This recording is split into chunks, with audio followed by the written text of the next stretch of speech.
Satanism and Witchcraft. By Jules Michelet. Introduction.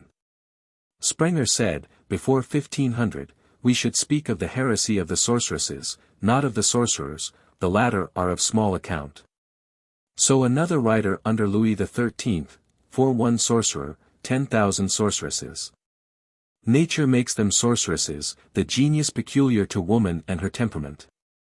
She is born a creature of enchantment. In virtue of regularly recurring periods of exaltation, she is a sibyl, in virtue of love, a magician. By the fineness of her intuitions, the cunning of her wiles, often fantastic, often beneficent, she is a witch, and casts spells, at least and lowest lulls pain to sleep and softens the blow of calamity. All primitive peoples start alike. This we see again and again in the accounts given by travelers. Man hunts and fights. Woman contrives and dreams, she is the mother of fancy, of the gods.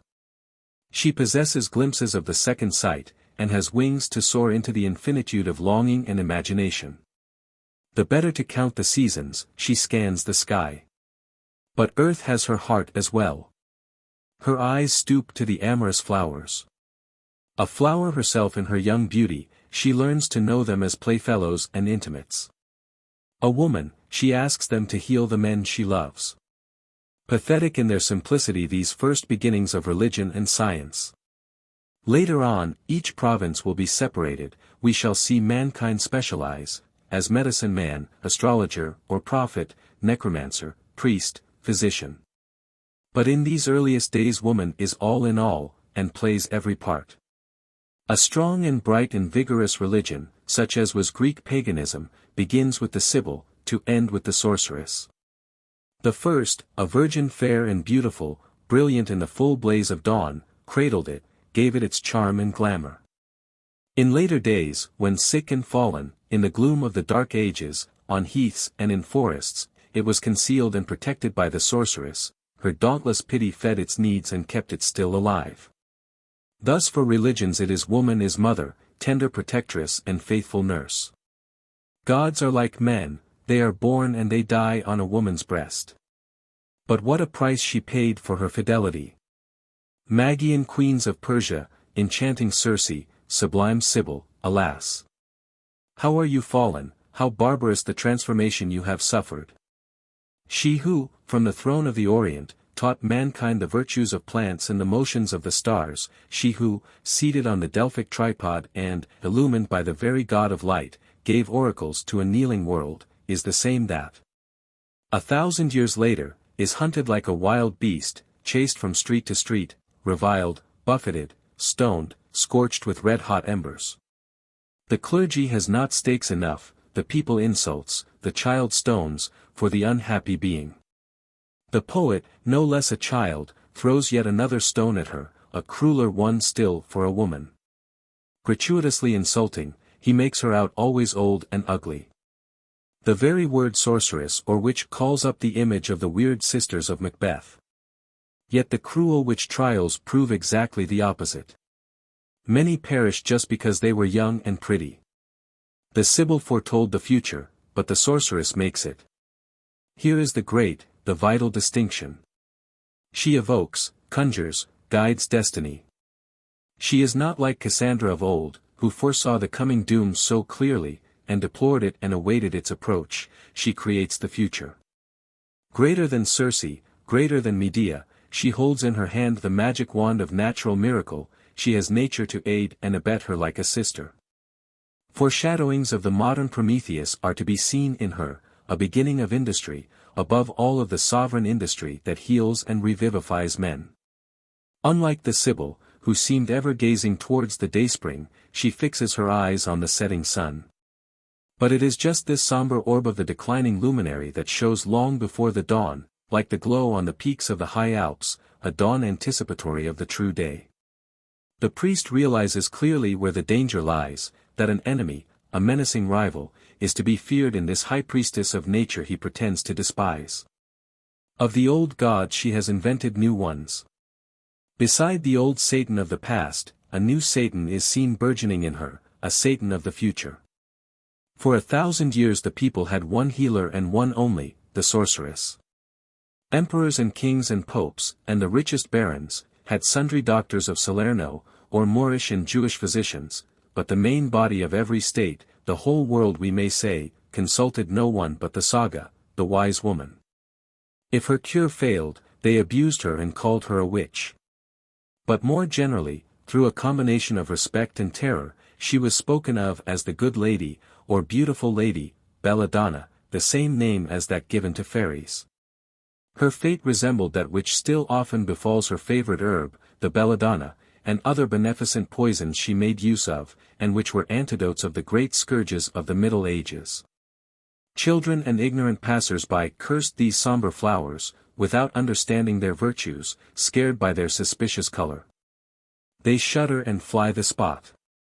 Yet these are the comforting plants, Solanaceae, which, wisely administered, have worked so many cures and soothed so much human agony. They are found growing in the most sinister localities, in lonely, ill-reputed spots, amid ruins and rubbish heaps, yet another resemblance with the sorceress who utilizes them. Where, indeed, could she have taken up her habitation, except on savage heaths, this child of calamity, so fiercely persecuted, so bitterly cursed and proscribed?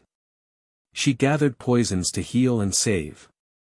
She was the devil's bride, the mistress of the incarnate evil one, yet how much good she effected, if we are to credit the great physician of the Renaissance. Paracelsus, when in 1527, at Bale, he burned the whole pharmacopoeia of his day, declared he had learned from the sorceresses all he knew. Had they not earned some reward? Yes.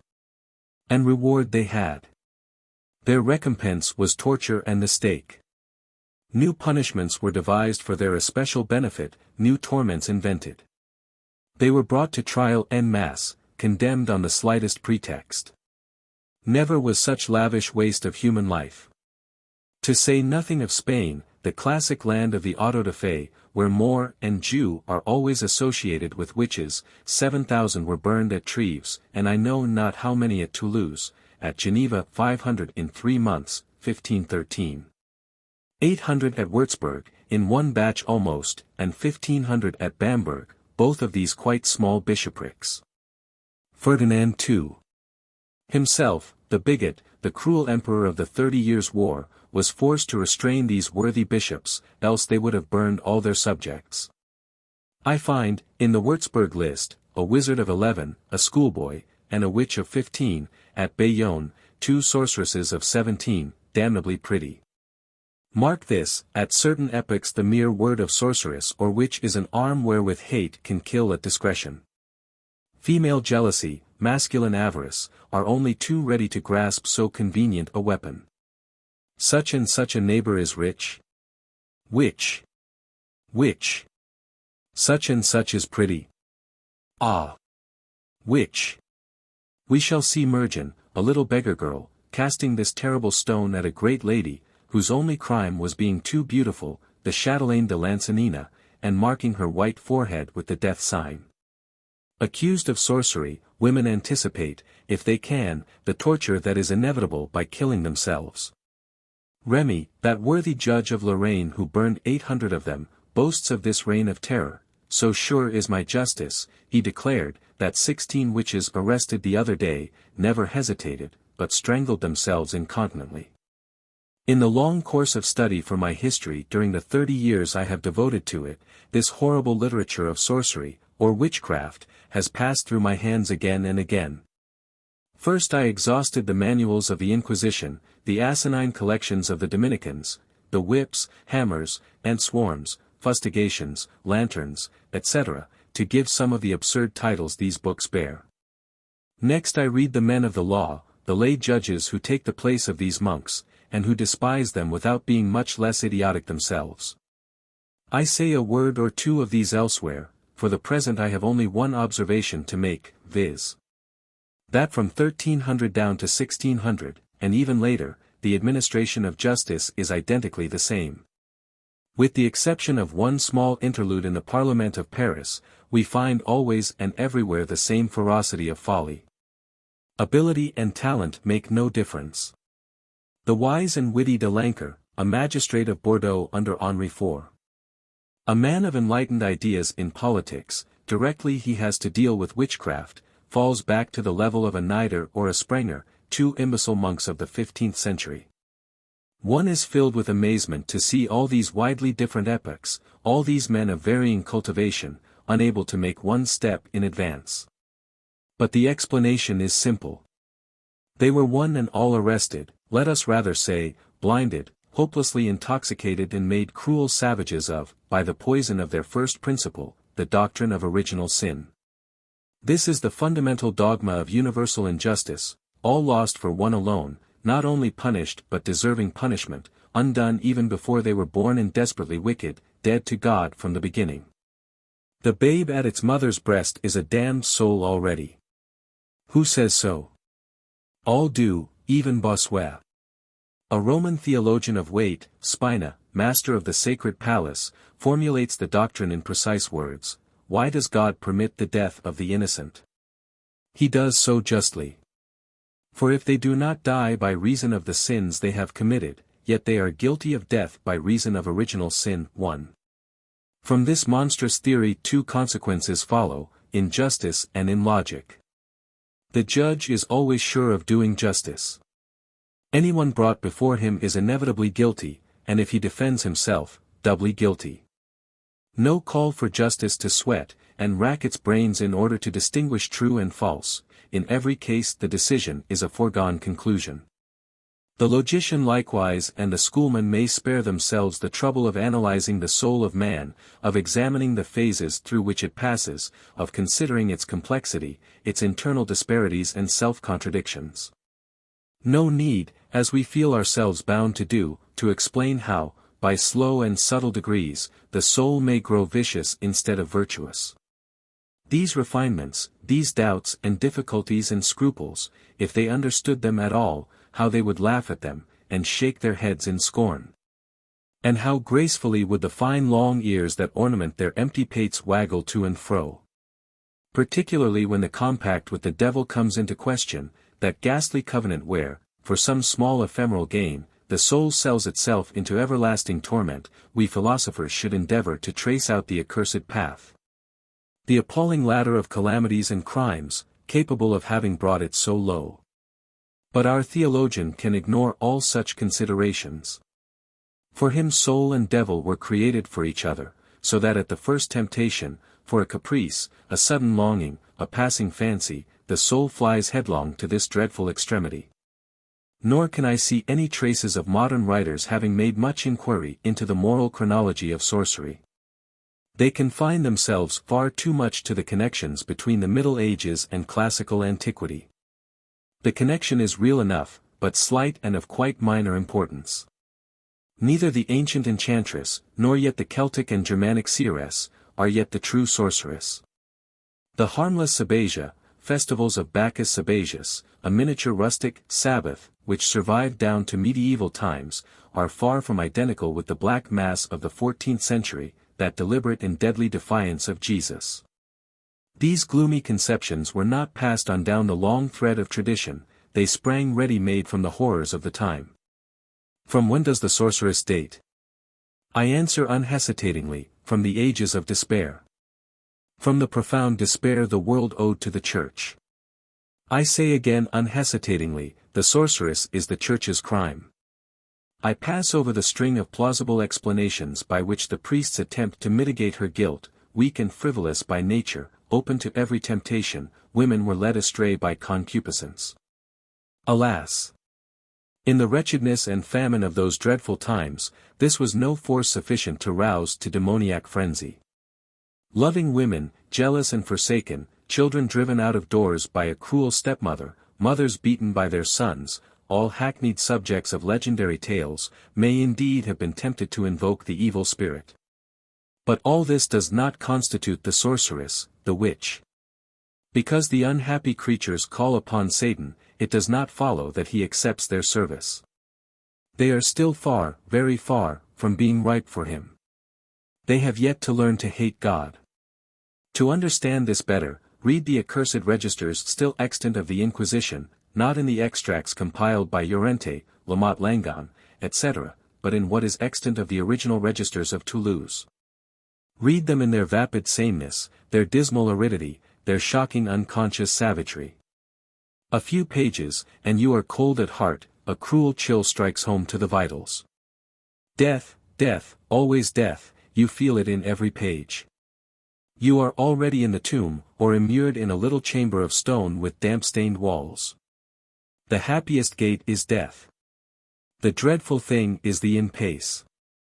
One word recurs continually, like a bell of horror tolled, and tolled again, to drive the dead in life into despair, always the same word, immured. Dread apparatus for crushing and annihilating souls, cruel press for breaking hearts. The screw turns, and turns, till breath fails and the very bones crack, and she springs from the horrid engine a mystery in an unknown world. The sorceress has neither father nor mother, neither son, nor mate, nor kindred. She appears none knows from whence, a monster, an aerolite from the skies. Who so bold, great God, as to come nigh her? Where is her lurking place? In untracked wilds, in impenetrable forests of bramble, on blasted heaths, where entangled thistles suffer no foot to pass. She must be sought by night, cowering beneath some old-world dolmen. If you find her, she is isolated still by the common horror of the countryside, she has, as it were, a ring of fire round her haunts. 'Tis hard to credit it, but she is a woman still. Even this fearful life has its spring of womanhood, its feminine electricity, in virtue of which she is dowered with two gifts. The half-sane, half-insane madness, illuminism, of the seer, which according to its degree is poetry, second sight.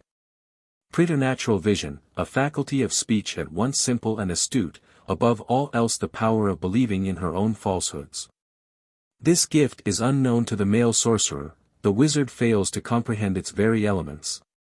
From it flows a second, the sublime faculty of solitary conception, that parthenogenesis our physiologists of today recognize as existing among the females of numerous species. The same fecundity of body is no less procreative where conceptions of the spirit are involved. All alone, she conceived and brought forth. Whom or what? Another of her own kind, so like the original as to cheat the eyes. Child of hate, conceived of love, for without love nothing can be created. The sorceress, terror-struck as she is at her strange offspring, yet sees herself so faithfully reproduced, finds such content in contemplating this new idol, that instantly she sets it on the altar, worships it, immolates herself to it, giving her own body as victim and living sacrifice. We shall often and often find her telling the judge, "There is only one thing I am afraid of, not to suffer enough for him." 2. Do you know how the newborn infant salutes the new world he enters? With a horrid scream of laughter. And has he not good cause to be glad, there on the free and open plains, far from the dungeons of Spain, and the immured victims of Toulouse? His in-pace is wide as the world itself. He comes and goes, roaming where he will. His the boundless forest. His the vast heath that stretches away to the farthest horizon. His the round world and the riches thereof. The sorceress calls him tenderly, Robin, Robin mine. From the name of that gallant outlaw, the gay Robin Hood, that lived under the greenwood tree. Another pet name she loves to give him is Verdelet, Jolibois, Vertbois. The green woods, indeed, are the frolicsome scamp's favorite haunts. One glimpse of bush and briar, and he is off, a wild truant of nature. The astounding thing is that at the first essay the sorceress really and truly made a living being. He has every mark of actuality. He has been seen and heard, and everybody can describe him. The saints, those children of affection, the sons of the house, pay little heed, only watch and dream. They wait in patient waiting, confident of getting their share of the elect in God's good time. The small degree of activity they possess is concentrated within the narrow circle of imitation, the word sums up the Middle Ages. But for him, the bastard all curse, whose share is only the lash, he has no thought of waiting. He is for ever prying and searching, never an instant still, trying all things in heaven and earth. He is to the last degree curious and inquisitive, scrutinizing, rummaging, sounding, poking his nose everywhere. At the solemn consummatum est he grins, and makes a derisive mow. His word is always, not yet, and, forward still. All the same, he is not hard to please. Nothing rebuffs him, what heaven throws in his way, he picks up with alacrity. For instance, the Church has rejected nature as something impure and suspect. Satan seizes on it, and makes it his pride and ornament. Better still, he utilizes it, turns it to profit, originates the arts from it, accepting gladly the great name they would fain cast at him as a stigma and a disgrace, that of prince of this world. Alas for them that laugh! They had declared with startling unwisdom, for what was this but giving Satan a fine initial advantage to start with, the monopoly of laughter, and proclaiming him amusing? Let us say necessary at once. For laughter is an essential function of human nature. How support life at all, if we cannot laugh, at any rate when we are in sorrow? The Church, which sees in our life below only a test and trial for one to come, takes care not to prolong it needlessly. Her medicine is resignation, a waiting and a hoping for death. Here is a great field open to Satan. He becomes physician, healer of living men. Nay more. Consoler as well, he has the compassion to show us our dead, to evoke the shades of the dear ones we have loved and lost. Another trifle the Church has cast away and condemned, logic, the free exercise of reason. Here again is an appetizing dainty the enemy snaps up greedily.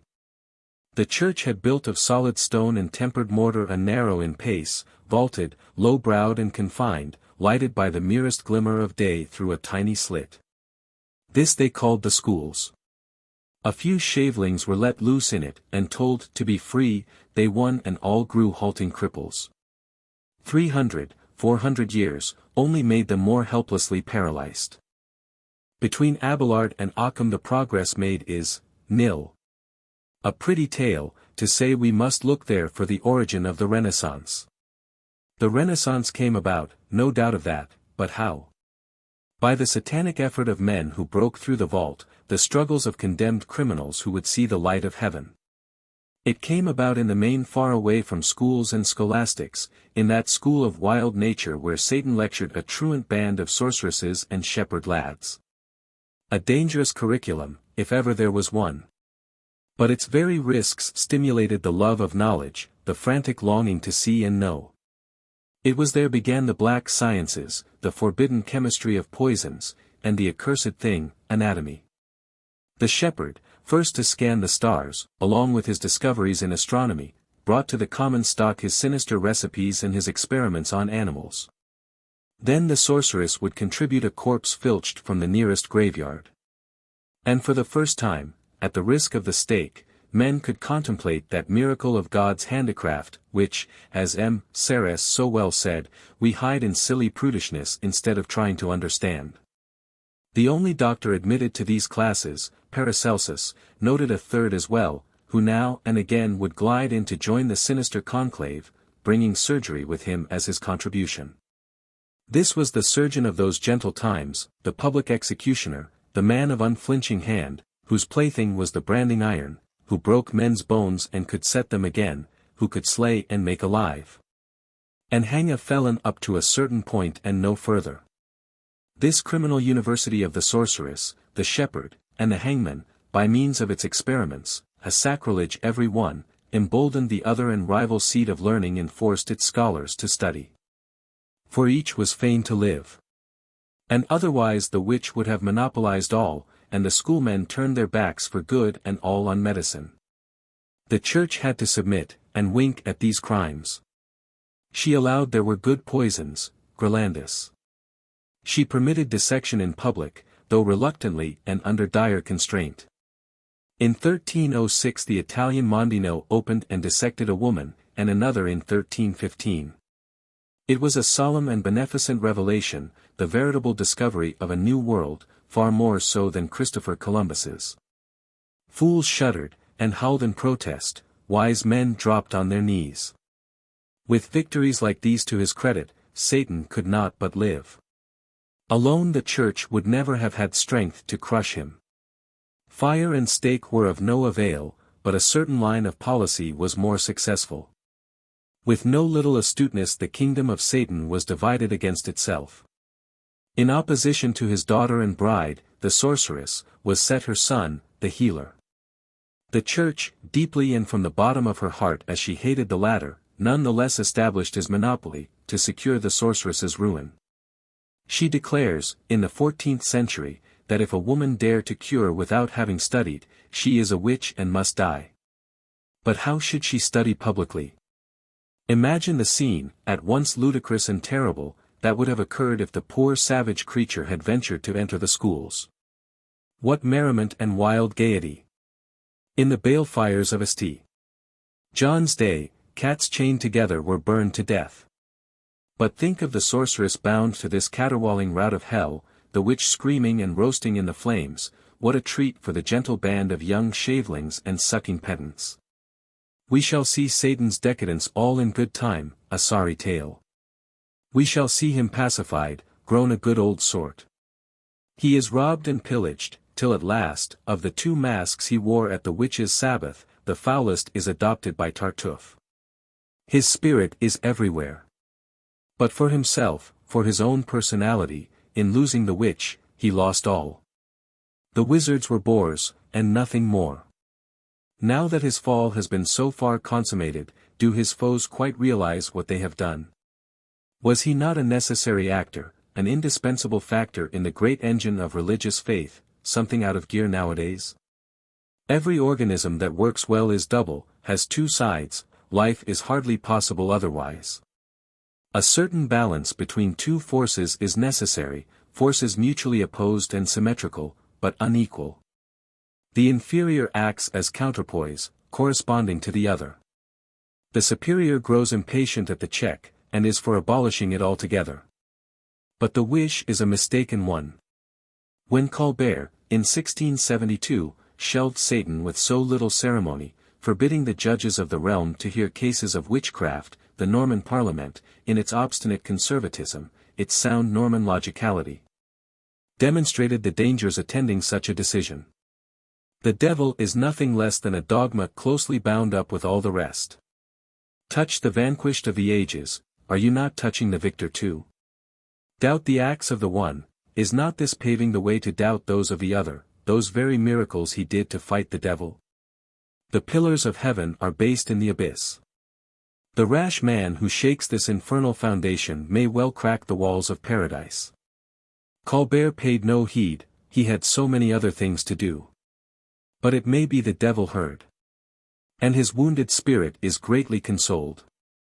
In the petty trades where he now gains his living, spiritualism, table-turning, and the like, he resigns himself to insignificance, and thinks, at any rate, he is not the only time-hallowed institution that is dying. How do you find this book? Any thoughts about the book or the author? Any suggestion for improvement? Please take a moment to share your thoughts in a comment. If you like it, share it with your friends who might enjoy it as well. Subscribe to keep in touch. Visit CompleteAudiobooks.com for more quality content. Part 1. 1. Death of the Gods. There are authors who assure us that a little while before the final victory of Christianity a mysterious voice was heard along the shores of the Aegean Sea, proclaiming, "Great Pan is dead. The old universal God of nature is no more." Great the jubilation, it was fancied that, nature being defunct, temptation was dead too. Storm-tossed for so many years, the human soul was to enjoy peace at last.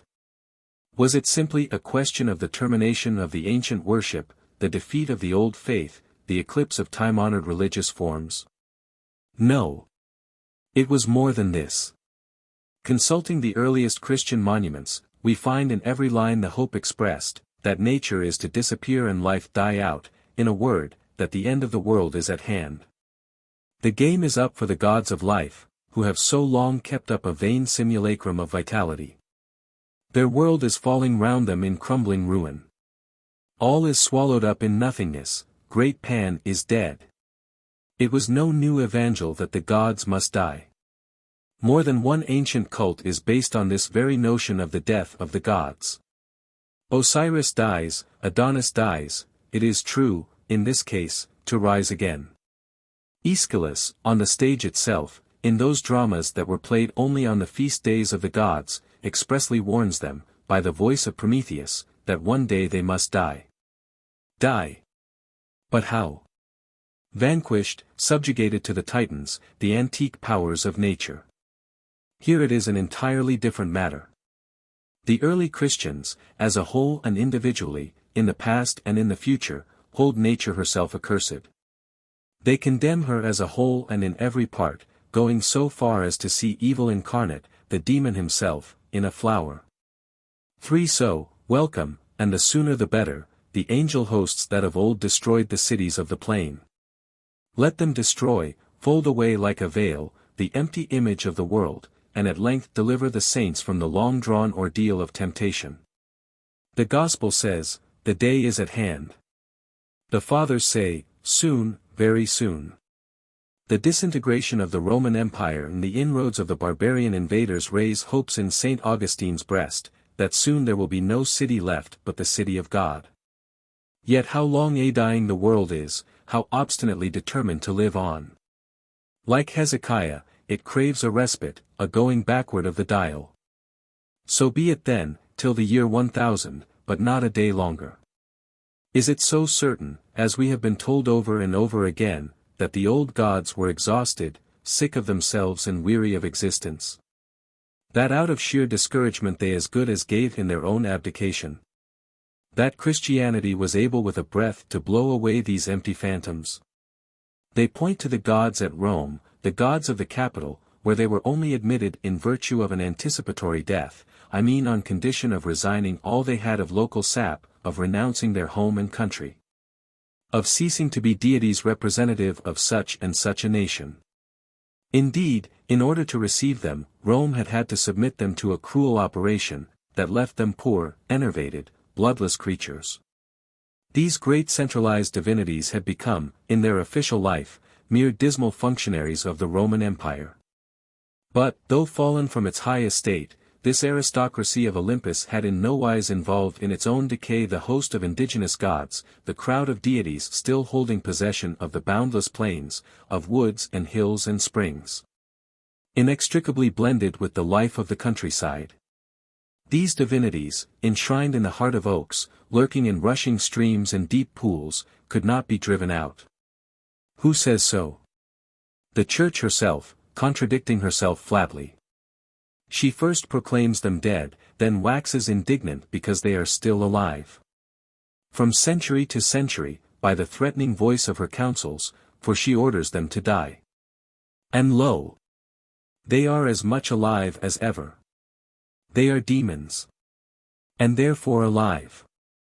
Unable to kill them, the Church suffers the innocent-hearted countryfolk to dress them up and disguise their true nature.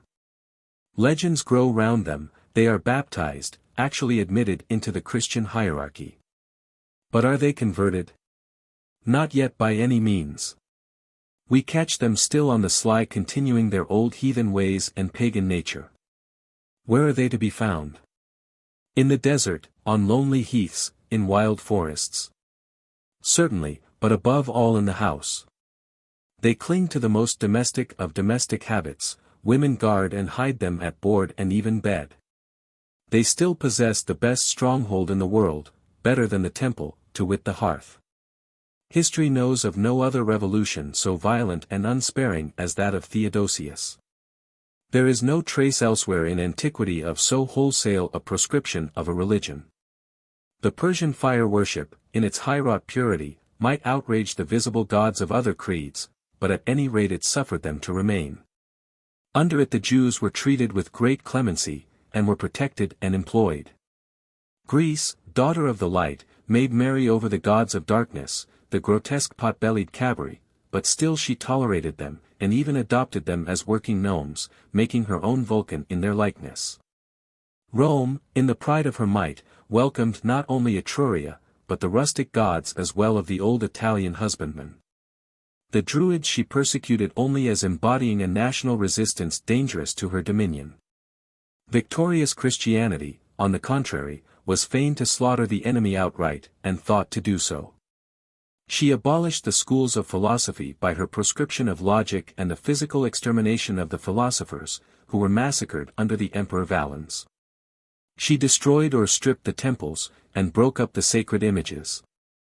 Quite conceivably the new legend might have proved favorable to family life, if only the father had not been humiliated and annulled in Saint Joseph, if the mother had been given prominence as the trainer, the moral parent of the child Jesus. But this path, so full of rich promise, was from the first abandoned for the barren ambition of a high, immaculate purity. Thus Christianity deliberately entered on the lonely road of celibacy, one the then world was making for of its own impulse, a tendency the imperial rescripts fought against in vain. And monasticism helped it on the downward slope. Men fled to the desert, but they were not alone. The devil went with them, ready with every form of temptation. They must needs revolutionize society, found cities of solitaries, it was of no avail. Everyone has heard of the gloomy cities of anchorites that grew up in the Thebaid, of the turbulent, savage spirit that animated them, and of their murderous descents upon Alexandria. They declared they were possessed of the devil, impelled by demons, and they told only the truth. There was an enormous void arisen in nature's plan. Who or what should fill it? The Christian Church is ready with an answer, the demon, everywhere the demon, ubique demon. 5. Greece no doubt, like all other countries, had had its energumens, men tormented, possessed by spirits. But the similarity is purely external and accidental, the resemblance more apparent than real. In the Thebaid it is no case of spirits either good or bad, but of the gloomy children of the pit, willfully perverse and malignant. Everywhere, for years to come, these unhappy hypochondriacs are to be seen roaming the desert, full of self-loathing and self-horror. Try to realize, indeed, what it means, to be conscious of a double personality, to really believe in this second self, this cruel indweller that comes and goes and expiates within you. And drives you to wander forth in desert places and over precipices. Thinner and weaker grows the sufferer, and the feebler his wretched body, the more fiercely the demon harries it. Women in particular are filled, distended, inflated by these tyrants, who impregnate them with the infernal aura, stir up internal storm and tempest, make them the sport and plaything of their every caprice, force them into sin and despair. Nor is it human beings only that are demoniac. Alas! All nature is tainted with the horror. If the devil is in a flower, how much more in the gloomy forest? The light that seemed so clear and pure is full of the creatures of night. The heavens full of hell, what blasphemy! The divine morning star, that has shed its sparkling beam on Socrates, Archimedes, Plato, and once and again inspired them to sublimer effort, what is it now? A devil, the great devil Lucifer. At eve, it is the devil Venus, whose soft and gentle light leads mortals into temptation. I am not surprised at such a society turning mad and savage. Furious to feel itself so weak against the demons, it pursues them everywhere, in the temples and altars of the old faith to begin with, later in the heathen martyrs. Festivals are abolished, for may they not be assemblages for idolatrous worship? Even the family is suspect, for might not the force of habit draw the household together round the old classic Laras? And why a family at all? The empire is an empire of monks. Yet the individual man, isolated and struck silent as he is, still gazes at the skies, and in the heavenly host finds once more the old gods of his adoration.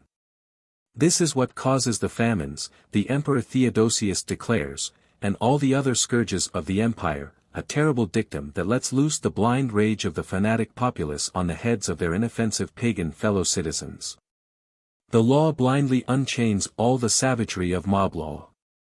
Old gods of heathendom, the grave gapes for you. Gods of love, of life, of light, darkness waits to engulf you. The cowl is the only wear. Maidens must turn nuns. Wives leave their husbands, or if they still keep the domestic hearth, be cold and continent as sisters. But is all this possible? Who shall be strong enough with one breath to blow out the glowing lamp of God? So reckless an enterprise of impious piety may well bring about strange, monstrous, and astounding results. Let the guilty tremble. Repeatedly in the Middle Ages shall we find the gloomy story recurring of the Bride of Corinth. First told in quite early days by Phlegon, the Emperor Hadrian's freedman, it reappears in the 12th century, and again in the 16th, the deep reproach, as it were, the irrepressible protest of outraged nature. A young Athenian goes to Corinth, to the house of the man who promises him his daughter in marriage. He is still a pagan, and is not aware that the family he hopes to become a member of has just turned Christian. He arrives late at night. All are in bed, except the mother, who serves the meal hospitality demands, and then leaves him to slumber, half dead with fatigue. But hardly is he asleep, when a figure enters the room, a maiden, clad in white, wearing a white veil and on her brow a fillet of black and gold. Seeing him, she raises her white hand in surprise. Am I then already so much a stranger in the house? Alas! Poor recluse! But I am filled with shame, I must be gone. Nay! Stay, fair maiden, here are Ceres and Bacchus, and with you, love. Fear not, and never look so pale. Back, I say. I have no right to happiness any more. By a vow my sick mother made, youth and life are forever fettered. The gods are no more, and the only sacrifices now are human souls. What? Can this be you? You, my promised bride I love so well, promised me from a child. Our father's oath bound us indissolubly together under heaven's blessing. Maiden! Be mine. No. Dear heart, I cannot. You shall have my young sister. If I groan in my chill prison house, you in her arms must think of me, me who waste away in thoughts of you, and who will soon be beneath the sod. No. No. I call to witness yonder flame, it is the torch of Hymen. You shall come with me to my father's house. Stay with me, my best beloved. For wedding gift he offers her a golden cup. She gives him her neck chain, but chooses rather than the cup a curl of his hair. 'Tis the home of spirits. She drinks with death-pale lips the dark, blood-red wine. He drinks eagerly after her, invoking the god of love. Her poor heart is breaking, but still she resists. At last in despair he falls weeping on the bed. Then throwing herself down beside him, ah! How your grief hurts me. Yet the horror of it, if you so much as touched me. White as snow, and cold as ice, such alas! And alas! Is your promised bride. Come to me. I will warm you, though you should be leaving the very tomb itself. Sighs, kisses pass between the pair. Cannot you feel how I burn? Love unites them, binds them in one close embrace, while tears of mingled pain and pleasure flow. Thirstily she drinks the fire of his burning mouth, her chilled blood is fired with amorous ardors, but the heart stands still within her bosom. But the mother was there, though they knew it not, listening to their tender protestations, their cries of sorrow and delight. Hark! The cock crow. Farewell till tomorrow, tomorrow night. A lingering farewell, and kisses upon kisses. The mother enters furious, to find her daughter. Her lover strives to enfold her, to hide her, from the other's view, but she struggles free, and towering aloft from the couch to the vaulted roof, oh! Mother, mother! So you begrudge me my night of joy, you hunt me from this warm nest. Was it not enough to have wrapped me in the cold shroud, and borne me so untimely to the tomb? But a power beyond you has lifted the stone. In vain your priests droned their prayers over the grave, of what avail the holy water and the salt, where youth burns hot in the heart? Cold earth cannot freeze true love. You promised, I am returned to claim my promised happiness. Alack! Dear heart, you must die. You would languish here and pine away. I have your hair, 'twill be white tomorrow. 6. Mother, one last prayer. Open my dark dungeon, raise a funeral pyre, and let my loving heart win the repose the flames alone can give. Let the sparks fly upward and the embers glow. We will back to our old gods again. 2. What drove the Middle Ages to despair? Bye like unto newborn babes, quasi modo genitae infantes.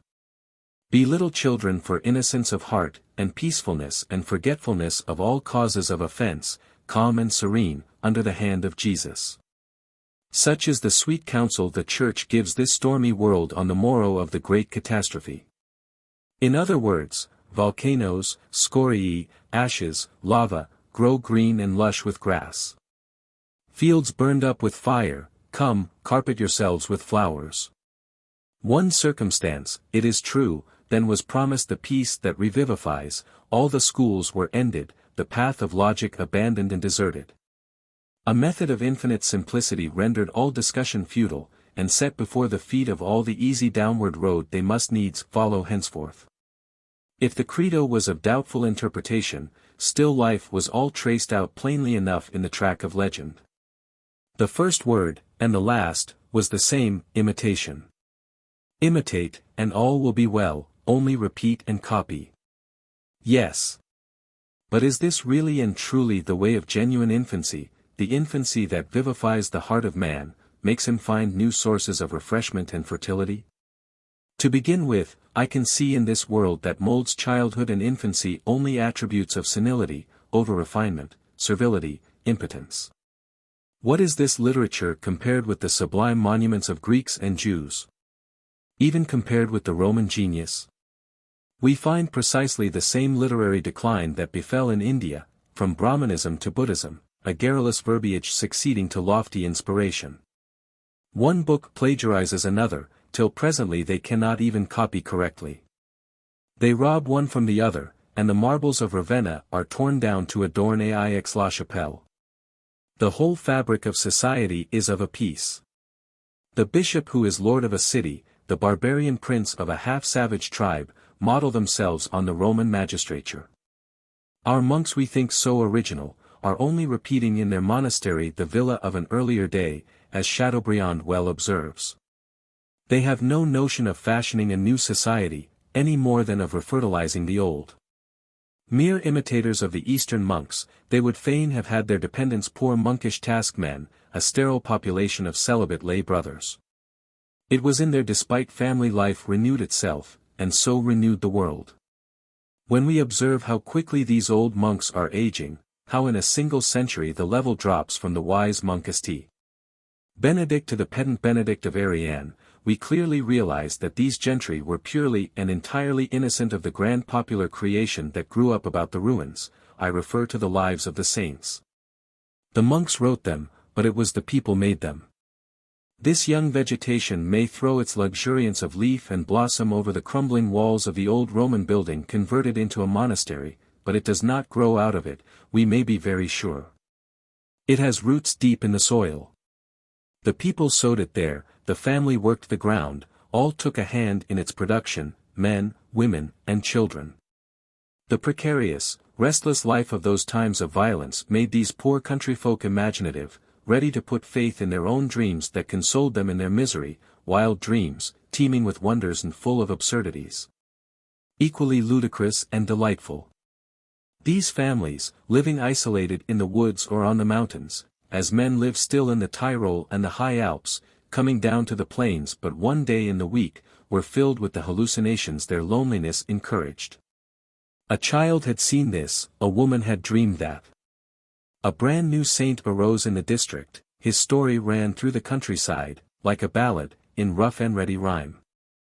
It was sung and danced at evening under the oak by the fountain. The priest who came on Sunday to say Mass in the forest chapel found the legendary song in every mouth already. Then he said to himself, well, after all, the tale is a beautiful one and an edifying, it does honor to the Church. Vox populi, vox Dei. But however did they come across it? Then would they show him authentic witnesses, of unimpeachable veracity, the tree, the rock, that saw the apparition, the miracle. What more could be said after that? Reported at the abbey, the legend will soon find a monk, good for nothing better, whose only craft is the pen, both curious and credulous, ready to believe anything and everything miraculous. He writes it all out, embroiders the simple tale with his vapid rhetoric, spoils it somewhat. But at any rate here it is duly recorded and recognized, read in refectory, and before long in church. Recopied, loaded, overloaded with embellishments, often grotesque embellishments, it will descend from age to age, till at last it takes honorable rank and place in the golden legend. Even today, when we read these beautiful tales, when we listen to the simple, artless, solemn melodies into which these rustic populations put all their young enthusiasm, we cannot but recognize a very real inspiration. And bewail the irony of fate when we think what was to be their eventual lot. These people had taken literally the Church's touching appeal, "Be ye as little children." But they applied it to the very thing least dreamed in the original conception. The more Christianity had feared and abhorred nature, the more these folk loved her and held her good and harmless, even sanctified her, giving her a part to play in the legend. The animals which the Bible so harshly calls hairy beasts, and which the monk mistrusts, fearing to find demons incarnated in them, come into these charming tales in the most touching way, as, for instance, the hind that warms and comforts Genevieve de Brabant. Even apart from the life of legends, in everyday existence, these humble fireside friends, these gallant helpers in the day's work, gain a higher place in men's esteem. They have their proper rights, 7 and their proper estate. If in God's infinite goodness there is room for the lowliest, if he ever seems to have a preference for such out of pity, why should not my ass be allowed in church? He has his defects, no doubt, which makes him only the more like me. He is a sturdy fellow to work, but thick-skulled, he is intractable and obstinate, in one word, he is my very counterpart. Hence those grand festivals, the most beautiful of the Middle Ages, of the innocents, of fools, of the ass. It is the very people of that day which in the ass presents its own likeness in person before the altar, ugly, ludicrous, and downtrodden. Truly a touching sight. Led by Balaam, he enters solemnly between the Sibyl and Virgil, 8 enters to bear witness. If of old he kicked against Balaam, this was because he saw flashing before him the sword of the old law. But here the law is abrogated and done with, and the world of grace seems to open wide its doors to receive the lowliest, the simple ones of the earth. The people believes it all in the innocency of its heart. Hence the sublime canticle, in which it addressed the ass, as it might have addressed itself. A genoux, et dis amen. Asses mange di herb et de foin. Les vieilles choses, et va. 9. Le neuf importe le vieux. La vérité fait fuir l'ombre. La lumière chasse la nuit. 10. What insolence and wrong-headedness! Is this what they required of you, disobedient, unruly children, when they told you to be as little children? They offered you milk, you drink strong wine instead. They would lead you gently, bridle in hand, by the narrow way. Gentle, timid creatures, you seemed afraid to put one foot before another. Then behold! Of a sudden the bridle is broken, one leap, and you swap over the course. Ah! How unwise it was to let you invent your saints, and raise your altar, then bedeck and load and bury it in flowers, till its original form is all but indistinguishable. What can be discerned is the old heresy, long ago condemned by the Church, the innocence of nature. An old heresy, do I say? Nay. Rather a new heresy that will live many a long day yet, the emancipation of mankind. Now listen and obey. It is expressly forbidden to invent, to create. No more originality, no more legends, no more new saints. There are enough already. Forbidden to innovate in the forms of worship with new melodies, inspiration is prohibited. Any martyrs that should come to light are to keep quiet in their graves, and wait with becoming humility till the Church recognizes them. Forbidden for clergy or monks to confer on peasants the tonsure that enfranchises them.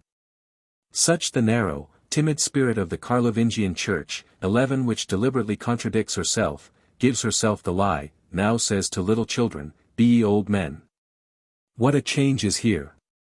But can it be meant seriously? Did they not tell us to be young? Nay. The priest is no longer identical with the people. A mighty divorce is beginning, an infinite gulf of separation.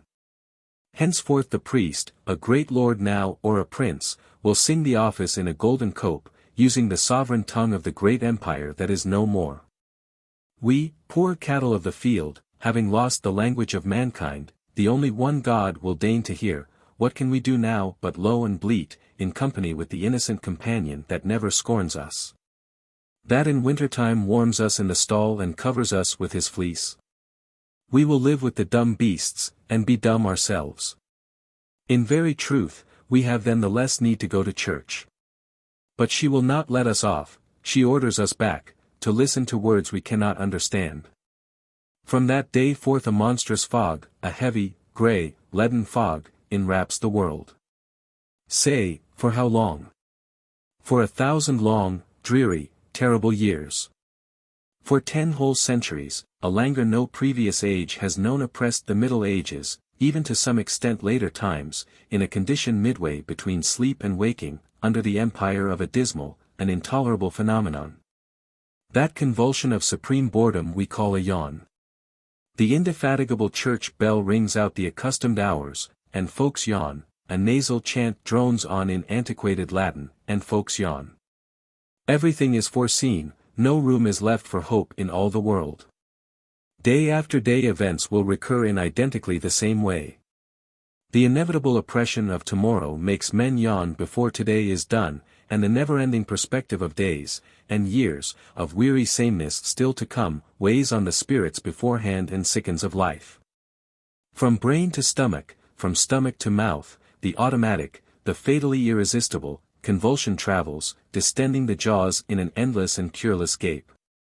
A veritable disease, which pious Bretons openly avow, imputing it, it is true, to the devil's machinations. He lies crouching in the woods, say the Breton peasants. To the herdsman as he passes with his beasts, he sings vespers and all the other offices, and sets him yawning, yawning till he is like to die. 12. To be old is to be feeble. When the Saracens, when the Northmen, threaten us, what will be our fate, if the people is still old and decrepit? Charlemagne weeps unavailing tears, and the church with him, confessing that the holy relics, against these barbarian demons, can no longer protect the altars. 13. Were it not well to appeal to the arm of the intractable child they were going to bind, the arm of the young giant they were fain to paralyze? A self-contradictory movement marks the 9th century throughout. At one time the people is held back, at another pushed forward, at one time feared, at another appealed to for help. With the people's aid, by the people's hands, barriers are thrown up, shelters contrived, to stop the barbarian invaders, to protect the priests, and the saints, escaped from their churches. Despite the bald emperor's prohibition, a castle keep rises on the mountain height. There the fugitive arrives, take me in God's name, at any rate my wife and children. I will camp with my bestial in your outer bailey. The castle restores his courage and he feels himself a man at last. It shelters him, he defends it, and so protects his protector. In earlier days the poor, under stress of famine, surrendered themselves to the rich and powerful as serfs. Now it is very different, he gives himself as vassal, that is to say, brave and valiant champion. 14. He gives himself, yet remains his own man, keeping the right to renounce his allegiance. I am for higher things, the world is wide. I too, as well as another, may raise my castle on the steep. I have defended the outside, I shall know how to guard my head in the inside. Here we have the grand, noble origin of the feudal world. The man of the keep received his vassals, but said to them, you shall leave me when you will, and I will even help you to do it, if needful, so far, indeed, that if you are mired, I will get down off my horse myself to succor you. This is the ancient formula word for word. 15. But one morning what is this I see? Do my eyes deceive me? The Lord of the Valley sallies forth to raid the lands round about, sets up landmarks none may overpass, and even invisible lines of demarcation. What is it? What does it mean?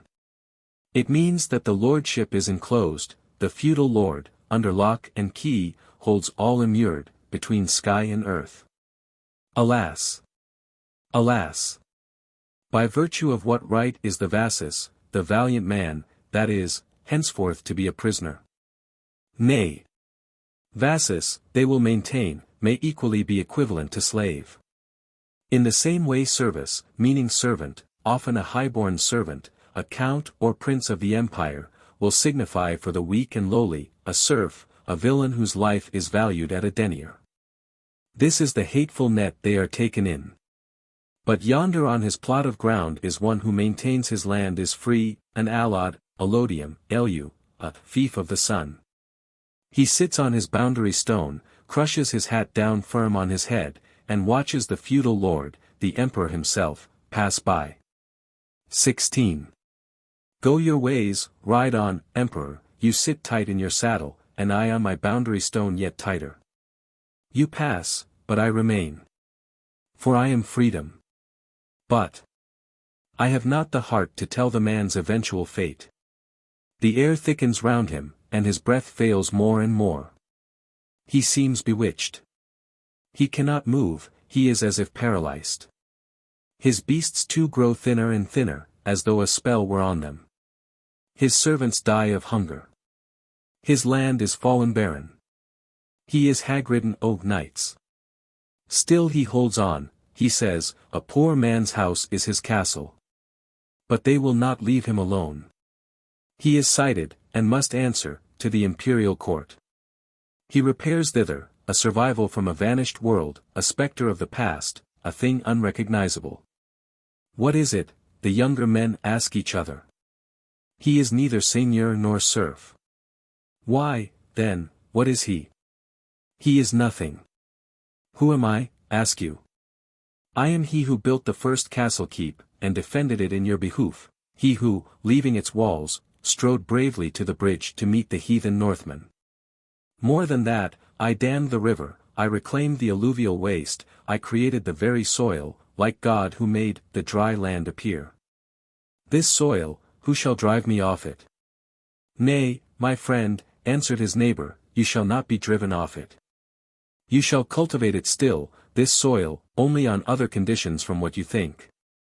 Remember, good friend, how in the heedlessness of youth, it is 50 years agone now, you wedded Jacqueline, a little maid of my father's serfs. Remember the maxim, who treads my hen, is my cock. You belong to my hen roost.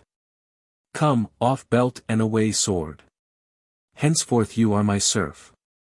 There is no invention here, it is all bare truth. The atrocious story recurs over and over again in the Middle Ages. And what a bitter weapon of tyranny it was.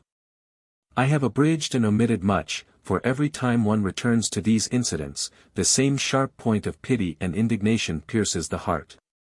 One there was who, under so dire an outrage, fell into such a passion of fury he could find never a word to say. 'Twas like Roland betrayed at Roncesvalles. All the blood of his body rose to his throat and choked him. His eyes flashed fire, his poor dumb mouth, dumb but so fiercely eloquent, turned all the assemblage pale. They shrank back in terror. He was dead. His veins had burst. His arteries shot the red blood into the very faces of his murderers. 17. This instability of condition and tenure, this horrid, shelving declivity, down which a man slips from free man to vassal, from vassal to servant, from servant to serf, is the great terror of the Middle Ages, the basis of its despair. There is no way of escape, one step, and the man is lost. He is an alien, a waif and stray, a head of wild game, serfdom or death, these are the only alternatives. The heavy soil clogs the feet, and entangles and engulfs the passer-by in its miry depths. The poisoned air kills him, lays its dead hand on him, turns him into a dead man, a nonentity, a brute beast, a life priced at 10 farthings, a life anyone may take and expiate the murder for 10 farthings down. Such were the two main, external features of medieval wretchedness, the two great hardships that drove men to give themselves to Satan. Now to look at the internal aspect, to examine the foundations of life and character, and sound the depths of human existence, at the same unhappy period. 3. The little demon of the hearth and home. The early centuries of the Middle Ages, when the legends were in making, give all the impression of a dream. Among rustic populations, deeply submissive to the church and of a gentle spirit, the legends themselves attest this, we would gladly assume a high degree of innocence. Surely it must have been God's own time, this. Nevertheless, in the penitentiaries, where the most ordinary sins are noted down, strange and dishonoring forms of depravity are mentioned too, of rare occurrence under the reign of Satan. This is due to two causes, utter ignorance, and the habit of living in common, which brought near relatives into the closest contiguity. They seem to have had scarce an inkling of our morality. Their own, in spite of ecclesiastical prohibitions, appears to have been that of the patriarchs, of the remotest antiquity, which looks upon marriage with strange women as wicked, and only allows the kinswoman to be a lawful bride. Allied families formed only a single household. Not daring as yet to disperse their dwellings over the wastes that surrounded them, tilling merely the outlying domain of a Merovingian palace or of a monastery, they retired every night together with their beasts under the roof of a vast villa. Hence inconveniences similar to those of the ergastulum of classical antiquity, in which slaves were herded promiscuously. More than one of these communities still existed in the Middle Ages, and even later. The lord of the soil recked little of what resulted from the arrangement. He regarded as forming a single family this tribe, this mass of human beings, getting up and going to bed together, eating bread off one platter and meat out of one pot.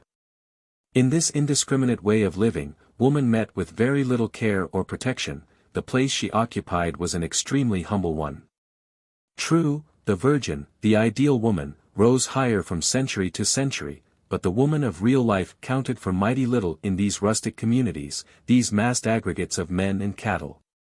Such was the unhappy but inevitable outcome of a state of things which could only change for the better when the common habitation was subdivided, when at length men plucked up courage to live apart, in separate hamlets. Or to settle as isolated cultivators of fertile lands at a distance, and build huts in clearings of the forest. The separate hearth created true family life, the nest made the bird. Henceforth they have ceased to be chattels, they are living souls. The wife and mother has come into existence. A touching moment. At length she has a home. She can therefore be pure and holy at last, poor creature. She can brood quietly over a thought, and undisturbed, as she sits spinning, dream dreams while he is abroad in the forest. The hut is wretched enough, damp and ill-built, and the winter wind whistles through it, but to make up for all defects it is silent. There are dim corners in it where her dreams can find a lodgment. She is an owner now, possesses something of her very own. Distaff, bed, chest is all the household has, as the old song says. 18 But soon a table will be added, a bench, or a couple of stools. A poorly appointed house. But its furniture includes a living soul.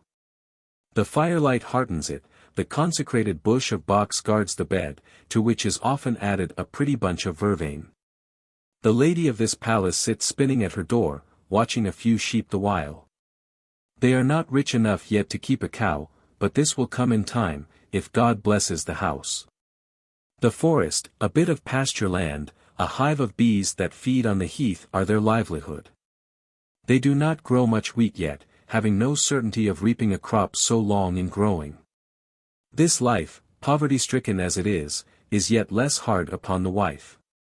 She is not broken with fatigue, made old and ugly before her time, as she will be when the time of farming on a large scale has arrived. And she has more leisure too. Beware of judging her in any way by the coarse literature of the Noels and Fabliaux, the silly laughter and license of the broad tales composed at a later date. She is alone, without neighbors.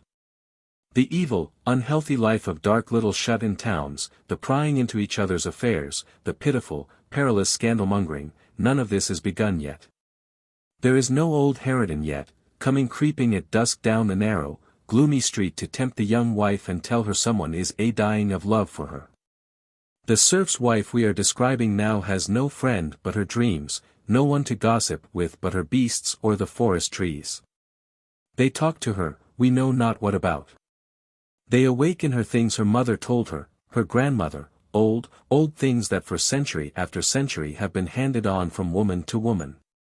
Harmless memories come back of the ancient spirits of the country, a gentle, genial family religion, which in the common life just quitted and its noisy promiscuity, had doubtless lost most of its force. But which now returns like a ghost and haunts the lonely cabin. A strange, dainty world of fairies and elves, made to appeal to a woman's soul. Directly the great stream of invention that produced the saintly legends runs dry and stops, these other legends, older and equally poetical, but in a totally different way, come to share their vogue with them. And reign softly and secretly in gentle hearts. They are the woman's especial treasure, which she fondles and caresses. A fairy is a woman too, a fantastic mirror in which she sees her own self, only fairer and daintier than the reality. What were the fairies?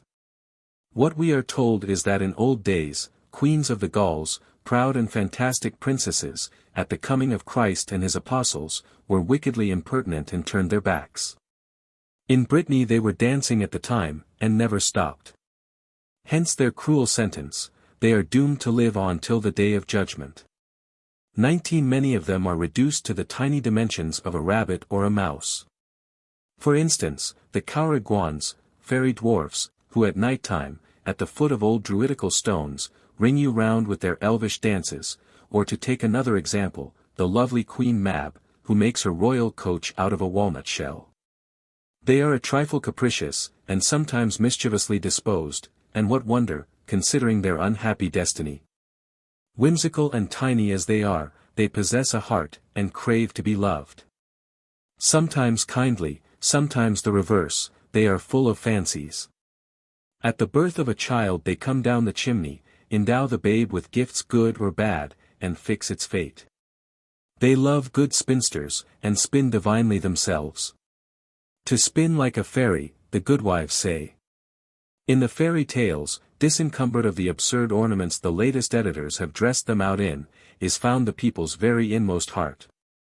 They mark a poetical period between the coarse promiscuity of the primitive villa and the license of the days when a rising bourgeoisie produced the cynical fabliaux. These tales have a historical side, recalling the great famines, in the ogres and so on. But as a rule they float in a higher ether than common history, soaring on the wings of fantasy through the realms of eternal poesy, expressing the desires of men's hearts, which are ever the same and have an unchanging history of their own. The longing of the poor serf to get breathing time, to find rest, to discover a treasure that shall end his wretchedness, recurs again and again in them. More often still, by a nobler aspiration, this treasure trove is a soul to boot, a treasure of sleeping love that must be awaked, as in The Sleeping Beauty, though often the charming heroine is found hidden under a mask by reason of a fatal spell. Whence that touching trilogy, that admirable crescendo, Riquet of the Tuft, Ass's Skin, Sleeping Beauty. Love will take no denial, under all these hideous disguises, it pursues, and wins, the hidden fair one. The last of these three tales reaches the true sublime, and I suppose no one has ever been able to read it without tears. A very real and very genuine passion underlies it, that of unhappy, quite hopeless love, one that cruel nature often sows between pure souls of two widely separated ranks. The poignant regret of the peasant woman that she cannot make herself fair and desirable, to be loved of the knight. The stifled sighs of the serf, as looking down his furrow, he sees riding by on a white horse a too charming vision, the beautiful, the adored, mistress of the castle and the lands he tills. It is like the Eastern fable, the melancholy idyll of the impossible loves of the rose and the nightingale. But there is one great difference, the bird and the flower are both beautiful, equal even in beauty. But here the inferior being, so low placed in the scale of rank, confesses humbly, I am plain and homely, a monster of ugliness. The pity of it! But all the same, with a persistency and a heroic power of will unknown to the East, and by the very ardor of his longing, he breaks through the silly obstacles in his way. He loves so truly he is loved in turn, this monster. And love makes him beautiful. There is an infinite tenderness in it all. This soul of enchantment turns her thoughts to others besides herself, and is eager to save all nature and all society as well. All the victims of those rough days are her especial favorites, the child beaten by a cruel stepmother, the youngest sister scorned and ill-treated by the others. She extends her pity even to the lady of the castle herself, compassionating her for being in the hands of the ferocious baron, Blue Beard. She commiserates the brutes, and comforts them for the misery of still wearing the shapes of animals. They must be patient, a brighter time is coming, one day their captive souls will take wings and be free, lovable and beloved. This is the other side of ass's skin and other similar stories. Here at any rate is evidence of a woman's tender-heartedness. The rude field laborer is brutal enough with his beasts, but woman is different, she sees something else than beasts in them. She judges them as a child does, observes the human and spiritual elements in them, ennobles the whole animal world with her sympathy. Oh! Happy spell! Lowly as she is, and convinced of her own plainness, yet she has invested all nature with her beauty, and the charm of her personality. But is she so plain, this little peasant wife, whose dreaming imagination feeds on all these fancies? I have described her life, how she keeps house, how she spins as she watches her sheep, how she trips to the forest and gathers her little bundle of firewood. No very hard work is hers as yet. She is not the repulsive-looking countrywoman of a later time, disfigured by unremitting labor in the wheat fields. Neither is she the heavy citizen's dame, fat and indolent, of the towns, who formed the subject of so many appetizing stories amongst our forefathers. Our heroine is timid, and has no sense of security. Soft and gentle, she is conscious of being in God's hand. On the mountain crag she sees the black and lowering castle, whence 1,000 dangers may at any moment descend. She fears and honors her husband. A serf elsewhere, by her side he is a king. For him she keeps the best, living on almost nothing herself. She is slim and small, like the pictured saints in church windows. The meager fare of those days is bound to make fine-strung creatures, but having only a frail vitality. Witness the enormous infant mortality. These pale-faced blossoms are nothing but nerves. At a later date this will break out in the epileptic dances of the 14th century.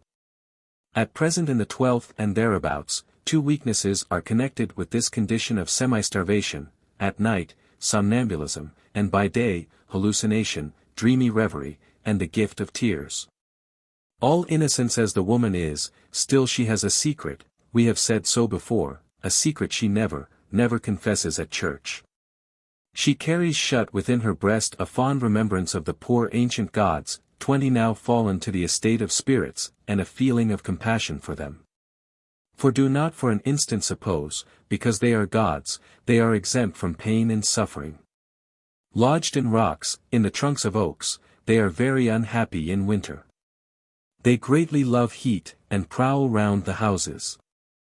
They have been surprised in stables, warming themselves beside the cattle. Having no more incense, no more victims, poor things, they sometimes take some of the housewife's milk. She, good managing soul, does not stint her husband, but diminishes her own portion, and when evening comes, leaves a little cream behind in the bowl. These spirits, which no longer appear except by night, sadly regret their exile from the day, and are eager for lights. At nightfall the goodwife hardens her heart and sallies out fearfully, bearing a humble taper to the great oak where they dwell, or the mysterious pool whose surface will double the flame in its dark mirror to cheer the unhappy outlaws. Great heavens! If she were discovered! Her husband is a prudent man, and has a holy terror of the church's anger, he would most certainly beat her, if he knew. The priest makes fierce war on the poor spirits, and hunts them out of every corner. Yet surely they might be let live in peace in the old oaks. What harm do they do in the forest? But no. Council after council launches its anathemas against them. On certain days the priest even goes to the oak, and mumbles prayers and sprinkles holy water to drive away the evil spirits. What would become of them if there were no kind soul to pity them? But she is their protection. Good Christian as she is, she yet has a warm corner in her heart for them. None other is to be trusted with sundry little intimate secrets of her woman's nature, innocent enough secrets for a chaste wife like her, but which the Church would be sorely scandalized if it heard. They are her confessors, to whom she does not fear to make these touching feminine confidences. She thinks of them as she lays the Yule log on the fire.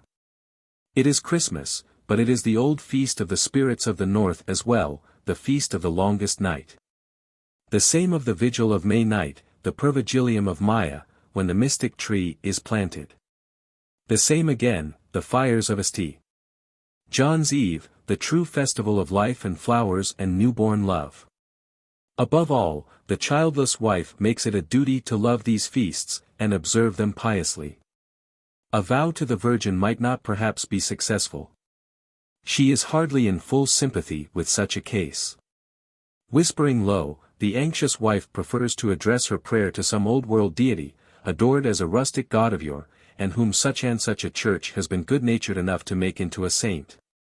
21 Thus bed and cradle, the tenderest mysteries a chaste and fond soul broods over, all this is still the province of the gods of ancient days. Nor are the spirits ungrateful. One day she wakes, and lo! Without her putting a hand to anything, the household tasks are done. She is struck dumb, crosses herself, and says nothing. When her man is gone to work she asks herself what it means, but can find no answer. It must be a spirit. What is he? What is he like?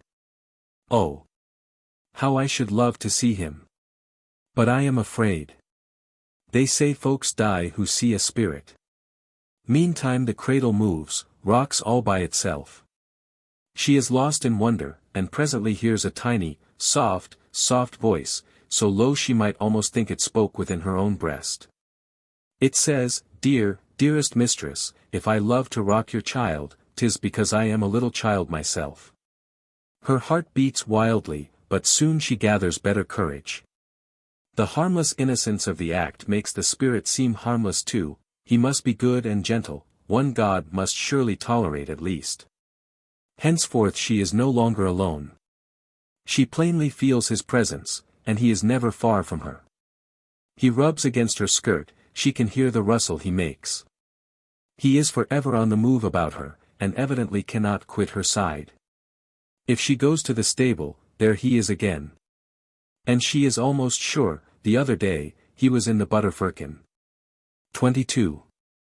What a pity she cannot catch him and have a good look at him. Once, all of a sudden, when she stirred the live embers, she thought she saw him dancing an elfin dance among the sparks. Another time she all but captured him in a rose. Small as he is, he works away, sweeping and tidying and sparing her a world of trouble. All the same he has his faults. He is volatile and overbold, and if he were caught he would most likely escape. Also he sees and hears too much. Sometimes he repeats in the morning some little word she has said quite low down, at bedtime, after the light was out. She knows for certain he is very indiscreet, and most inquisitive. It troubles her to feel herself followed about everywhere. She complains how annoying it is, and likes it all the while. Sometimes she will threaten him and send him about his business. At last she is really alone, and quite reassured at the thought. But next moment she feels on her cheek a light caressing breath, a touch like a bird's wing. He was under a leaf, the rogue. He laughs, and his sweet voice, no mockery in it now, tells her his delight in having stolen a march on his modest mistress. Now she is really angry, but the rascal only trills, No. No. Little mistress, darling little mistress, you are not angry, not at a thing like that. She is ashamed and dares say no more. But she has her suspicions he loves her over well. Her scruples are awaked, and she loves him all the more. At night she thought she felt him in bed, that he had slipped in between the sheets.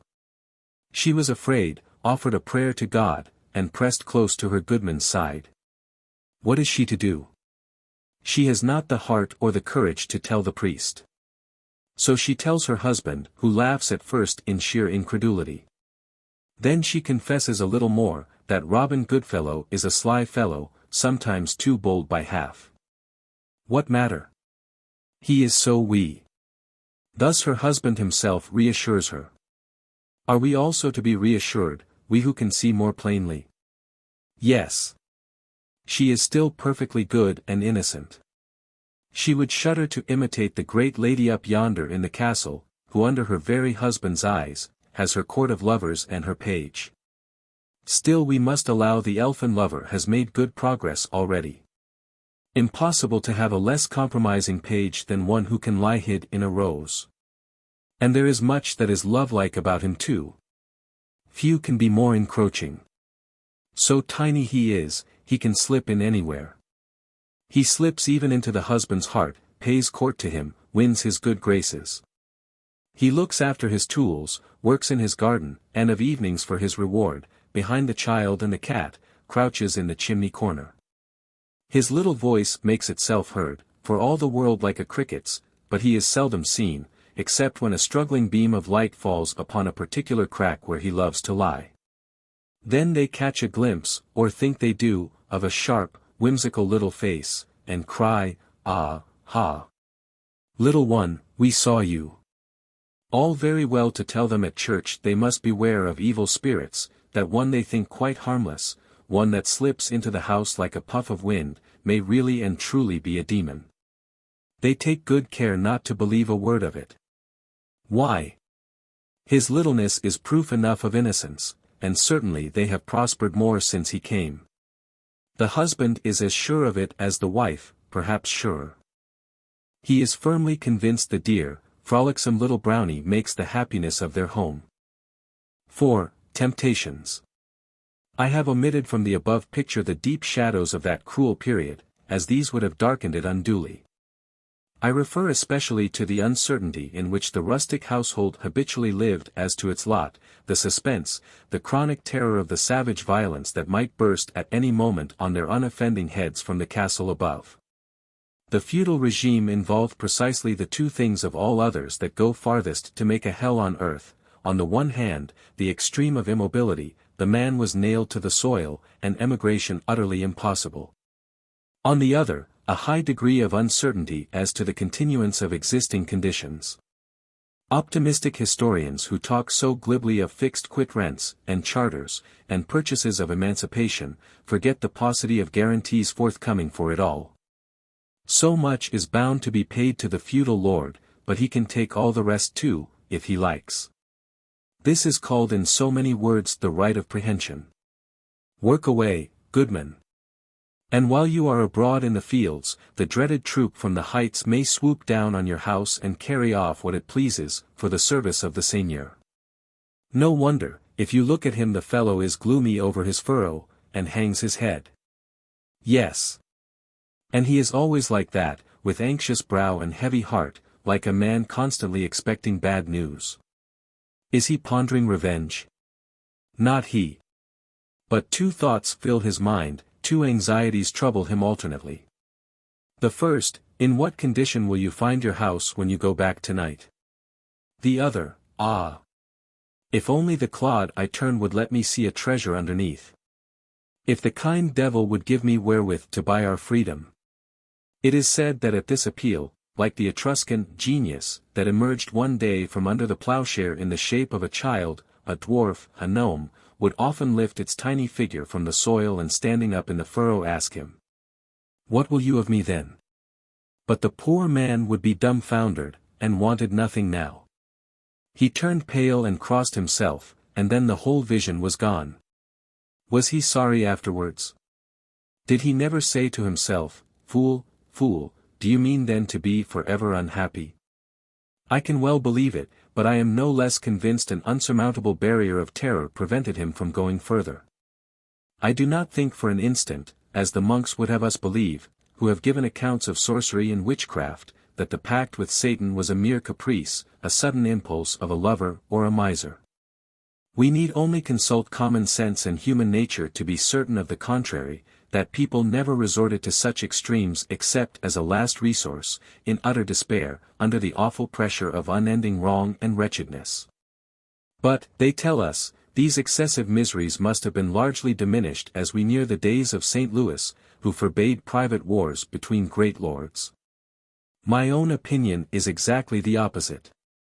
During the 80 or 100 years which intervened between this prohibition and the English wars, 1240-1340, the seigneurs, no longer having their customary amusement of burning and pillaging the lands of the neighboring lord, were ferocious in the treatment of their vassals. St. Louis's peace was their war. The ecclesiastical seigneurs, the monkish seigneurs, and the like, make the reader of the Journal d'études Revolt, published recently, fairly shudder. The book gives a revolting picture of wild, barbarian license. The monkish seigneurs showed a special violence towards the nunneries. The austere Revolt, confessor of the sainted king and archbishop of Rouen, makes a personal investigation into the condition of Normandy. Every night he rides up to the door of a fresh monastery. Everywhere he finds the monks leading the bold, bad life of feudal nobles, going armed, drinking, dueling, hunting recklessly over waste and cornland alike, the nuns living with them in indiscriminate concubinage, and everlastingly with child by them. Such was the Church. What must the lay nobles have been? What was the inside like of those gloomy towers that, viewed from the plain below, inspired mere panic terror? Two tales, true history doubtless both of them, Bluebeard and Griselda, tell us something.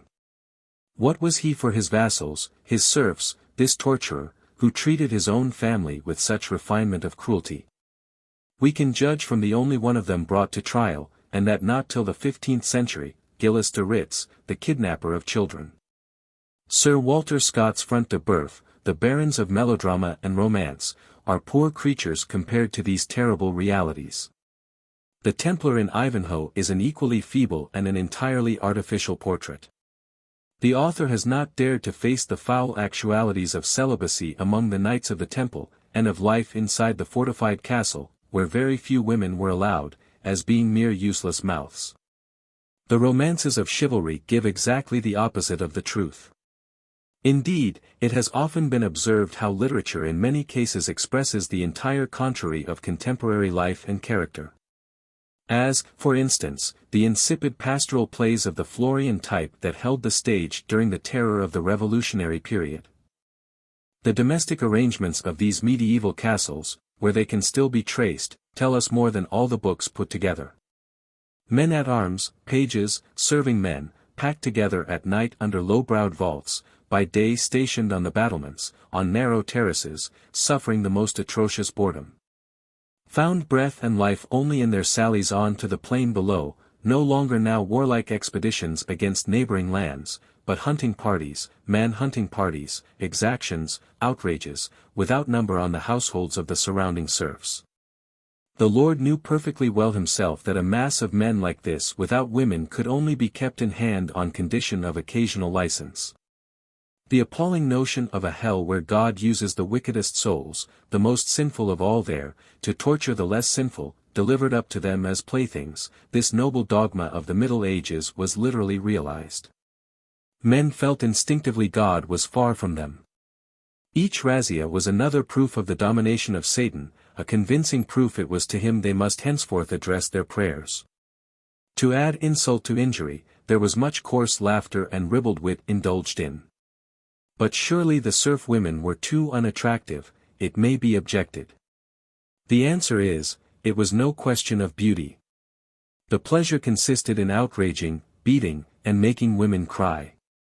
As late as the 17th century, the great court ladies would almost die of laughing to hear the Duke of Lorraine describe how his fellows raided peaceable villages, killing and torturing every woman, old women included.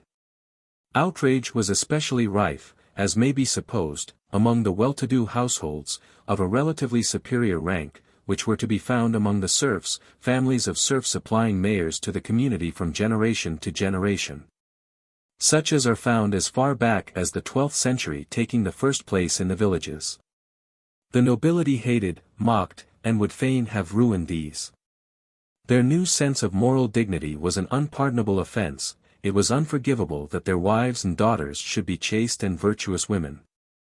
What right had they to be respectable? Their honor was not theirs to keep. Serfs of the body, that was the cruel phrase everlastingly thrown in their teeth. It will be hard to believe in days to come that, among Christian people, the law did a worse thing than any it did to the slaves of antiquity, that it expressly sanctioned as a right the most deadly outrage that can wring a human being's heart. The ecclesiastic seigneur, no less than the lay, possesses this foul prerogative. In a parish in the neighborhood of Bourges, the cure, being a seigneur, laid express claim to the firstfruits of every bride, though in practice he was quite willing to sell his wife's virginity to the husband for money down. 23. The theory has been too readily accepted that this outrage was only formal, never actually done. But the price named in certain countries for release from it was far beyond the means of almost any peasant. In Scotland, for instance, the feudal superior claimed several cows, an enormous, an impossible price. Thus the poor young peasant's wife was at her lord's discretion. Moreover, the Fers du Béarn state in so many words that the right was literally exacted. The peasant's eldest son is always reckoned the seigneur's child, for he may be of his engendering. 24. All feudal customs, even where this is not mentioned, invariably impose an obligation on the newly made bride to go up to the castle to present the marriage meat offering. An odious practice to force the poor trembling creature thus to run the gauntlet of anything it might enter the heads of the wild pack of insolent, wifeless retainers that harbored there to do to her. One can still see the shameful scene, the young husband bringing his bride to the castle. One can imagine the guffaws of the knights and squires, the ribald tricks of the pages, that welcomed the unhappy pair. At any rate the presence of the lady of the castle will keep them in check, you say. Not a bit of it. The fair chatelaine the romances would have us think so delicate, 25, but who was quite capable of taking command of the garrison in her lord's absence, who was used to judging, punishing, ordering torture or death. Who had a hold over the baron himself by means of the fiefs she brought him, she was no tender-hearted protectress, least of all for a serf, who perhaps was a pretty woman too. Flaunting publicly, as was the habit of the time, her favored knight and her page, she was not sorry to justify the liberties she allowed herself by similar misdemeanors on her husband's part. She will be no obstacle to the game in hand, the amusement they are getting out of the poor trembling fellow eager to redeem his wife. They begin by bargaining with him, laughing at the agonies of the hard-fisted peasant, and end by sucking his very marrow and blood. Why this dead set at the pair? Because he is fittingly dressed, an honest man of respectable position, a notable person in his village. Because she is pious, chaste, and modest, because she loves him, because she is afraid and in tears. Her pretty eyes ask for pity, in vain. The unfortunate man offers all he possesses, even the dowry itself. No use. It is not enough. Angered at the injustice of such harsh treatment, he urges, but my neighbor, he paid nothing. Ho! Ho! Argufying now, the insolent scoundrel. Then the whole pack crowds round him, shouting, sticks and brooms belabor him with a hail of blows. Finally he is hustled and kicked out of doors, and they scream after him, jealous brute, with your ugly, Lenten looks, who's stealing your wife? You shall have her back tonight, and to cap the favor, with child. Say thank you, why? You're nobles now. Your firstborn will be a baron. All crowd to the windows to see this ludicrous figure, death in his heart, wedding clothes on his back. Peals of laughter pursue him, and the roistering mob, down to the meanest scullion, gives chase to the poor cuckold. 26. The man would have died on the spot of rage and chagrin, but for one hope, of the devil's help. He goes home alone, and finds his house, how empty, how deserted. No. Not empty, there is someone there. Satan sits at the hearthside. Presently she returns too, pale, disordered, in pitiful estate. She throws herself on her knees, and craves his pardon. At this the man's heart is like to burst. He puts his 2 arms round her neck, and weeps and sobs and cries aloud till the very walls tremble. Still her coming brings God back to the house. Whatever she may have endured, she is pure, innocent, and holy yet. Satan will get nothing today. The pact is not ripe for signing yet.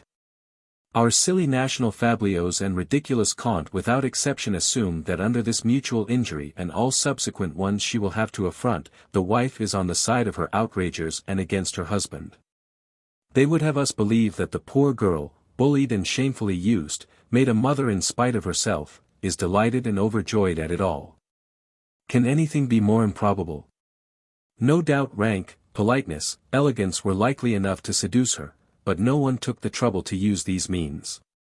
They would have much fine fun indeed of anyone who for a serf's wife should have played the high-bred lover. All the rout, chaplain, cellarer, down to the very serving men, thought they were honoring her by outrage. The humblest page fancied himself a great lord, if only he seasoned his love-making with insults and blows. One day, when the poor woman had been maltreated in her husband's absence, she was heard to exclaim, as she recoiled her long hair, "Oh, miserable saints of wood, of what avail to make vows to them? Are they deaf? Or are they grown old? Why have I not a spirit to protect me, strong and powerful, if an evil spirit, I cannot help it? I see them many a one carved in stone at the church door. What are they doing there? Why do they not fly to their proper home, the castle yonder, to carry off these miscreants and roast them in hell? Oh, for strength and power! Who can give me these? I would gladly give my whole self in exchange. Alas! What could I give? What have I to give? I have nothing left. Woe on me, body and soul, on my soul that is but ashes. Why cannot I have, instead of my elfin friend, who is good for nothing, a great, strong, powerful spirit? Oh, sweet little mistress mine, 'tis by your fault I am so small, and I cannot grow bigger. And besides, if I were big, you would never have liked me, never have allowed me near you, and your husband even less. You would have had me driven off by your priests and their holy water. I will be big and strong if you wish. Mistress mine, spirits are neither big nor little, strong nor weak. At desire, the tiniest can become a giant. Why? How? Nothing simpler. To turn your spirit into a giant, you have but to give him a gift. A gift? What gift? A sweet woman's soul. Oh, horror! Who are you, say? And what is this you ask? Nay, such gifts are made every day. Would you price yourself higher than the lady yonder of the castle? She has pledged her soul to her husband, to her lover, nevertheless she gives it again all to her page, a child, a little silly lad. I am far more than your page. I am more than any serving boy. In how many things have I been your little maid and tirewoman? Nay, do not blush, do not be angry. Let me tell you only, I am all about you, and already perhaps within you. For how else should I know your thoughts, even the very thought you hide from your own self? Who am I? I am your little soul, that talks unconcernedly to your great, your proper soul. We are inseparable. Do you rightly know how long I have been with you? For more than 1,000 years. For I was your mother's, and her mother's, your grandmother's and great-grandmother's. I am the genius of the hearth and home. Tempter. Tempter. But what will you do? I will make your husband rich, and you powerful, so that folk shall fear you. What say you? Are you then the demon of hidden treasures? Why call me demon, if I am but doing a just work, a task of kindness and gentle piety? God cannot be everywhere, he cannot be always at work. He likes to rest sometimes, and leaves us, the spirits, to see to little matters, to correct the inadvertences of his providence, the miscarriages of his justice. Your husband is an instance, poor, hard-working, deserving mortal, who toils and moils himself to death, and gains the barest living. God has not had time yet to think of him. Albeit a trifle jealous, still I love him, my good host, and pity him. He can no more, he must give in. He will die like your children, killed already by dire poverty. Last winter he was ill. What will become of him next winter? Then she put her face between her two hands, and wept for long hours. At last, when she had no more tears left, though her sobs still shook her breast, he said, I ask nothing. Only, I beseech you, let us save him between us. She had made no promise, but she belonged to him from that hour forth. 5. Diabolical Possession. But the terrible age is the age of gold. By this I mean the cruel epoch when gold first got the mastery. The date is 1300, in the reign of Philippe le Bel of France, a king at once of gold and iron, it would appear, a great monarch that never opened his mouth, that seemed to have a dumb spirit, but at the same time a mighty arm. Strong enough to burn down the temple, long enough to stretch to Rome and with iron gauntlet to give the first buffet to the astonished pope. Henceforth gold is high pope, and god of all, and not without good reason. The movement began in Europe with the Crusades. Wealth is not deemed wealth unless it has wings and is capable of moving freely hither and thither, admits of rapid exchange. The king, to strike his far-off blows, needs gold and gold only. The army of gold, the army of the king's treasury, spreads far and wide over the whole face of the land. The great baron, who has brought home dreams of splendor from the east, is ever longing, for its marvels, damascened weapons, oriental carpets and spices, horses of pure Arab blood. For all this he must have gold. When the serf brings in his wheat, his lord spurns him with his foot, crying, that is not all I want, I would have gold. From that day the world is changed. Hitherto, in the midst of many evils, there was at any rate peace and security so far as the levies were concerned. As years were good or bad, the quit rent followed the course of nature and the quality and quantity of the harvest. If the lord of the soil said, "'Tis a fine tribute you offer," the answer was, "My lord, God has given no more." But gold! Alas! Where to find gold? We have no army to raid it from the rich cities of Flanders. Where are we to dig the earth to win its treasure? Ah!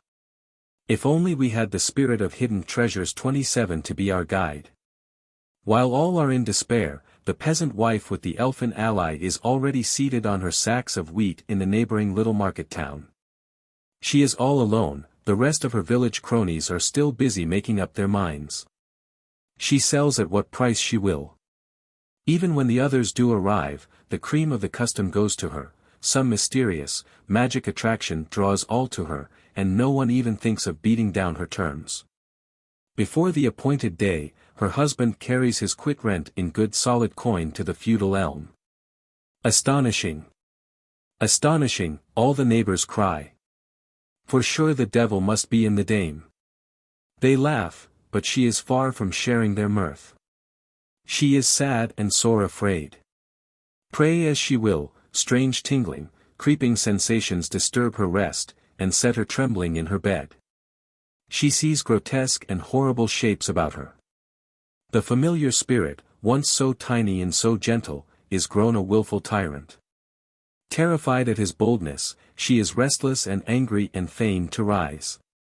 She submits, but with sighs and groans, she feels her loss of independence, and exclaims, "Alack!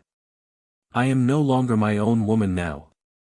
"Well, well," cries the baron, in high satisfaction, "here's verily a peasant with some sense at last, he positively pays in advance. I tell you, I like you, man. Can you cast accounts?"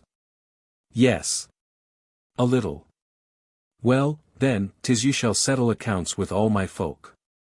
Every Saturday you shall take your seat under this elm to receive their moneys. On Sunday morning, before Mass, you must bring up the proceeds to the castle. A mighty change this, truly. The good wife's heart beats high when, Saturday come, she sees her poor husband, mere laborer and serf that was, sitting like a little lord himself under the shadow of the feudal tree. A trifle dazzled and confused at first, he gets used to the position finally and assumes an air of gravity. Nor is it safe to poke fun at him, the Baron means him to be respected. When he comes up to the castle, and rivals are for laughing at him and playing him some nasty trick or other in their jealousy, you see yonder embrasure, says the Baron, the rope you may not see, but it is all ready. The first to lay a hand on him, shall dangle out of the one at the end of the other, and so I tell you, shut and stump.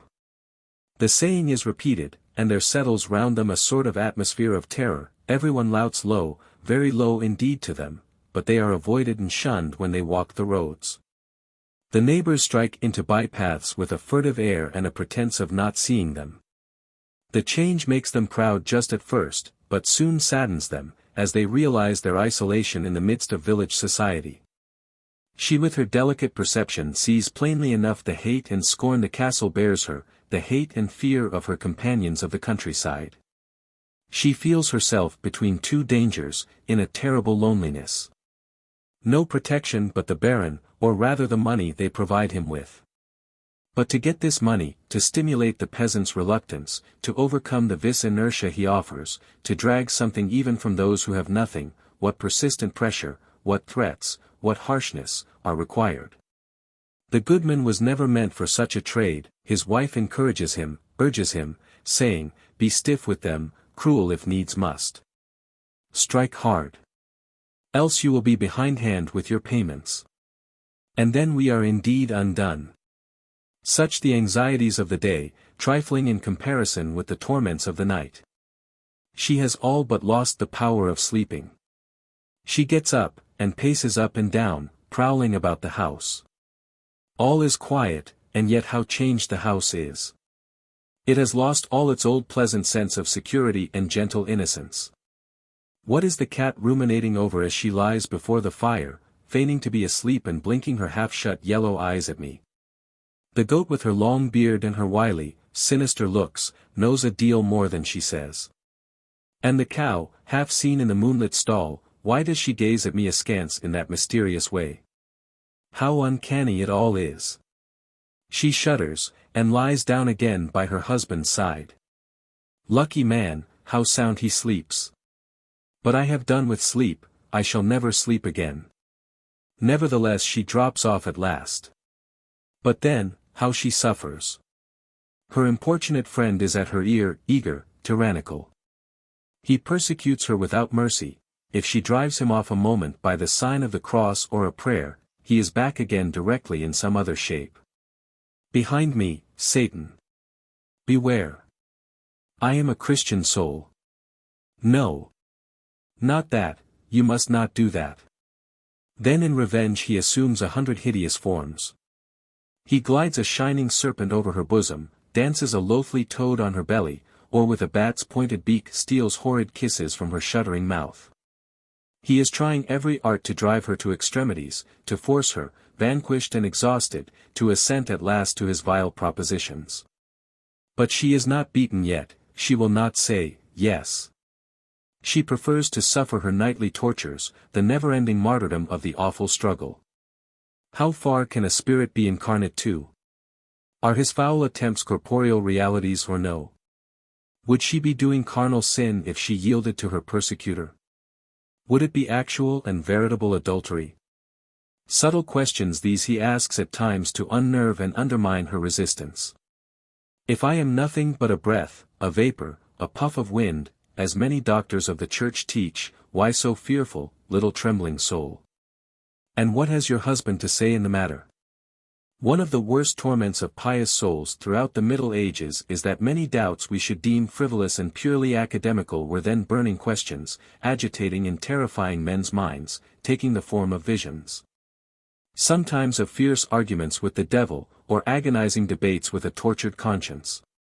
The demon, for all his furious manifestations in the case of demoniacs, nevertheless remains a spirit down to the very end of the Roman Empire, and up to the time of Saint Martin, in the 5th century. On the invasion of the barbarians, he grows barbarian too, and more carnal and corporeal, so much so that he takes to stone throwing, and amuses himself with pelting to pieces the bell of Saint Benedict's cloister. The Church, to frighten off the savage encroachers on ecclesiastical property, makes the devil more and more frankly incarnate, teaching men to believe he will torment sinners, not merely as soul acting upon soul, but materially in their flesh. That they will suffer actual bodily tortures, not the flames of an ideal hell, but every exquisite pang of physical pain that blazing brands, the gridiron, and the red-hot spit can inflict. This conception of diabolic torturers, tormenting the souls of the dead with material agonies, was a perfect goldmine for the medieval church. The survivors, torn with grief and pity, asked eagerly, "Cannot we, from this world to that, redeem these unhappy souls? Cannot we expiate their offences by dint of fines and imposition, as is done in earthly matters?" The bridge between the two worlds was Cluny, the Cluniacs from their first foundation, about 900, having at once grown into one of the richest of the monastic orders. So long as God punished in person, making his hand heavy on sinners, or at any rate striking by sword of an angel, according to the noble antique phrase, it was not so horrible. The hand of the Lord was severe, a judge's hand, but still a father's too. The angel when he struck was still pure and clean as his own sword. But it is by no means so when the ministers of execution are foul demons. They are very far from imitating the angel that burned Sodom, but only after quitting the city. They remain, and their hell is a horrid Sodom, where damned souls, more deeply stained with sin than the sinners given into their power, find an odious pleasure in the torments they inflict. This doctrine men saw inculcated in the artless sculptures carved around church doors, from which they learned the dreadful lesson how fiends experience a wanton delight in causing pain. Under pretext of punishment, the devils work out on their victims the most revolting caprices. A profoundly immoral conception, and a truly damnable, this, of justice, falsely so-called, favoring the coarser part, making its perversity yet more perverse by handing it over a plaything to torment, corrupting the very demons themselves. A cruel, cruel time. Think how black and lowering was the sky, how it weighed on the heads of mankind. Think of the poor little children, their minds filled with these dreadful notions, trembling with terror in the very cradle. Think of the pure, innocent girl, shuddering lest damnation lurk in the pleasure she involuntarily finds in the workings of the Spirit. Of the wife, as she lies in the marriage bed, tortured by the same assaults, resisting yet ever and anon feeling the stir within her. A horrid experience, known to those who have the tapeworm. To be conscious of a twofold life, to feel the horrid thing moving within one, now violently, now with a silky, undulatory creeping that is even worse, and recalls the sensations of seasickness, till a man dashes away in frenzy. Horror-struck at himself and his own body, longing only to escape, to die. Even at such times as the demon was not actively tormenting her, the woman subjected to his assaults might be seen gloomily roaming around, a prey to melancholy thoughts. For there is no hope left of cure. His entry is irresistible. He penetrates everywhere like a foul miasma. Is he not the prince of the air, the prince of storms, of internal no less than of external storm? We find this coarsely, but vigorously, portrayed under the arch of the great doors of Strasbourg Cathedral. At the head of the company of foolish virgins, their leader, the woman of sin who is enticing them down to the abyss, is full, swollen out, with the demon, who hideously distends her body and escapes from beneath her skirts in a black cloud of dense, stifling smoke. This distension is one cruel mark of diabolical possession, at once a punishment and a boast. She carries her belly thrust forward, the proud wanton of Strasbourg, and her head well thrown back, triumphing in her hideous grossness, rejoicing in her monstrous deformity. She is not like this yet, the woman we are describing. But she is already puffed out with the devil, and with evil pride in her new fortunes. Sleek and fair, she walks the street, her head high, her face expressing pitiless disdain and scorn of the very earth she treads on. Her neighbors are afraid, and both hate and admire her. Our village dame says plainly by mien and look, "'Tis I should be the lady of the castle." What is she at, I would know, in the high tower yonder, wanton, idle jade, among all those men, and her husband so far away? A rivalry springs up, and the village, which hates her, is proud of her none the less. The lady of the castle is baroness. But ours is queen, more than queen, something none dare name. Terrible and fantastic her beauty, a cruel beauty, compact at once of pride and pain. The foul fiend in person glares out of her eyes. She is his in a sense, but only in a sense as yet. She is herself still, and steadfastly refuses to surrender her personality. For the moment she is neither the devil's nor God's.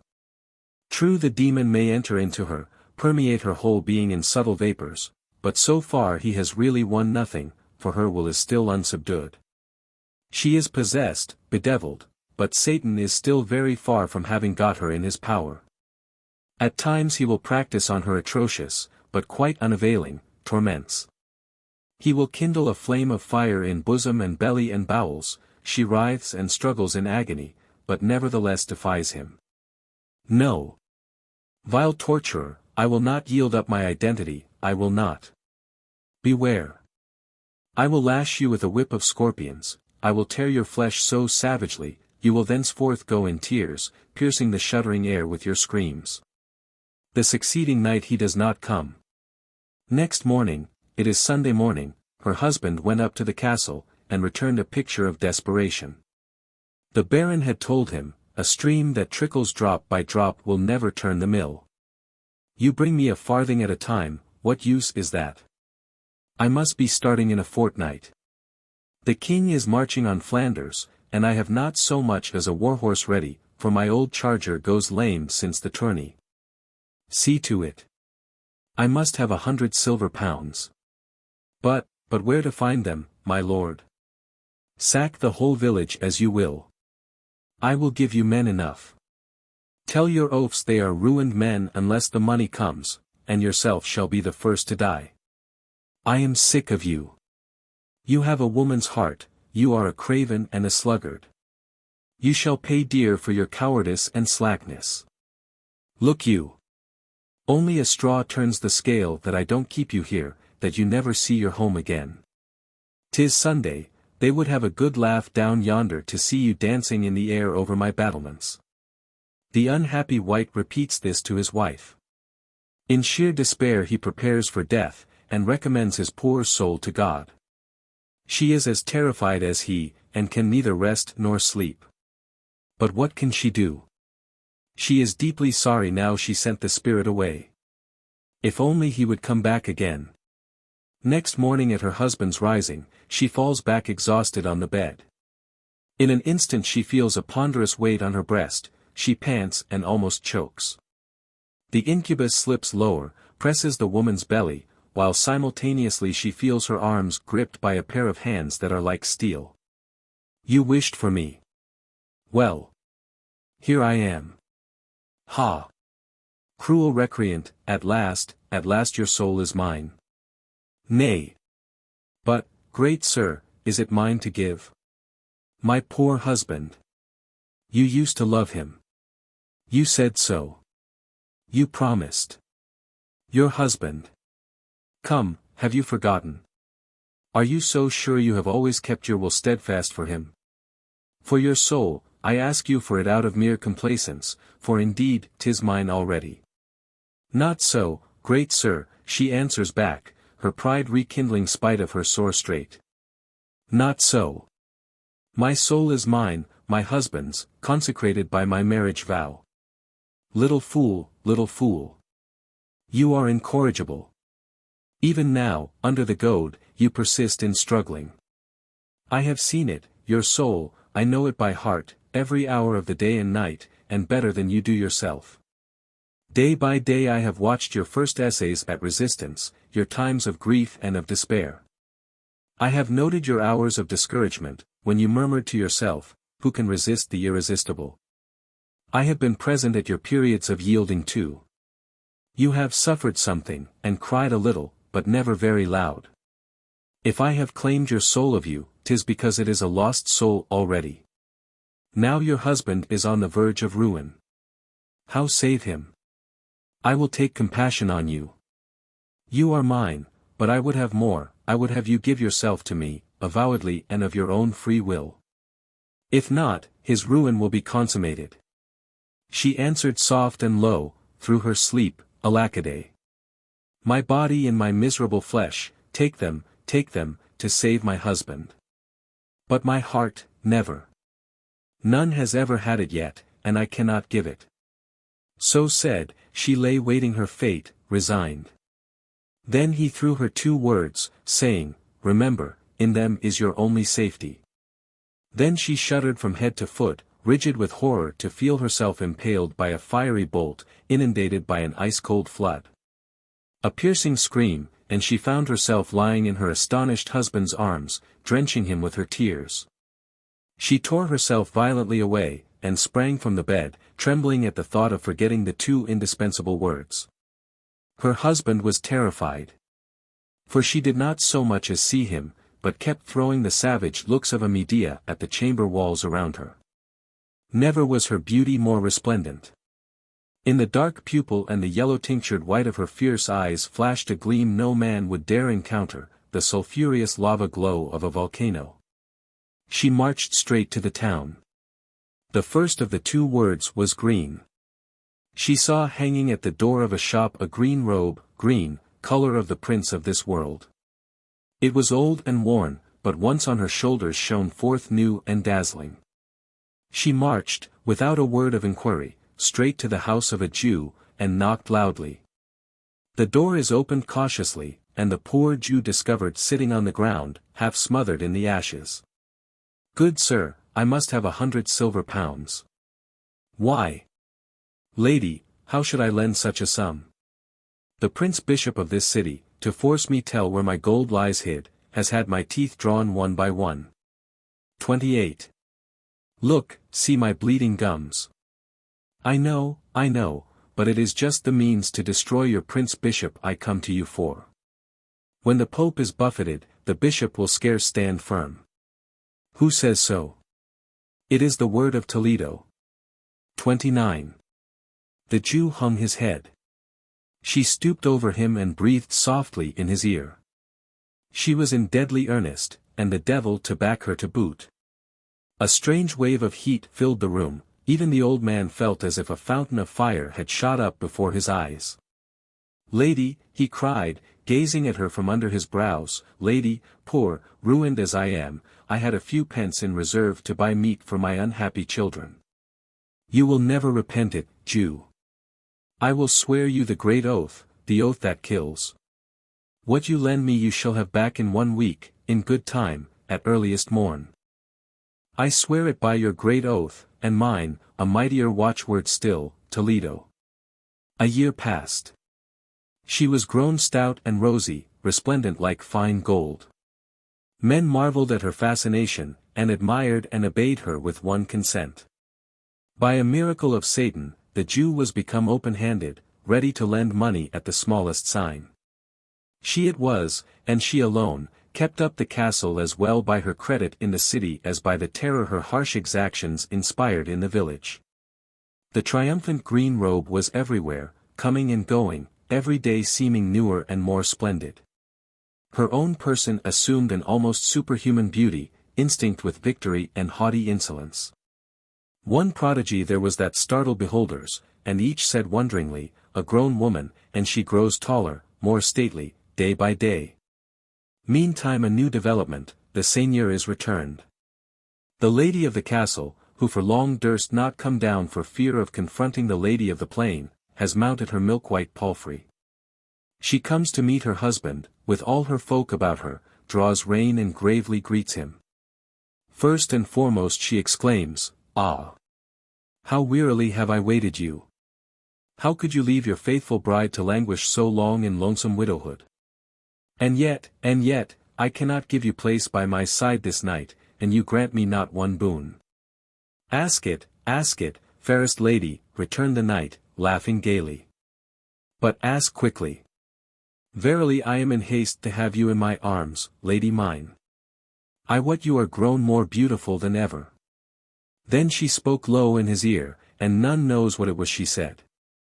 But before climbing to the castle, the good baron set foot to earth before the village church, and went in.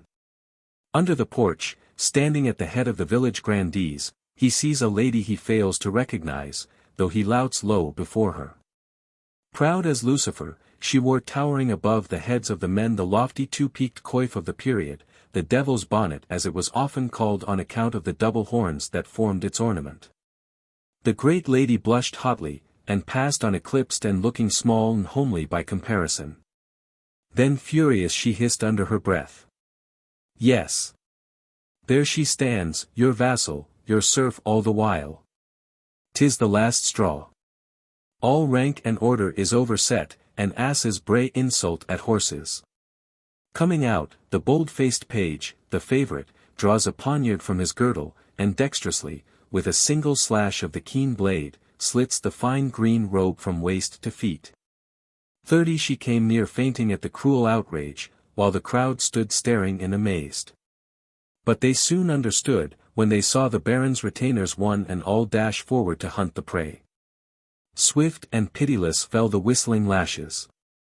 She flies, but feebly, she is already a trifle unwieldy. Barely 10 paces, and she stumbles. Her best friend and gossip has thrown a stone in her path to trip her feet. At this a shout of brutal laughter. But she lies cowering, screaming shrilly. But the pages are remorseless, and whip her to her feet again with their lashes. The noble, gallant pack join in, and pick out the tenderest spots for biting. At long last, a haggard figure in the dreadful procession that welters round her, she reaches her own house door, to find it shut. With hand and foot she knocks and kicks, shrieking, "Good husband, quick! Oh, quick! Open, open!" But yet she hung there, spread-eagled, like the wretched barn-door owl you see nailed to a farmer's door, while the blows continued to rain down on her unceasingly. Not a sound within the house. Was the husband within? Or was it that, scared for his riches, he dared not face the crowd, dared not risk the pillage of his goods? Under all these outrages and blows and sounding buffets she fell swooning at last. Then she sat crouching on the chill stones of the threshold, naked, half dead, her long hair barely covering her bleeding flesh. Then one of the castle party cries, "Enough, we have no wish to kill her." So they leave her, and she runs to hiding. But in spirit she sees the gay doings in the castle hall. The baron, giddy-headed as he is, could not help exclaiming, "Nay, I am half sorry for it all." But the chaplain says smoothly, "If the woman is possessed, as they say she is, my lord, your duty to your good vassals, your duty to all the countryside, is to deliver her up to Holy Church. It is awful to see, since these scandals of the Templars and of the Pope, the progress the devil is making. Against him one thing only avails, the stake." A Dominican interrupts, "Excellent well, your reverence, you have spoke excellent well. Deviltry, deviltry is heresy of the first degree. Like the heretic, the devil-possessed must be burned alive. Still sundry of our good fathers do not trust now even to the stake itself entirely. Wisely and well they would fain before all have the erring soul slowly and surely purged, tried, tamed by fastings, lest it be burned in its unrepentant pride and go triumphing to the stake. If you, my lady, in your piety and sweet charity, if yourself would take the task of working in this our sister's stubborn heart, setting her for some years or so in pace in a brave dungeon of which you only should hold the key, you might indeed by firm discipline and proper torments, save her poor soul, shame the foul fiend, and at last yield her up, chastened and humbled, into the hands of Mother Church."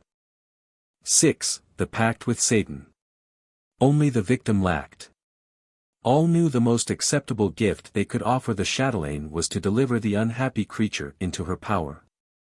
Right tender the gratitude she would have shown the man who had given her this proof of devotion, handed over to her mercy the poor bleeding limbs of her rival.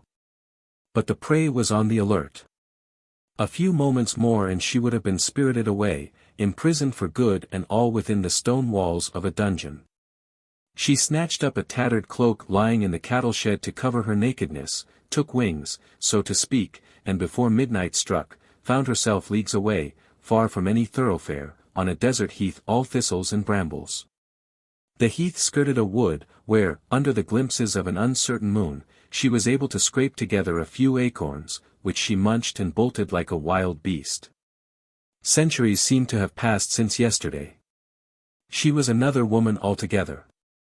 The proud beauty, the queen of the village, was no more, her very soul and its every outward manifestation was utterly changed. She pounced on the acorns like a famished wild boar, sat squatted at her food like an ape. Thoughts, scarcely human, were crowding through her brain, when she hears, or thinks she hears, a screech owl's hoot, followed by a shrill peal of laughter. She is startled, but there. 'Tis perhaps only the mocking jay that can imitate every sound, and delights in these deceptions. The weird laugh is heard again. Where it comes from she cannot tell. It seems to issue from an old hollow oak. But now she hears words plainly articulated, ah, ha. So you are come at last. Very unwilling you were to come, you never would have come at all had you not found yourself in the extremity of direst straits. You must needs, proud lady, be whipped to the enterprise, and cry and whine for mercy, mocked, scorned, and outcast in a byword to your own husband. Where would you be this night, if I had not pitied you and shown you the in-pace, the dungeon they were making ready for you in the castle crypts? Late in the day, you come to me, old woman, old witch, they call you now. You were young once, and you treated me ill then, me your little Robin Goodfellow that was so eager to serve you. Your turn now, if I will have you, to serve me, and kiss my feet. You were mine from your birth up. The roguery you hid so well, the diabolic charm you could not hide, made you mine. I was your lover, your husband. Your own has shut the door in your face. But I will be kinder. I welcome you to my domains, my free and open plains and spreading forests. What do I gain, you ask? Have I not long had you in my power at propitious seasons? Have I not overwhelmed, possessed you, filled you with the flame of my desire? I have changed, renewed the very blood in your veins. There is not an artery in your whole body I do not circulate through. You cannot tell yourself how completely and entirely you are my bride. But your wedlock has not yet been solemnized with all the formalities due. I am a stickler for propriety, a gentleman of scruples. We must be made one for all eternity. Great sir, situated as I am, what should I say? Oh, indeed I have felt only too plainly, since many a day, that you are my destiny, my only and inevitable destiny. Artfully have you caressed and favored and enriched me, to bring me to ruin at the last. Yesterday, when the black hound bit my poor naked limbs, his teeth burned in my flesh, and I cried, it is he. The same evening, in the castle hall, when that Herodias debauched and overawed the board, someone was there ready to pander to her hate and promise her my blood, and it was you again. True enough. But 'tis I likewise that saved you, and led you hither. And why did I so? Because I would fain have you all my own, with none to interfere between us. Frankly, your husband was an offense to me. And you would be for ever bargaining, making terms. Quite other is my way, my maxim is, all or nothing. That is why I have tormented you a trifle, disciplined, chastened you, to ripen you for my embraces. I am particular, and pick and choose, I do not, as folk think, accept every silly soul that may be ready to give itself to my power. I am for select souls, at the right toothsome crisis of fury and despair. Look you. I must needs tell you, I like you well, as you are today, you are more desirable than ever before, you are a delectable soul for Satan. Ah! How long I have loved you! But today I am hungry for you. I will deal largely and liberally with you. I am not one of those husbands who make bargains with their future bride. If you would merely be rich you should be on the instant. If you would merely be a queen, step into the place of Queen Jean of Navarre, it should be done, and none should say me nay, and verily the king would lose little in the pride and wilfulness of his spouse. 'Tis a greater destiny to be my wife. But there, say what you would have yourself. Great sir, I want nothing but the power of working ill. Ah, a right charming answer. How well you merit my love. Truly that comprehends everything, both the law and the prophets. Seeing you have chosen so wisely, you shall be given into the bargain all the rest to boot. You shall know all my secrets. You shall see the foundations of the earth. The world shall come to you, and pour out gold at your feet. More, here I give you the true diamond, my bride, the brilliant of first water, revenge. I know, you gypsy, I know your most hidden wish, our two hearts beat as one in this. That is the thing will ensure me final and certain possession of you. You shall see your lady enemy on her knees before you, asking mercy and beseeching, happy if only you would hold her pardoned, doing the same she did once to you. Yes, she shall weep and you shall say no. With a condescending smile, and hear her cry in her agony, death and damnation, Amiel. Then comes my turn to act. Great sir, I am your servant. I was ungrateful once, I confess. For indeed you have always been over good to me. I am yours, my master and my God. I want no other. Gracious is the light of your countenance, and your service a sweet service of delight. With this she falls groveling, and adores him from the ground. First she does him homage according to the Templar's rite, symbolizing the utter abnegation of self and self-will. Her master, the prince of this world, the prince of the gales of heaven, breathes himself into her being like a rushing mighty wind. She receives at once and together the three sacraments, reversed and desecrate, baptism, priesthood, and marriage. In this new church, the exact opposite of its counterpart, the Church of God, everything is reversed. Patient and submissive, she bore the cruel initiation, 31 her spirit borne up and comforted by the one word, revenge. Far from the infernal leaven exhausting her energies, making her weak and ailing, it made her more strong and terrible, and brought fire from her eyes. The moon, that had modestly veiled her face an instant, shuddered to see her now. Swollen out horribly with the hellish vapor, with fire and fury, and, a new circumstance, with an unholy longing of desire, she showed for a moment enormous in her excessive proportions, and of an awe-inspiring beauty. She gazed around her. And nature itself seemed changed. The trees had found a language of their own, and told her tales of ages long ago. The herbs were simples now. Plants that yesterday she kicked away contemptuously like hay, were become beings that spoke to her of healing. Next day she woke in full security, far, far out of her enemies' reach. They had sought her fruitlessly, finding only a few fluttering rags of the fatal green robe. Had she in her despair leapt into the torrent? Had she been carried off bodily and alive by the demon? None knew. In either case she was damned, there could be never a doubt of that. The lady of the castle was comforted not a little they had not found her. Had they met her, they would hardly have known her, so mightily was she changed. Her eyes alone remained the same, not bright and flashing, but filled with a strange, appalling, somber glow. She was afraid, herself, of terrifying others. She did not drop them, but she looked askance, to mask their sinister effect by the obliquity of her gaze. Suddenly grown dark of skin, she might to all appearance have passed through the flames. But such as gazed more heedfully, felt that the flame was rather an internal one, that an unclean and consuming fire glowed in her bosom. The flaming bolt Satan had driven through her, still glowed within, and through, as if from a sinister, half-veiled lamp, a grim, but still perilously enticing, reflection.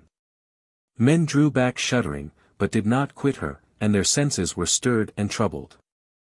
She found herself at the entrance of one of those caves of the troglodytes that occur in such numbers in certain hills of the center and west of France. It was the border marches, then a wild stretch, between the land of Merlin and the land of the Fairy Queen.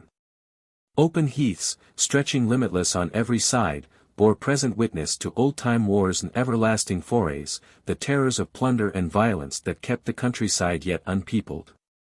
There the devil was at home. Of the scattered inhabitants, the most part were his fervent disciples, his devotees. For all the fascination the rugged brushwoods of Lorraine, the dark pine forests of the Jura, the salty wastes of the Burgos, may have exercised over him, his favorite haunt was perhaps these western borderlands of France. It was not merely the home of the dreamy shepherd, of the satanic coupling of she-goat and goat-herd, but the scene of a close conspiracy with nature deeper than elsewhere, of a more intimate comprehension of healing drugs and noxious poisons. Of mysterious relations, the connecting link of which has never been fathomed, with Toledo the learned, that university of diabolic arts. It was the beginning of winter. His cold breath, stripping the trees, had piled up heaps of leaves and twigs of dead wood. All this she found ready at the mouth of her gloomy shelter. Traversing a stretch of forest and a quarter of a league of heathy waste, one came down within hail of a group of hamlets a runlet of water had brought into existence. "Behold your kingdom," the voice within her whispered. "A beggar woman today, tomorrow you shall be queen of all this countryside." 7. King of the Dead. At first she was not greatly touched by these promises of future greatness. A hermitage without God, torturing memories that assail her in the deep solitude, the losses she had borne and the insults she had endured, her sudden, cruel widowhood, her husband who had left her alone to her shame and humiliation. All this saddened and overwhelmed her. A plaything of destiny, she saw herself like the wretched weeds of the waste, without root, beaten and buffeted by the north wind, tormented, cruelly battered this way and that. She seemed a poor fragment of coral, dull, grey, and angular, that possesses only coherence enough to be the better shattered. Children stamp on it, and men in mockery call it, the wind's wife. She laughs wildly and bitterly, as she likens herself to these things. But from the recesses of the darkling cave comes a voice, ignorant and foolish, you know not what you are saying. This weed that thus goes fluttering down the wind has good right to scorn all the fat, common herbs of the field. It has no abiding place or root, but 'tis complete, sufficient to itself, bearing everything, flower and seed within itself. Be you like it, be your own root, and in the very face of the whirlwind, you shall yet blossom and bear flowers, our own flowers, such as spring from the dust of tombs and the ashes of volcanoes. The first flower of Satan, I give it you this day, that you know my earliest name, the token of my antique might. I am the king of the dead. How have I been traduced?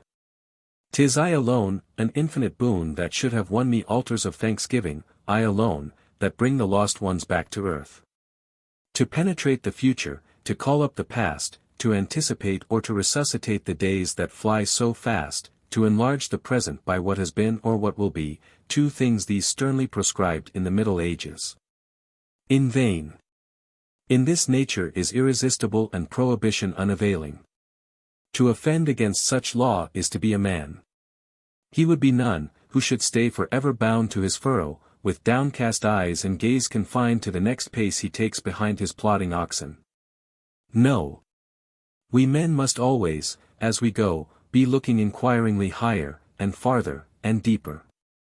This earth, yes. We measure it painfully and meticulously, but we spurn it too and cry constantly, what have you in your bowels? What secrets?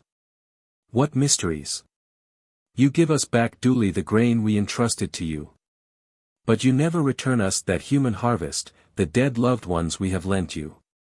Shall they not germinate too, our friends, our lovers, that we have planted there? If only for 1 hour, 1 instant, they might come back to us. Ourselves too shall soon be of that terra incognita, whither they have already gone. But shall we see them again? Shall we be with them? Where are they? What is their life yonder? They must indeed, my dead dear ones, be close captives not to vouchsafe even a sign. And what shall I do to make them hear? My father, whose only joy I was and who loved me so exceedingly, why does he never come to me? On this side and on that, only sore constraint, and bitter captivity and mutual ignorance. A gloomy night where we look for one ray of light in vain. 32. These never-ceasing ponderings of human nature, which in antiquity were merely sad, became in the Middle Ages cruel, bitter, demoralizing, making men's hearts to grow faint within them. It would seem as though the world had set itself deliberately to degrade the soul and render it cribbed, cabined, and confined to the measure of a coffin. The servile mode of burial between 4 planks of deal is well adapted to accomplish this, suggesting as it does an uneasy sense of suffocation. The dear one who has been coffined thus, if he comes back in dreams, is now no light, radiant shadow, centered in the aureole of a better and lighter place, but a tortured slave, the unhappy prey of a horrid, clawed hellcat, bestius. The text itself says, Netratus bestius, etc. Deliver us not to the beasts. Hateful and impious thought, that my father, so good and so lovable, my mother, so looked up to by all, should be the playthings of this horror. You laugh at this today. But for 1,000 years it was no laughing matter, but one for bitter burning tears. To this day one cannot write of these blasphemies without the heart swelling, and the very pen and paper grating a protest of fierce indignation. Another truly cruel innovation was to have displaced the Feast of the Dead from springtime, to which antiquity assigned it, to fix it in November. In May, where it stood originally, the dead were buried in flowers. In March, where it was put later, it marked, with the commencement of ploughing, the first awaking of the lark. The dead man and the living seed were put in the earth simultaneously, with the same hope of revivification. But, alas! In November, when all field work is ended for the year, the weather overclouded and gloomy for months to come, when mourners returned to the house, and a man sat down by his fireside and saw the place opposite for ever empty. What an aggravation of sadness was here! Plainly by choosing this period already mournful enough in itself, this period of the obsequies of dying nature, the fear was that else man would not have grief enough of his own to make him properly mournful. The calmest of us, the busiest, however much distracted by the activities and anxieties of life, have strange moments at times. In the twilight of dark winter mornings, at nightfall, coming down so fast to engulf us in its gloom, 10 years, 20 years afterwards, feeble, mysterious voices sound in your heart of hearts, greeting, dear one, 'tis we. So you are still living and working on, as always. It is well. You are not bowed down with the grief of losing us, you can do well without us. But we can never forget you. The ranks are closed up again, the vacant place obliterated. The house that was ours is full of life, and we bless its prosperity. All goes well, better than in those far-off days when your father carried you in his arms, when your little girl in her turn asked you, "Carry me, father, carry me." But there, you are weeping. Enough, farewell to meet again. Woe is me. They are gone, after uttering this gentle, heartbreaking plaint. But is it a just one? Not so. 1,000 times rather would I forget myself than forget them. And yet, cost what it may to say it, we must allow that certain characteristics escape us, are already less perceptible, certain features of the dear face are, not effaced indeed, but darkened, faded. A hard thing, a bitter and a humiliating, to feel oneself so fugitive and feeble, as quick to lose impressions as the unremembering waters, to realize that at long last we are losing that treasured grief it was our hope to keep intact forever. Give it back, I implore, I value so fondly that gracious source of tears. Restore, I beseech you, those cherished images. If nothing else, make me at least dream of them by night. Many a one says so in drear November.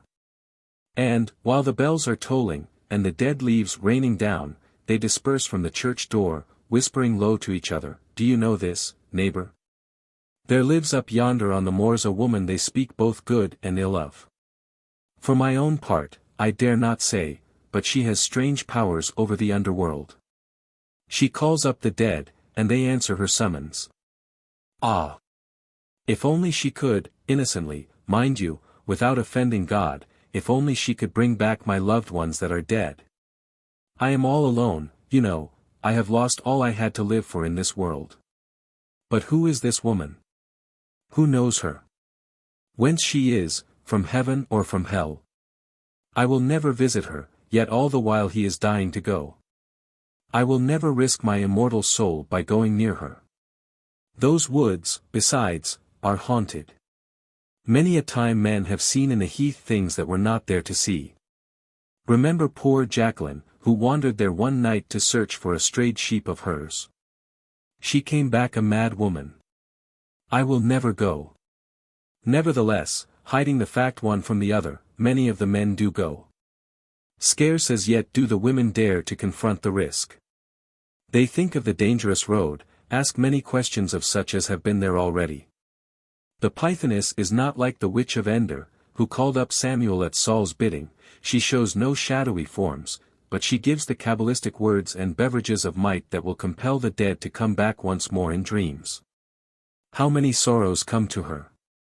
Even the old grandmother of 80, frail and tottering, would fain see her little grandson once again. By a supreme effort, not without remorse for committing such a sin when so near the tomb, she drags herself to the witch's hut. The savage-looking place, rough with its yews and briars, the bold, dark beauty of the implacable Proserpine she finds there, all frightens her. Prostrate and trembling on the earth, the poor old woman weeps and prays. No answer is vouchsafed. But when at length she dare raise her head a little, she sees hell itself has been weeping in sympathy. This simple impulse of pure natural feeling set poor Proserpine blushing. Indignant at her own weakness, degenerate creature, weakling soul, she ejaculates, "You that came hither in the fixed design of working ill and only ill. Is this the result of your master's teaching? Ah! How he will laugh me to scorn! Nay, not so. Am I not the great shepherd of shades, to bid them come and go, to open them the gate of dreams? Your Dante, when he paints my portrait, forgets my true attributes. Adding a grotesque and superfluous tale, he never sees how I hold in very deed the shepherd's rod of Osiris, and have inherited his caduceus from Mercury. They thought to build an impassable wall to block absolutely the road from one world to the other, but my feet are winged, and I flew lightly over the obstacle. Vilely calumniated, called a ruthless monster, I have yet felt the prick of pity, succored the afflicted, and consoled sorrowing lovers and mothers bereaved of their little ones. Spirit of evil, I have yet felt compassion and pitiful revolt against the harshness of the new God. The Middle Ages and its chroniclers, churchmen to a man, have been careful not to avow the hidden, but profound, changes taking place in popular sentiment. It is plain that pity now appears ranged on the side of Satan. Even the Virgin, the ideal of grace, makes no appeal to this need of every feeling heart, nor the Church either. Evocation of the dead is indeed expressly forbidden.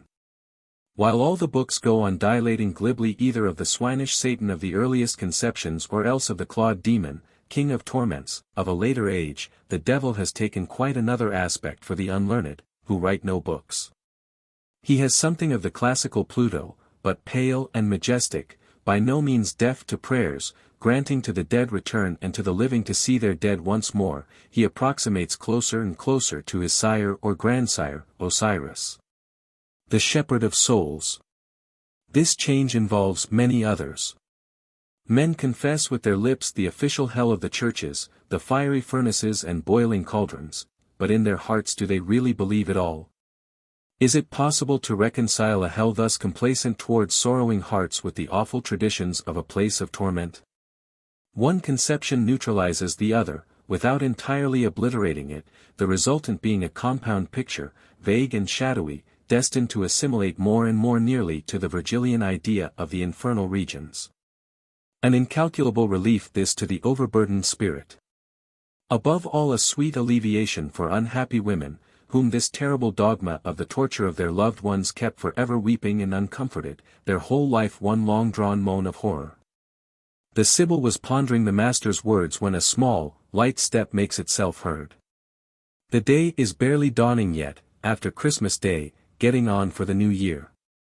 Tripping over the crackling, frosty grass, a small woman, with fair face and yellow hair, draws near with trembling limbs. Reaching the door, she sinks fainting on the threshold, scarce able to breathe. Her black dress proclaims plainly enough she is a widow. Medea's piercing look strikes her nerveless and speechless, yet is her story manifest, no mystery left unrevealed in all her shrinking form. Then the sorceress in confident tones, "Dumb, little one. Yet, what need to speak, and you would never find words to tell. I will say it for you. Well, then, you are dying for love. Recovering some little presence of mind, clasping her hands, all but falling to her knees, she makes her confession, avowing everything. She had suffered and wept and prayed, and all without a word. But those Christmas merrymakings, those family reunions at the festive season, the ill-concealed satisfaction of happy wives pitilessly flaunting a sanctioned love, brought back the old cruel smart to her heart. Alack! What should she do? If only he could come back to comfort her for an instant. I would give my life for the boon, let me die, if I may but see him once again. Go back to your house, and shut the door close. Draw the shutter to against prying neighbors. Quit your mourning weeds and put on your wedding dress. Lay his place at table, yet he will not come. Sing the song he made for you, and sang so often, yet he will not come. Draw from the chest the coat he wore last and kiss it, and say, the worse for you, if you refuse to come. And without an instant's tarrying, drink this wine, 'tis bitter, but a sovereign sleeping draught, and lay you down in the bridal bed. Then, have no fear, he will come. She would not have been a woman, if she had not next morning, glowing with soft happiness, whispered the miracle softly in the ear of her bosom friend. Not a word of it to any, I beseech you. But he told me himself, if I wear this dress, and sleep without once waking, every Sunday night he will come back to me. A happiness not without sore risk. What would happen the venturesome woman, if the church found out she was a widow no longer? That, raised up by love, the spirit of her mate comes back to comfort his forlorn wife. A most unusual thing, the secret is well kept. The word goes round among her friends and neighbors never to betray a mystery so tender. Indeed, it concerns them one and all, for who is there has not suffered, who is there has not wept tears of bereavement? Who but sees with joy unspeakable this bridge built to connect the two worlds of life and death? Oh, good, kind sorceress! Good spirit of the depths! Blessings, blessings on you both! 8. Prince of Nature. The winter is hard, long, and dismal in the gloomy northwest.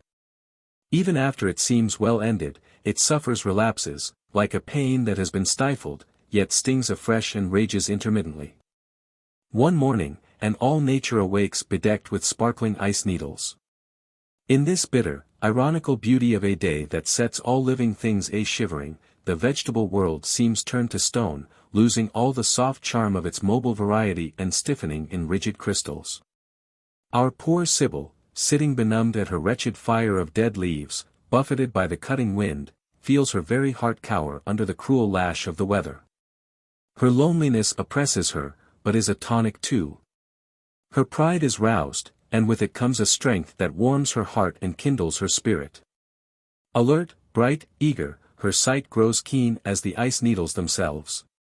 And the world, that makes her suffer so, is as transparent to her as glass. She triumphs over it as over a conquered province. Is she not its queen? Has she not courtiers in plenty to pay her reverence? The ravens are manifestly obedient to her service. In solemn, dignified array they come, like augurs of old times, to tell her the news of the day. The wolves slink by timidly, greeting her with furtive, sidelong looks. The bear, not so uncommon then, will now and then take his seat ponderously, with his heavy, good-natured mien, at the threshold of the cave, like a hermit paying visit to a brother hermit. As we see so often pictured in the lives of the Thebaid fathers. All, birds and beasts that man scarce knows except in connection with killing and the chase, all are outlaws like herself. There is a mutual understanding.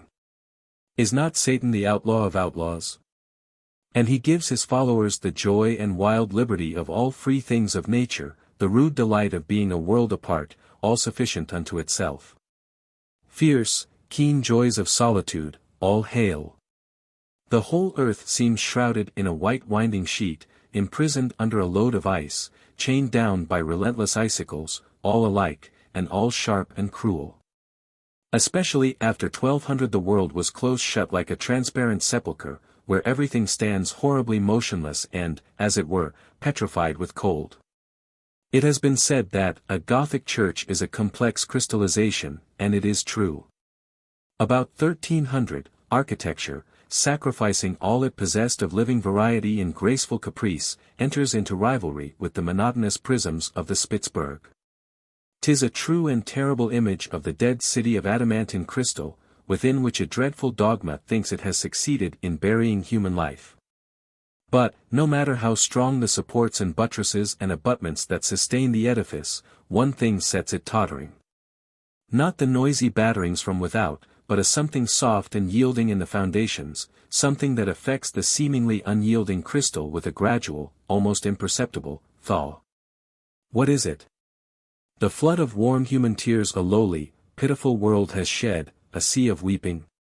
What? A breath of the future, a mighty, invincible resurrection of the natural life. The fantastic pile, crumbling already in many a joint, groans to itself in tones not devoid of terror, 'tis the breath of Satan, the breath of Satan.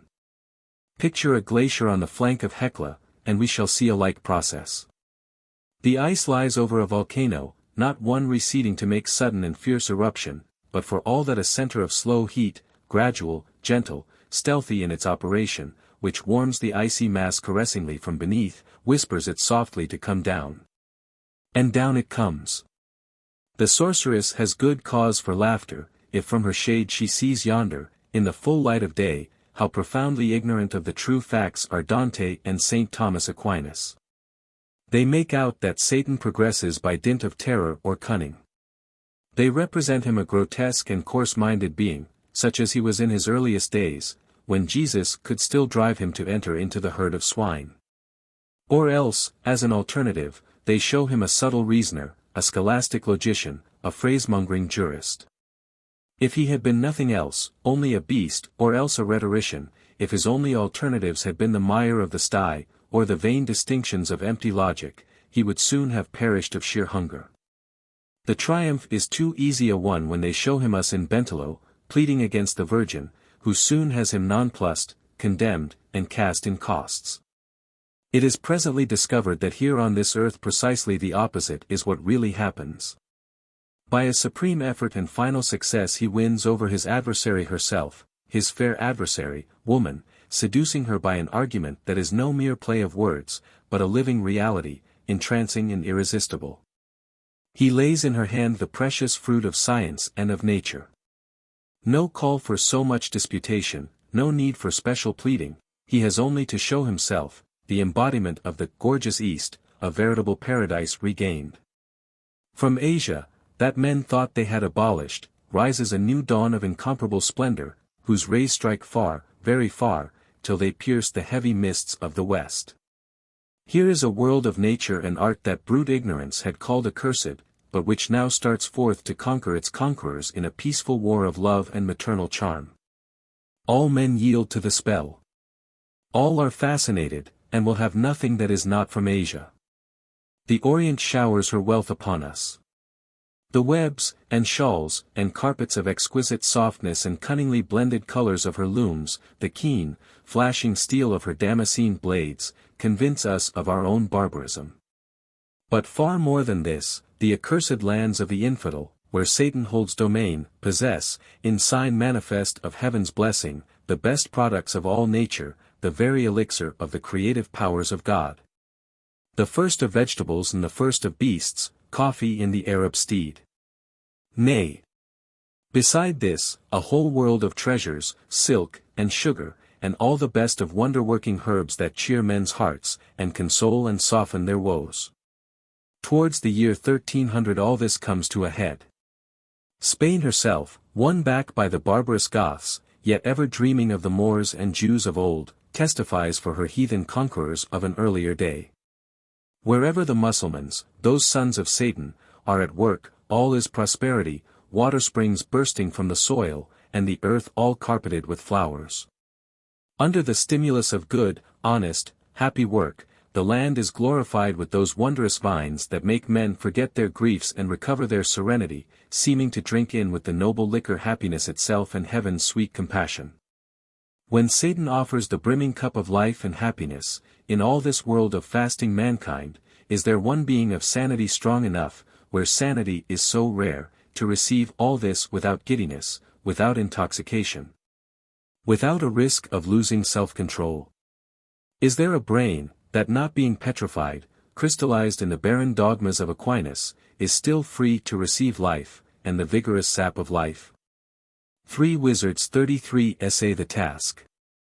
By innate vigor of mind, they force their way to nature's source, but bold and intrepid as their genius is, it has not, it cannot have, the adaptability, the power, of the popular spirit. So Satan has recourse to his old ally, Eve. Woman is the one thing left in the world most replete with nature. She has never lost certain aspects of roguish innocence that mark the kitten and the precocious child. In virtue of this side of her character, she is better adapted, more congruous, to the comedy of human life here below, more fitted for the great game the universal Proteus is about to play. But how light-minded, how fickle-hearted is woman, so long as she is not struck serious, steadied by grief.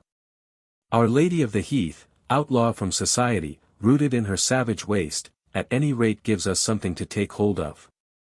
Remains to be seen whether chafed and embittered, her heart full of hate and venom, she will back to nature and the soft pleasant ways of life. If she does, it will for sure be harshly and inharmoniously, often by roundabout ways of ill. She is wild and fierce and rough, from the very fact of her utter helplessness amid the welter of the storm. When from the genial warmth of springtide, from the air, from the depths of earth, from flowers and their voiceless tongues, the new revelation rises round her on every side, she is at first seized with giddiness. Her bosom swells nigh to bursting. The Sibyl of knowledge has her ordeal, as her sisters had, the Cumean, the Delphic Sibyl. Pedants may declare, it is the aura, the air merely that fills her to bursting, and that is all.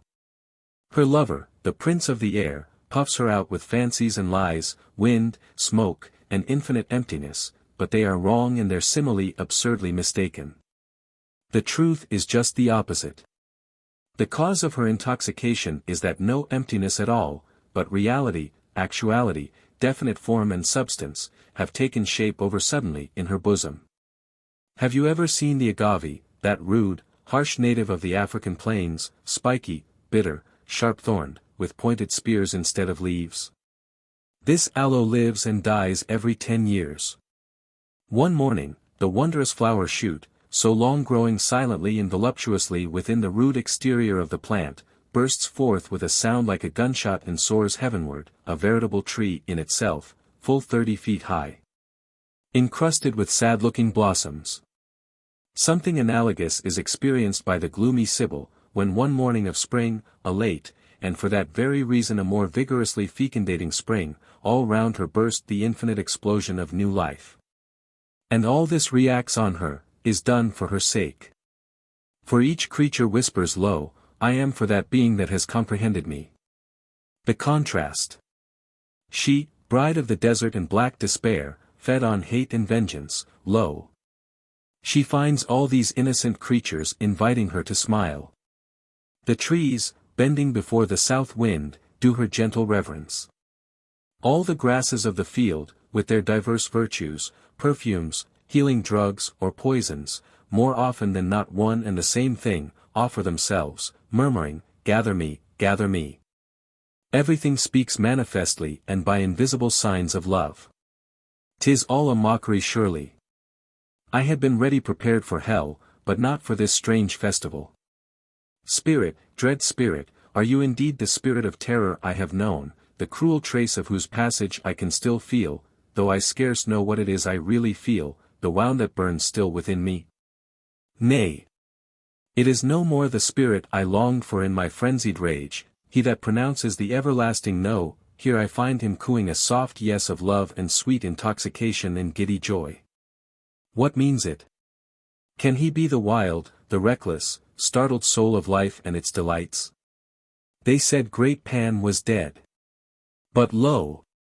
He is here, living in Bacchus, in Priapus, grown impatient at the long tarrying of desire, menacing, burning, fecundating. No. No. Away with the cup from my lips. Mayhap I should but be drinking the troubled dregs therein, mayhap but a bitter despair the more to add to my fixed despair. Meanwhile, wherever the woman appears, she is the sole and only object of love. All follow her, all for her sake scorn the females of their own kind. Why speak in particular of the black he-goat, her so-called favorite? The feeling is universal, common to one and all. The stallion neighs for her, breaks from all restraint, imperils her safety. The dreaded lord of the plains, the black bull, if she passes him, bellows his right to see her vanish in the distance. Nay, the very birds of the air swoop to her feet, and deserting their kind, with fluttering wings make her overtures of their love. Her grim lord and master's domination has taken a new and unexpected form. By a fantastic transformation he is changed of a sudden from king of the dead, as men deemed him, to king of life. Nay, she cries, leave me my hate. I ask this, and nothing more. Let me be feared, an object of dread. Fear is the stigma of my beauty, the beauty that accords best with the snaky blackness of my elf locks, with my features furrowed by anguish and blasted by the lightning flash. But here sovereign evil hisses in her ear in low, insidious whispers, all. But you are more beautiful than ever, more moving in your frenzied passion. Shout, curse. 'Tis a spur to desire. Deep calls to deep. Steep and slippery and swift is the path from rage to voluptuous delight. Neither anger or pride were to save her from these seductions. Her safety came from the immensity, the infinitude of her desire. No single passion would suffice. Each single life is limited, weak and impotent. Away, courser of the plains. Away, bull of the prairies. Away, ardors of the feathered tribe. Away, feeble creatures. Of what avail are ye to one that craves the infinite? She feels a woman's overmastering caprice. And what is the object of her caprice? Why, the all, the great, the illimitable all of the universe at large. Satan had failed to foresee this prodigious longing, a longing that could find appeasement with no single living creature. This was something beyond even his powers, a mysterious impulse without a name, without a possibility of realization. Yielding to these vast, unbounded aspirations, deep and limitless as the ocean, she falls softly asleep. Losing all memory of past wrongs and suffering, all thoughts of hate and vengeance, in involuntary, as it were reluctant, innocence, she lies wrapped in slumber on the herbage, as any other tender creature, a lamb, a dove, might have done. Her limbs relaxed, her bosom open to the heaven, loved, but I cannot, I dare not, say loving. So she slept and dreamed, a beautiful, a wonderful dream. She dreamed, 'tis a thing hard to set down in words, how a wondrous monster, the genius incarnate of life universal, was absorbed in her. She dreamed that henceforth life and death and all nature were shut within her body, that at the cost of, oh, what infinite travail, she had conceived in her womb great nature's self. 9. Satan the Healer. The silent, somber drama of the Bride of Corinth is repeated literally and exactly from the 13th to the 15th centuries. In the gloom of night which still broods over the world, the two lovers, man and nature, meet again and embrace with transports of joy, and lo! At the selfsame instant, to their horror, see themselves smitten with appalling scourges. Still, as of old, we seem to hear the bride telling her lover, all is over. Your locks shall be white tomorrow. I am a dead woman, and you shall die. 3 horrid afflictions in 3 successive centuries. In the first, the loathsome disfigurement of the outward form, skin diseases, leprosy. In the second, an inward curse, weird nervous excitations, epileptic dances. These die down, but the blood grows tainted, chronic ulcerations pave the way to syphilis, that scourge of the 16th century. The diseases of the Middle Ages, so far as we can get vague and unsatisfactory glimpses of them, were predominantly hunger, languor, and poverty of blood, the emaciation men admire in medieval sculpture. The blood was thin as water, and scrofulous complaints were bound to be all but universal. With the exception of Arab or Jewish physicians, hired at great cost by the rich, medical treatment was unknown, the people could only crowd to the church doors for aspersion with holy water. On Sundays, after Mass, the sick came in scores, crying for help, and words were all they got: "You have sinned, and God is afflicting you. Thank Him, you will suffer so much the less torment in the life to come. Endure, suffer, die. Has not the Church its prayers for the dead?" Feeble, fainting, neither hoping nor caring to live, they followed this advice to the letter, and dropped into the grave in sheer indifference to life. A fatal despair, a wretched death in life, that could not but prolong indefinitely these times of lead, and constitute a fatal bar to all progress. What could be worse than this facile resignation, this docile acceptance of death, this impotence and total absence of energy and aspiration? Better far the new epoch, those last years of the Middle Ages, which at the price of atrocious sufferings, at last inaugurates for mankind the possibility of renewed activity, the resurrection of desire. The Arab philosopher Avicenna maintains that the prodigious outbreak of diseases of the skin which marks the 13th century resulted from the use of those excitants whereby men at that period sought to awake, or to revive, the flagging energies of love. No doubt the hot, inflammatory spices, imported from the East, were not without effect. While the newly discovered art of distillation and various fermented liquors then first coming into use may likewise have exerted an influence in the same direction. But another and a mightier fermentation, and a much more general one, was taking place. From the bitter internal conflict of two worlds and two spirits a third survived which silenced them both. Waning faith, nascent reason were in the death grip. Between the two combatants another intervened and mastered mankind, the unclean, fierce spirit of their eager, passionate appetites, the cruel emanation of their furious ebullition. Finding no outlet, whether in bodily gratifications or in a free play of mind, the sap of life is dammed back and putrefies. Without light or voice or speech, it yet spoke in pains of body, in foul eruptions of the skin.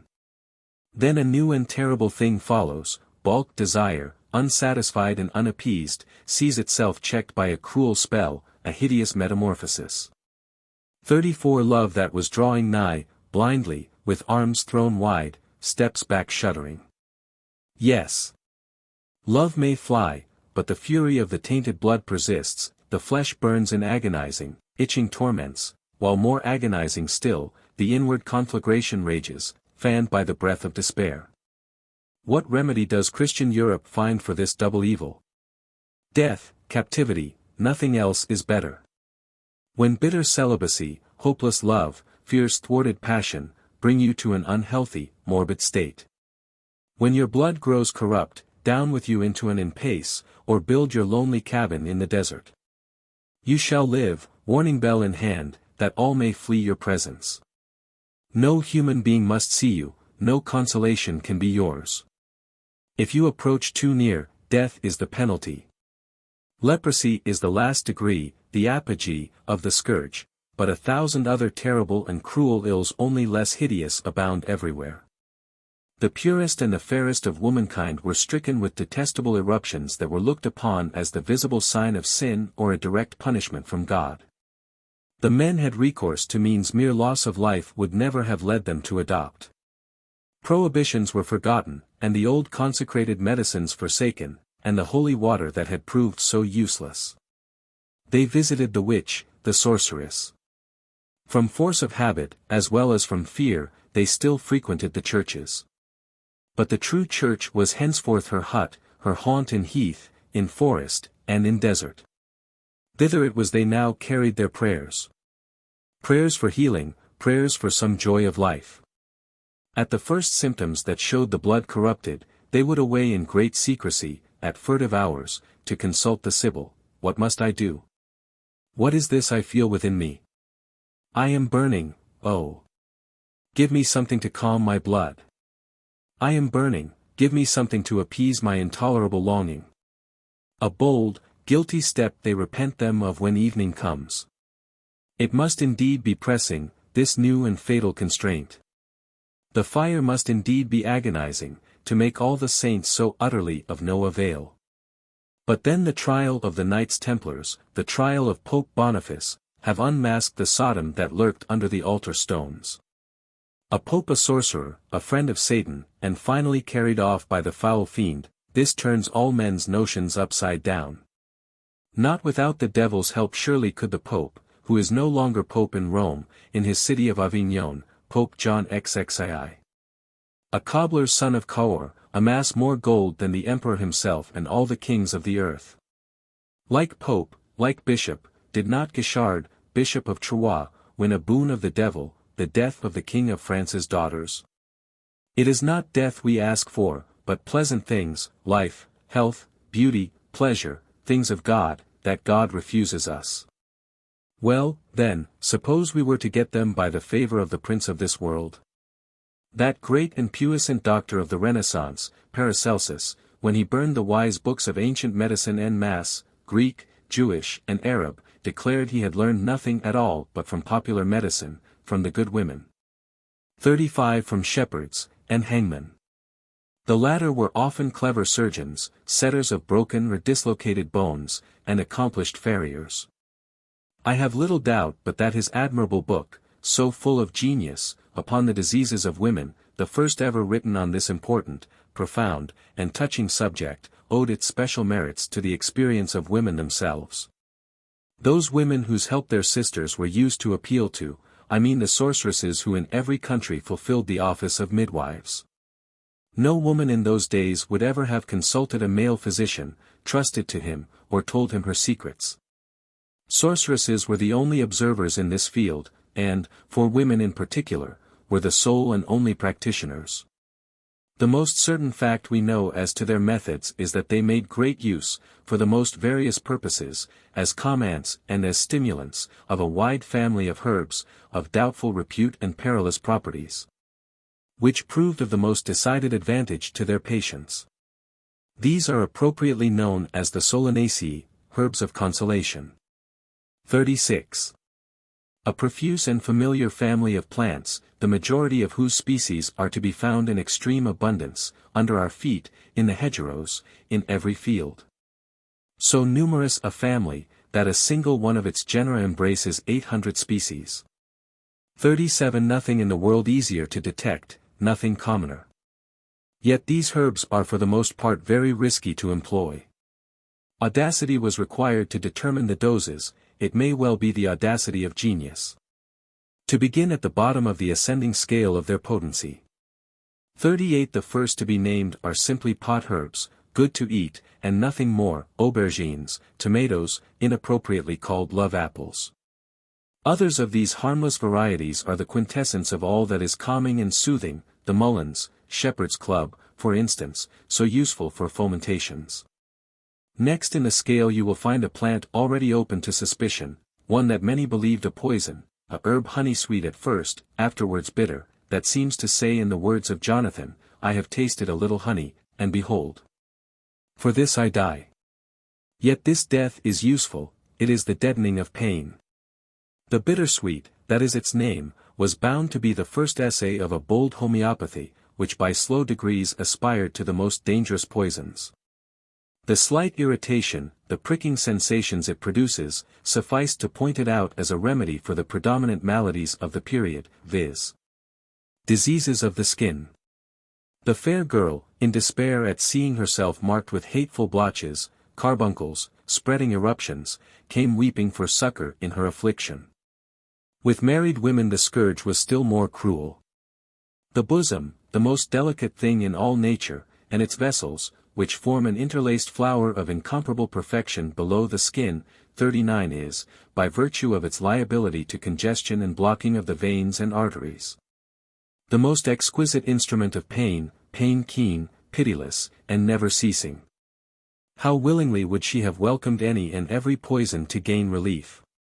No stopping to bargain with the witch who promised a cure, and between whose hands she was ready at once to place the poor painful, swollen organ. After the bittersweet, too feeble a medicament for such a case, came the black mulleins, possessing a somewhat greater activity. This would afford relief for a day or two. But at the end of that time the poor woman would be back again with tears and supplications. Well, well. You must return once more this evening. I will find you something. You decide to have it, but 'tis a deadly poison. The sorceress was running a terrible risk. Nobody at that time had a suspicion that, applied externally or taken in very small doses, poisons are remedies. All the plants which were confounded together under the name of witches' herbs were supposed ministers of death. Found in a woman's hands, they would have led to her being adjudged a poisoner or fabricator of accursed spells. A blind mob, as cruel as it was timid, might any morning stone her to death, or force her to undergo the ordeal by water or noyade. Or, worst and most dreadful fate of all, they might drag her with ropes to the church square, where the clergy would make a pious festival of it, and edify the people by burning her at the stake. She makes the venture for all that, and starts in search of the fearsome herb, slipping out late at night or early in the morning, when she is less afraid of being observed. But a little shepherd lad was there, who tells the village, if you had seen her as I did, gliding among the fallen stones of the old ruin, glancing from side to side, muttering some unintelligible gibberish to herself the while. Oh, I was rarely frightened, I tell you. If she had caught me, I should have been done for. She might have turned me into a lizard, or a toad, or a bat. She gathered a villainous-looking herb, the ugliest I ever saw, a pale, sickly yellow, with stripes of black and red, like flames of hellfire. The dreadful thing was that all the stem was hairy, like a man's hair, long, black, snaky hair. She tore it up roughly, with a groan, and in an instant I lost sight of her. She could not have run so fast, she must have flown away. What an awful woman! What a danger for all the countryside! Doubtless the plant looks terrifying. It is the henbane, hyoscyamus, a cruel and deadly poison, but at the same time an excellent emollient, a soothing, sedative plaster, that relaxes and softens the tissues, relieves the pain, and often cures the patient. Another of these poisons, the belladonna, doubtless so named out of gratitude, was sovereign for calming the convulsions that sometimes occur in childbirth, superadding peril to peril and terror to terror at this supreme crisis. But there! A motherly hand would slip in this soothing poison, lull the mother to sleep, and lay a spell on the door of life. The infant, just as at the present day when chloroform is administered, worked out its own freedom by its own efforts, and forced its way to the world of living men. This belladonna cures the convulsive dancing of the limbs by setting up another dance, a venturesome homeopathy that could not but be terrifying at the first blush. In fact it was medicine spelt backwards, as a rule the exact opposite of that which the Christians knew and thought the only efficacious kind, the medicine of the Jews and Arabs. How came the great discovery?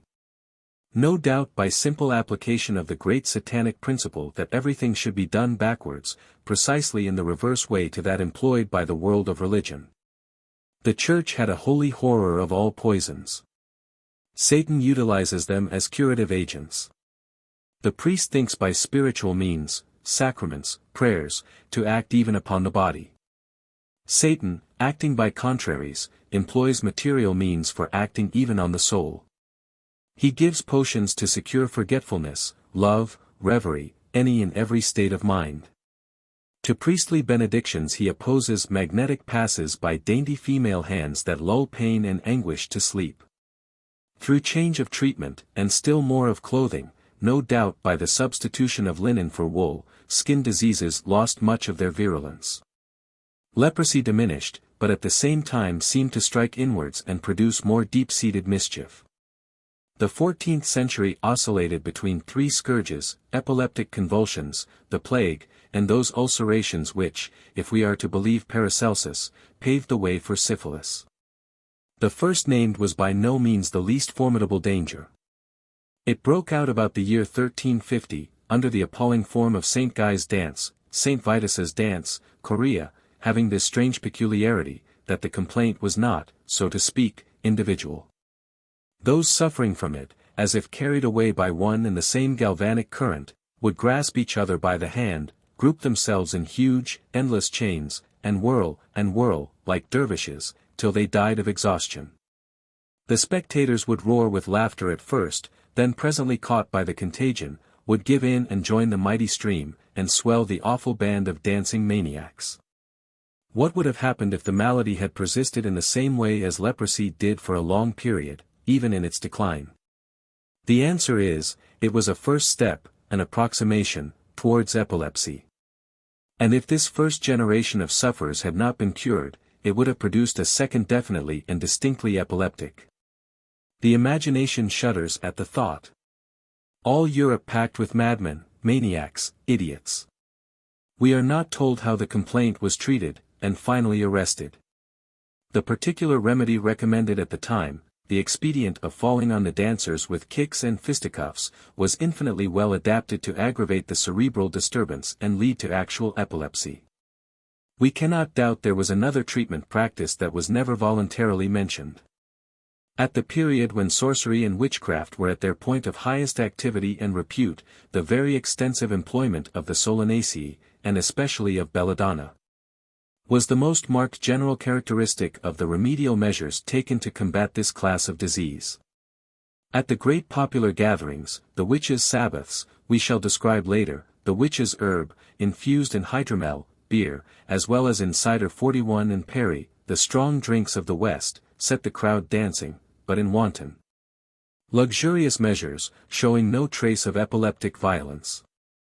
But the greatest revolution the sorceress brought about, the chief movement of all in direct contradiction to the spirit of the Middle Ages, is what we might well call a rehabilitation of the belly and its digestive functions.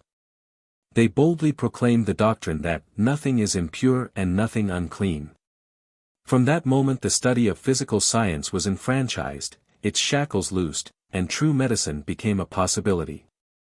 That they carried the principle to mischievous lengths no one can deny, indeed, the fact is self-evident. Nothing is impure but moral evil. Everything physical is pure. Nothing physical can properly be accepted from examination and study, prohibited in deference to an empty idealism, or worse still a silly feeling of repulsion. Here above all had the Middle Ages displayed their most essential characteristic, what we may call anti-nature, splitting up the unity of created things, and drawing distinctions, constituting castes, classes, hierarchies.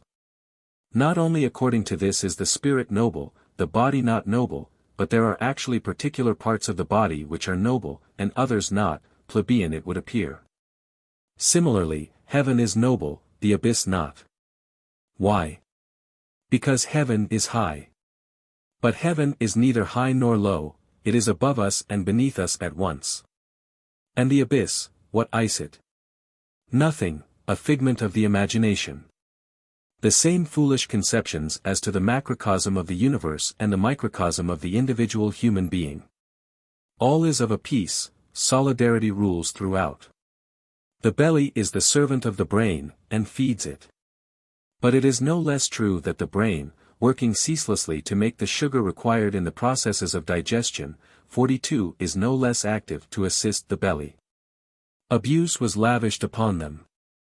Filthy, indecent, shameless, immoral, were only some of the epithets leveled at the sorceress. For all that it can confidently be affirmed, her first steps in the direction indicated were a happy revolution in all that is most moral, in kindness and human charity. By a monstrous perversion of ideas, the Middle Ages regarded the flesh, in its representative, woman, accursed since Eve, as radically impure. The Virgin, exalted as Virgin, and not as Our Lady, far from raising actual womanhood to a higher level, had degraded it, starting men on the path of a barren, scholastic ideal of purity that only led to ever greater and greater absurdities of verbal subtlety and false logic. Woman herself even came eventually to share the odious prejudice and to believe herself unclean. So she lurked in hiding at the hour of childbirth, blushed to love and give happiness to men. Woman, so sober as a rule in comparison with the opposite sex, who in almost every land is a vegetarian and an eater of fruits, who sacrifices so sparingly to the natural appetites, and by her milk and vegetable diet wins the purity of the innocent substances that are her food, she of all others was fain to ask pardon almost for existing at all, for living and fulfilling the conditions of life. A submissive martyr to false modesty, she was forever torturing herself, actually endeavoring to conceal, abolish, and annul the adorable sign of her womanhood, that thrice holy thing, the belly of her pregnancy. Whence man is born in the image of God everlastingly from generation to generation. Medieval medicine concerns itself exclusively with the superior, the pure being, to wit, man, who alone can be ordained priest, and incarnate the living God upon the altar. Animals, too, occupy some of its attention, indeed, it begins with them. But does it ever think of children? Very seldom. Does it pay any heed to women? Never. The romances of those days, with their subtle refinements, represent the exact opposite of the everyday world. Apart from the courts of kings, and high-born adultery, the main subject matter of these tales, woman is always the poor, patient Griselda, born to exhaust every sort of pain and humiliation, often beaten, never properly cared for. The devil only, woman's ally of old and her confidant in the garden, and the witch, the perverse creature who does everything backwards and upside down, in direct contradiction to the world of religion, ever thought of unhappy womanhood? Ever dared to tread custom underfoot and care for her health in spite of her own prejudices? The poor creature held herself in such lowly estimation. She could only draw back blushing shyly, and refuse to speak. But the sorceress, adroit and cunning, guessed her secrets and penetrated her inmost being. She found means to make her speak out at last, drew her little secret from her and overcame all her refusals and timid, shame-faced hesitations. Submit to treatment. She would sooner die, she said. But the barbarous witch knew better, and saved her life. 10. Charms and love potions. Do not conclude too hastily from what I have said in the preceding chapter that my purpose is to whitewash, to clear of all blame whatever, the gloomy bride of the evil one. She often effected good, but was equally capable of grievous mischief. Great and irresponsible power is always liable to abuse. And in this case she queened it in a very true sense for 3 long centuries during the interregnum between 2 worlds, the old dying world and the new one whose dawn was still faint on the horizon. The Church, destined later on to recover something of its vigor, at any rate as a fighting force, in the struggles of the 16th century, is still wallowing in the mire in the 14th. Read the convincing picture of its condition given us by Clemanges. The nobility, swaggering in novel and sumptuous forms of defensive armor, meets only the more dismal disaster at Crécy and Poitiers and Agincourt.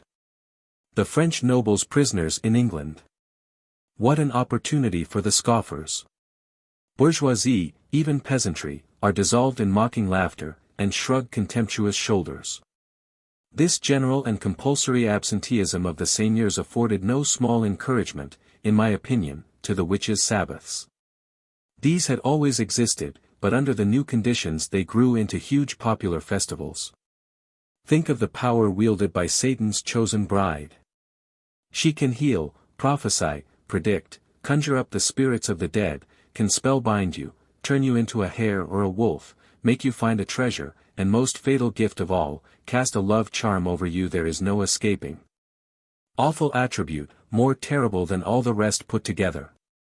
How should a headstrong spirit, more often than not a wounded spirit, sometimes one altogether soured by disappointment, fail to use such a weapon for the satisfaction of hatred and revenge? And sometimes for the indulgence of perverse and foul proclivities? The secrets of the confessional were no secrets to her, secrets of sins committed and of sins to come. Every man is her slave by her knowledge of some shameful incident of his past, and his still viler aspirations for the future. She is the confidant of deformities of body and of mind, and of the lascivious ardors of a poisoned and heated blood, of morbid, overmastering longings that fiercely torment the flesh with 1,000 needle pricks of concupiscence. All come to her and make her their shameful avowals with a reckless and brutal candor. They seek the boon of life, of death, of healing medicines and poisonous drugs. To her comes the poor weeping girl who has been betrayed, to ask means for procuring abortion. To her the stepmother, an incident of the commonest in the Middle Ages, to complain how her first husband's brat eats and will not die. To her the woebegone matron, worn out year after year with children that are only born to die. Appealing to her compassion, she is told the way to paralyze pleasure at the supreme instant and make it barren. On the other hand, there comes a stripling, ready at any cost to buy the sovereign brew that will trouble a high-born lady's heart, and making her forget distinctions of rank and place, turn her gentle looks towards her little page. The marriage of the period has only two types or forms, both of them extravagant and outré. The proud heiress of broad lands, who brings a dowry, a throne, or a rich fief, an Eleanor of Guyenne, will maintain under her very husband's nose, her court of lovers, and will do very much what she pleases.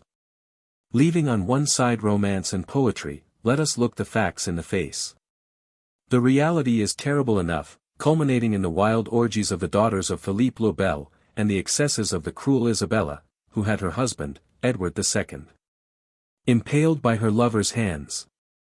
The effrontery of the feudal dame comes out in a devilish fashion in the two-horned headdress of state occasions, and other shameless modes of dress. But in this century, when the classes begin to intermix to some degree, the woman of inferior origin who wedded a baron had good reason to fear harsh treatment. This is shown in the story, perfectly true and authentic, of Griselda, the lowly, gentle, patient Griselda. The tale, quite serious and historical in my own belief, of Bluebeard gives the popular form of the same legend. The wife he kills so often and so often replaces can only have been a vassal. There would have been a different tale to tell with the daughter or sister of a baron, in a position to avenge her wrongs. If I am not mistaken in this highly probable conjecture, we must conclude this story to be of the 14th century rather than to belong to an earlier period, when a great lord would never have stooped to take a wife beneath him in consequence. One very remarkable thing in the touching story of Griselda is that under all her trials she appears not to have the consolation either of religion or of another lover. She is manifestly faithful, chaste, and unsullied. It never occurs to her to find comfort in fixing her love elsewhere. Of these two types of medieval women, the great heiress on the one hand, Griselda on the other, it is exclusively the former that has her cavaliere servante, that presides at courts of love, that favors the humblest of lovers. And, like Eleanor, pronounces the famous dictum, regarded as undisputable in those days, no love possible betwixt married folk. Hence a secret hope, secret, yet ardent and masterful, that springs in many a young heart. End as it may, even in his giving his soul to the evil one, the young lover will rush head down into the bold emprise. Be the keep guarded ever so well, there will always be a loophole for Satan to creep in. The game is perilous indeed, is there the shadow of a chance? Why, no, says Prudence. Ah! But if Satan says yes? Nor should we forget how great the distance feudal pride set between noble and noble. Words are deceptive, knights were very far from being all alike. The knight Banneret, who led a whole army of vassals to join the king in the field, looking down his long table, saw with unmitigated contempt the poor Lackland knights who sat at its lower end. This epithet of Lackland was a mortal insult in medieval times, as in the instance of John Sans Terra, John Lackland, of England. How much more so the common varlets, squires, pages, etc., who fattened on the leavings from the high table. Seated at the lower end of the great hall, close to the door, they scraped the platters the great folks, sitting by the warm hearth, sent down to them, often empty.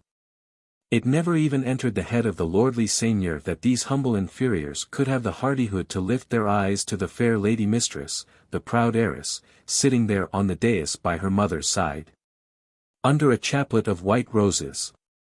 While surprisingly ready to condone the advances of some stranger lover, who was the fair chatelaine's avowed champion and wore her colors, he would have punished cruelly one of his own dependents who should have had the audacity to aim so high. This is the explanation of the savage jealousy shown by the Sire de Fail, angered beyond all bounds, not because his wife had a lover, but because the said lover was one of his own domestics, the seneschal, common caretaker, of his castle of Coucy. The deeper, the more impassable the gulf fixed between the lady of the fief, the great heiress, and squire or page, who had only a shirt to call his own, for his very coat he received from his lord and master, the stronger, it would seem, was the temptation for love to overleap the abyss. The gallant's imagination was fired by the seeming impossibility of success. At length, one day he found himself free to leave the fortress. He hurried to the witch's dwelling to ask her advice and aid. Would a philtre avail, a charm to fascinate the senses?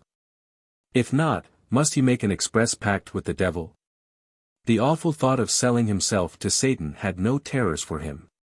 It shall have our best consideration, young sir. Meantime return. You will find there is some change come about already. The change is in himself. A vague, mysterious hope stirs within him, everything shows it in his own despite, the deep glances of his lowered eyes that flash with an uneasy flame. Someone, easy to guess who, is quick to note the symptoms before others, her gentle heart is touched, she throws him a passing word of pity. Oh, joy ineffable! Oh, kind-hearted Satan!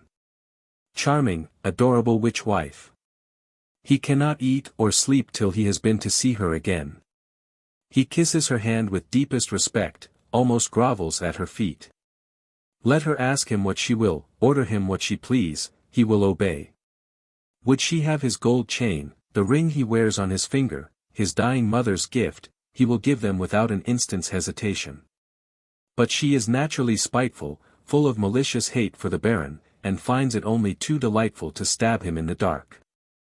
An undefined feeling of impending trouble haunts the castle. A voiceless tempest, without lightning or thunder, broods over it, like an electric cloud on the surface of a swamp. Not a sound to break the silence, but the Lady Madeleine is overwrought, she is sure some supernatural power has been at work. Why this youth more than another, perhaps handsomer and better bred, and already renowned for noble exploits? There is something surely underneath all this. Has he thrown a spell over her, used a love charm? The question only stirs her heart to wilder emotion. The sorceress's spite finds good stuff to feed on. She was always queen of the village. Now the castle comes and puts itself in her power, and that just where its pride runs the direst risk of humiliation. For us, the interest of such an intrigue is the gallant effort of a generous heart to attain its ideal, its protest against social barriers and fate's injustice. For the sorceress it is the pleasure, deep and keen, of degrading her proud neighbor, perhaps avenging slights of her own, the pleasure of paying back to the seigneur in the same coin the wrongs he has inflicted on her sister vassals. To indemnify herself, by a lad's audacity, for the outrageous right the lord of the soil possesses, the just primi noctis. There can be no doubt whatever, in these intrigues where the sorceress played her part, that she was many a time actuated by an underlying grudge, natural enough to the peasant, who is invariably a leveller at heart. It was always something gained, and something considerable, to have humiliated the great lady to the love of a domestic. Jean de Sainter and Cherubino must not mislead us. The youthful dependent in a medieval castle performed the basest offices of the household. The chamber servant or valet, properly so called, did not yet exist, while on the other hand few serving women, or none at all, were to be found in fortified places. Every office is performed by these young hands, which are in no wise degraded thereby. Service, particularly corporal service, rendered their liege lord and lady only honors and exalts. Nevertheless it could not but place a young nobleman at times in situations decidedly melancholy, prosaic, and we may go as far as to say ridiculous. Little recked the lord of the castle. His good lady must verily and indeed have been bewitched by the devil not to see what her eyes rested on day after day, her favourite engaged in filthy and menial offices. It is characteristic of the Middle Ages, this bringing face to face of the sublime and the ridiculous. Where poetry is reticent we may glimpse the truth from other quarters.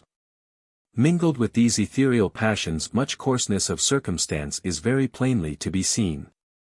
Everything we learn about the charms and love potions employed by witches and sorceresses shows how fantastic these were, often willfully fantastic, shamelessly compounded of substances one would suppose least likely to awake the sentiment of love.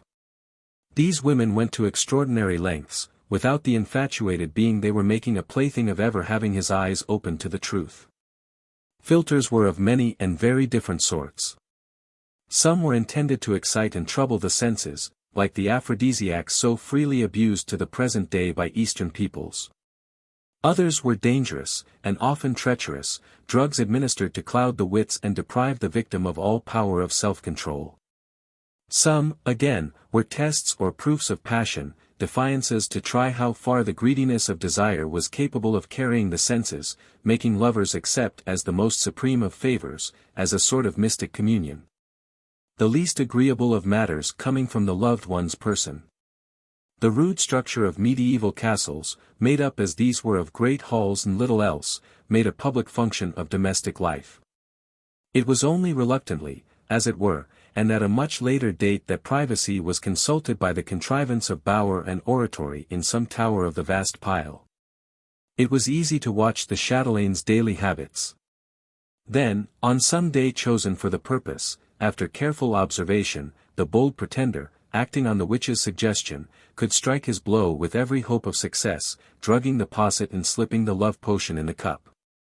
Still, it was at best a rare and perilous undertaking. A far easier course was to filch some trifle the fair lady would never miss or give a thought to gather with scrupulous care the almost invisible parings of a nail, to collect reverently the combings of her hair. A strand or two from her lovely head. These were carried to the sorceress, who would often demand, as do somnambulists of the present day, such and such an article of the most intimate nature, imbued, as it were, with the wearer's personality. But which she would never have given of her own free will. For instance, a fragment torn from a garment long worn and soiled which she had moistened with the sweat of her body.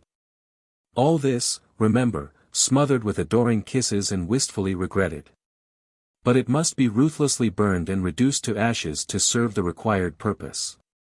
One day or another, looking at the garment again, the keen-sighted fair one would notice the tiny rent, would guess its meaning with a tender sigh, but say never a word to betray her knowledge. The charm had taken effect. One thing is certain, that if the lady hesitated, felt some lingering respect for her marriage vow, this life lived within such narrow bounds, where each saw the other so continually, and dividing distances were so short, though so all-important. Must soon have grown into a veritable torture. Even where she had yielded, still, in presence of so many observers, her husband and others not less jealous, happiness was doubtless rarely secured. Hence many a piece of frenzied folly, the result of unsatisfied desire. The less actual intercourse was possible, the more profound the longing for a symbolic union. This a morbid fancy sought to find in all sorts of extravagances, equally unnatural and unreasonable. Thus, to create a means of secret intercommunication between two lovers, the witch would prick out on the arm of each the shapes of the letters of the alphabet. When one wished to transmit a thought to the other, all he had to do was to revive, restore, by sucking the blood to them, the letters forming the word desired. Simultaneously the corresponding letters, so it was believed, on the other's arm were suffused with blood.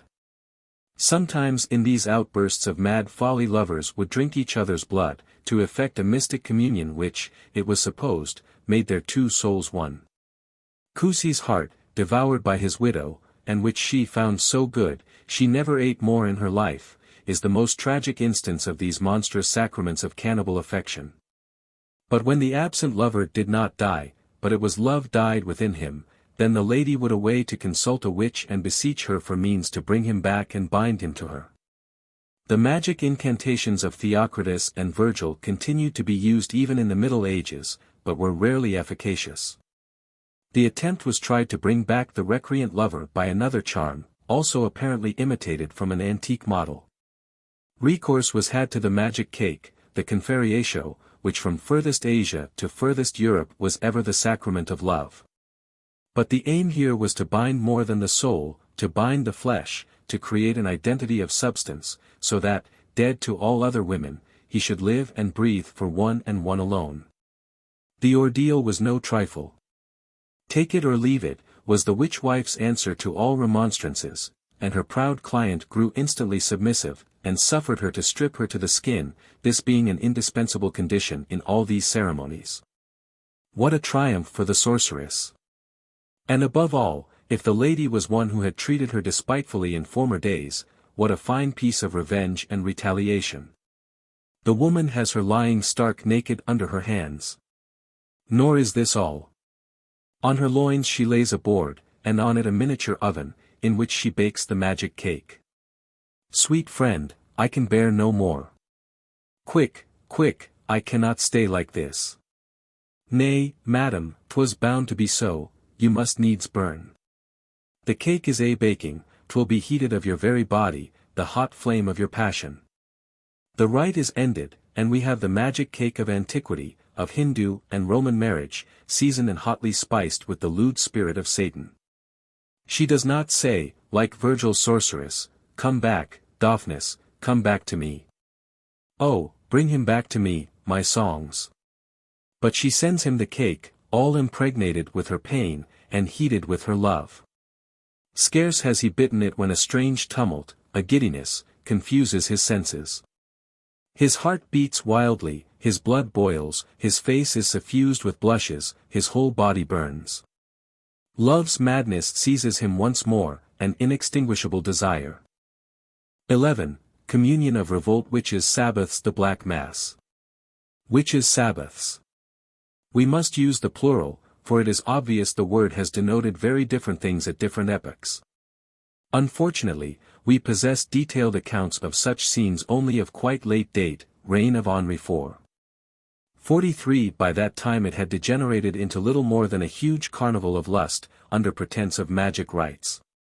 But even in these descriptions of an institution so far gone in decay are to be found certain marks of extreme antiquity that bear witness to the successive periods and divers forms through which it had already passed. We may start with one fact that admits of no doubt, that for many centuries the serf lived the furtive life of the wolf and the fox, that he was a nocturnal animal, meaning by this, exhibiting the least activity possible by day, being really alive only at night. Still, up to the year 1000, when the people is still busy canonizing its saints and framing its legends, the life of daylight continues to be of interest to him. His nocturnal Sabbaths are merely an unimportant relic of paganism. He honors and fears the moon, exerting as she does an influence over the productions of the soil. Old women are her devotees, and burn little candles in honor of Janam, Dianaluna Hecate. Goat-footed Pan still chases women and children, under a mask, it is true, the black face of the ghostly Harlequin. The festival of the Pervigilium Veneris is scrupulously observed on May 1st. Honesty. John's Day the he-goat of Priapus Bacchus Sabazius is slaughtered in celebration of the Sabbatia. All this without a thought of mockery. It is the serf's harmless carnival. But, as we approach the year 1000, the church is all but closed against him by difference of language. In 1100 her officers become unintelligible to him. Of the mysteries performed at the church doors, what he remembers best is the comic side, the ox and the ass, etc. He makes carols out of this material, but with an ever-increasing spice of mockery in them, true, sabbatic literature. We may well believe the great and terrible revolts of the 12th century were not without influence on these mysteries and this nocturnal life of werewolf and moonrakes, of the wild game of the woods, as the cruel barons style it. These revolts may likely enough have often begun in such moonlight festivals. The holy sacraments of insurrection among serfs, drinking each other's blood, or eating earth by way of host 44, were doubtless often celebrated at the witches' Sabbath. The Marseillaise of the period, sung more by night than by day, is perhaps a sabbatic chant. Nous sommes hommes comme ils sont. Tout aussi grand que nous avons. Tout autant souffrir nous pouvons. 45. But the ponderous coffin lid falls back again in 1200. The Pope sits atop, and the king, both exerting enormous pressure, and poor mankind is immured within without hope of escape. Does the old nocturnal life survive? Undoubtedly, and more vigorous than ever.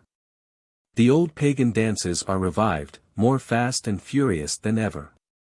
The Negroes of the Antilles, after an intolerable day of heat and exhausting labor, forgot all their sorrows in moonlight dances. The serf did likewise, but with his revelry were inevitably mingled fierce anticipations of the delights of vengeance, sarcastic buffooneries, mockeries, and caricatures of the lord and the priest. A whole literature of the dark side of nature, that knew never a word of that of its brighter aspects, and little even of the fabliaux of the intermediate bourgeois classes. Such was the essence of the Sabbath before 1300. For it to assume, as it did later, the astounding character of an open war against the God of those times, much more was needed, two things in fact, that the lowest depths of despair should be sounded, and that all sense of revenge should disappear. This consummation is only reached in the 14th century, during the Great Schism when the papacy had migrated to Avignon, and the two-headed church seemed no longer a church at all. When all the nobility of France and the king himself are crestfallen prisoners in England, squeezing the uttermost farthing out of their vassals to provide their ransom. Then it is the Sabbaths adopt the imposing and grimly terrible ceremonial of the Black Mass, the Holy Sacrament turned inside out, so to speak, when Jesus Christ is defied, called up to strike his impious worshippers dead, if he can. This devilish piece of play-acting would have been impossible in the 13th century, when it would have raised a shudder of pious horror. Later again, in the 15th, when every sentiment was outworn, even that of suffering, an outburst of the sort could never have taken place, men's spirits were unequal to so monstrous a creation. It belongs essentially to the century of Dante. It was, I hold, the invention of a moment, the frenzied outbreak of a maddened brain, lifting impiety to the level of popular indignation. To realize what this indignation was, we must remember how the people, brought up by the clergy themselves in the firm belief of the credibility and possibility of miracles, so far from supposing God's laws immutable, had for centuries expected and hoped for a miracle, that never came.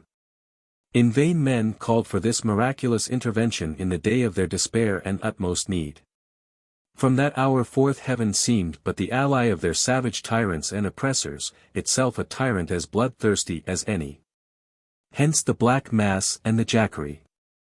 The original framework of the Black Mass was elastic and could find room for 1,000 variations of detail, nevertheless it was strongly put together, and in my opinion all of a piece. I was enabled to retrace the course of this grim drama in 1857 in the Histoire de France, where I recomposed its 4 successive acts, an easy enough task. Only, at that date, I was too lavish in leaving it a superfluity of those grotesque ornaments and aftergrowths the primitive witches' Sabbath borrowed from modern times, and failed sufficiently to indicate how much belongs to the old framework.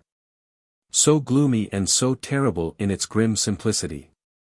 The date of this general framework is fixed beyond a doubt by sundry abominable characteristics of an accursed age, as also by the dominant place woman holds in it, a marked peculiarity of the 14th century. It is the special note of this century that woman, very far from being enfranchised as she is, yet reigns as its queen, and this in 100 rude forms. She inherits fiefs in those days, brings a dowry of kingdoms to the sovereign. She sits enthroned in this world, and still more in the skies. Mary has supplanted Jesus. Saint Francis and Saint Dominic beheld the 3 worlds lying in her gracious bosom. In the immensity of her grace she drowns the guilt of sin. What do I say? She abets sin. Read the legend of the nun whose place in choir the Virgin keeps for her, while she goes to see her lover. In the sublimest heights, in the lowest depths, it is woman, always woman. Beatrice is in heaven, ringed about by the stars, while Jeanne de Meung, in the Roman de la Rose, is preaching the indiscriminate enjoyment of women. Pure, degraded, woman is everywhere. We may say of her what Raymond Lull says of God, what part is he of the universe? The whole. But in the skies, in the realm of poetry, the woman that is exalted is not the fertile mother, the parent glorified with children. It is the virgin, Beatrice, sterile, and dying young. A fair English damsel, they say, visited France about 1300, to preach the redemption of women, who deemed herself the Messiah of that creed. The Black Mass, in its primary aspect, would seem to be this redemption of Eve from the curse Christianity had laid upon her. At the witches' Sabbath woman fulfills every office. She is priest, and altar, and consecrated host, whereof all the people communicate. In the last resort, is she not the very god of the sacrifice as well? There are many popular elements in it all, and yet it does not come solely and entirely from the people. Your peasant respects force and force alone, he holds women in light esteem. This is seen only too plainly in all the old French coutumes, see Michelet's Origins. He would never have given woman the dominant place she here occupies, had she not taken it of her own initiative. I should be quite ready to believe the Sabbath, in its contemporary shape, was the creation of woman's efforts, of a woman driven to desperation, such as was the sorceress of those days.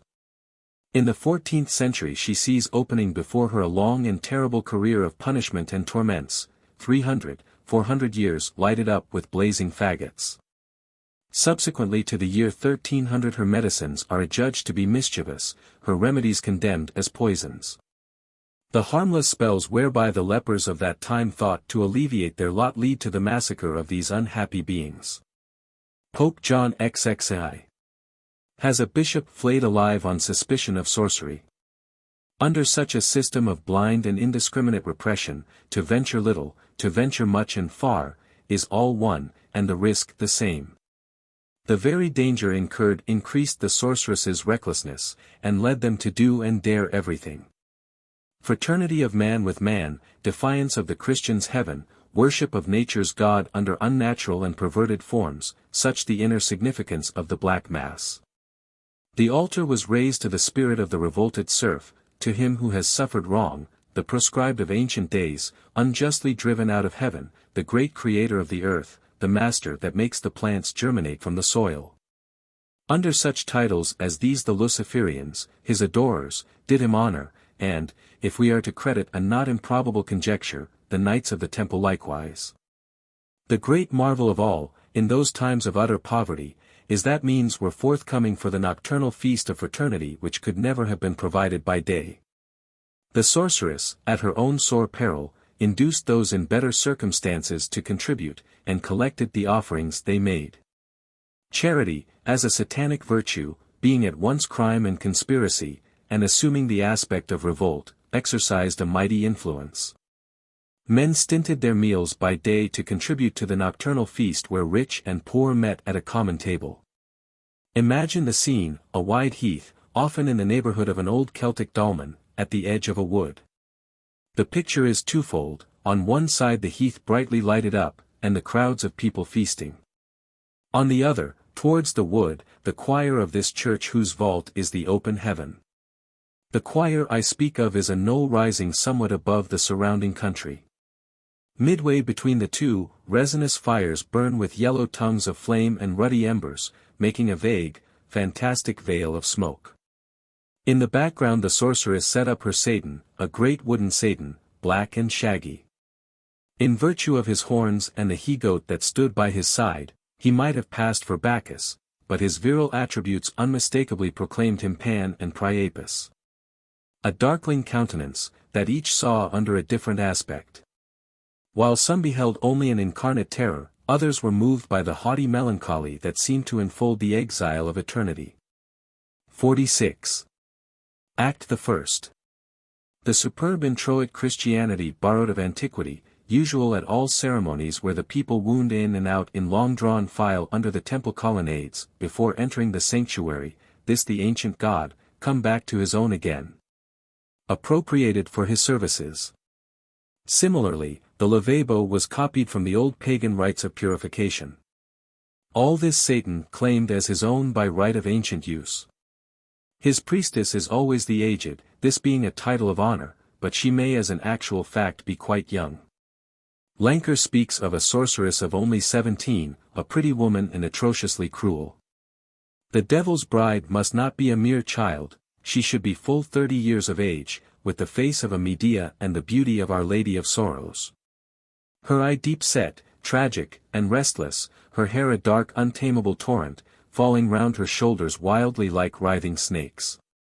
Perhaps to crown all, the vervain crown above her brow, the funereal ivy, and the violets of death. She bids the children stand aloof, till the feast. The office begins. I will enter in, to this altar. But, Lord, preserve me from the traitorous and the overbearing, the priest and the seigneur. Then comes the denial of Jesus, homage to the new master and the feudal kiss, as at the receptions of neophytes by the Templars, where all and everything is yielded without reserve, shame, dignity, or choice. With this outrageous aggravation of insult added to the repudiation of their God that they love Satan's backside better. It is his turn now to consecrate his priestess. The wooden god welcomes her as of old Pan and Priapus did their female adorers. Agreeably to the pagan ceremonial, she gives herself to him, sits a moment on him, like the Pythia on the tripod of the Delphic Apollo. She thus absorbs breath, soul, life from him by way of this mimic impregnation. This done, with equal solemnity she purifies her person. Henceforth she is the living altar of the shrine. The introit is ended, and the office interrupted for the banquet. In contrast with the nobles' merrymakings, where they sit sword by side, here at the feast of brothers not a weapon is to be seen, not so much as a knife. To safeguard the peace, each has a woman with him. Without a woman no guest is admitted. Relation or no, wife or no, old, young, makes no matter, but a woman each must have. What liquors went round the board? Mead? Beer? Wine? Heady cider, or perry? Who can say? The last two, at any rate, first came into use in the 12th century. Beverages to delude the mind, with their dangerous admixture of belladonna, did these appear at the board as yet? The answer is undoubtedly no. Children were present. Besides, excessive disorder of the faculties would have hindered the dance that was to follow. This dance, this whirling frenzy, the notorious witches' round, was amply sufficient by itself to complete the first stage of intoxication. The performers danced back to back, arms behind the back, without seeing their partner, though back often came in contact with back. Little by little each man lost all knowledge both of self and of her he had beside him. Old age and ugliness were abolished by a veritable satanic miracle, she was still a woman, still lovable and confusedly loved. Act the second. At the moment when the crowd, united in one and the same giddy madness, felt itself drawn into a single personality as well by the subtle influence of the feminine element as by a vague, undefinable emotion of fraternity. The service was resumed at the Gloria. Altar and host came on the scene. Under what form? That of woman incarnate. By her prostrate body and humiliated person, by the vast silken net of her hair, draggled in the dust, she, that proud Proserpine, offered up herself a sacrifice. On her loins a demon performed mass, pronounced the credo, deposited the offertory of the faithful. 47. In later times all this was an exhibition of indecency. But in the 14th century, that period of calamity, the dread epoch of the Black Death, and famine after famine, the days of the Jacquerie, and the robberies and cruelties of the great companies, for a people exposed to so many perils. The effect was nothing if not serious. The whole assemblage had the worst to fear in case of surprise. The sorceress herself ran the extremest risk, and in this act of defiant daring was in a very true sense giving away her life. Nay. Worse, she was facing a perfect hell of possible torments, tortures one dares scarcely so much as speak of. Torn with pincers and broken on the wheel, the breasts amputated, the skin flayed off little by little, as was done to the sorcerer bishop of Cahors, roasted before a slow fire and limb by limb, she might have to endure an eternity of agony. All present must indeed have been deeply stirred, when over the body of the devoted being thus submitting to voluntary self-humiliation, prayer and offering were made for the harvest. Wheat was presented to the spirit of the earth, who makes the crops grow. Birds let loose, no doubt from the woman's bosom, bore the God of liberty the signs and supplications of the unhappy serfs. What was the boon they craved? That we, their faraway descendants, might win enfranchisement. 48. What was distributed by way of host at this strange Eucharist? Not the burlesque and abominable stuff we shall find so used in Henri IV's day. But most probably the same conferiatio we have met with in philters, the sacrament of love, a cake baked on her body, on the victim who tomorrow might as likely as not pass through the fire herself. It was her life, her death, they ate. The morsel was impregnated already with the savor of her burning flesh. Last of all, they laid on her 2 offerings apparently of human flesh, representations of the last dead and the last born respectively of the community. They shared the merit of the woman who was at once altar and sacrifice, and the assemblage, symbolically, communicated in both these novel elements. Triple the sacrifice, and human in all 3. In Satan's dim and gloomy rites the people was the sole object of adoration to the people. Here was the true sacrifice, and it was accomplished at last. Woman, having given her very flesh to the crowd to eat, had ended her task. She rose to her feet again, but did not leave the spot till she had firmly established and as it were ratified the authenticity of it all by appeal to the lightning, a defiance cast in the face of the God whose empire she had usurped. In ribald mockery of the words, Agnus Dei, etc., and the breaking of the wafer in the Christian Eucharist, she had a skinned toad brought to her which she then tore in pieces. With eyes rolling horribly and looks upturned to heaven, she decapitated the toad, repeating these strange words, Ah! Philip, 49 If only I had you between my hands, would treat you the same. Jesus making no reply to her defiance, no lightning stroke ensuing, he was deemed vanquished. The nimble troop of demons would seize this moment for astonishing the crowd with small miracles that impressed and terrified the credulous. Toads, perfectly harmless creatures, but which were believed to be deadly poisonous, were bitten and freely mangled between their teeth. Unharmed they would leap over blazing fires and red-hot embers, to amuse the populace and set them laughing at the fires of hell. Laughing? Was the people moved to laughter, the ceremonial so tragic, so bold, and reckless as it was? Impossible to say, but there can be no doubt whatever hers was no laughing mood who first did and dared it all. The bonfires could not fail but call up the image of those that might ere long blaze round the stake of her own doom.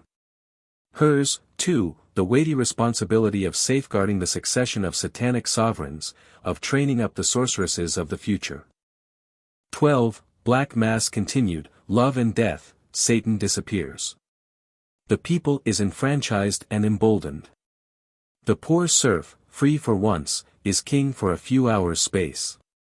But his time is short. Already the night is passing, the stars verging to their setting. Very soon the cruel dawn will send him back to slavery, set him once more, under the malignant eye of his taskmaster, under the shadow of his lord's castle and that of the church, to the monotonous labor. The everlasting weary round regulated by the 2 bells, whereof the one says ever and the other says never. Each peasant among them, with glum, submissive looks and an air of jog-trot habit, will be seen sallying forth to his day's work. At least let them enjoy their momentary respite. Let each one of earth's disinherited sons be fully happy for once, and find his utmost dreams fulfilled. What heart so miserable, so dead and withered, as not to have some day dreams, some wild aspirations, to say sometimes, ah! If only such or such a thing could happen. The only detailed descriptions we possess are comparatively modern, as I have already mentioned, dating from a period of peace and prosperity, viz. the last years of the reign of Henri IV. When France was once more flourishing. These were years of luxury and plenty, altogether different from the black days when the witches' Sabbath was first organized. If we were to trust implicitly to M. Lancre and his fellows, we should picture this third act to our mind's eye as a sort of Rubens' kermesse, a wild, confused orgy, a vast masked ball, giving license to every sort of illicit intercourse. And particularly to incest between closely connected relatives. According to these authors, whose only wish is to inspire horror and make their readers shudder, the chief end of the whole festival, its main lesson and express doctrine, was incest. They would have us believe that at these huge gatherings, sometimes as many as 12,000 souls were present, the most monstrous acts were openly committed before the assembled spectators. This is hard to believe. The very same writers tell us other facts which seem diametrically opposed to such cynicism. They say the folk only came there in couples, that they only sat at the feast 2 by 2, that supposing an individual arrived unaccompanied, a young demon was actually told off on purpose to shepherd the lonely visitor and do the honors of the festival. They inform us that jealous lovers were not afraid to attend and bring with them their fair companions, curious to see the strange sight. Again we have seen how the great majority attended by families, their children accompanying them. These they sent away only for the first act, not for the banquet or the religious, or rather anti-religious, ceremonial, and not even for the third act here in question. This proves the existence of a certain degree of decency. Besides, the performance was twofold. The family groups remained on the brilliantly lighted heath. It was only beyond the fantastic curtain of pitchy smoke clouds that a darkling outer region began, to which those who wished could slip away. Judges and inquisitors, bitterly hostile as these were, are forced to admit that a noble spirit of gentleness and peace prevailed generally. Of the three things that shocked decorum so much at the feasts of the nobles, nothing was found here. No brawling, no duels, no tables stained with blood. No vile treachery in the name of gallantry to outrage the brother in arms. Lastly, the foul promiscuity of the Templars, for all that has been said to the contrary, was unknown, indeed unneeded. At the Sabbath woman was everything. With regard to incest, we must distinguish. Then every connection with relations, even such as are held the most legitimate in our days, was reckoned a crime. Modern law, which is charity personified, understands the human heart and the good of families. It permits the widower to marry his wife's sister, in other words, to give his children the best and kindest of new mothers. It permits the uncle to afford his niece necessary protection by making her his wife. Above all, it permits marriage with a female cousin, a trusty and familiar bride, often the object of affection since childhood, companion of youthful sport, and an acceptable daughter-in-law to the mother, who has long ago taken her to her heart. In the Middle Ages all this was incest. The peasant, whose affections never go beyond his own family circle, was driven to sheer desperation. In the 6th degree even, it would have been held monstrous to wed his cousin. Impossible to marry in his own village, where the ties of relationship imposed so many barriers, he was bound to look elsewhere, further away. But in those days intercommunication was of the slightest, mutual knowledge non-existent, and neighbors cordially detested. Different villages, on fete days, would fight each other without a notion why they did so, as is the case to this hour in countries ever so little removed from each other. A man would hardly dare to go look for a wife at the very spot where the battle had occurred, and the peril of wounds and death confronted. Another difficulty. The feudal lord of a young serf would not allow him, if he wished, to marry in the fief of a neighboring baron. He would have become the serf of the wife's overlord, and so been lost to his own. Thus while the priest barred the cousin, the feudal forbade the stranger, and so many men never married at all.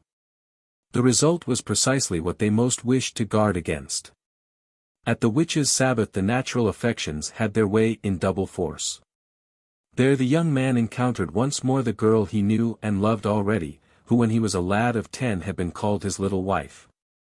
Be sure he liked her best, and treated the canonical objections with supreme indifference. A thorough study of medieval family life throws entire discredit on all those rhetorical declamations we hear about a wide general promiscuity affecting crowds of human beings. The exact opposite is perceived to be the case, that each separate little group, constituted on the narrowest basis and in the most concentrated form, is to the last degree averse to admit any foreign element whatever. The serf, anything but jealous, towards his own kinsfolk, but miserably poor and wretched in his circumstances, is excessively apprehensive of worsening his lot yet further by multiplying a long family he cannot possibly feed. The priest and the baron both would have him augment the number of their serfs, would like to see his wife everlastingly with child. And the strangest sermons were preached on this subject, 50, occasionally savage recriminations and murderous threats indulged in. All this only made the husband more obstinate in his precautions. As for the wife, who poor creature could never hope to rear children under such conditions, and found only cause for tears in their arrival, she dreaded nothing so much as pregnancy. She only ventured to attend the nocturnal festival on the express assurance repeated again and again that no woman ever returned therefrom heavier than she came. 51. They came no doubt, but drawn to the ceremony by the banquet, the dance, the gay lights, and the love of amusement, in no way by the incitements of the flesh. Some indeed found only pain and suffering there, while others abhorred the icy purification that followed instantly on the act of love to nullify its effects. No matter. They were ready to undergo anything rather than increase their poverty, bring another unfortunate into the world, give the overlord another serf. Strong was the common determination, trusty the mutual agreement that limited love to the family and excluded the stranger from all participation. No reliance was felt but in kinsfolk united in the same serfdom, who, sharing the same burdens, were duly careful not to increase these. Hence no general movement of population, no mixing and mingling confusedly of diverse elements. But, on the contrary, only a series of narrow and mutually exclusive family groups. This very fact was bound to render the witches' Sabbath powerless as an instrument of revolt, ineffectual as a means of stirring and combining the masses. The family, careful above all things to avoid a prolific offspring, secured its object by strict limitation in matters of love to very near relations, in other words, to those pledged to the same interest. A sad, depressing, unhallowed state of things, darkening and degrading the sweetest moments of life. Alas, alas! Even in love and marriage all was mere squalid wretchedness and revolt against untoward circumstance. Society was very cruel. Authority kept on saying, marry, but it made marriage next door to impossible, as well by excess of abject poverty as by the senseless rigor of canonical prohibitions. The result was the exact opposite of the purity the Church was forever preaching. Under a Christian disguise, the old patriarchal system of Asia was the only existing reality. The eldest son only could marry. The younger brothers and the sisters all worked under him and for him. 52 In the isolated mountain farmsteads of the south, far removed from all intercourse with neighbors or other women, the brothers lived with their sisters, who were their servants and belonged to them body and soul. A state of morals corresponding to that described in the book of Genesis, and analogous to the marriage customs of the Parsas and the usages subsisting to this day among some of the pastoral tribes of the Himalayas. What was even more shocking was the lot of the mother of the family. She found herself unable to marry off her son. She could not unite him with a kinswoman and so make sure of a daughter-in-law who would have some consideration and respect for her. Her son would marry, if marry he could, a girl from a distant village, often a hostile one. Then her arrival was a veritable and terrible invasion, whether to the children of the first bed or to the poor mother, who often found herself turned out of doors by the stranger. It will scarce be credited, but there is no doubt about the fact. At best she was ill-treated, driven ignominiously from the fireside and the domestic board. A Swiss law expressly forbids depriving the mother of her place at the chimney corner. She dreaded above all things the event of her son's marrying. Yet her lot was not much more tolerable supposing he did not. She was just as much an inferior, servant of the young master of the house, who succeeded to all his father's rights, even to that of beating her. I have myself seen instances at the present day in the south of France of this horror, a son of 25 chastising his own mother when she got drunk. How much more in these ruder times? It was more likely to be the son that would return from village merrymakings in a condition of semi-intoxication, scarcely knowing what he was after. Same bedchamber, same bed, for two was an absolutely unknown luxury. The mother was far from feeling secure. He had seen his friends married, and the sight had roused his evil passions. Hence floods of tears, extreme prostration, the most deplorable self-abandonment. The unhappy woman, thus threatened with violence by her only God, her son, wounded in her fondest affections, reduced to such a hideous, unnatural plight, was in despair. She would try to sleep, to feign unconsciousness. Then there happened, without either quite realizing the enormity, what so often happens to this day in the poor quarters of great cities, where some poor creature, constrained by terror or perhaps by blows, submits to the last indignity. Submissive henceforth, and spite all her scruples, far too readily resigned, the mother became the victim of a piteous servitude. A shameful and an agonizing, anxious life, for year by year the discrepancy of age would increase, and more tend to separate them. A woman of 36 could still hold the affections of a boy of 20, but at 50, alas! And at a more advanced age still, what then? From the great Sabbath, when distant villages met together, he might any day bring home a strange woman to be the young mistress of the house, an unfamiliar, hard outsider, without heart or pity, who would rob her of her son, her fireside, her bed. All the household gods she had got together by her own labor. By what Lancre and others tell us, Satan held it a great merit on the son's part to remain faithful to his mother, made this particular crime into a virtue. If this is true, we may easily guess the reason how one woman naturally stood up for another, how the sorceress was a ready partisan on the mother's side, to help her hearth against the son's wife, who, stick in hand, would have turned her out to beg her bread. Lancre goes further and declares, never was thorough-paced witch yet but was the child of incest, born of mother and son. The same rule held good in Persia for the birth of the genuine mage, who must be the offspring, so men said, of this odious mystery of iniquity. In this way the lore of the wise men, the magic of the East, was confined to the narrowest limits, within a family that was renewed perpetually from its own blood. By an impious misreading of nature, they believed themselves to be copying in this hateful ritual the innocent mystery of the rustic year, the ever-renewed cycle of vegetation growth, whereby the corn, reaped and again sown in the furrow, comes up once again as corn. Less monstrous forms of union, of brother and sister, common among the Jews and Greeks, were unloving and very seldom fruitful. Very wisely they were abandoned before long, and would never have been resorted to again, but for the spirit of revolt which, exasperated by ridiculous prohibitions, drove men recklessly into every extreme most violently contrasted with use and wont. In this way unnatural laws, acting on the evil passions, the hate, of mankind, produced unnatural crimes. A hard and accursed time. And the inevitable mother of despair.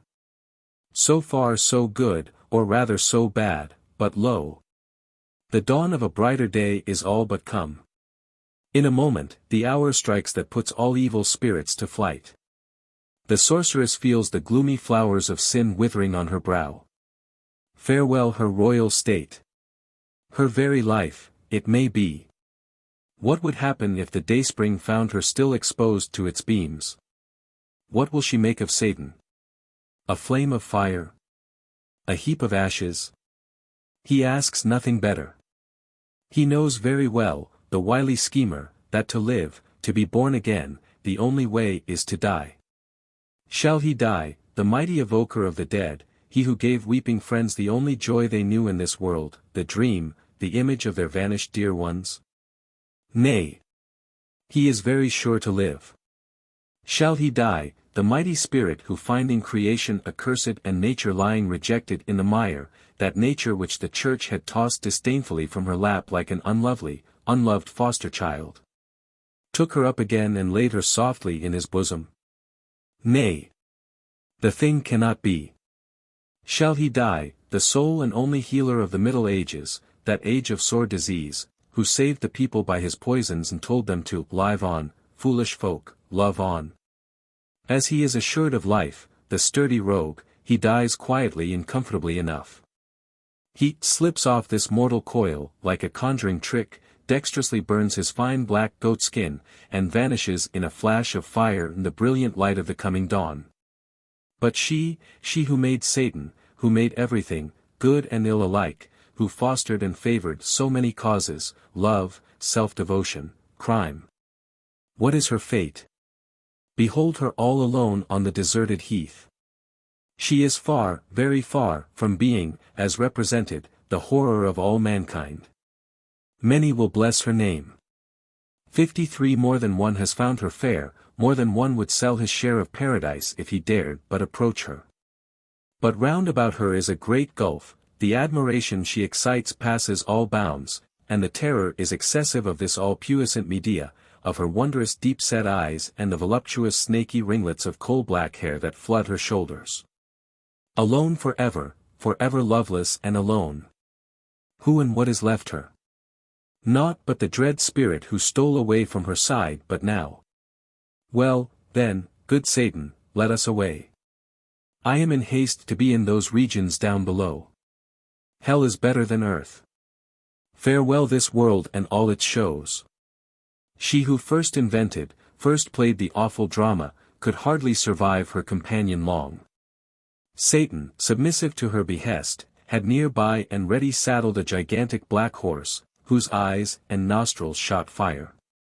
She sprang to his back with one bound, and away. The eyes of the bystanders followed her vanishing form. The good folks asked in terror, "Oh, what will become of her?" As she went she laughed, a horrid peal of fiendish mirth, and disappeared from sight like an arrow from a bow. Men fain would know, but know they never shall, what was the unhappy creature's final doom. 54. Part 2. 13. The Sorceress in her decadence, Satan multiplied and Vulgarised. Now we have another type altogether, a delicate devil's plaything, the little witch-wife, child of the Black Mass.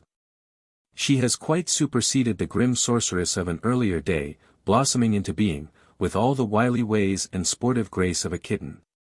The very opposite of her predecessor, she is soft and silky, stealthy of approach and shy, treading so softly, and loving, above all things, to be caressed. Nothing titanic about her, that is very clear. On the contrary, she is a low-minded, tricky creature, a wanton from her very cradle, bursting with every naughty, dainty caprice.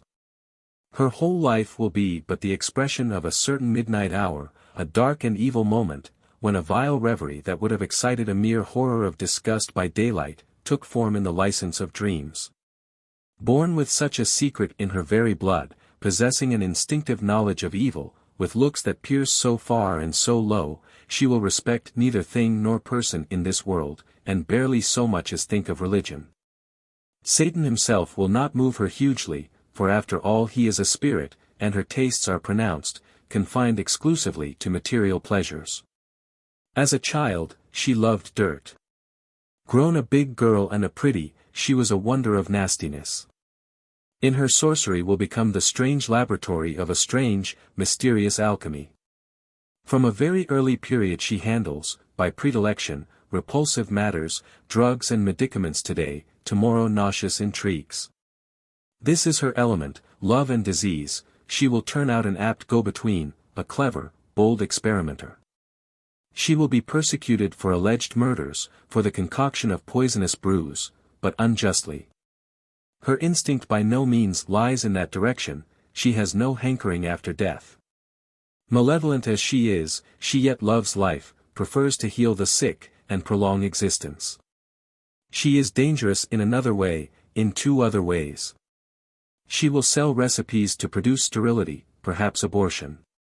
On the other hand, with her wild, reckless wantonness of fancy, she will be only too ready to help women to their ruin by her accursed potions, and find a cruel joy in crimes of the sort. What a contrast to the other!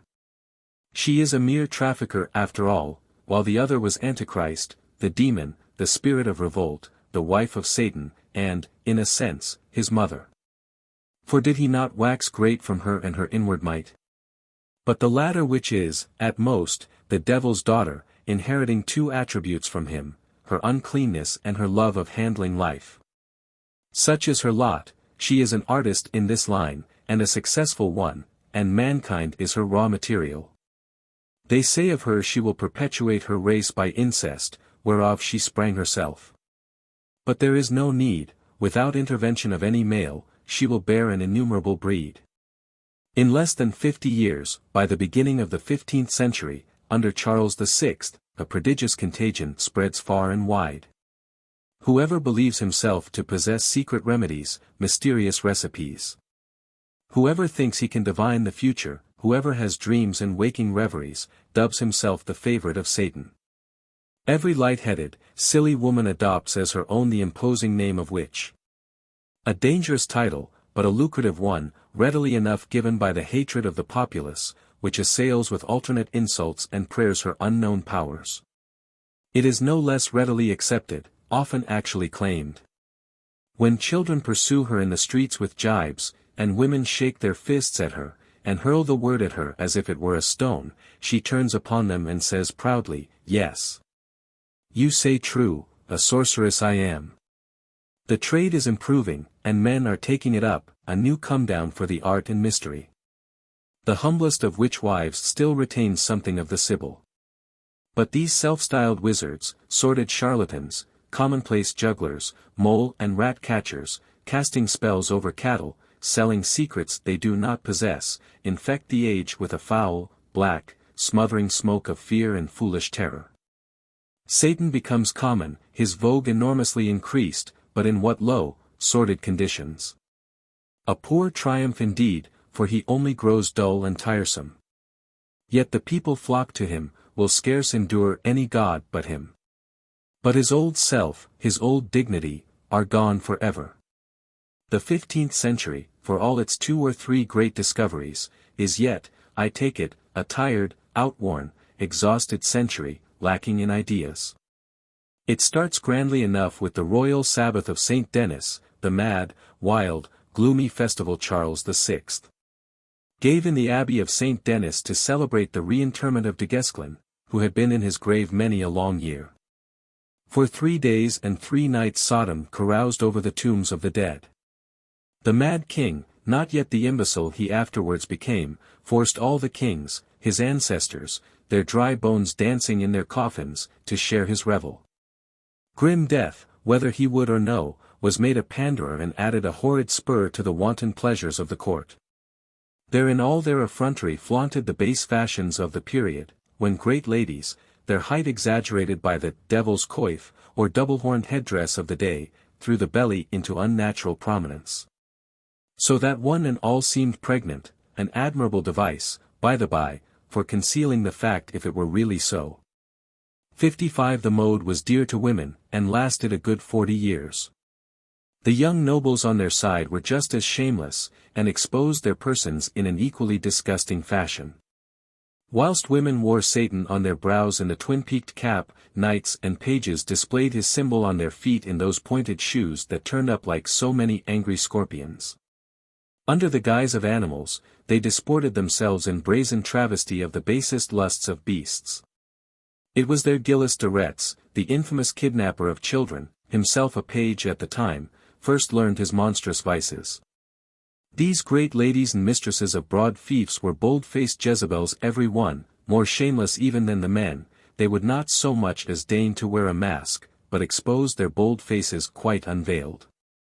Their sensual rage, their mad ostentation of debauch, their outrageous defiance of all decency, were for king, for all, for reason, life, body, soul, the sheer abyss and bottomless pit of hell. And what was the result? The whipped curs of Agincourt, that poor etiolated generation of nobles who in miniatures make us shiver to this day to see beneath their tight-laced doublets their wretched, thin, shrunken limbs. 56. I commiserate the sorceress from the bottom of my heart, who on the great dame's return from the king's feast will have to be her confidant and the minister of her pleasures, for be sure she will demand mere impossibilities of her. In her castle, it is very true, she is alone, the only, or almost the only woman there, in a whole houseful of unmarried men. By what the romances tell us, the Lady Chatelaine would seem to have delighted in collecting round her a court of pretty girls, but history and our own common sense say just the contrary. Queen Eleanor was not so silly as to set the fair Rosamond as a counterfoil to her own beauty. These queens and great ladies were as abominably jealous as they were licentious. Instance the story related by Henri Martin of one who had a maid her husband admired overmuch, outraged to death by the common soldiery. The high-born dame's power over men, we repeat, depended on her being alone and without rivals. Let her be as old and ugly as you please, she is the dream of one and all. The sorceress enjoys fine sport in rousing her to abuse this divinity of hers, to make mock of this herd of besotted and submissive males. She makes her dare every extreme, and treat them like brute beasts. Her will lays a spell on them. Down they go on all fours, cringing apes, lumbering bears, nasty dogs, swine, ready to obey every caprice, to welcome every outrage of their mistress Circe. All this only moves her to pity, and sick disgust. She spurns away the crawling animals with her foot, they are base and foul enough, but too innocent for her. Then she finds a grotesque remedy for her satiety. As they are all so impotent to please her, she chooses a lover more impotent still, a little lad to lavish her caresses upon. The idea is worthy of the witch who suggested it, to blow into precocious flame the spark of naughtiness lurking in the innocent child slumbering in the pure sleep of boyhood. This is the ugly story of Jehan de Sainter, type of the cherubinos and other miserable dolls and playthings that women have corrupted in times of decadence. Under so many pedantic ornaments and trappings of sentimental morality, the sordid cruelty that underlies the proceeding is evident enough.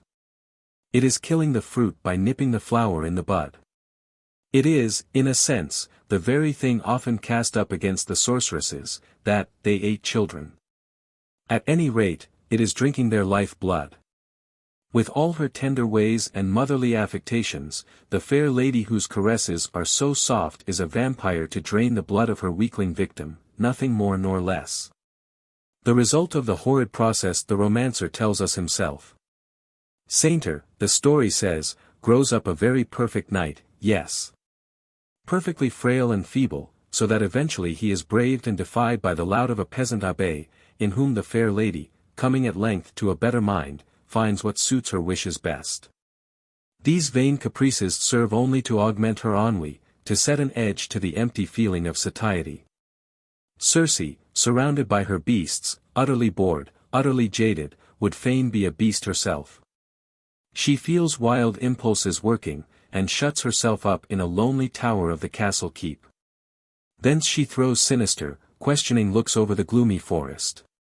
She is a prisoner, and knows all the savage fury of a she-wolf kept chained. Hither instantly, the witch-wife. I want her, I want her. Come, quick, and before 2 minutes have gone by, what? Is she not here yet? Ah! Here she is. Now listen carefully. I have a caprice, an irresistible hankering, you understand, a hankering to strangle you, to drown you, or deliver you up to the bishop, who has long been wanting you. You have one way of escape, and one only, to satisfy another hankering of mine, to change me into a she-wolf. I am so tired of my life. I cannot sit still any longer, I long, at any rate O nights, to gallop free in the forest. I would be done with submissive fools that wait on me, and dogs that deafen me, and blundering horses that jib and refuse the woodland paths. But, dear lady, suppose they caught you? Insolent woman! I tell you, you shall die the death. But surely you know the history of the werewolf woman whose paw was cut off. 57. I should be so grieved to see such an accident. 'Tis my affair, I tell you, and I will listen to no excuses. Come, time presses. I have begun to yelp and howl already. Oh! The joy of it, to go hunting all alone, by the light of the moon, and all alone to pull down the hind with my strong jaws, yes. And men too, if they come across my path. To bite little tender children, and women too, women best of all. To make my teeth meet in their flesh. How I hate them all. But none of them as bitterly as you. Never start back, I won't bite you. You move my disgust too sorely, and besides, you have no blood in your veins. Blood, blood. I must have blood. No way of refusal is open, nothing easier, my lady. Tonight, at 9 o'clock, you shall drink the brew. Then lock yourself up in your chamber. While they think you there, you will be another creature, flying through the woods. So said, so done, and next day the lady finds herself worn out and utterly exhausted, at the very end of her powers. She must have covered, last night, a full 30 leagues. She has hunted and killed. She is all covered with blood, but perhaps this only comes from the brambles she has torn herself against. A great source of pride, and no less of danger, to her who has done this miracle. Nevertheless her mistress, who demanded it, receives her very gloomily. Sorceress! Sorceress! What an awful power you possess! I should never have thought as much. But now I am terrified and horror-struck. Ah! They do well to hate you. 'Twill be a good day when you are burned. I will be your death, when so I please. My peasants this very evening would whet their scythes on you if I said one word of the night's doings. Away with you, you vile, black, ugly wretch. She is hurried by the great folks, her patrons, into strange adventures. Having only the castle to rely on to guard her from the priest, and be some surety against the stake, how can she refuse aught her formidable protectors ask? Suppose, for instance, the Baron, just back from the Crusades and from Nicopolis, and an amateur of Turkish ways, calls her to him, and entrusts her with the charge of kidnapping children for him, what is she to do? These razzias, carried out on such a large scale in Greek lands, where on occasion 2,000 pages would enter the seraglio at one time, were by no means unknown to the Christians, to the English barons from the 12th century onwards. At a later date to the Knights of Rhodes and of Malta. The infamous Gilles de Retz, the only one who was brought to trial, was punished not for having carried off his serfs' little boys to his castle, not an uncommon occurrence in those days, but for having sacrificed them to Satan. The sorceress who acted as agent in these crimes, though she could hardly know the fate reserved for the victims, found herself between two dangers. On one side the peasant's pitchfork and scythe, on the other the tortures of the Baron's tower, which a refusal would inevitably have brought down on her head. De Retz's myrmidon, that terrible Italian of his, 58 was as likely as not to have pounded her to death in his mortar. On all sides danger, and gain to compensate the danger. No situation could well be more full of temptations. The sorceresses themselves often did not deny the ridiculous powers the populace credited them with. They admitted that by means of a doll or mannequin pierced with needles, they could bewitch anyone they pleased, making them get thinner and thinner till they pined away and died. They confessed that with the mandragora, torn up by the roots at the gibbet's foot, by the tooth of a dog, they declared, which invariably died of the effects, they could overthrow the reason, change men into beasts, turn women light-headed and insane. Even more terrible was the frenzied delirium produced by the thorn apple or datura, which sets men dancing till they die. 59 makes them unhesitatingly submit to 1,000 shameful horrors, of which they have no present consciousness, and no subsequent recollection. Hence savage excesses of hate on the one hand, and no less violent extremities of terror on the other. The author of the Marteau des Sorcières, Hammer of the Sorceresses, Sprenger, records with horror how he saw, at a season of heavy snow, when the roads were all broken up, a whole population of wretched beings, frantic with fear and cursed with calamities only too real, crowding all the outskirts of a small German town. You never saw, he says, pilgrimages nearly so numerous to Our Lady of Grace, or Our Lady of Eremites. All these poor folks, foundered in the deep ruts, stumbling, blundering and falling, were on their way to the witch's hut, to implore pity of the devil. What feelings of pride and transport must have filled the witch-wife's heart to behold all this multitude grovelling at her feet. 60. 14. Persecutions. The sorceresses took small pains to hide their proceedings.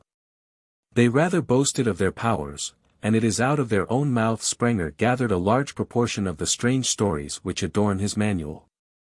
The said manual is a highly pedantic work, following with grotesque servility the formal divisions and subdivisions in use among the Thomas logicians, yet at the same time the single-minded, earnest and serious production of a man quite genuinely frightened, a man who in the awful duel between God and the devil, in which the former generally allows the evil one to get the best of it, sees no other possible remedy but to pursue the latter firebrand in hand, burning with all practicable speed those mortal frames wherein he chooses to take up his abode. Sprenger's sole merit is to have compiled a work more complete than any of his predecessors, the compendium of a vast and elaborate system, the crown of a whole literature. The old penitentiaries, or manuals for the use of confessors in their inquisition into various sins, were succeeded by the directories for the inquisition of heresy, the greatest of all sins. But for the chiefest heresy of all, which is witchcraft or sorcery, special directoria or manuals were compiled, the so-called hammers, manuae, for the detection and punishment of witches and sorceresses. These manuals, continually enriched by the zeal of the Dominicans, reached their highest perfection in the Malleus of Sprenger, a work which governed the author himself in the conduct of his great mission to Germany, and for a century remained the guide and beacon star of the tribunals of the Inquisition. What was it led Sprenger to study these questions? He relates how being at Rome, in the refectory where the monks lodged pilgrims, he saw two such from Bohemia, a young priest namely and his father. The old man was sighing and supplicating for a successful issue to his journey. Sprenger, moved to pity, asks him the cause of his distress. The reason he says is this: his son is possessed by the devil, and at great trouble and expense he has brought him to Rome, to the tombs of the saints and martyrs. And this son, where is he? Demands the monk. There, beside you. I was startled at the answer, and shrank back. I examined the young priest and was surprised to see him eating his dinner with a quiet, unassuming air and answering very gently any remarks addressed to him. He informed me that having spoken somewhat roughly to an old woman, this latter had cast a spell upon him. The spell was under a tree, but under what tree the witch absolutely refused to say. Sprenger, still in a spirit of pity and goodwill, proceeded to lead the patient from church to church and from relic to relic. At each shrine visited, exorcism, frenzy, loud cries and wild convulsions, gibberish in every language under heaven and many uncouth gambols, all this before the eyes of the public, which followed the pair, wondering, admiring, and shuddering. Devils, common enough in Germany, were less familiar in Italy, and in a few days' time Rome was talking of nothing else. This affair, which caused no small sensation, no doubt drew the general attention upon the Dominican father concerned in it. He studied the subject, compiled all the various manuae and other manuscript manuals, and became the great authority on questions of demonology. His great work, the Malleus Maleficarum, would seem to have been composed during the 20 years intervening between this adventure and the important mission entrusted to Sprenger by Pope Innocent VIII. In 1484. It was highly important to select an adroit personage for this mission to Germany, a man of intelligence and tact, who should prevail over the repugnance felt by Teutonic honesty towards the dark, subterranean system he was endeavoring to introduce. Rome had met with a rude check in the Low Countries, which put the Inquisition on its mettle in those regions, and resulted in its being altogether excluded from France. Toulouse, as a former stronghold of the Albigensians, was the only exception, being subjected to all the rigors of the Holy Office. About the year 1460 a penitentiary of Rome, who had become Dean of Arras, determined to strike terror among the chambers de rhétorique, chambers of rhetoric, or literary unions, which were beginning to discuss matters of religion. He burned one of these rhetoricians as a sorcerer, and with him sundry rich citizens, and even knights. The nobility was furious at this attack on its privileges, while the voice of public opinion spoke out loudly and plainly. The Inquisition was scouted, abominated, held accursed, particularly in France. The Parliament of Paris shut the door rudely in its face. And Rome, by her bad management, threw away this opportunity of introducing into the north of Europe the reign of terror inseparable from the methods of the Inquisition. The moment seemed better chosen in 1484. The Holy Office, which in Spain had assumed such terrible proportions, and overshadowed royalty itself, seemed by this time to have become a conquering institution. Well capable of walking alone and bound to penetrate everywhere and subjugate everything to itself. True, it encountered an obstacle in Germany in the jealous opposition of the ecclesiastical princes, who, possessing tribunals of their own, had never shown themselves very ready to revive the Roman Inquisition. But the present situation of these princes, the very grave anxiety which the popular movements of the time occasioned them, made them less recalcitrant. All the Rhine country in Swabia, even the eastern parts towards Salzburg, seemed undermined with sedition. Every instant insurrections of the peasantry were breaking out. Everywhere beneath the surface there seemed to lurk a vast subterranean volcano, an unseen lake of fire, which, now here, now there, betrayed its existence by outbursts of fire and flame. The foreign Inquisition, far more dreaded than the native variety, came very opportunely on the spot to terrorize the country and break down rebellious spirits. Burning as sorcerers today the very men who would likely enough tomorrow have been insurgents. It formed an excellent popular weapon to overawe the people, an admirable device for drawing off dangerous humors. This time the storm was to be diverted upon the sorcerers, just as in 1349 and on so many other occasions its fury had been directed against the Jews. Only a man was indispensable. The inquisitor who was to bell the cat, who before the jealous courts of Mayence and Cologne, before the scoffing populace of Frankfurt or Strasbourg, was to set up his tribunal, was bound to be a person of intelligence and good sense. His personal tact and dexterity had to counterbalance, to make men forget in some measure, the odious nature of his office. Moreover, Rome has always piqued herself in choosing her men well. Indifferent to abstract questions, anything but indifferent to concrete individualities, she has always believed, and she was justified in believing. That success in practical affairs depended on the particular and special character of the agents accredited to each country. Was Sprenger the right man in the right place? To begin with, he was a German, and a Dominican, assured beforehand, therefore, of the support of that formidable order and all its monastic houses and schools.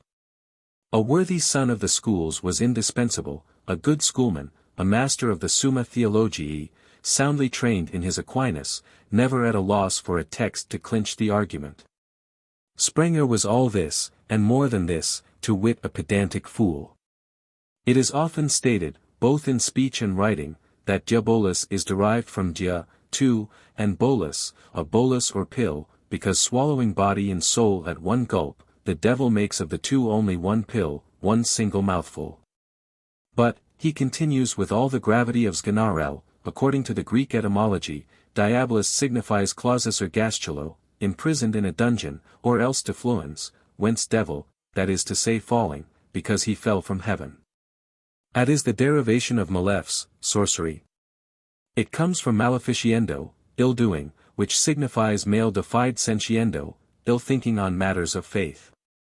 A remarkable piece of etymology, but one of far-reaching consequences. If sorcery is the same thing as heresy, why? Every sorcerer is a heretic, and every freethinker a sorcerer, and the Church is justified in burning as sorcerers any and everybody who should dare to hold unorthodox opinions. This is precisely what they had done at Arras, and they were for establishing little by little the same good custom everywhere. Here lies Sprenger's real merit, which is beyond dispute. He is a fool, but an intrepid fool. Boldly and unflinchingly he lays down the least acceptable doctrines. Another man would have tried to elude, attenuate, soften objections, but this is not his way. Beginning on the first page, he sets down openly and displays one by one the natural, self-evident reasons there are for disbelieving the satanic miracles. This done, he adds coldly, merely so many heretic mistakes. And never pausing to refute the reasons given, he copies out the texts on the other side, St. Thomas Aquinas, the Bible, legends, canonists, and commentators. First he shows you what common sense has to say, then pulverizes it by weight of authority. His duty accomplished, he sits down calm, serene, triumphant, and seems to say, well, what have you to say now? Would you be so daring now as to use your reason? Can you doubt, for instance, that the devil amuses himself by interfering between man and wife, when never a day passes but the Church and the canonists allow this as a ground for separation? There is no reply to this, and nobody will so much as whisper an objection. Sprenger in the first line of this manual for the use of judges, formally declaring the smallest doubt as an act of heresy, the judge's hands are tied. He feels there must be no trifling, that supposing he were so unfortunate as to experience some temptation in the way of compunction or tender-heartedness, it would be his bounden duty to begin by condemning himself to a death at the stake. The method is everywhere identical. Good common sense first of all, followed by a direct frontal attack, a downright, unhesitating negation of common sense. It would seem natural enough, for instance, to say that, love being in the soul already, it is hardly necessary to assume the mysterious intervention of the evil one to be required. Is not this fairly self-evident? Not so, says Sprenger, distinguo. The man who splits the wood is not the cause of its burning, but only an indirect cause. The wood splitter is love, on this point see Dionysius the Areopagite, Origen, John of Damascus, etc., etc. Love therefore is only the indirect cause of love. This it is to be a scholar. It is no second-rate school that could produce such a pupil. Cologne only, Louvain and Paris owned machinery fully adapted to mold the human brain. The school of Paris was strong indeed, for culinary Latin, what could rival Gargantua's Genotus? But even mightier was Cologne, famed queen of darkness that supplied Ulrich von Hutten with the type of the obscuri viri of his world-famous satire, the reactionaries and ignoramuses that have always been so fortunate and so fertile a tribe. This solid, stolid schoolman, so full of words and so void of sense, sworn foe of nature no less than of human reason, takes his seat with superb confidence in his books and his learned gown, in the dust and dirt and litter of his gloomy court. On the desk before him he has on one side the Summa Theologiae, on the other the Directorium. This is his library, and he laughs at anything outside its limits. He is not the sort of man to be imposed upon, or to waste his time upon astrology or alchemy, follies not so foolish after all, destined in time to lead to genuine observation of nature's laws. Why, Sprenger is actually a skeptic, and has doubts about the old recipes. Albertus Magnus declares positively that sage in a fountain is sufficient to bring about a great storm. He shakes his head. Sage? Don't tell me, I beg you have me excused. It needs only a little experience to see in this a trick of him who would fain deceive and cajole us all, the wily lord of the air. But he will get the worst of it, he has to deal with a doctor of the church more cunning than the prince of cunning himself. Would I could have seen in the flesh this typical specimen of the judge and the prisoners brought before his tribunal. Were God to take creatures from two different planets and set them face to face, they could not be more sharply contrasted, more unknown one to the other, more completely lacking in a common language. The old witch-wife, a ragged skeleton of a woman, with haggard eyes alight with malice, a creature thrice tempered in the fires of hell, the grim, lonely shepherd of the Black Forest or the solitudes of the High Alps. Such are the wild beings presented to the cold, dull eye of the pedant, to be judged by the light of his school-bred intellect. Nor will they, be it said, keep him long sweating in his bed of justice. They will tell all they know without torture. The question will be applied later on, never fear, but only as a complement and ornament, as it were, to the depositions. They readily expound and relate in due order whatever they have done. The devil is the bosom friend of the shepherd, and the witch's bedfellow. She says as much, with a conscious smile and a glance of triumph, evidently enjoying the horror of the audience. The old creature is a mad woman surely, and the shepherd as mad as she. A couple of besotted fools, you say? Not so, neither. Far from it. On the contrary, they are keen and subtle-witted, both of them, beings who can hear the grass grow and see through stone walls. Another thing they can perceive plainer still is the monumental pair of asses' ears that nod over the learned doctor's cap. His dominant emotion towards them is fear, for, brave as he pretends to be, he is trembling all the while. He himself allows that the priest very often, unless he takes good heed, when he exorcises the demon, only determines the evil spirit to change its abode and pass into the body of God's minister himself, finding it a more flattering morsel to inhabit the person of one consecrated to heaven. Who knows but these simple-minded devils of shepherds and sorceresses might be taken with the ambition to enter into an inquisitor. He is far from feeling so bold as his confident mien would indicate, when in his biggest voice he asks the witch wife, "If your master is so all-powerful, why do I not feel his assaults?" As a fact, the poor man confesses in his book, "I felt him only too plainly. When I was at Ratisbon, how often he would come and rap at my window panes. How often he would stick pins in my cap. Then there were 100 evil visions, dogs, apes, and so forth, without end. But the devil's greatest delight, for he is nothing if not a logician, is to pose the learned doctor out of the mouth of the false-hearted hag with embarrassing arguments and tricky questions. From which his only escape is by imitating the cuttlefish, that avoids his pursuers by troubling the water and making all his neighborhood as black as ink. For instance, the devil is active only so far as God suffers him to be so, then why punish his instruments? Or else, we are not free agents. God allows the devil, as with the patriarch Job, to tempt and drive us into sin, to force us by blows even. Is it just to punish one who is thus constrained? Sprenger gets out of the difficulty by saying, "You are free beings," here follows a long array of texts. "You are bond servants only by reason of your pact with the evil one." To which the reply again would be only too easy, if God allows the evil one to tempt us to make a pact, it is he makes the said pact possible, and so on, and so on. "I show overmuch good nature," he declares, "in listening to these gentry at all. 'Tis a fool's part to argue with the devil. The populace agrees with him to a man. All applaud the proceedings. All are eager, excited, impatient for sentence and execution. Hangings are common enough, but this sorcerer and sorceress, it will be a tasty treat to see how the pair will sparkle and splutter like brands in the burning. The judge has the people on his side.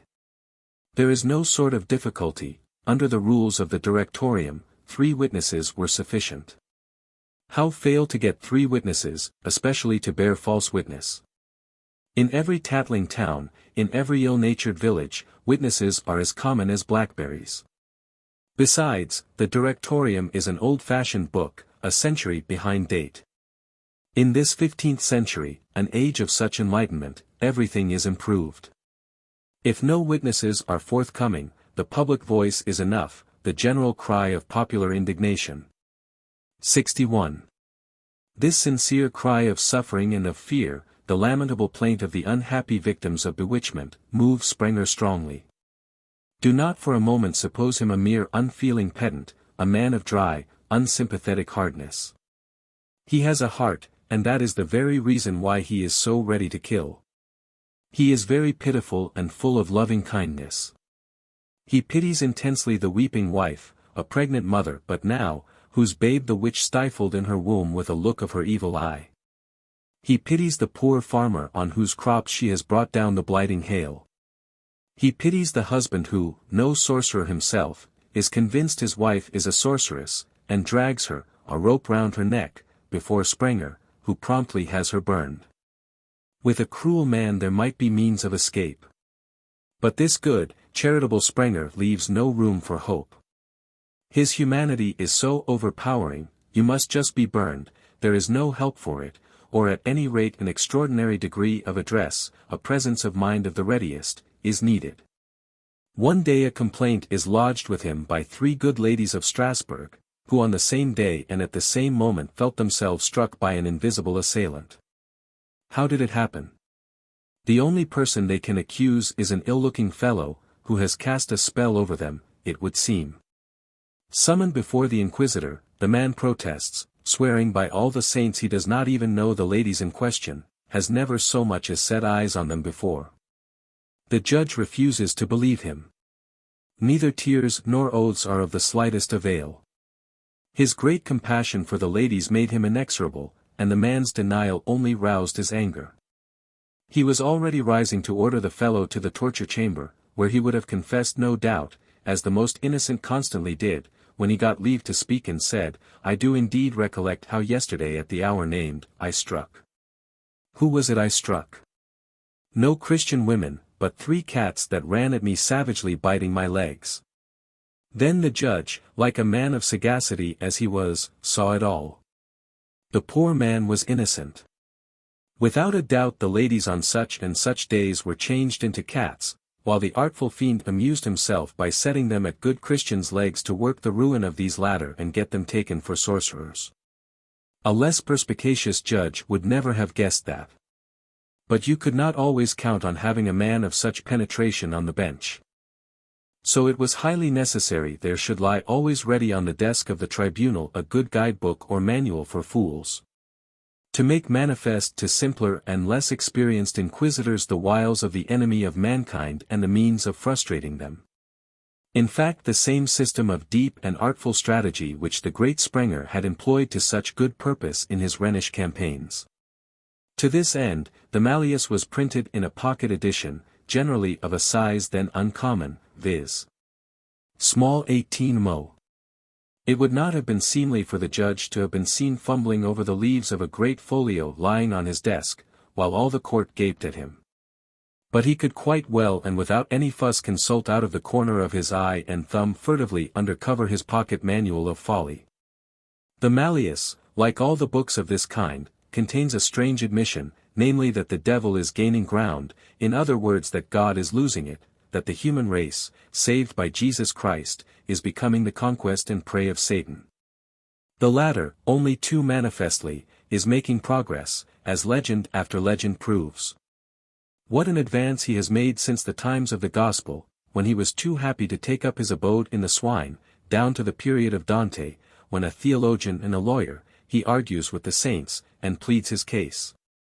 And as final conclusion of a victorious syllogism, says, as he carries off the soul in dispute, with a triumphant laugh, "Ah! Ha! You did not know I was a logician." During the earlier years of the Middle Ages he still waits for the death agony before taking the soul and carrying it off.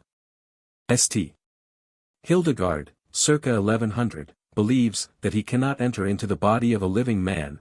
If he did, the members would fall to pieces. It is the shadow and vapor of the devil only that enter in. This last glimmer of common sense disappears in the 12th century. In the 13th we find a prior so terribly afraid of being taken off alive that he has himself guarded day and night by 200 men-at-arms. Then begins a period of ever-increasing terrors, when mankind relies continually less and less on divine protection. No longer is the demon a stealthy, furtive spirit, a thief of the night gliding about in the darkness, but an undaunted foe, the bold ape of God, who under God's own sun, in the open light of day, mimics the works of his hands. What authority is there for the statement, legends, tradition? Not these only, but the gravest doctors of the Church. The devil transforms all creatures, Albertus Magnus declares. St. Thomas Aquinas goes further still. All the changes capable of occurring naturally and by way of genus, these the devil can imitate. A startling admission truly, which in so grave a mouth amounts to nothing less than the setting up of another creator in face of the accredited artificer of the universe. But, he goes on, whatever can come to pass without germination, a changing of man to beast, the raising to life of a dead man, acts like these the devil cannot perform. This is indeed to reduce God's domain to small proportions. Strictly speaking, he has nothing left him but miracles, events of rare and altogether special occurrence. But that daily miracle, life, is no more his exclusively. The devil, his imitator, shares the realm of nature along with him. So far as man is concerned, whose weak vision draws no distinction between nature as created by God and nature as created by the devil, this is a bipartition of the universe. Henceforth a dreadful uncertainty must brood over everything. The innocency of nature is lost. The limpid spring, the white flower, the little bird, are they really of God's making, or merely mocking imitations, so many snares to catch mankind? Retro Satanas. All nature comes under suspicion. Both creations, the good no less than the doubtful, are darkened and degraded. The shadow of the evil one obscures the light of day, and hangs looming over every department of human life. To judge by appearances and men's apprehensions, he not merely shares the world with God, but has usurped it in its entirety. Such is the state of things in Sprenger's day. His book is full of the most melancholy admissions with regard to the impotency of God. He allows it, is his phrase, to be so. To allow so complete an illusion, to let it be believed that the devil is everything, God nothing, is really more than merely to allow, it is to proclaim the damnation of a world of unhappy souls utterly defenseless against so grave an error. No prayers, no acts of penitence, no pilgrimages are of any avail, no. Not even, he admits the fact, the sacrament of the altar. What an admission of weakness, what a loss of prestige. Nuns, after full and free confession, the host actually in their mouths, are forced to own that at that very moment they feel the fiendish lover, shameless and unabashed, troubling their senses and refusing to quit his hold over them. And, cross-questioned, they added with tears and sobs that the foul fiend has their bodies, because he possesses their souls already. The Manichaeans of old, the Albigensian heretics of a later time, were accused of believing in the power of evil which contended against the good, making the devil the equal of God. But now he is more than the equal. If God, incarnate in the consecrated host, can avail nothing, why? Then the devil must be the stronger and more effectual of the two. I no longer wonder at the extraordinary aspect presented by the world at that date. Spain with gloomy ferocity, Germany with the terrified and pedantic rage the Malleus bears witness to, pursue the insolent and victorious usurper in the persons of the wretched creatures whom he chooses to take up his abode in. The stake and the rope are ruthlessly employed against the fleshly tabernacles that have given him shelter. Finding him overstrong for them in the soul, persecutors are fain to drive him out of the bodies of men. But where is the use? Burn one sorceress, he makes good his hold on another, nay. Sometimes, if we are to believe Sprenger, he seizes the very priest who is exorcising him, and wins a special triumph in the actual person of his judge. The Dominicans, driven almost to despair, recommended intercessions to the Virgin, unceasing repetitions of the Ave Maria. Still Sprenger admits even this remedy to be ephemeral. A suppliant may be whipped off between two Aves. Hence the invention of the Rosary, the chaplet of the Aves, by the help of which the devotee can mumble on mechanically for an indefinite time, while the mind is occupied elsewhere. Whole nations adopt this first attempt in the art whereby Loyola will essay to lead the world, and of which his exorcitia are the ingenious if rudimentary beginnings. All this might seem to contradict what we said in the preceding chapter as to the decay of sorcery. The devil is now popular, and active everywhere, he appears to have won the day. But does he really profit by his victory? Does he gain in actual, substantial influence? Yes. From the new point of view of that scientific revolt that is to give us the bright, light-bringing Renaissance. No. From the point of view of the old darksome spirit of sorcery. The diabolic legends, in the 16th century, both more numerous and more widely diffused than ever, show a marked tendency towards the grotesque. Men tremble, but they laugh at one and the same time. 62. 15. 100 years toleration in France. The Church always granted the judge and the accuser a right to the confiscated property of those condemned for sorcery. Wherever the canon law remains powerful, trials for witchcraft multiply, and enrich the clergy. Wherever lay tribunals make good their claim to try such cases, the latter grow fewer and finally disappear, at any rate for 100 years in France, between 1450 and 1550. A first gleam of light is visible as early as the middle of the 15th century, and it emanates from France. The revision of the case against Jeanne d'Arc by the Parliament and her rehabilitation set me thinking about dealings with spirits, good or evil, and the mistakes committed by the ecclesiastical tribunals. A vile sorceress in the eyes of the English and in those of the wisest doctors of the Council of Bale, for the French she is a saint and a divine sibyl. The rehabilitation of the Maid of Orleans inaugurates in France an era of toleration. The Parliament of Paris likewise rehabilitates the so-called Vauquois of Arras. In 1498 the same body dismisses as a mere madman a wizard brought before its bar. Not a single condemnation for sorcery was registered under Charles VIII, Louis XII, or François I. Just the opposite in Spain, here under the pious Queen Isabella, 1506, under Cardinal Ximenes, they begin burning witches.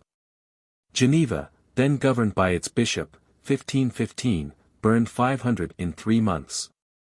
The Emperor Charles V, in his Germanic constitutions, tries in vain to establish the principle that sorcery, as causing injury to property in person, is a civil matter, not an ecclesiastical. In vain he abolishes confiscation of goods, except in the case of high treason. The smaller prince-bishops, of whose revenue sorcery supplied a principal source, go on savagely burning all the same. The microscopic bishopric of Bamberg sends 600 individuals to the stake in one batch, and that of Würzburg in 900. The procedure is of the simplest. To begin with, apply torture to the witnesses, and build up a travesty, a caricature of evidence, by dint of pain and terror. Then drag a confession from the accused by excruciating agonies, and believe this confession against the direct evidence of facts.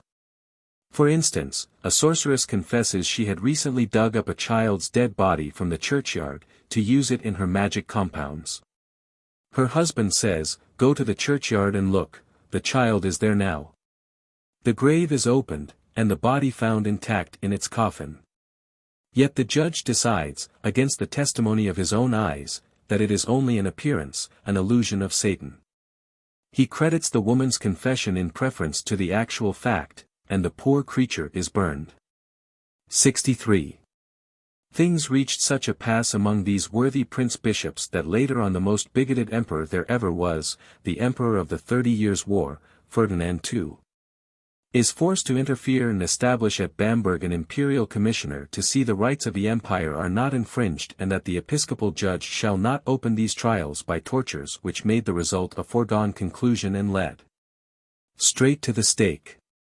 The witches were very easily convicted on their own confessions, sometimes, without any application of torture. Many were really half-witted. They were quite willing to admit transforming themselves into beasts. The Italian sorceresses often turned into cats, they said so themselves, and, slipping under the doors of houses, would suck children's blood. In the region of great forests, Lorraine and the Jura, women readily became wolves and devoured travelers, if we are to believe their own accounts, even when there were no wayfarers traveling the roads to devour. Anyway, they were burned. Young girls would solemnly declare they had sacrificed their maidenhood to the devil, and on examination be found virgins still. They were burned likewise. Not a few seemed positively to want to go to the stake, and the sooner the better, the result of insanity, frenzy, sometimes of despair. An English witch on being led to the stake, tells the crowd not to blame her judges. "I wanted to die. My family shunned me, my husband repudiated me. If I lived, I should only be a disgrace to my friends. I longed for death, and I lied to gain my end." The first avowed plea for toleration against the dull-witted Sprenger, his horrible manual and his persecuting Dominicans, was advanced by a lawyer of Constance, Molitor by name. He maintains for one thing with excellent good sense the unreasonableness of taking the confessions of sorceresses seriously, inasmuch as from the nature of the case it was the father of lies, and none other, who spoke by their mouth. He made fun of the pretended miracles of the devil, and asserted they were mere figments of the imagination. Indirectly again the mockers, Ulrich von Hutten and Erasmus, in the satires they composed upon the imbecility of the Dominicans, dealt a severe blow to the Inquisition. Cardot says straight out, in order to succeed to the goods of the victims, identically the same persons acted as accusers and judges, condemned the innocent to death, and to bolster up their case were ready to invent 1,000 fables. The apostle of toleration, Chatillon, who maintained, against Catholics and Protestants alike, that we should not burn heretics, to say nothing of sorcerers, started men's minds in a better path. Agrippa, Lavater, wire above all, the illustrious physician of Cleves, said very justly that, if these unhappy beings, the sorceresses, are the devil's playthings, as they are said to be, it is first and foremost the devil we must deal with. That we should try to cure them rather than burn them offhand. Before long sundry Parisian doctors pushed their incredulity as far as to maintain that all the devil possessed, all the sorceresses, are nothing more nor less than impostors. This was going too far. The great majority were really sufferers from disease, dominated by a morbid hallucination. The gloomy reign of Henry II and Diane de Poitiers ended the days of toleration. Heretics and sorcerers alike are sent to the stake under the fair Diane's influence. Catherine de Medicis, on the contrary, surrounded as she was by astrologers and magicians, was all in favor of shielding these protégés of hers. They multiplied apace. Trois Echelles, brought to trial under Charles IX, reckons them by the 100,000, and declares all France to be bewitched. Agrippa and others maintain that all science is contained in magic, white magic of course, be it understood. But the terror of fools and the rage of fanatics make small distinction between white and black. Against wire, against the genuine men of science, against light and toleration, a violent reaction of darkness and obscurantism arises from a quarter one would least of all have expected. The magistracy, which for nearly a whole century had shown itself just and enlightened, now largely involved in the Catholic bond of Spain and the fiercely bigoted League, prove themselves more priestly than the priests. While driving the Inquisition out of France, they match it and would fain eclipse it with their own severities. Indeed, they went so far that on a single occasion single-handed the Parliament of Toulouse burned 400 human bodies at the stake. Imagine the horror of it.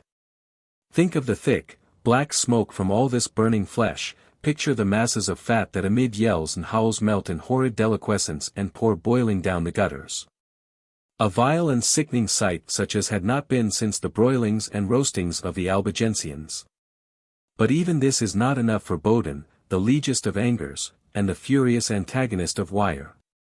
He begins by declaring the sorcerers are so many they could in Europe alone make another host of Xerxes, an army of 1,800,000 men. Then he expresses a similar wish to Caligula's, that all these 2 millions of men had one common body, so that he, the redoubtable Baudin, might judge them and burn them all at one fell swoop. Presently a rivalry springs up. The lawyers begin to complain that the priest is often too closely connected with sorcery himself to be a trustworthy judge. And there is no doubt the jurists do for a time seem surer even than the clergy. The Jesuit pleader, Del Rio, in Spain, Remy, 1596, in Lorraine, Boguet, 1602, in the Jura, Leloir, 1605, in Marne, are incomparable persecutors, men to make Torquemada die of envy. Lorraine was swept by a dreadful contagion, as it were, of sorcerers and visionaries. The populace, driven to despair by the everlasting depredations of marching armies and marauding bands, had long ceased to pray to any deity but the devil. Many villages, in their terror, distracted between two horrors, the sorcerers on the one side and the judges on the other, longed, if Remy, judge of Nancy, speaks truth, to quit their lands and all they possessed and fly to another country. In his book dedicated to the Cardinal de Lorraine, 1596, he claims positively to have burned within 16 years 800 sorceresses. So good is my justice, he says, that last year there were no less than 16 killed themselves rather than passed through my hands. The priests were humiliated. Could they have done any better than this layman themselves? Accordingly the monks, lords of St. Claude, when they found their subjects addicted to sorcery, chose another layman, the worthy Boguet, to act as their judge. In this dreary Jura country, a poverty-stricken district of meager pastures and barren pine woods, the serfs were forever devoting themselves to the devil out of sheer hopelessness. To a man they worshipped the black cat. Boguet's book, 1602, became an authority of the greatest influence and importance. The lawyers of Parliament studied this golden book of the little judge of St. Claude as the manual and mainstay of their practice. Boguet is in very deed a typical legist, scrupulous even according to his lights. He inveighs against the bad faith displayed in these trials. He will not have the advocate betray his client, nor the judge promise the accused a pardon to lure him on to his death. He disapproves of the very untrustworthy tests to which witches were still habitually compelled to submit. Torture, he says, is both useless and unnecessary. They never give in under it. Lastly, he possesses humanity enough to have them strangled before being cast into the flames, always excepting in the case of the female werewolves, whom we must take every precaution to burn alive. He refuses to believe Satan willing to make pact with children. Satan is cunning, and he knows far too well that under 14 the bargain with a minor would be liable to forfeiture on the ground of insufficient age and discretion. Then children are safe from the stake. Not at all, for he contradicts himself on this point, declaring elsewhere that this leprosy can only be cleansed by burning all, even to babes in the cradle. He would have come to that if he had lived longer. He turned the whole countryside into a desert. Never was judge more conscientious, more thorough, more bent on extermination. But it was in the Parliament of Bordeaux that the paean of victory of lay jurisdiction rose loudest in Lanker's book, entitled, Inconstance de Demons, 1610 and 1613. The author, a man of intelligence and ability, and a councillor of the Parliament named, relates triumphantly the successful battle against the devil he had waged in the Basque country, where in less than 3 months he has worked off I forget how many witches and, more important still, 3 priests. He looks with contemptuous pity on the Spanish Inquisition, which at Legrano, on the frontier of Navarre and Castile, not far from his own district, has had a trial dragging on for 2 years, ending finally with a poor, miserable little auto da fe, from which a whole host of women got off scot-free. 16. The Basque Witches 1609. This high-handed execution of priests shows plainly enough that M. de Lanker was a man of an enterprising and independent spirit. The same is true of him in politics. In his book Du Prince, of the Prince, 1617, he makes no bones about declaring that the law is above the king. Never have the Basques been better characterized than in his work L'Inconstance de Demons, above mentioned. In France no less than in Spain, the privileges they enjoyed really constituted them a virtual republic. The French Basques owed nothing whatever to the king beyond the obligation of serving him under arms. At the first tuck of drum they were bound to put 2,000 men in the field, under their own Basque captains. The clergy were of small weight or account, and did little in the way of punishing sorcerers, being in the trade themselves. The priests used to dance, wear swords, and take their mistresses with them to the Sabbath. These mistresses were the priests' sacristanesses or benedicts, the female officials who kept the church in order. The cure quarrelled with no one, said his white mass for God day by day, and a nights the black mass for the devil, sometimes actually in the same church, Lanker. The Basques of Bayonne and Saint-Jean-de-Luz, a reckless and fantastic race, and marked by an incredible degree of audacious daring, accustomed as they were to visit the wildest seas in pursuit of the whale fishery, made many widows. Moreover, they crowded in numbers to the colonies founded by King Henri IV, and formed the Empire of Canada, leaving their wives behind in the care of God or the devil, as the case might be. As for the children, these sailors, a very upright and God-fearing set of men, would have made more account of them, if they could only have been more sure on the question of fatherhood. Returning after their long periods of absence, they would reckon up the time and count the months, and invariably found themselves quite out of their calculations. The women, pretty, bold-eyed and imaginative creatures, would pass the whole day in the churchyards, sitting on the tombs and gossiping of the witches' Sabbath, which they were going to attend so soon as night fell.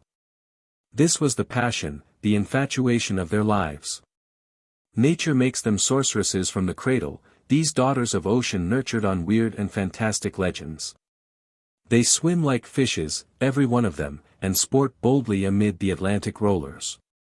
Manifestly their master the Prince of the Air, King of winds and wild dreams, the same who inspired the Sibyl and whispered the secrets of the future in her ear. The very judge that burns them is all the while charmed with their fascinations. When you see them pass, he writes, their hair flying in the wind and brushing their shoulders, so well adorned and caparisoned are they, as they go, with their lovely locks, that the sun glancing through them as through a cloud makes a flashing aureole of dazzling radiance. Hence the dangerous fascination of their eyes, perilous for love no less than for witchery. This worthy citizen of Bordeaux and amiable magistrate, the earliest type of those polished men of the world who ornamented and enlivened the bench in the 17th century, plays the lute in the intervals of judicial business. And even sets the sorceresses dancing before having them burned. He writes well and in a style of much greater lucidity than any of his fellows. And yet at the same time we discern in his case a fresh source of obscurity, arising inevitably from the circumstances of his day, viz. that among so great a number of witches, all of whom the judge cannot of course condemn to the stake, the greater part are quite clever enough to understand he is likely to show indulgence toward such as shall best enter into his preconceived ideas and feed his peculiar passion. What passion was this? First and foremost, a common failing enough, love of the marvelous and horrible for its own sake, the pleasure of being startled and terrified, and added to this, it must be admitted, the fun of indecent revelations.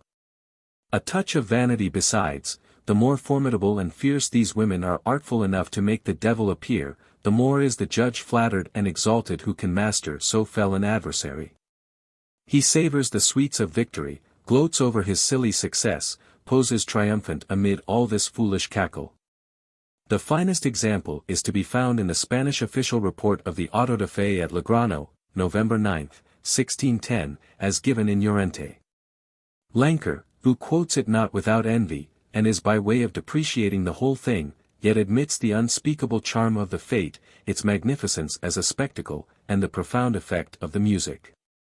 On one scaffold stood the condemned sorceresses, a scanty band, and on another the crowd of the reprieved. The repentant heroine, whose confession was read out, stuck at nothing, however wild and improbable. At the Sabbaths they ate children, hashed, and as second course dead wizards dug up from their graves. Toads dance, talk, complain amorously of their mistresses' unkindnesses, and get the devil to scold them. This latter sees the witches home with great politeness, lighting the way with the blazing arm of an unbaptized infant, etc., etc. Witchcraft among the French Basques showed a less fantastic aspect.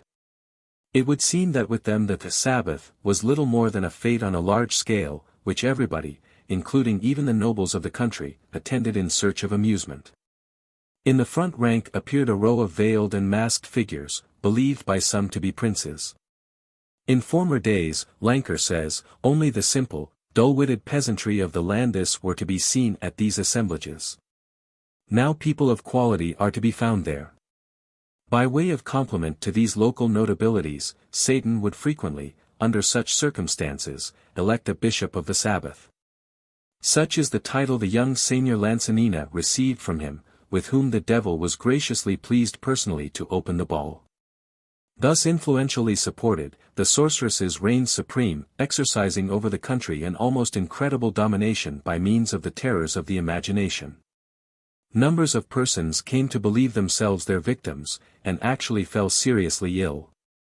Many were attacked by epilepsy, and started barking like dogs. One small town alone, Aix, counted among its inhabitants as many as 40 of these unhappy creatures. Such was the terrible relationship that bound them under the witch's influence, that on one occasion a lady, called as a witness, at the mere approach of the sorceress, whom she could not even see, began barking furiously, and was utterly unable to stop herself. Those who were accredited with so formidable a power were masters of the situation, and no man durst shut his door against them. A magistrate even, the criminal assessor of Bayonne, allowed that the Sabbath to be held at his house. The Seigneur de Saint-Pierre, Bertubay, was constrained to celebrate the festival at his castle. But so much were his wits shaken by the event that he became firmly persuaded a witch was sucking his blood. Terror lending him courage, he and another baron hastened to Bordeaux and appealed to the Parliament there. The latter body obtained the king's orders that 2 of its members, Messrs. D'Espagnet and de Lanker, should be dispatched to judge the sorcerers and sorceresses of the Basque provinces. They were given plenary powers, subject to no appeal. And setting to work with unexampled vigor, in 4 short months tried from 60 to 80 witches, besides examining 500 more equally marked with the devil's stigmata, but who figured in the courts only as witnesses, May to August, 1609.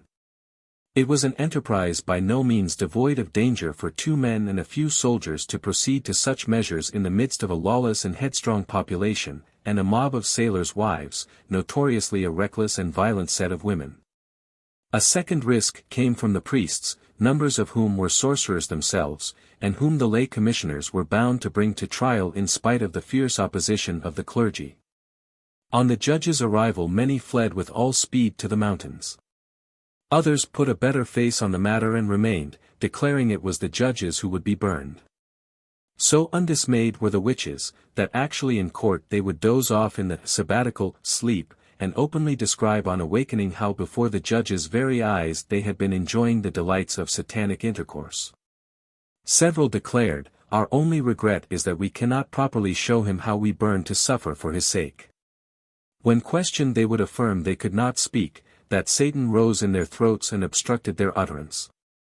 The younger of the two commissioners, Lancre, the same who writes these accounts, was a man of the world, and the witches were not slow to perceive that with such a judge to deal with there were possible loopholes of escape. The phalanx was broken. A beggar girl of 17, little Murgeon, as she was called, Margarita, who had found in sorcery a profitable speculation, and who, while scarce more than a child herself, had been in the habit of bringing children and offering them to the devil, undertook along with her companion, one Lisalda, a girl of the same age, to denounce all the rest. She told everything, and wrote it all down, with all the vivacity, exaggeration, and fiery emphasis of a true daughter of Spain, along with 100 indecent details, whether true or false.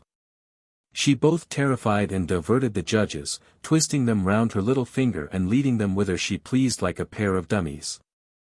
They actually entrusted this vicious, irresponsible, passionate girl with the grim task of searching the bodies of young women and boys for signs of the spot where Satan had put his mark. The place was recognized by the fact of its being insensible to pain, so that needles could be driven into it without extracting a cry from the victim.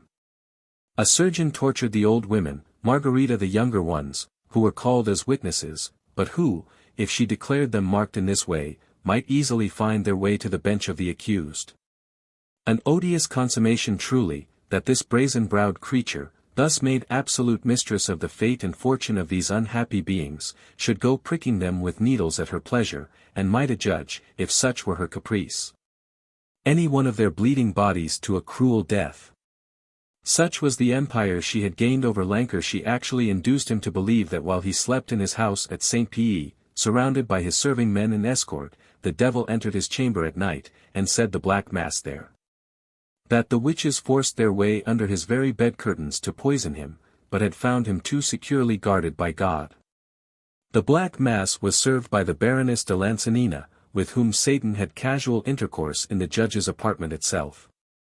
The object of this pitiful tale is pretty plain. The beggar girl bears a grudge against the great lady, who was likewise a pretty woman, and who, but for this slanderous story, might also have gained some ascendancy over the gallant functionary. Lancre and his colleague were appalled, but continued to advance from sheer dread of the dangers of drawing back. They ordered the royal gallows to be planted on the very spots where Satan had kept Sabbath, a proceeding well calculated to strike terror and convince all men of the tremendous power they derived from being armed with the king's authority. Denunciations came pouring down like hail. All the women of the countryside came filing in unceasingly to lay accusations one against the other. Eventually the very children were brought and made to give incriminating evidence against their own mothers. Lancre decides with all due gravity that a witness of 8 years old is capable of affording good, sufficient, and trustworthy evidence. M. D'Espagnet was unable to give more than a passing moment to the business, being due in a short time in the states of Béarn. Lancre, infected in spite of himself by the fierce energy of the younger witches who hurried to denounce their elder sisters, and who would have been in sore peril themselves had they failed to get these latter burned, pushed on the trial's whip and spur at full gallop. A sufficient number of sorceresses were condemned to the flames. Finding their fate sealed, they too had spoken out at last, and scattered denunciations right and left. As the first batch were on their way to the stake, a ghastly scene occurred. Executioner, officer, and police all thought their last day was come. The crowd rushed savagely upon the carts, to force the unhappy occupants to withdraw their accusations. Men held daggers at their throats, while many of them almost perished under the nails of their infuriated sisters. Eventually, however, justice was satisfactorily vindicated. This done, the commissioners proceeded to a more arduous and delicate task, viz. the trial of 8 priests who had been arrested. The revelations of the young witches had thrown a flood of light on their lives and morals, and Langer speaks of their dissolute morals as one who has full knowledge at first hand. Not only does he reproach them with their gallant doings at the nocturnal Sabbaths, but insists particularly upon their relations with their sacristanesses, those church dames or benedicts, as they were called, mentioned on a previous page. He even condescends to repeat vulgar tales, how the priests sent the husbands to Newfoundland, and imported from Japan the devils who yielded up the wives into their hands. The clergy were much exercised, and the Bishop of Bayonne would have resisted, if he had dared. Failing sufficient courage, he kept away, appointing his vicar general to watch the case for him. Luckily the devil helped the accused more efficiently than the bishop. He can unlock every door, so that it happened one fine morning that 5 out of the 8 escaped. The commissioners, without further loss of time, burned the 3 that were left. All this took place about August, 1609. The Spanish inquisitors, who were holding their trials at Legrano, did not on their side reach the final auto de fe before November 8, 1610. They had had far more difficulties to contend with than their French confrères, in view of the prodigious, the appalling number of the accused. Impossible to burn a whole population. They consulted the Pope and the greatest church dignitaries of Spain, and it was decided to beat a retreat. The understanding was that only obstinate criminals should be sent to the stake, such as persisted in their denials, while all who confessed should be let go. The same method, the application of which had hitherto always saved priests brought to trial for incontinence of opinion or of conduct. Their confession was held sufficient, supplemented by a trifling penance, see Llorente. The Inquisition, of uncompromising severity towards heretics and cruelly hard on the Moors and Jews, was much less harsh where the sorcerers were concerned. These latter, shepherds in a great many cases, were in no way involved in opposition to Mother Church. The degraded, sometimes bestial amusements of goat herds occasioned little anxiety to the enemies of liberty of conscience. Lanker's book was composed mainly with the object of demonstrating the vast superiority of the public justice of France, the justice administered by laymen and members of the legal parliaments, to that of the priests. It is written current calamo, in a light, easy, happy style, clearly manifesting the author's satisfaction at having honorably extricated himself from a serious danger. He is something of a Gascon, boastful and vain of his own achievements. He relates with pride how, on the occasion of the Sabbath, following the first execution of witches, the children of the latter came to lay complaint of their treatment before Satan. He replied that their mothers were not burned at all, but alive and happy.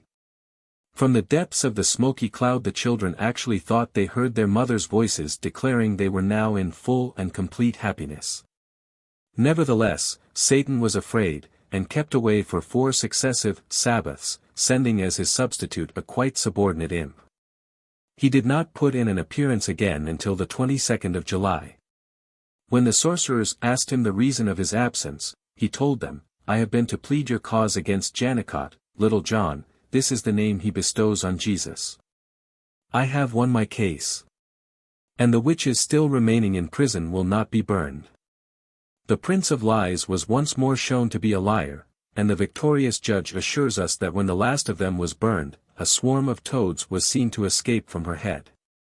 The assembled people fell upon these with stones so furiously that the sorceress was really more stoned than burned to death. But, in spite of all their efforts, they failed to account for one great black toad, which avoiding alike flames and sticks and stones, escaped, like a demon as he was, to a place where he could never afterwards be discovered. 17. Satan turns ecclesiastic 1610. Whatever the appearance of fanaticism and satanic possession still displayed by the sorceresses, it is quite plain both from Lanker's account and others of the 17th century that by this time the witches' Sabbath was become primarily a matter of money-making. The levy contributions, which are virtually compulsory, demand payment from those present, and fine the absent. At Brussels and in Picardy they pay in accordance with a fixed tariff anyone bringing in a new member to the confraternity. In the Basque countries there is no attempt made at concealment. Assemblages are held 12,000 strong, including persons of every class, rich and poor, priests and nobles. Satan, a nobleman himself, over and above his triple horns, wears a laced hat, like a gentleman. By this time he has found his old throne, the Druid stone, too hard a seat, and has given himself a good gilded armchair. Does this mean he is growing old? Nimbler than in his young days, he plays all sorts of pranks and gambles, springs up like a jack-in-the-box from the depths of a huge crock, officiates, legs kicking in the air and his head downwards. He is for having everything done decently and in order, and defrays the expenses of the arrangements and decorations. Besides the usual yellow, red, and blue fires that amuse the eyes and alternately reveal and conceal the flying shadows, he entertains the ear with strange music, in especial certain little bells that tickle the nerves, like the penetrating vibrations of some particular harmonies. To crown his magnificence, Satan has silver plate brought for use at the feast. His very toads display an affectation of refinement and elegance, and like little lords, come to the festival tricked out in green velvet. The general appearance is that of a huge fair, a vast masked ball, when the disguises are of the thinnest. Satan, who knows his world, opens the dance with the bishop of the Sabbath, or else the king and queen, dignitaries established on purpose to flatter the bigwigs, the rich or noble personages who honor the assembly by their presence. All is changed from the old grim festival of Revolt, the sinister orgy of serfs, of Jacques as they were nicknamed, communicating by night in love, by day in murder.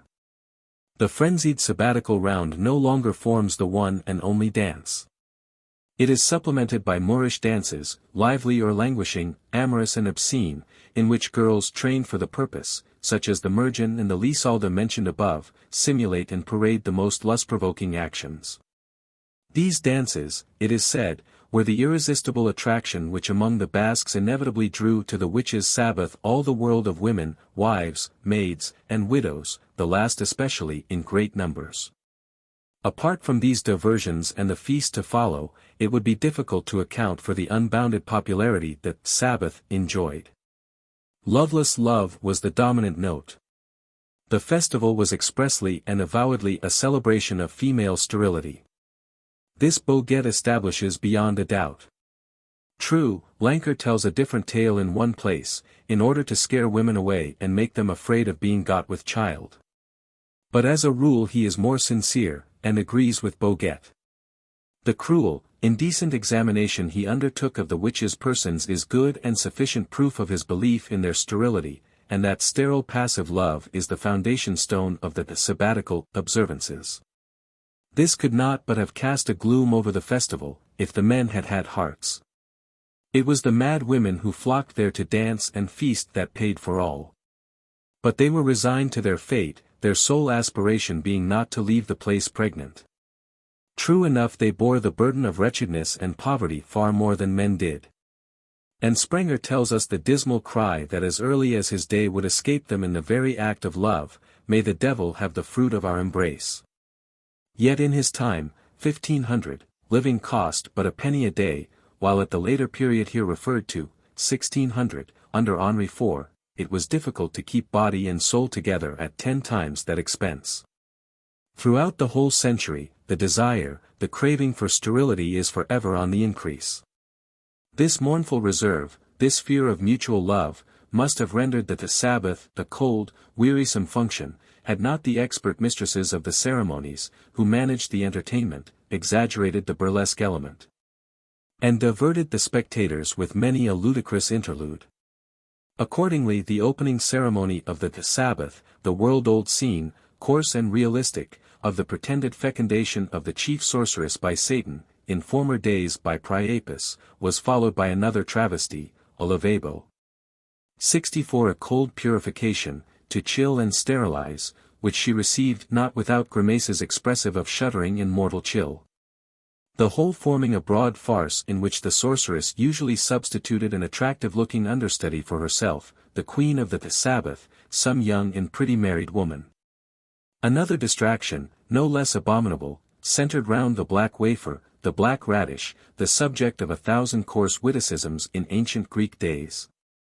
When it was used as an instrument of punishment upon the man-woman or puthic and the young debauchee who went with other men's wives, Satan sliced it into little discs which he then solemnly swallowed. The grand finale was, according to Lancre, which means, no doubt, according to the two hussies who made him believe whatever they pleased, a very astonishing thing to happen before so numerous an assemblage.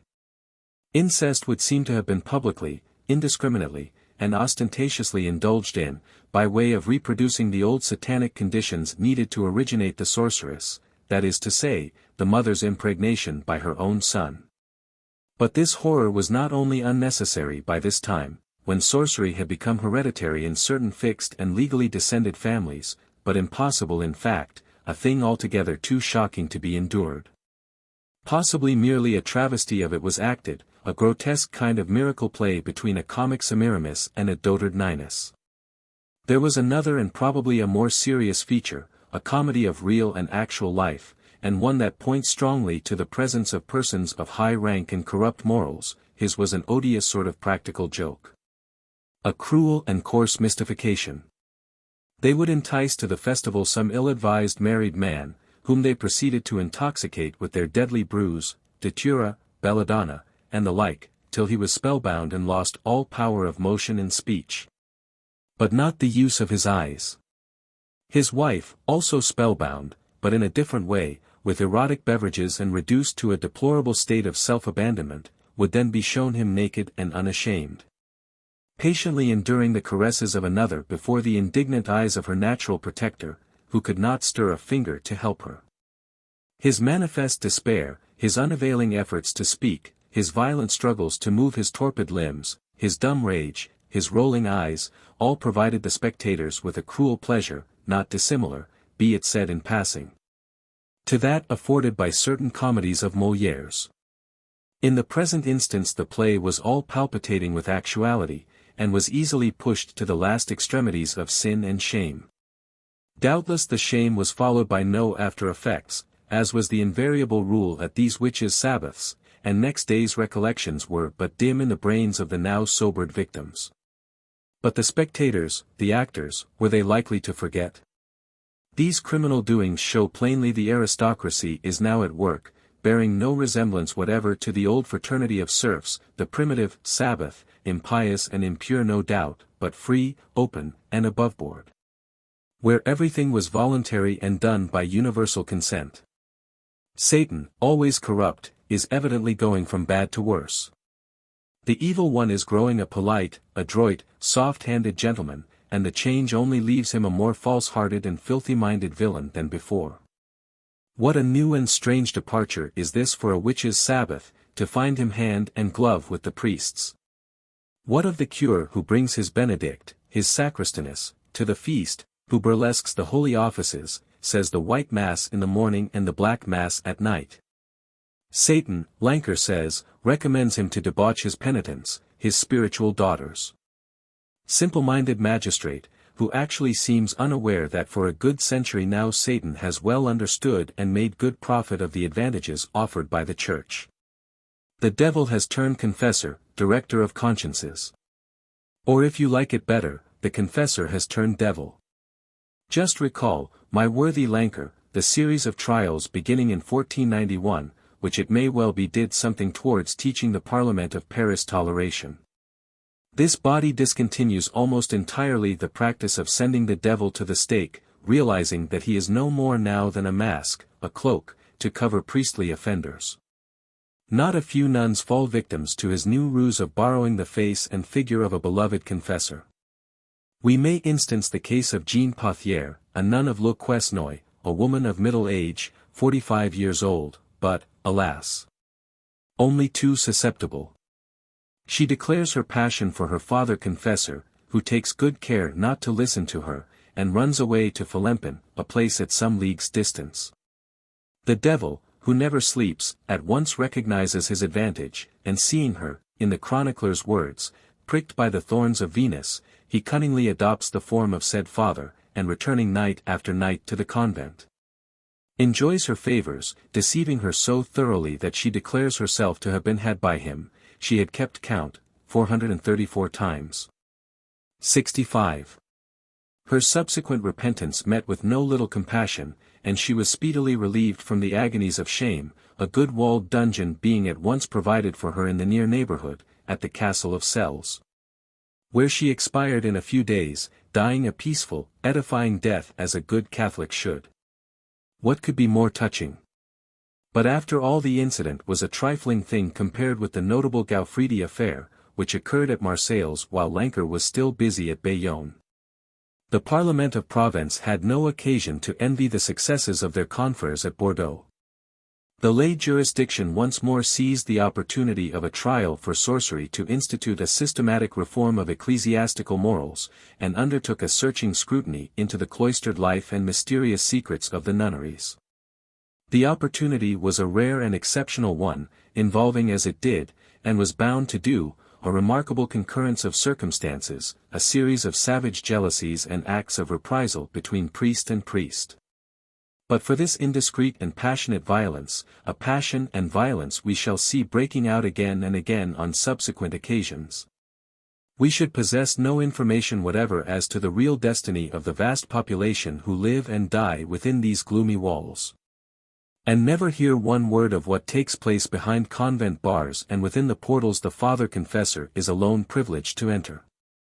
The Basque priest Lancre depicts, so volatile and worldly, tripping sword on thigh to dance at the nocturnal Sabbath, his sacristaness by his side, was not an object of great concern or apprehension to the authorities.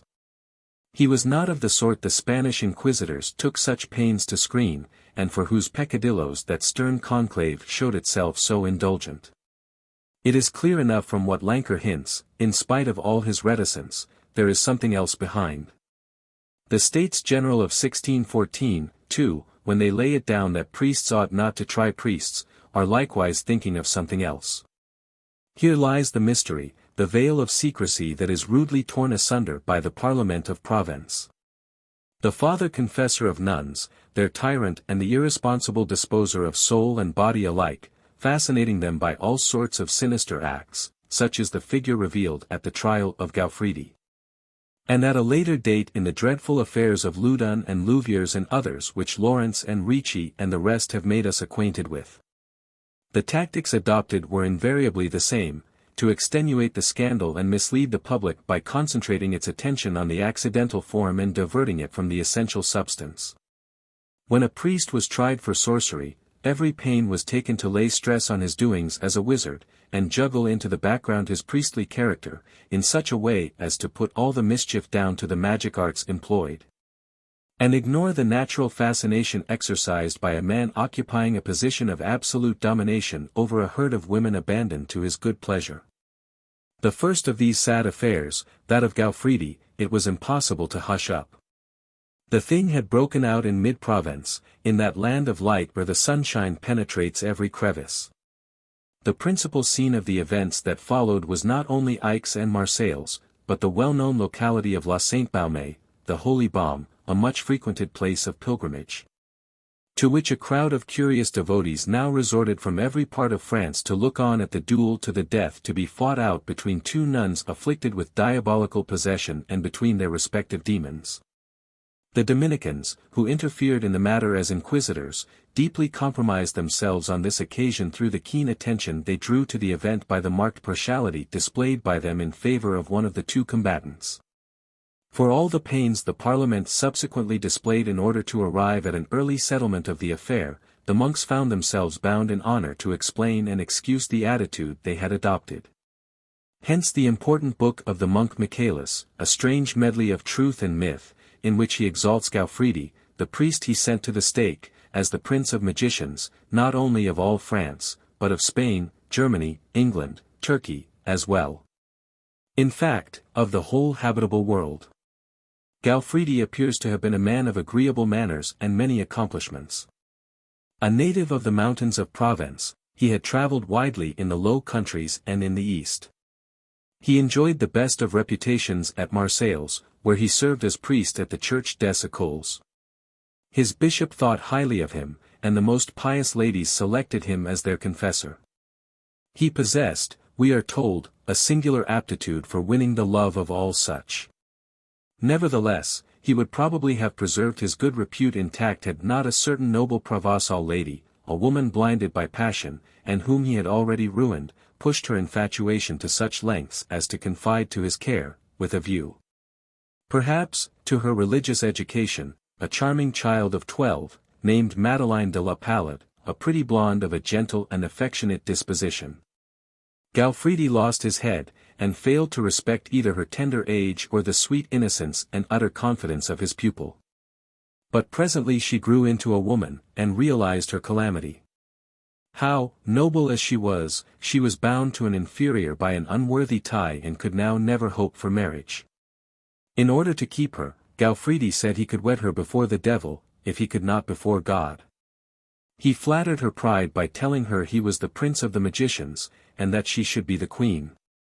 He placed on her finger a silver ring, engraved with Kabbalistic signs.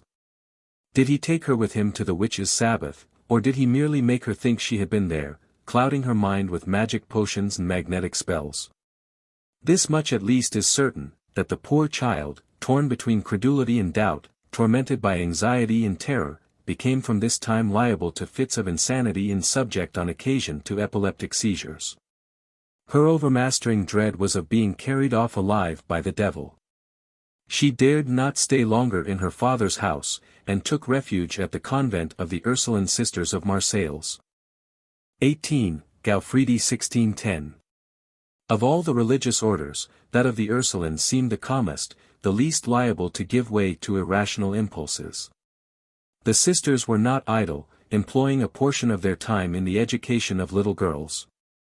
The Catholic reaction, which had started with all the lofty aspirations of the Spanish cloister towards an ecstatic perfection, quite incapable of realization under existing conditions, and had recklessly built a host of convents, Carmelite, Feuillantine, and Capuchin, had soon found its vigor exhausted. The poor girls they immured so rigorously within monastic walls as a way to get rid of them, died off promptly, and by this rapid mortality showed up the cruelty of families in lurid colors. What killed them was not the mortifications they were called upon to endure, so much as sheer ennui and despair. After the first burst of enthusiasm, that dread disease of the cloister, described as early as the 15th century by Cashin, leaden ennui, the gloomy ennui of afternoons. The tenderly melancholy ennui which loses itself in vague languors and dreamy reverie, quickly undermined their health. Others were more like mad women, their blood was so hot and turbulent it seemed to choke them. A nun, to die decently, without causing her relatives overmuch remorse, should take about 10 years to the business. This is the average duration of life in monastic establishments. Some relaxation of discipline thus became a necessity, and men of sense and experience realized that, to prolong their days, occupation must be found for them and they should not be left too much alone. St. François de Sales founded the Visitandines, whose business was to visit the sick, always going in pairs. César de Bus and Romillion, who had brought into existence the Doctrinaire Fathers, priests of the doctrine, in connection with the Oratorians, now founded what might be styled the Sisters of the Doctrine, the Ursulines. Teaching nuns to whom these priests acted as confessors. All were under the general supervision of the bishops, and to a very limited degree, monastic, not being as yet confined to the cloister. The Visitandines could go freely abroad, while the Ursulines received visitors, at any rate their pupils' relatives. Both were in intimate communication with the world outside, under the direction of well-reputed confessors. The underlying danger of all this was mediocrity. Both Oratorians and Doctrinaires had produced men of conspicuous ability, it is true, but the general spirit of the order was systematically ordinary, moderate, careful to avoid too lofty a flight. The founder of the Ursulines, Romillion, was a man of ripe age, a convert from Protestantism, who had gone through, and seen through, all phases of religious emotion. He believed his young Provençal sisters to be already as discreet as himself, and hoped to keep his little flock contentedly browsing on the meager pasturage of a monotonous and unemotional faith, as understood by the good Oratorians. This was opening the door wide to ennui, and one fine morning the mine exploded. The Provençal mountaineer, the traveler and mystic, the man of disconcerting energy and passion, Gauffridi, who visited the convent as Madeleine's director, produced a very unlooked-for effect there. The nuns felt his mastery, his inherent power, and no doubt from hints dropped by the silly love-sick child, discovered it was nothing less than a diabolic power. One and all are terror-stricken, several love-stricken into the bargain. Imaginations are heated, heads turned. Presently we have 5 or 6 of the sisterhood weeping, screaming, howling, convinced they are in the devil's grip already. If only the Ursulines had been confined to their cloister, immured within the convent walls, Gauffridi, as their sole director, would doubtless have found means to bring them to reason. It might have ended, as it did in the convent of Le Quesnoy in 1491, by the devil, who is always ready enough to take the shape of the beloved object, constituting himself, under the guise of Gauffridi, lover general of the nuns. Or else, as happened in the Spanish nunneries Llorente describes, he would have persuaded them that the priest sanctifies by his priesthood those he loves, and that sin with him is a form of consecration. This was a doctrine widespread in France, and prevalent even in Paris, where these priests' mistresses were called the sanctified. 66. Did Gauffridi, finding them all in his power, confine himself to Madeleine? Did he not go on from love to license? Impossible to say, though the act of accusation certainly mentions a nun who was not brought forward at the trial, but who reappeared at its conclusion, as having given herself to the devil and to him. The Ursulines were a house open to all, where anyone could come and scrutinize whatever was doing. Besides, were they not under the safeguard of their spiritual fathers, the doctrinaire priests, honorable, and what is more, jealous men? The founder himself was on the spot, indignant and despairing. What a calamity for the rising order, which at that very moment was prospering so well and making headway in all parts of France. Its special pride and distinction was discreetness, good sense, placidity, and without an instant's warning sheer midsummer madness. Romillion would fain have hushed up the whole scandal. He had the young women privately exorcised by one of the doctrinaire fathers, but the devils made small account of exorcists of that feather. The little fair-haired Madeleine was possessed by no less a fiend than Beelzebub, a high-born devil, the demon of pride, who did not deign so much as to open his teeth. Among the possessed was one girl in particular, the special protégée of Romillion, a young woman of 20 to 25, highly educated and well trained in polemics. Born a Protestant, but having neither father nor mother, she had fallen under the influence of the father, like herself a converted Protestant. Her name, Louise Capot, has a bourgeois ring about it.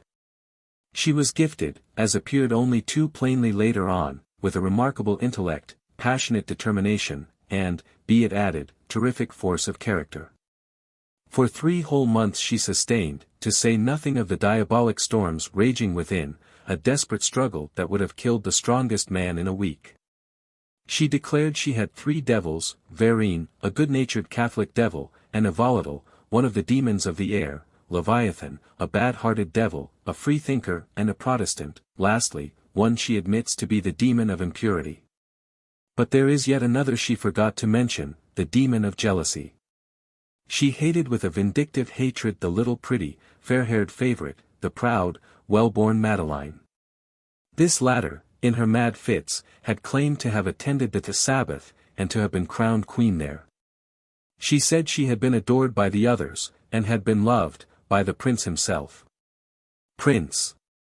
What prince? Louis Gauffridi, prince of the magicians. Louise, whom such an avowal stung like a whip, was too much enraged to doubt its truth. Maddened, she believed the others' mad words, that she might thereby work her ruin. Her demon was backed up by the other demons in all these jealous hearts.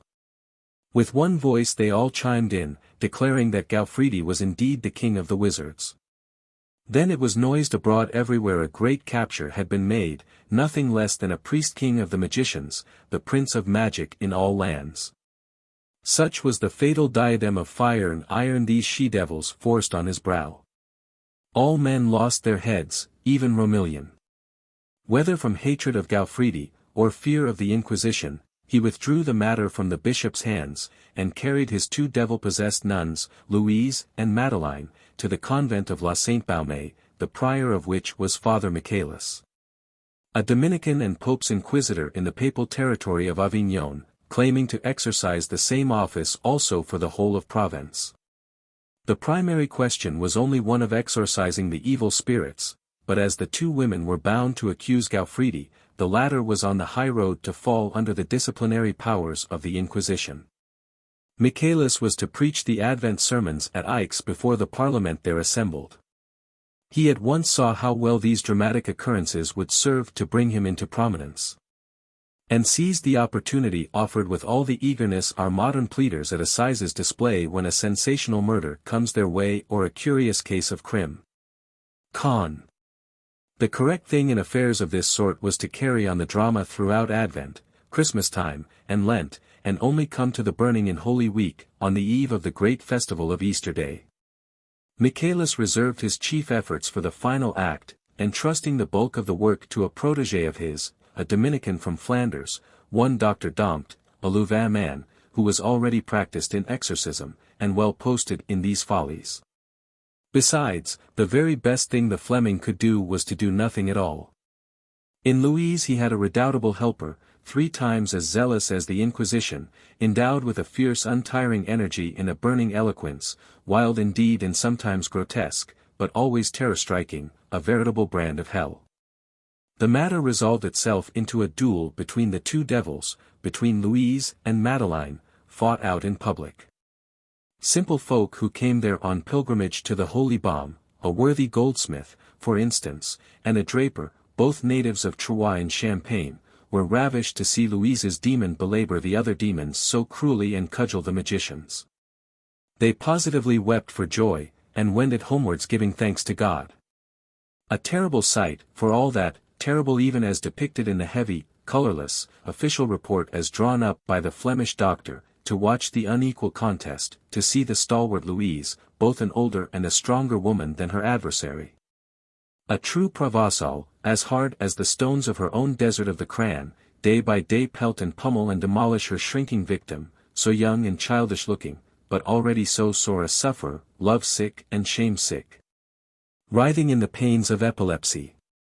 The Fleming's volume, together with the additional matter supplied by Michaelis, in all some 400 pages, is a brief abstract of the invectives, insults, and menaces which the woman vomited unceasingly for 5 long months. As well as of her sermons, for she would preach on any and every subject, the sacraments, the coming appearance of Antichrist, the frailty of women, etc. etc. This over, in the name of her devils she would take to raving again, twice every day renewing her torture of poor Madeleine, without ever taking breath, without for one instant checking the awful torrent of her words, till the other, utterly confounded, 1 foot in hell, to use her own words, fell into convulsions, knocking the floor with her faltering knees, and fainting body, and drooping head. Louise is 3 parts a mad woman, it cannot be denied, no amount of knavery could have enabled her to keep the lists so long.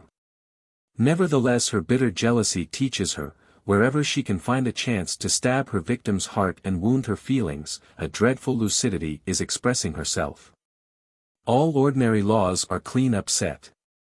This impious, devil-ridden creature communicates as often and as freely as she will. She rates and rebukes personages of the highest dignity. The Venerable Catherine de France, Lady President of the Ursulines, comes to see the wonder, questions her and instantly convicts her of downright misstatement and silly misconception. Thereupon the woman turns insolent and ends the matter by retorting, in the name of her devil, well, is not the devil the father of lies? A friar, a man of sense, who is present, takes her at the word, and retorts, then you are lying. And turning to the exorcists, why do you not stop this woman's mouth? He gives them an account of a certain Martha, a woman at Paris who had falsely pretended to diabolic possession. For answer, they make her communicate in his presence. The devil taking communion, the devil receiving God's body in the sacrament. The poor man is staggered, and humbles himself before the Inquisition. The sight is too much for him, and he dares not say another word. One of Louise's favorite devices is to terrorize her audience, crying out suddenly, "I can see magicians there," setting each individual trembling for his skin. Triumphant at La Sainte-Baume, she extends her efforts to Marseilles. Her Flemish exorcist, now reduced to the extraordinary office of secretary and confidant of Satan, writes to her dictation 5 letters. To the Capuchins of Marseilles, urging them to call upon Gauffridi to repent and be converted. To the same Capuchins, directing them to arrest Gauffridi, bind him hand and foot with a stole, and hold him prisoner in a certain house she designates. Letters to the moderates, to Catherine de France, to the Doctrinaire Fathers, who themselves were for declaring against her. Eventually, reckless and regardless of consequences, she insults her own Lady Superior. "You told me," she says, "when I left you, to be humble and obedient. Well, I give you back your own advice." Verine, Louise's devil, demon of the air and the wind, was forever whispering in her ears mad words of folly and senseless pride, that wounded friends and enemies alike, and even the Inquisition. One day she deliberately made fun of Michelet, who she said was kicking his heels at Ike's preaching in the desert, while all the world was thronging to La Sainte-Baume to hear her. "Preach away, Michelet. Your words are true enough, but fall on deaf ears," while Louise, who has never studied theology, has comprehended the summum bonum and attained perfection. She was filled with savage self-satisfaction, above all at her victory over Madeleine, whose spirit she had broken. One phrase had contributed more to this result than 100 sermons, the cruel, brutal words, "You will be burned." December 17. From that day the poor girl lost all heart, and said whatever the other wished, became, in fact, her abject and submissive slave. She grovelled to everybody, asked pardon of her mother, of her superior Romillion, of the audience, of Louise herself. If we are to believe what the latter says, the trembling girl drew her aside and besought her to take pity on her, not to be too harsh upon her. The other, as gentle as a rock, as merciful as a reef of the sea, felt that she was hers, to do what she would with her. So she seized her victim, enveloped and strangled her, robbing her of the few sparks of vitality still left her, a second enchantment, the reverse of Gauffridi's, a possession by fear and horror. The poor fainting creature stepped on beneath the rods and whips, and day by day they urged her further along the agonizing road of repeated accusations, repeated attempts on the life of the man she still loved. Had Madeleine shown a firm front, Gauffridi would undoubtedly have escaped, for everybody was set against Louise. Michelet, even at Ike's, the effect of whose sermons she had quite eclipsed and whose dignity she had treated so lightly, would sooner have quashed the proceedings altogether than leave the prestige with this woman. Marseilles was ready to defend Gauffridi, terrified as its citizens were to see the Inquisition of Avignon pushing its advances so far as actually to seize a native of their town inside their own walls. The bishop in particular, and the chapter, were for defending a priest of their own diocese. Their contention was that the whole affair meant nothing more than a piece of jealousy between rival confessors, another example of the well-known animus of the monks against the secular priests. The Doctrinaire Fathers for their part would fain have hushed up the whole matter, being bitterly grieved at the scandal.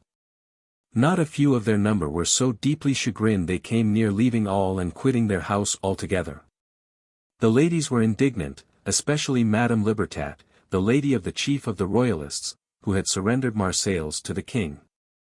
All bewailed Gauffridi's fate, and declared none but the foul fiend could attack so pure a Lamb of God. The Capuchins, whom Louise so peremptorily ordered to arrest him, were, like all the orders connected with Saint Francis, enemies of the Dominicans. They were jealous of the prominence given the latter by the events which had occurred amongst them. Moreover, their wandering life, which brought the Capuchin fathers into such frequent contact with women, often involved them in questions of morals. They had an instinctive dislike to peoples looking so closely into the private lives of ecclesiastics. They took sides for Gauffridi. Persons possessed of the devil were not such rare phenomena, it was impossible to get hold of one, and they soon found what they required. Their new protégé's devil, under Franciscan influence, said precisely the opposite of what St. Dominic's devil had announced. He said, and they wrote it down in his name, that Gauffridi was in no sense a magician, and could not be arrested. This was quite unexpected at La Sainte-Baume. Louise was nonplussed, and could only say, that apparently the Capuchins had not made their devil swear to speak the truth, a poor retort, which, nevertheless, was backed up by the trembling Madeleine. This latter, like a whipped hound, trembling in dread of a repetition of the thrashing, was capable of anything, even of biting and tearing. Indeed, it was by her instrumentality that Louise in this emergency bit savagely and cruelly. All she said herself was that the bishop was, unknowingly, hurting God's cause, exclaiming likewise, against the sorcerers of Marseilles, without mentioning any names. But the cruel and fatal word she put into Madeleine's mouth. A woman who had 2 years before lost her child was denounced by the latter as having strangled it. The accused, fearing torture, fled or kept herself in hiding. Her husband and father arrived in tears at La Sainte-Baume, no doubt hoping to move the inquisitors. But Madeleine dared not withdraw what she had once said, and only repeated the odious charge. Who was safe? From the moment the devil was elected avenger of God's anger, and they started writing down under his dictation the names of those in danger of the flames of ecclesiastical punishment. Each man shuddered at every hour at the horrid nightmare of the blazing stake. Marseilles, confronted with so presumptuous an invasion of its privileges by the Papal Inquisition, should by right have looked for aid from the Parliament of Aix. Unfortunately the Marseillais were only too well aware of their own unpopularity at Aix. The latter city, a small place dominated by officialdom and full of magistrates and nobles, has always looked with jealous eyes on the wealth and magnificence of Marseilles, the Queen of the South. As a matter of fact it was the adversary of the Marseillais, the Papal Inquisitor, who in order to anticipate Gauffridi's appeal to the Parliament, was the first to have recourse to its assistance.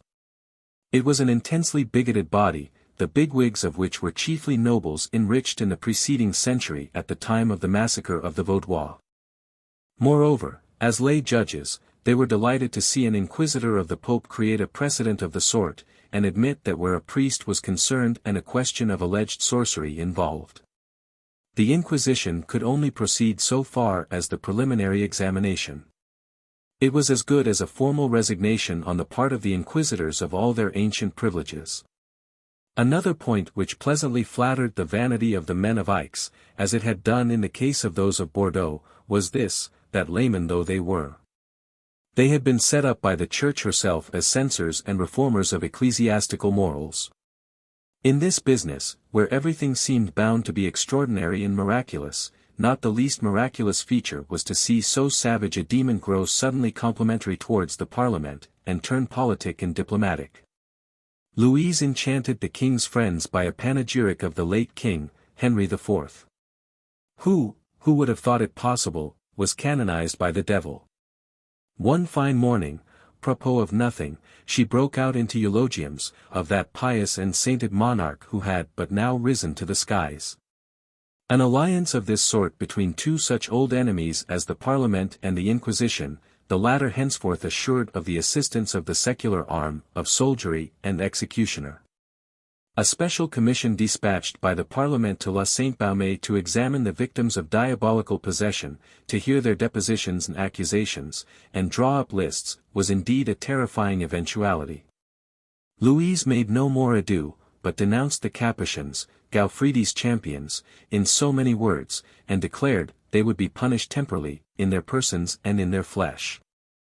The unhappy fathers were quite broken-spirited, and their devil had not another word to say.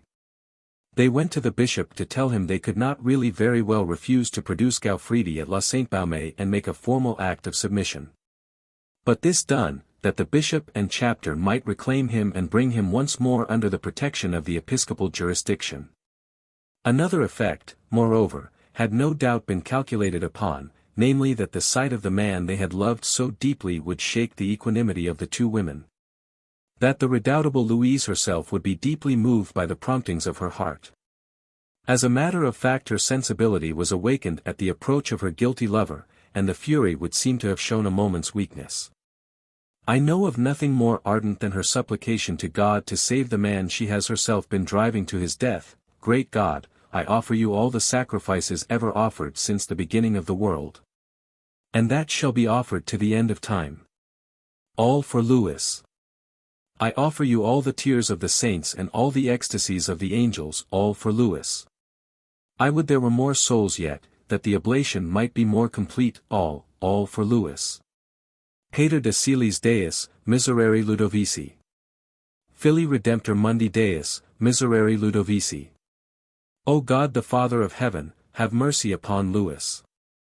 O God the Son, Redeemer of the world, have mercy upon Louis.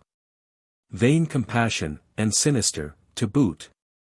What she would fain have had, was that the accused should not harden his heart, but plead guilty, in which case he was certain to be burned under the existing jurisprudence of the country. Louise herself was at the end of her forces, incapable of further effort.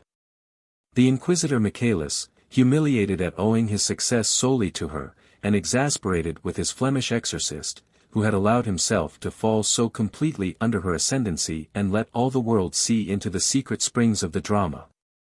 Michaelis was now coming finally to crush Louise, to rescue Madeleine and, if he could, set her in the other's place in the popular imagination. The attempt was not ill-conceived, and implies a certain comprehension of the appropriate mise en scene.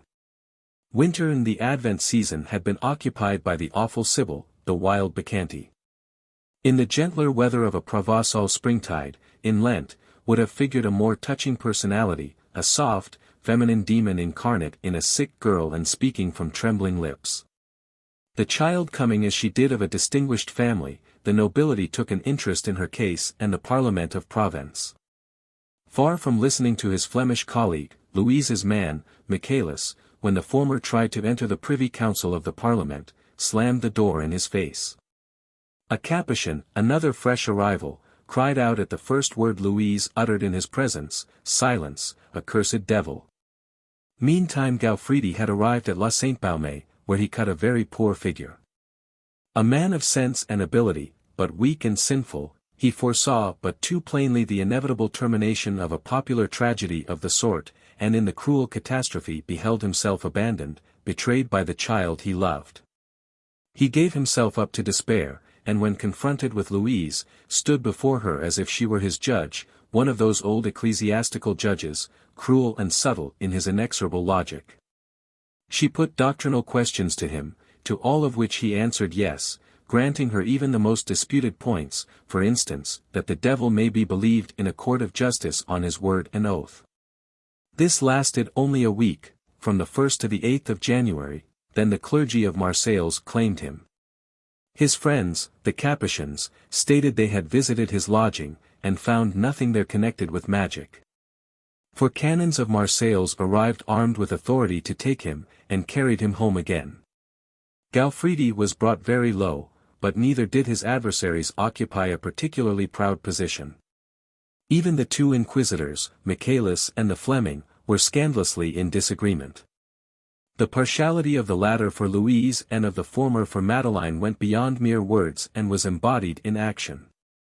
All this chaos of accusations, sermons, revelations, which the devil had dictated by the mouth of Louise, the Fleming, who had written it down, maintained was in its integrity, and without exception God's own words.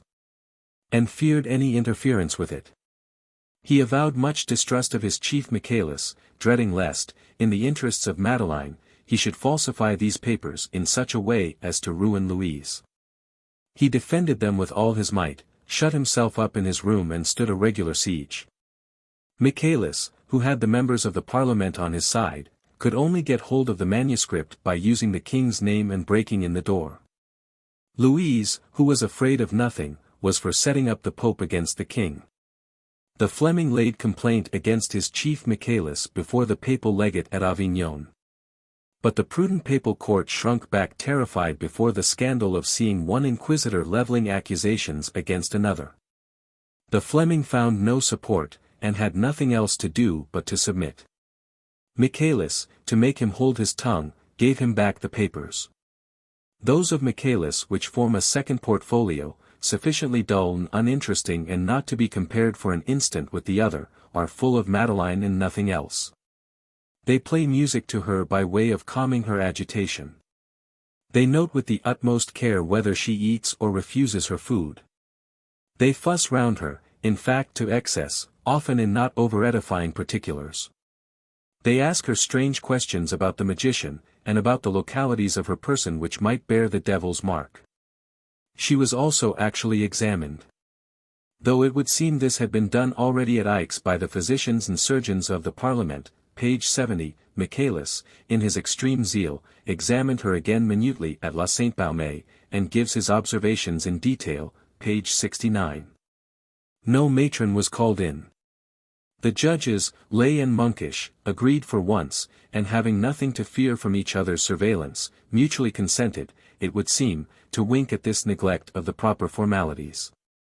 But they had a stern judge in Louise, who, with her characteristic outspokenness, branded these indecencies with fiery words. They that were swallowed up by the deluge had not done so wickedly as these men. Nothing to equal the enormity was ever related of Sodom and Gomorrah. She said further, Madeleine is delivered over to impurity. And indeed this was the saddest feature of all. The poor mad creature, blinded by her love of life, her joy at not being burned after all, or perhaps with some confused feeling that it was she now who could influence her judges, sang and danced at times with a shameful, indecent, alluring freedom of mien and gesture. The old doctrinaire priest, Romillion, blushed for his Ursuline protégé. Shocked at seeing the judges admire her long hair, he said it must be cut off, and this stumbling block removed. She was gentle and submissive in her more composed hours, and they would have made another Louise of her if it had been possible. But her devils were vain and amorous, not eloquent and fierce like her rivals. When they should have been preaching they spoke only silly trivialities.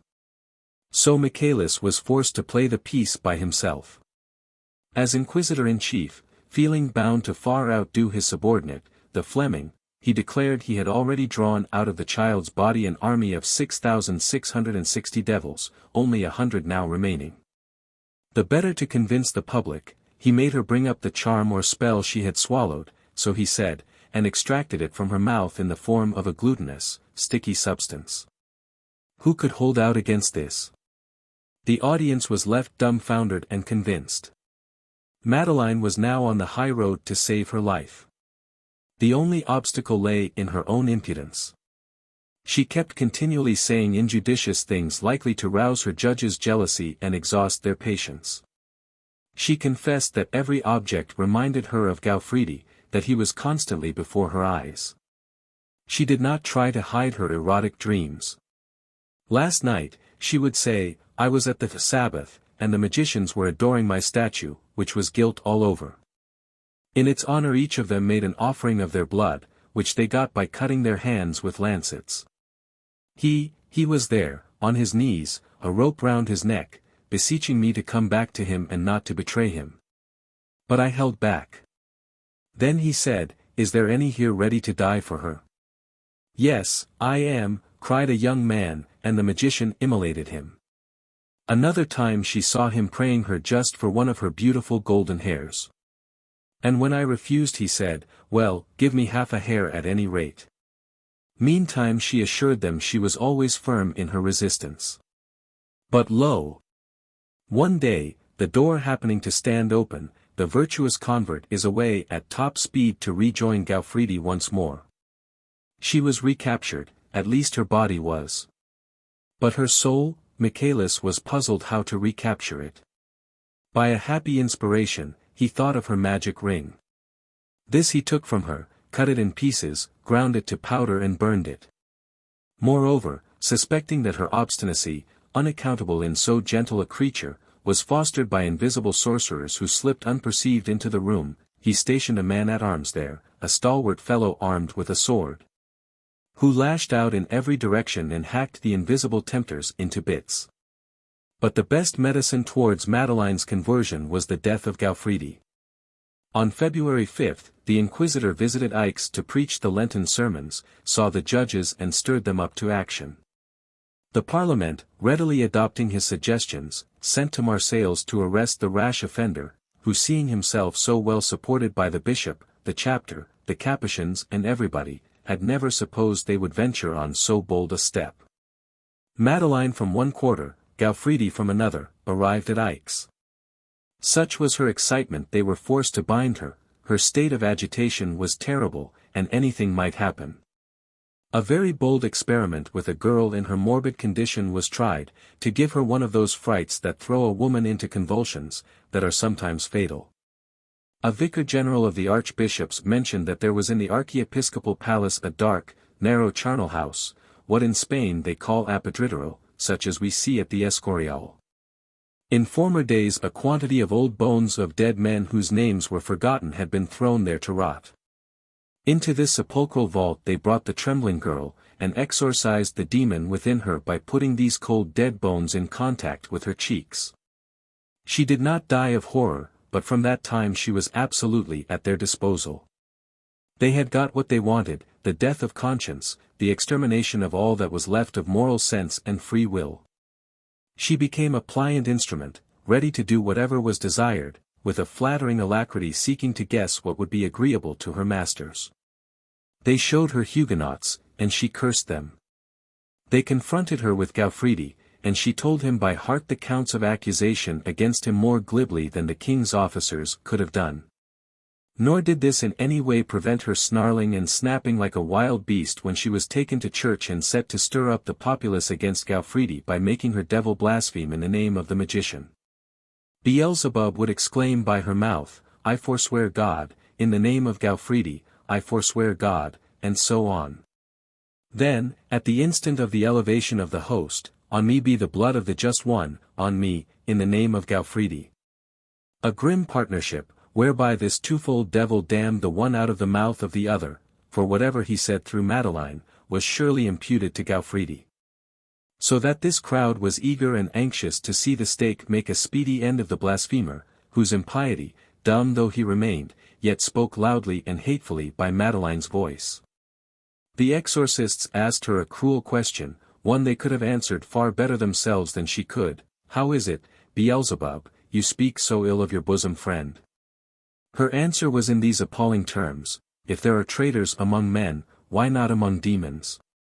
When I feel myself with Gauffridi, I am his to do whatsoever he bids me. But when you force me, I betray him and make a mock of him." However, she could not keep up this vein of horrid mockery. The demon of terror and servility seemed to have entered into every fibre of her soul, but there was room left for despair. She could no longer take the least nourishment. And these good folks who for 5 months had been racking her with exorcisms and who pretended they had relieved her of 6,000 or 7,000 devils, are obliged to admit she had no wish left but to die, and eagerly sought any means of suicide. Her courage failed, that was all. Once she pricked herself with a lancet, but had not determination enough to push it home. Another time, she grasped a knife, and when this was taken from her, tried to strangle herself. She drove needles into her flesh, ending by a mad attempt to force a long pin through one ear into her head. What befell Gauffridi? The Inquisitor, who is so full of details about the two women, has next to nothing to tell us about him, passing lightly over so risky a subject. What little information he does give is strange enough. He relates how his eyes were bandaged while they searched with needles all over his body to find the insensible spot that meant the devil's mark. On the bandage being removed, he learned with wonder and horror that in no less than 3 different places the needle had been driven home without his knowing it, so that he was manifestly marked triply with the sign of hell. And the Inquisitor adds, if we were at Avignon, the man would be burned tomorrow. He saw his case was desperate and offered no defense.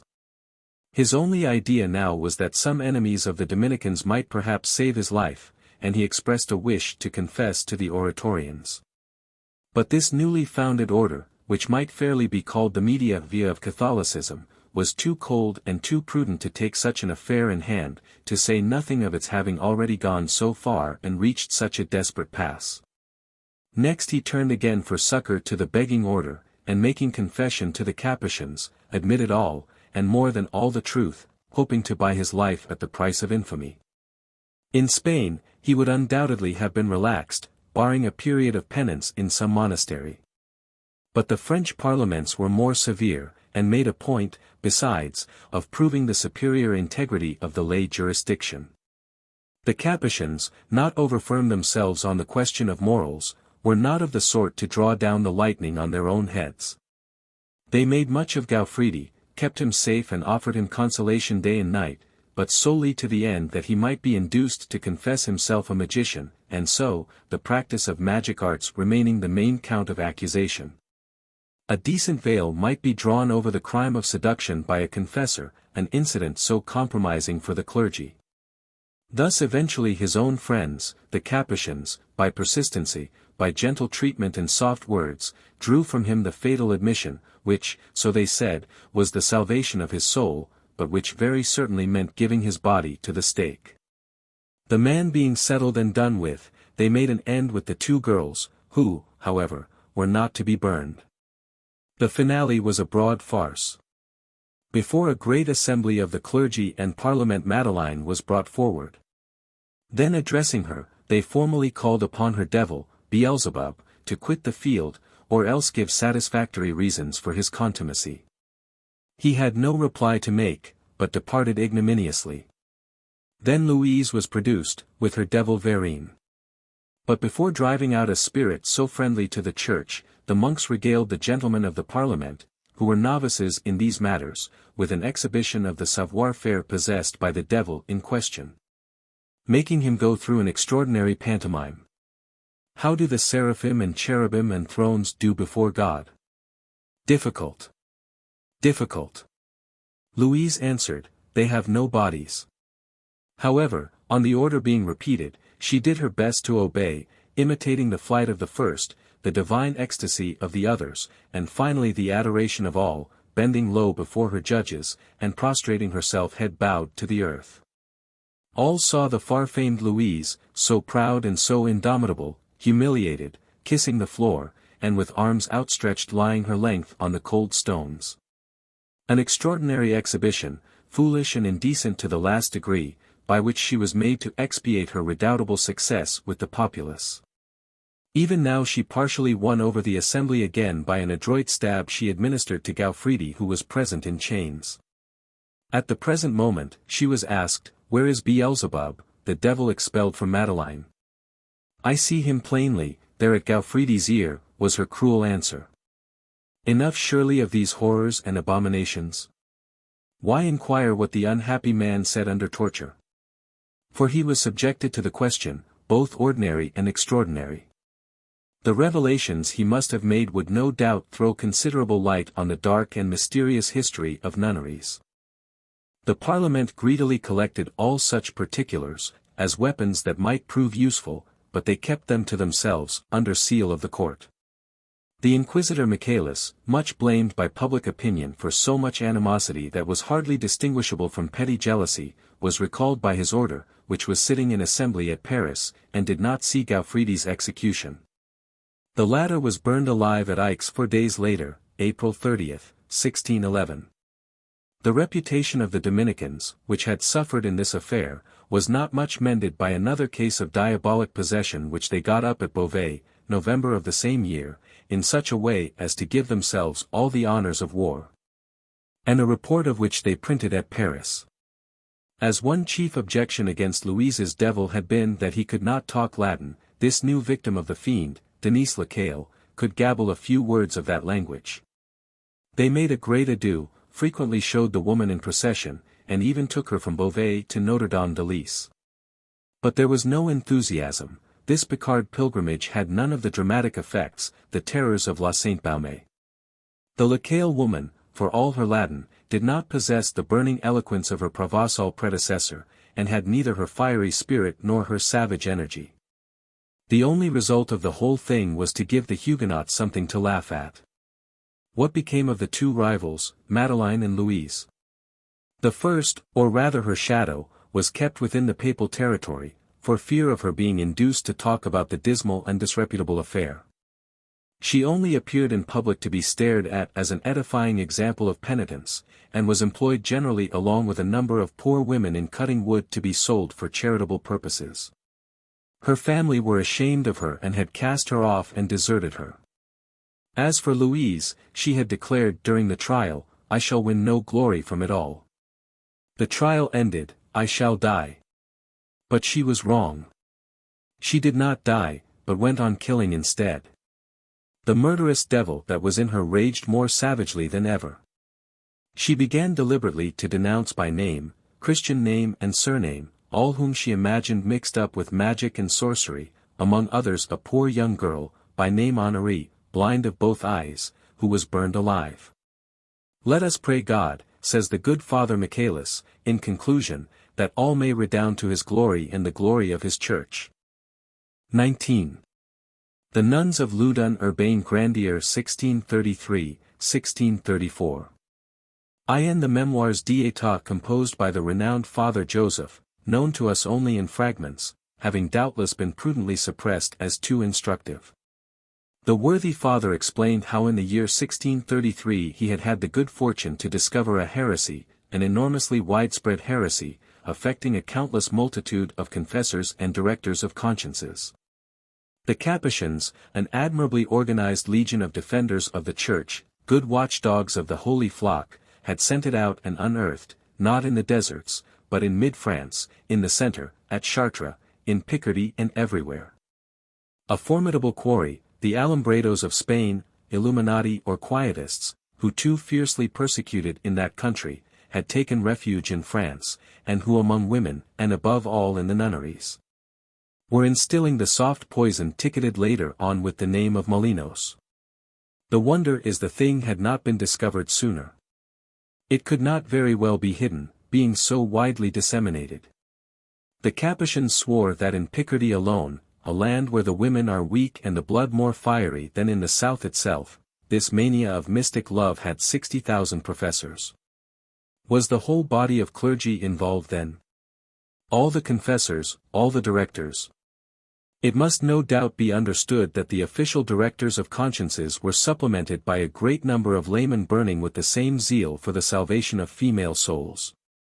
One of this class, who was conspicuous at a later date no less for talent than for bold originality, was the author of the Délices Spirituels, Spiritual Joys, Desmarets de Saint-Sorlin. It is impossible to realize or understand the enormous power exercised by the confessor over nuns, 100-fold more absolute at this time than in any previous age, unless the new conditions of the period are taken into account. The reforms decided upon at the Council of Trent with regard to the closer seclusion of the inmates of religious houses, which had been largely ignored under Henri IV. When nuns entertained their fashionable friends, gave balls and danced at them, etc., these reforms began to be seriously enforced under Louis XIII. Cardinal de la Rochefoucauld, or rather the Jesuits who acted through him, insisted upon a high degree of external propriety. Need we say all entry into convents was prohibited for the male sex? One man, and one man only, went there every day, penetrating not only into the house, but wherever he wished, into each cell. This comes out clearly in several cases, especially in the evidence given by David at Louviers. This reformation, this close seclusion, shut the door in the face of the world at large and excluded all inconvenient rivals, giving the right of familiar intercourse with religious women and the exclusive opportunity of influencing their minds to the father confessor. What was likely to follow? This may be problematical, a matter of speculation, to dreamers, but practical men, and doctors, know better. As early as the 16th century the physician Wire makes it clear enough to us by very plain examples.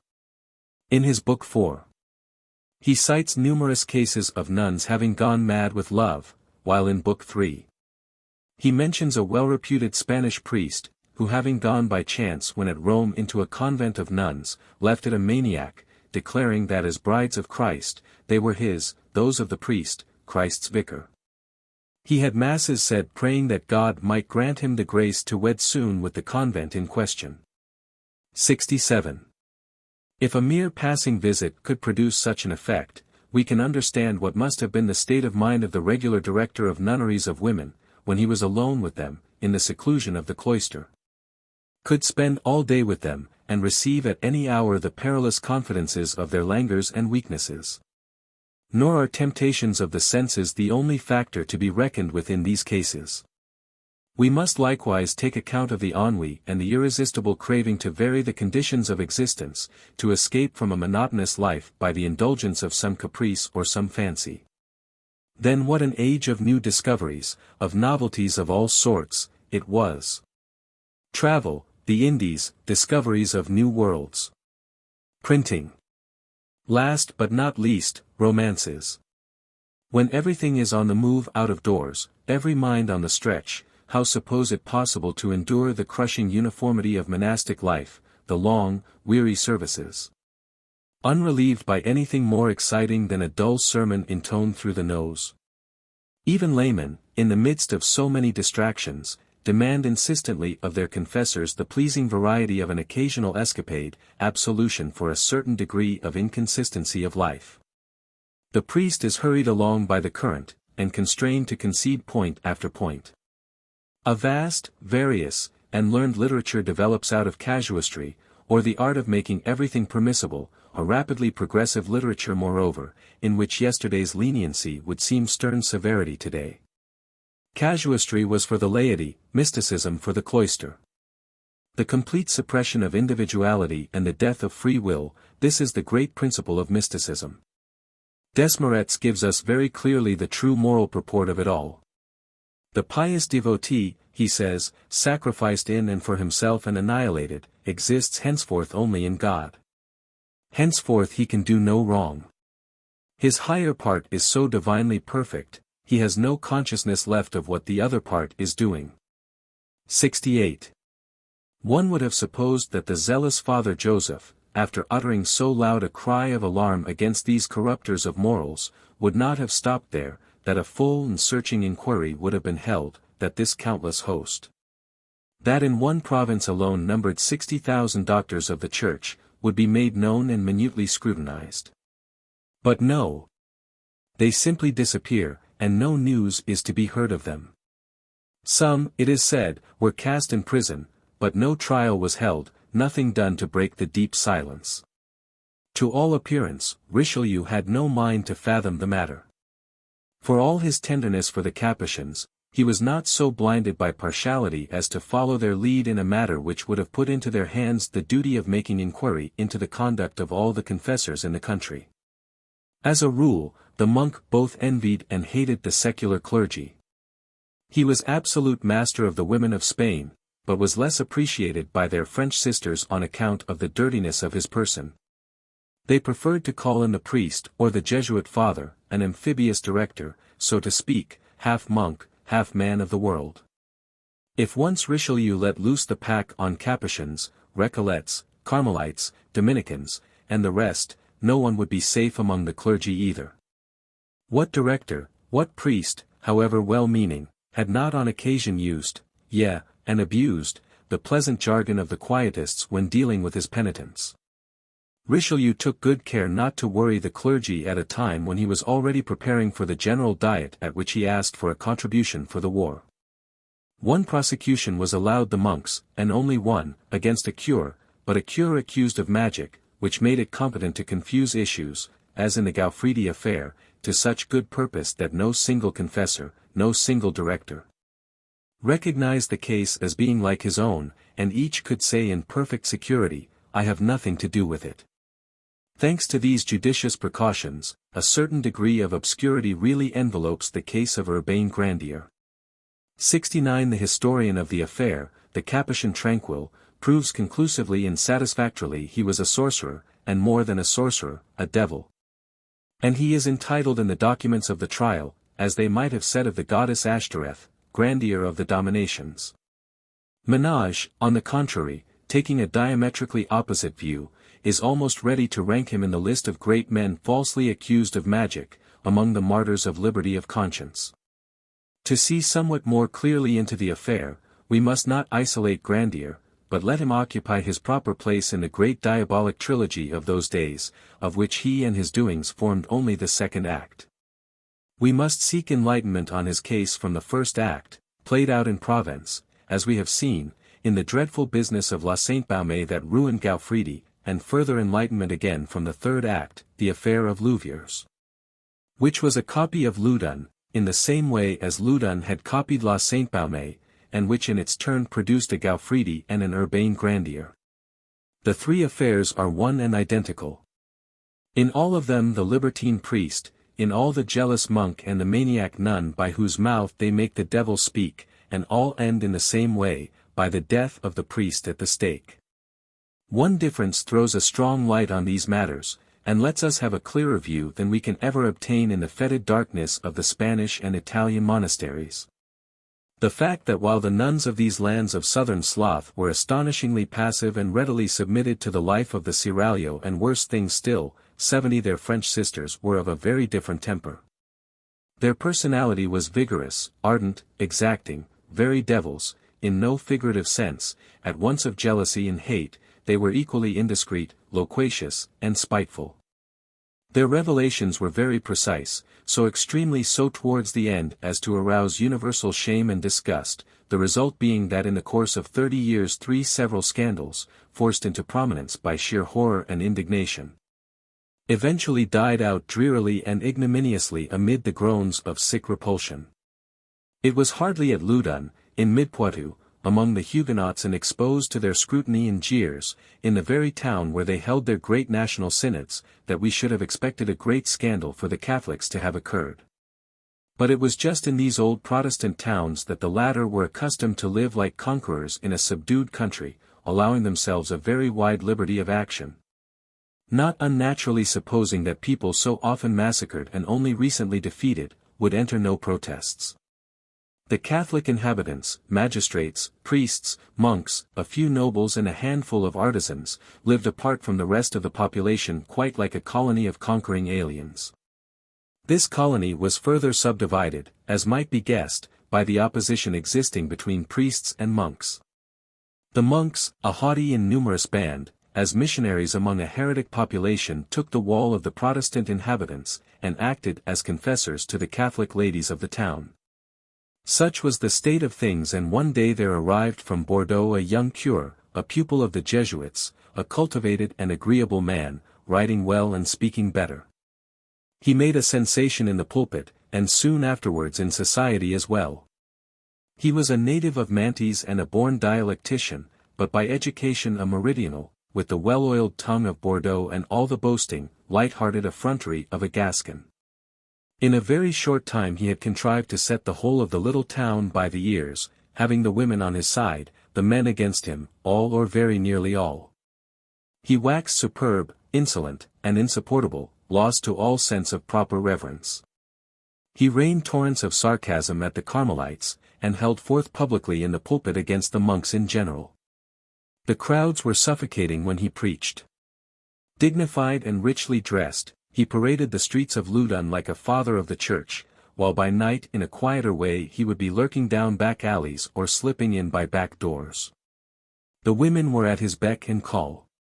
The wife of the avocat du roi was not insensible to his graces, and far more so the daughter of the procureur royal, who had a child by him. Nor was this enough. This triumphant squire of dames, pushing his advantage farther and farther, began to assail the denizens of the nunneries.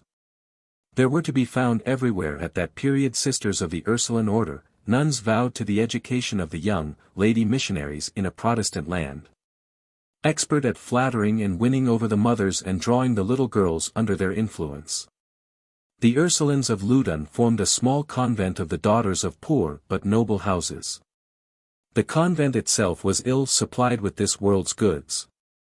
The community having been endowed, at its first foundation, with little more than the house itself, a former Huguenot college. The Lady Superior, a person of good family and very well connected, burned with zeal to raise the status of her convent, to increase its numbers, to enrich and make it famous. She would very possibly have chosen Grandier, the man of the hour, for confessor and director, if she had not already had in these capacities a priest who possessed influence in the district for quite other reasons. Being nearly related to the two principal magistrates. The Canon Mignon, such was his name, had no little influence over the Lady Superior. Both he and she learned in confession, the Lady Superior of convents used to confess the inmates, the hateful truth that the younger nuns dreamed of nothing else but this Grandier who was so much talked about. Thus the confessor whose authority was menaced, the husband whose honor was attacked, the father whose feelings were outraged, all these united their jealousy and indignation at the wrong done to family life, and swore a great oath to be Grandier's undoing. To attain this object, they had only to give him rope enough, as the saying is, and he would hang himself. Nor was it long before a scandal exploded that made noise enough to shake the town down pretty nearly. The nuns, in the old Huguenot mansion they were settled in, did not feel altogether at their ease.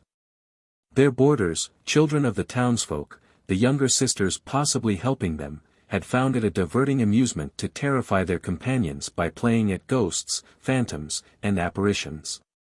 Discipline was not over-strict among this miscellaneous collection of little girls, the spoilt children of rich parents. At night they would be scampering up and down the corridors, till they frightened both themselves and each other. Some were really ill with the effects, if not in body, at any rate in mind. But the object of all these terrors and illusions, complicated by the town talk they heard only too much of during the day, the ghost of these agitated nights was always Grandier. Several declared they had seen him, felt him of nights at their side, venturesome and victorious, and that they only awoke to full consciousness when it was too late. Was it all a case of self-deception, or some trick of the novices? Was it really Grandier, who had bribed the portress or boldly climbed the convent walls? The matter has never been cleared up. However, from that moment the three champions of family honor felt they had their man in their power. First of all they got from among the number of their humbler protégés two worthy souls to make declaration they could endure no longer to have as cure debauchee, a sorcerer, a demon, a free-thinker, who at church bent one knee only and not two. A man who laughed at rules and regulations, and granted dispensations contrary to the bishop's prerogatives. This last cleverly imagined charge set the Bishop of Poitiers against him, otherwise the natural defender of the priest, while giving up the latter to the malevolence of the monks. The whole case was got up with consummate ability, it must be confessed. While having him accused by a couple of poor parishioners, it was found a further help to get him cudgelled by a nobleman. In this age of duelling the man who took a cudgelling inevitably lost ground with the public and was humiliated in the eyes of the fair sex, and Grandier fully realized the severity of the blow his prestige had received. Loving notoriety as he did, he went straight to the king himself, and throwing himself on his knees, claimed satisfaction for the insult to his cloth. The king was a pious king, and would probably have granted what was asked, had there not been people about him who told his majesty it was a question of intrigue and the reprisals of injured husbands. Brought before the ecclesiastical tribunal of Poitiers, Grandier was condemned to penance and to be banished from Loudun, in other words, degraded and dishonored as a priest. However, the civil tribunal reopened the case, and found him innocent. He had, moreover, on his side the superior ecclesiastical authority to which Poitiers was subordinate, viz. the Archbishop of Bordeaux, Sourdis. This warlike prelate, an admiral and a gallant sailor quite as much as a priest, or more so, merely shrugged his shoulders at the tales of these peccadilloes. He acquitted the cure, but at the same time gave him the very judicious advice to go and live anywhere else rather than at Loudun. This was just what the proud priest had no sort of mind to do. He was for savoring his triumph on the scene of battle and marching past before the ladies. He re-entered Loudun in broad daylight, drums beating and flags flying. He carried a laurel brand as he walked, and all the fairest eyes of the city looked at his progress from the windows. Not satisfied with this silly triumph, he now began to threaten and hint at compensation. His enemies, thus driven to bay and now in peril themselves, remembered the Gauffridi affair, in which the devil, the father of lies, had been duly and honorably rehabilitated and accepted in court as a good truth-telling witness, worthy of credit and belief on the part both of the church and the king's servants. In their desperate strait, they invoked a devil, and he came prompt to command, putting in his first appearance in the Ursuline convent. The thing was risky, of course, but then, how many were interested in its success? The Lady Superior very soon found her convent, poor and obscure till now, attracting the eyes of the court, the provinces, the whole world of France. The monks saw in it the triumph of their cause over their rivals the priests. And an opportunity for reviving those fights with the devil so popular in the preceding century, very often, as at Soissons, held before the church doors. And in which the populace with mingled terror and exultation beheld God's victory over his diabolic adversary, the admission that God is in the elements dragged reluctantly from the devil. And the Huguenots convinced and brought to confusion out of the demon's own mouth. In this tragicomedy the exorcist represented Almighty God, or if not quite that, at any rate the archangel treading down the dragon. He would step down from the platform, exhausted and dripping with sweat, but triumphant, to be borne shoulder high by the crowd and receive the blessings of the women who wept for joy to see such things. This was why something of sorcery must always be an ingredient in legal cases of this sort. The devil supplied the only really interesting motif. Of course he could not always be shown leaving the accused body in the form of a black toad, as at Bordeaux in 1610, but at any rate the mise en scene was grand and imposing enough. The grim loneliness of poor Madeleine, the honors of La Sainte-Baume, in the Provence business, were no insignificant factors of success. Loudun had for its part the noisy rout and delirious frenzy of a whole army of exorcists distributed among several different churches. Last but not least, Louviers, as we shall see presently, by way of reviving interest in these rather out-of-date proceedings, inaugurated a series of midnight episodes, where, by the flickering torchlight, the devils, disguised as nuns, dug pits and extracted from them the magic talismans that had been there secreted. The Loudun affair began with the Lady Superior and a lay sister in attendance upon her, who fell into convulsions and indulged in long diabolic rigmaroles. Other nuns copied them, especially one bold spirit who recreated the role formerly played by Sister Louise at Marseilles, representing the same devil, Leviathan, the head demon of all cunning and calumny. The little town is shaken to its foundations. The monks of all colors take possession of the nuns, divide them between them, proceed to exorcise them by threes and fours. They partition the churches between them, the Capuchins alone possessing themselves of two. These are crowded to excess, the whole female population flocking thither, and among the frightened, excitable congregation thus formed, more than one woman is heard screaming she also feels devils working within her. 6 young women of Loudun are possessed, while the mere recital of these dreadful doings produces a like effect on 2 more at Chinon. Everywhere it formed the absorbing subject of conversation, at Paris, at court. The Queen of France, a Spaniard by birth and a woman of ardent imagination and enthusiastic piety, sends her own almoner. More important still, Lord Montague, the old papal partisan and Her Majesty's faithful servant, who saw everything and believed everything, reported everything to the Pope. The miracle was proved and confirmed. With his own eyes he had seen the wounds on a nun's body, the stigmata impressed by the devil on the hands of the Lady Superior. What had the King of France to say to it all? All his devotion was turned in the direction of the devil, to hell, to religious fear, and it is said Richelieu was delighted to keep it concentrated there. I doubt this myself. The devils were essentially Spanish and of the Spanish faction. If they had talked politics at all, it would have been against Richelieu. It may be this was what he dreaded. At any rate he paid them the compliment of sending his niece to display a proper interest in the matter. The court was ready to believe, but it was not so on the spot, at Loudun. The local devils, wretched plagiarists of the demons of Marseilles, merely repeated by rote in the morning what had been taught them overnight from the well-known manual of Michelet. They would never have known what to say, had not secret exorcisms, carefully rehearsed every evening for next day's comedy, taught them the proper graces of deportment and style for an effective appearance in public. A firm and determined magistrate, the baillie of the town, detected the fraud and came in person to expose its perpetrators, threatening and denouncing them. The Archbishop of Bordeaux tacitly coincided, when Grandier appealed to him. He sent an order to regulate the exorcists' zeal at any rate and put an end to their arbitrary proceedings. More than this his surgeon, who visited the young women, declared them not to be possessed at all. According to him they were not mad, not even touched with insanity, but undoubted impostors and arrant shams. Thus the century continues the great duel of doctor against devil, of science and enlightenment against the spirit of falsehood and obscurantism. We saw its commencement with Agrippa and Wire. And now another physician, a man called Duncan, gallantly continued the same struggle at Loudun, and fearlessly printed the statement that the whole affair was only deserving of ridicule.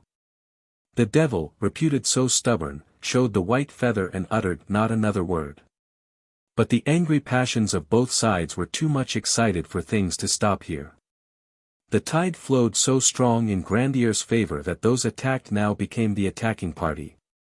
A kinsman of the accusers, an apothecary, was brought to book by a rich and well-born lady of the town, whom he had stated to be the cure's mistress, and was condemned, as a common slanderer, to make proper reparation. The lady superior felt herself on the verge of ruin. It could easily have been proved, what an eyewitness saw later on, that her so-called stigmata were merely painted on, the coloring being freshened up every day. But she was related to a member of the king's council, Laubardement, and he saved her. At the moment he was entrusted with a commission to clear the ground at Loudun, and he now got himself nominated to bring Grandier to trial. The cardinal was given to understand that the accused priest was the cure and friend of the Cordonnier de Loudun, one of the numerous agents of Marie de Médicis. That he had constituted himself secretary to his parishioner and had under her name composed a scandalous and unworthy pamphlet. For the matter of that, Richelieu would gladly have shown himself magnanimous and treated the matter with contempt, but it was hardly possible for him to have done so. The Capuchins and Father Joseph speculated on this. For Richelieu would have given him a fine hold over him with the king, if he had shown a want of proper zeal. A certain M. Quillet, who had kept a careful eye on things, went to see Richelieu and warned him. But the cardinal was afraid to listen to him, and appeared so ill-disposed towards his would-be benefactor that the latter judged it prudent to take refuge in Italy. Laubardement arrives on December 6, 1663, with unlimited discretionary powers, and his arrival marks the commencement of a reign of terror. He is the king's direct representative, wielding the whole weight of the government of France, a grim, ponderous sledgehammer, to crush a fly. The magistrates felt the affront. And the lieutenant civil notified Grandier of his intention to arrest him on the morrow. The latter paid no heed, and was duly arrested, instantly hurried out of the place without legal formalities of any sort, and thrown into the dungeons of Angers. Subsequently he was brought back again and confined, of all places in the world, in the house and bedchamber of one of his personal enemies, who had the windows walled up in an attempt to suffocate him. The detestable examination carried out on the suspected sorcerer's person by driving in needles to discover the devil's mark, was conducted by the very hands of his accusers themselves, who thus exacted a preliminary vengeance on him. A foretaste of more deadly penalties to follow. He is dragged to churches to confront the mad women, to whom Laubardment's arrival has restored the power of speech. There he finds a band of furious bacchanals whom the condemned apothecary was busy intoxicating with his potions, throwing them into such paroxysms of rage that on one occasion Grandier came near perishing under their nails. Unable to vie with the eloquence of the devil-possessed Louise of Marseilles, they made up for the want of it by impudent cynicism. A vile sight truly. Young girls, taking advantage of the devil supposed to be prompting them to let loose the floodgates of their sensual delirium for the public delectation. For it was this and nothing else that attracted such crowds. They came to hear from women's mouths things that no modest female lips ever dare to utter. And the absurdity of these scenes increased pari passu with the odiousness. The scraps of Latin that were whispered in their ears they pronounced all wrong. The public said scornfully that the devils had not passed their fourth standard. The Capuchins, not in the least disconcerted, replied that if the demons were weak in Latin, they spoke trochoi to perfection and very fine double Dutch. This ignoble farce, when seen from a distance of 60 leagues, from Saint-Germain or the Louvre, appeared something miraculous, terrifying, and appalling. The French court wondered and shuddered. While Richelieu, no doubt to win popularity, condescended to a cowardly proceeding, having both exorcists and nuns paid for what they did. So signal a favor encouraged the cabal, which now lost all sense of decorum and moderation. Words of senseless folly were succeeded by shameful acts. The exorcists, under pretext of the fatigued condition of the nuns, sent them on pleasure excursions outside the town, sometimes themselves accompanying them. The result was one of the number became enceinte, or at any rate seemed to be so. At the end of the 5th or 6th month this appearance vanished completely, and the demon that was in her confessed the trick he had played, in order to bring discredit on the poor nun by an illusory pregnancy. It is the learned historian of Louviers who supplies us with this fragment of the history of Loudun. 71. It is credibly affirmed that Father Joseph arrived incognito, but seeing the case was hopeless, quietly withdrew again. The Jesuits also came, performed sundry exorcisms without much success, noted which way the wind of public opinion blew, and likewise beat a retreat. But the monks, the Capuchins above all, were so deeply involved that only one course was left them, to save their own skins by inspiring terror in their neighbors. They laid cunning snares to catch the stout-hearted baillie and his lady, whom they would fain have ruined, and so stifled any retributive measures on the part of justice. Lastly, they urged the commission to press the case against Grandier to a conclusion. Things were at a standstill, even their allies the nuns failing them at this crisis. After their fearful orgy of carnal frenzy and their shameless cries for human blood, 2 or 3 of them had swooned away, and filled with a sick disgust at their own vileness, became a horror and a loathing to themselves. In spite of the awful fate they must expect if they spoke out, in spite of the certainty of ending in a dungeon, 72 they openly declared within the church walls that they were lost souls, that they had played into the devil's hands.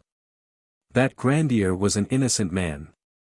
They ruined themselves, but did nothing to stop the course of events, and a general protest addressed by the town to the king was equally unavailing. Grandier was condemned to be burned, August 18, 1634. So savage was his enemy's temper that before he went to the stake, they insisted on a second application of the needle to every part of his body in search of the devil's mark. One of the judges would actually have liked his nails to be torn off, but the surgeon refused. His persecutors dreaded the final scene and the victim's last words from the scaffold. Having found among his papers a written argument against the celibacy of the clergy, the same men who had pronounced him a sorcerer, now thought him a freethinker. They remembered the bold words the martyrs of freedom of thought had hurled at their judges' heads, recalling the last, tremendous words of Giordano Bruno 73 and Vanini's dying defiance. So they arranged a compromise with Grandier. He was told that, if he kept a judicious silence, he should be spared the flames and should be strangled before the pile was kindled. The weak priest, a man of the flesh, yielded yet another and a last concession to the feeble flesh, and promised not to speak. He never opened his lips either on the road to his death or on the scaffold itself. Then when they saw him securely tied to the stake, everything ready in the embers so arranged as to wrap him swiftly in flame and smoke, a monk, his own confessor, without waiting for the executioner, set light to the faggots. The deluded victim had only time to exclaim, "Ah, you have cheated me," before the rolling smoke rose round him, and through the furnace of his torment only his shrieks were audible. Richelieu in his memoirs passes lightly over the affair, being evidently ashamed of the whole matter. He leaves it to be understood that he acted according to the reports supplied him, following the voice of public opinion in what he did. But there can be no doubt that by subsidizing the exorcists, by giving the rein to the Capuchins' violence and ensuring their triumph throughout the country, he had directly encouraged knavery and imposture. Gauffridi, whose role had been recreated by Grandier, is soon to appear once more under still fouler circumstances in the affair of Louviers. This very year of 1634 the devils, driven out of Poitou, appear in Normandy, copying and recopying the old absurdities of La Sainte-Baume, devoid equally of originality, fresh initiative, and creative imagination. The wild, fierce Leviathan of Provence, as travestied at Loudun, has lost his southern verve, and can only conclude the affair by making nuns and virgins speak volubly the vile language of the cities of the plain. Alas! Presently, at Louviers, he will lose even this much of his old audacity, we shall find him succumbing to the heaviness of the northern atmosphere and growing a poor, mean-spirited creature of tricks and subterfuges. 20. The Nuns of Louviers and Satanic Possession, Madeleine Bavent 1640–1647. Had not Richelieu refused to order the inquiry demanded by Father Joseph against the 30,000 Illuminati among the Father Confessors, we should doubtless have had some strange revelations as to the internal life of the convents and the morals of the nuns inhabiting them. Failing this, the history of events at Louviers, more instructive than anything told us about Aix or Loudun, proves that confessors, although possessing in Illuminism a new instrument of corruption, by no means neglected the old tricks of sorcery.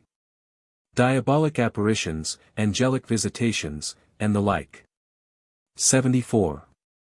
Of 3 successive directors of the convent of Loudun, within 30 years, the first, David, is one of the Illuminati, a Molinist, before Molinos; the second, Picard, has dealings with the devil and uses magic arts. The third, Boule, acts under the guise of an angel. The great authority on the whole affair is a book entitled, Histoire de Magdeleine Bavent, Religieuse de Louviers, avec son interrogatoire, etc. History of Madeleine Bavent, a nun of Louviers, together with her examination, etc., 4 Rouen, 1652. 75. The date of this work accounts for the perfect freedom with which it is written. During the Fronde, a stout-hearted priest, an Oratorian, having found the nun in question in the prisons of Rouen, conceived the bold idea of writing down at her dictation the history of her life. Madeleine was born at Rouen in 1607, and was left an orphan at 9 years old. At 12 she was bound apprentice to a tradeswoman of the city, a worker in linen. The confessor of the establishment, a Franciscan, was absolute master of the house, the linen worker, who was chiefly employed in making nuns' robes, depending wholly on the church's patronage. The monk made the apprentice girls, who were drugged probably with belladonna and other wizards' potions, believe he was taking them to the Sabbath and marrying them to the great devil Dagon. He had his will of 3 of them, and Madeleine, at 14, made the 4th. She was filled with ardent piety, especially towards Saint Francis. A Franciscan convent had just been founded at Louviers by a lady of Rouen, widow of the king's procureur Hennequin, hanged for malversation. The lady hoped by this good work to do something for the salvation of her husband's soul, and with this view consulted a holy man, an aged priest by name Father David, who superintended the new foundation. Outside the gates of the town, buried in the woods surrounding Louviers, the convent, a poor place gloomily situated, and established under such tragic circumstances, seemed a fit place for the austere life. David himself was known by a strange, violent book he had composed against the abuses that disgraced the religious houses, the Fouet de Paillards, a whip for wantons, as it was called. 76. Nevertheless, this stern moralist had some very curious notions as to what constituted purity. He was an Adamite, preaching the nudity Adam practiced in his innocence. Obedient to his teaching, the sisters of the convent at Louviers, by way of subjugating and humiliating the novices and breaking them into discipline, required, no doubt in summertime, these young Eves to resume the condition of our first mother.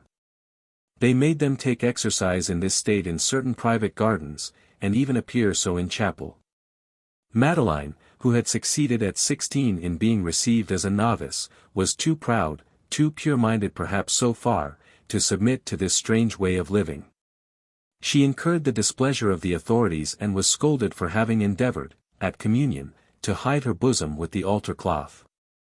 She was equally reluctant to unveil her soul, and would not confess to the Lady Superior, a usual practice in convents and one that the abbesses found greatly to their liking.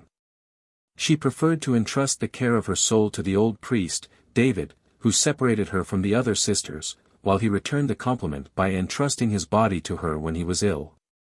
He did not hide from her his private, inner doctrine, the conventual theory of Illuminism: the body cannot contaminate the soul, we must, by means of sin, which makes us humble and cures our pride, kill sin, etc. The nuns, saturated with these doctrines, and unobtrusively putting them in practice among themselves, appalled Madeleine with their abominable doings. She withdrew and kept apart from the rest, living in the outer purlieus of the convent, having secured the post of Tourière. 77. She was 18 when David died. His advanced age can scarcely have allowed him to go very far with Madeleine, but the Cure Picard, his successor, pursued her with ardent importunity. At confession he spoke of nothing but love, and made her sacristaness, that he might be able to be with her alone in the convent chapel. She did not like him. But the sisters forbade her any other confessor, for fear of her divulging their little mysteries. This put her completely in Picard's hands. He assailed her when she was ill, when she was almost on her deathbed. Moreover, he assailed her through her fears, leading her to believe that David had handed on to him certain diabolical talismans.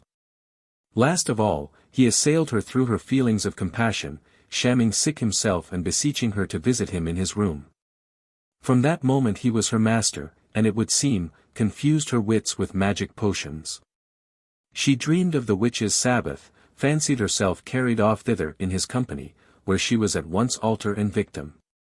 And it is only too true she was so in sad reality.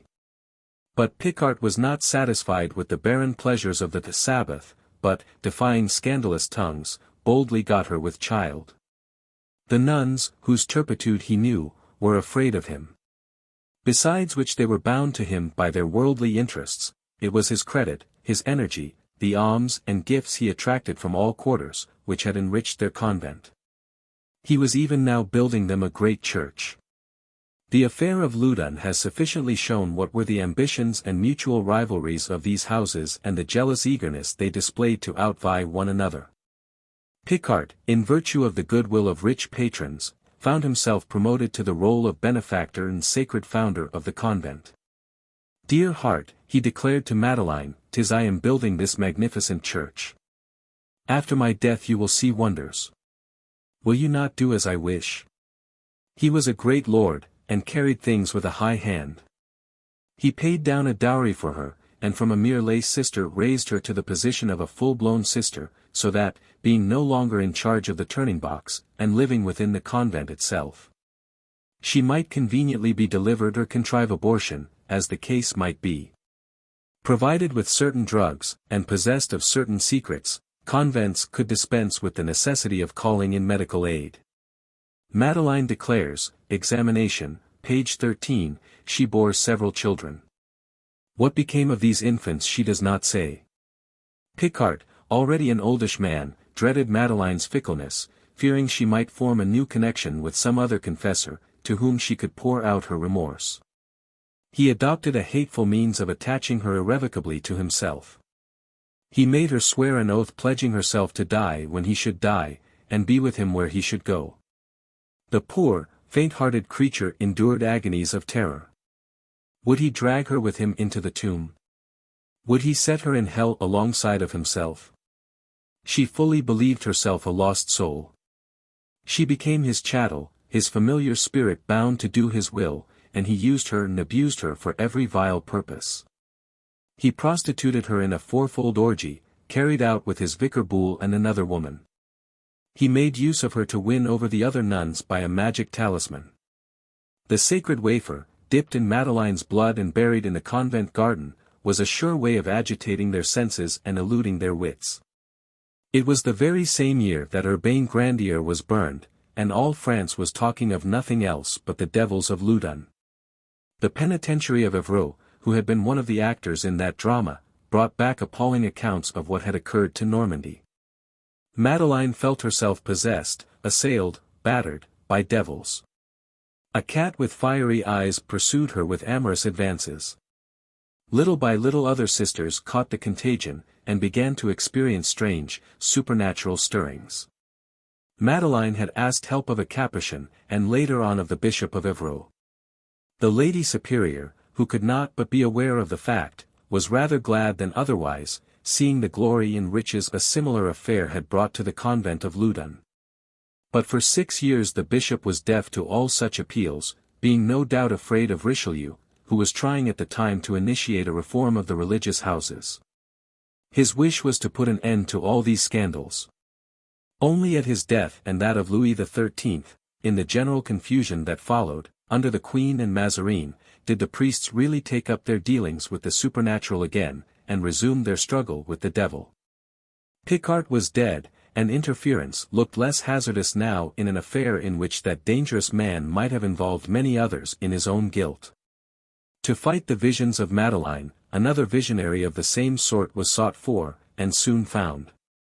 A certain N of the Nativity was introduced into the convent, a woman of sanguine and hysterical temperament, on occasion shown, a savage and half a madwoman, actually insane enough to believe her own lies. It was a stand-up fight, regularly arranged like a bout between two bulldogs, and the pair fell to sacrificing each other with outrageous calumnies. And declared she saw the devil standing stark naked by Madeleine's side. Madeleine swore that she had seen and that the witches' Sabbath, along with the Lady Superior, the Mother Delegate, and the Mother of the Novices. Not that there was a single novel feature. It was all a réchauffé of the two famous cases at Aix and Loudun. Both had the printed reports of those trials, and followed them slavishly, without a trace of discrimination or originality. The accuser Anne and her devil Leviathan had the countenance of the penitentiary of Évreux, one of the chief actors in the Loudun affair. By his advice the Bishop of Évreux orders the exhumation of Picard's body, so that his corpse being removed from the neighborhood of the convent may remove the devils along with it. Madeleine, condemned without a hearing, is to be degraded, and examined to discover on her body the Satanic sign manual.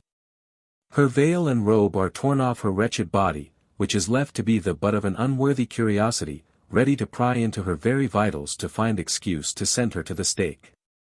The sisters would entrust to no hands but their own this cruel search, in itself a terrible punishment. These virgin nuns, in the guise of matrons, verified her condition, whether pregnant or no, then shaved her in every part of her person, and pricking with their needles, driving them deep in the quivering flesh. Sought if there was anywhere a spot insensible to pain, as the devil's mark is bound to be. But every stab hurt, failing the crowning triumph of proving her a witch, at any rate they had the satisfaction of gloating over her tears and cries of agony. But Anne was not satisfied yet. On the testimony of her devil, the bishop condemned Madeleine, whom the examination vindicated from the suspicions entertained, to be immured in an in-pace for life. Her removal, it was alleged, would calm the other nuns. But it was not so. The devil raged only the more furiously, and a score of the sisters were soon screaming, prophesying, and struggling. The sight attracted the curious in crowds from Rouen, and even from Paris.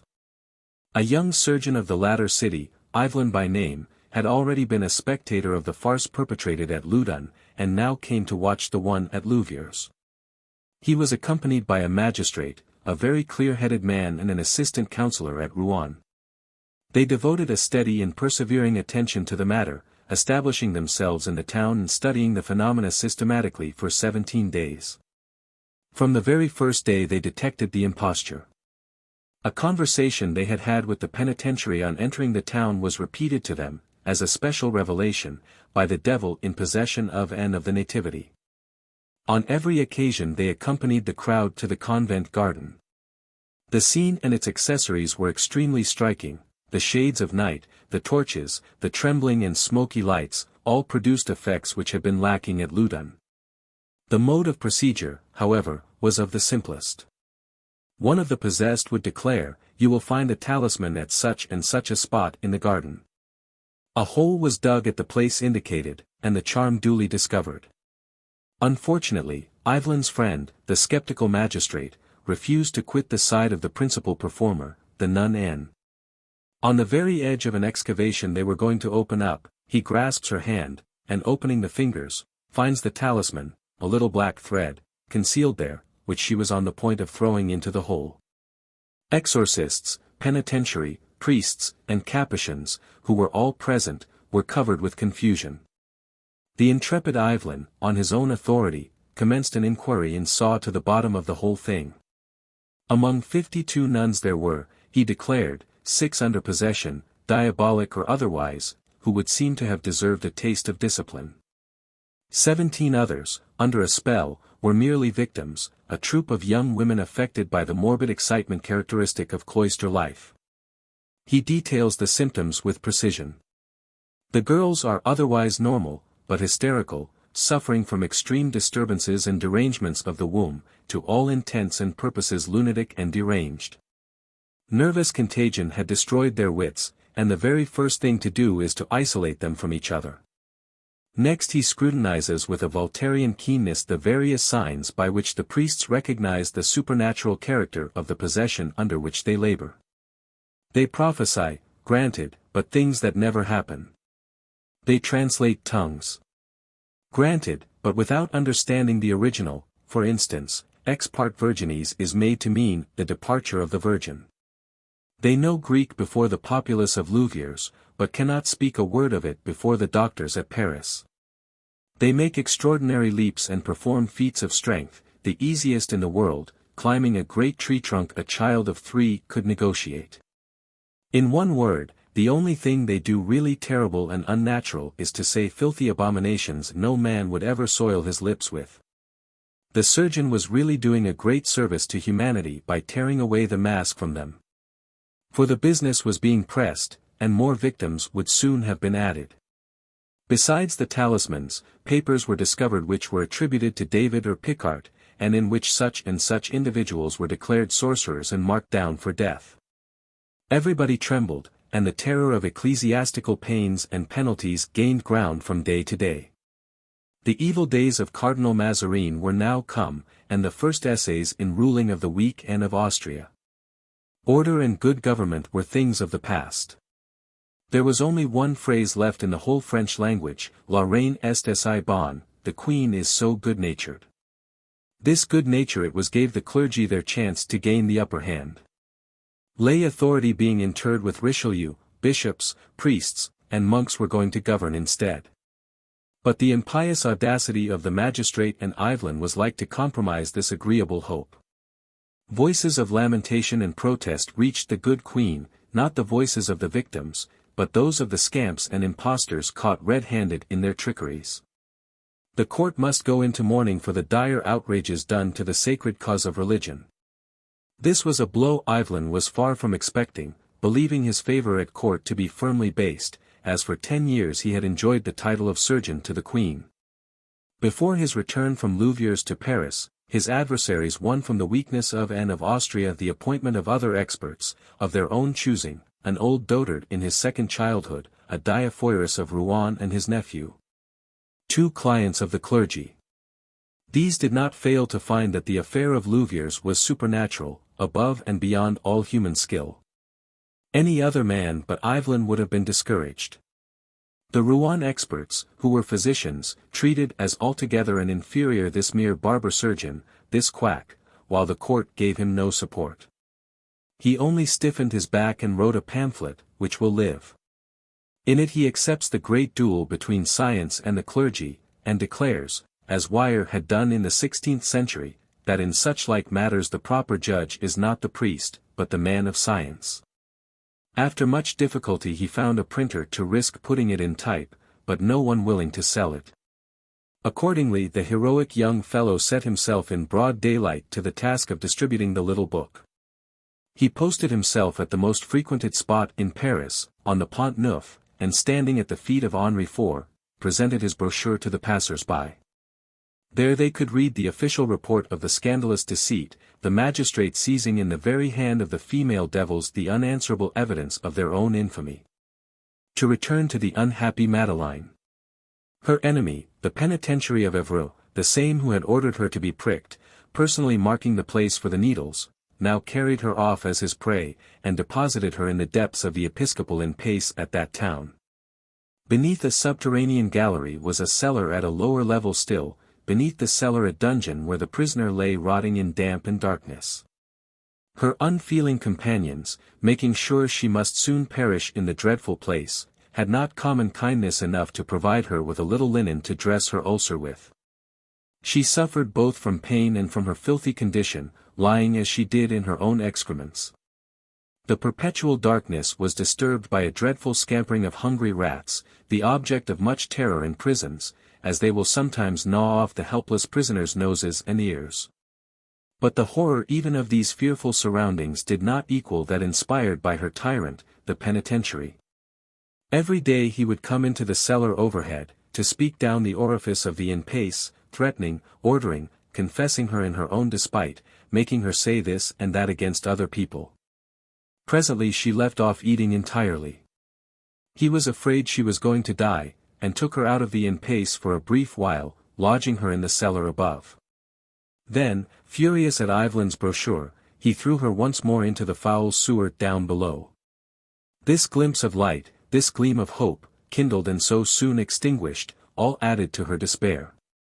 The ulcer had now closed, and her strength was somewhat recruited. She was seized with a heartfelt, wild desire for death.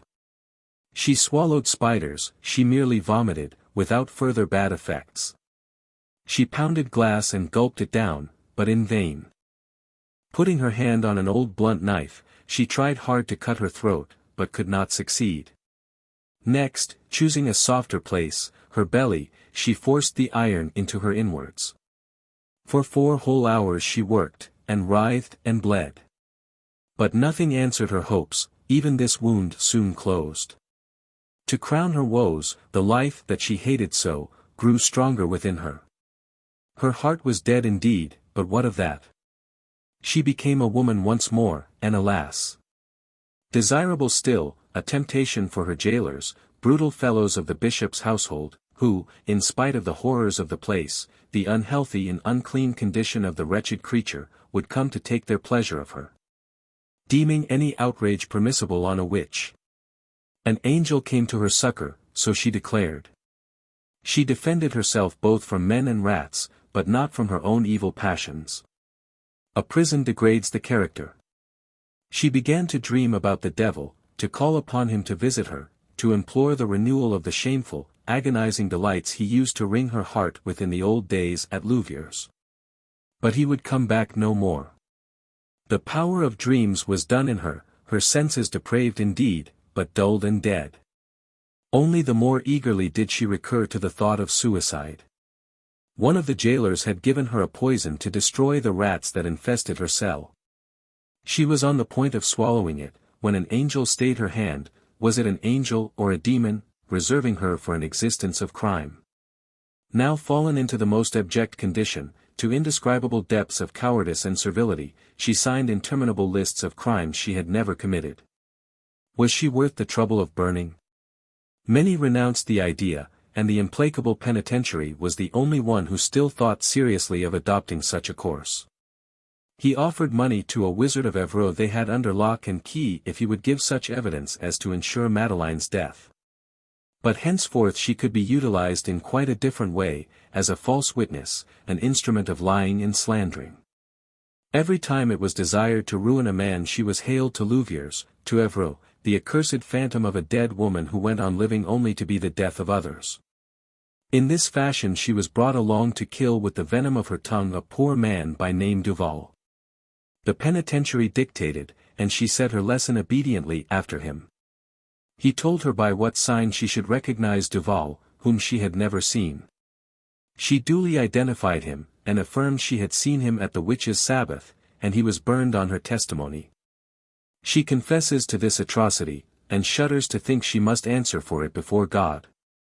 After a while she fell into such contempt they did not so much as deign to watch her.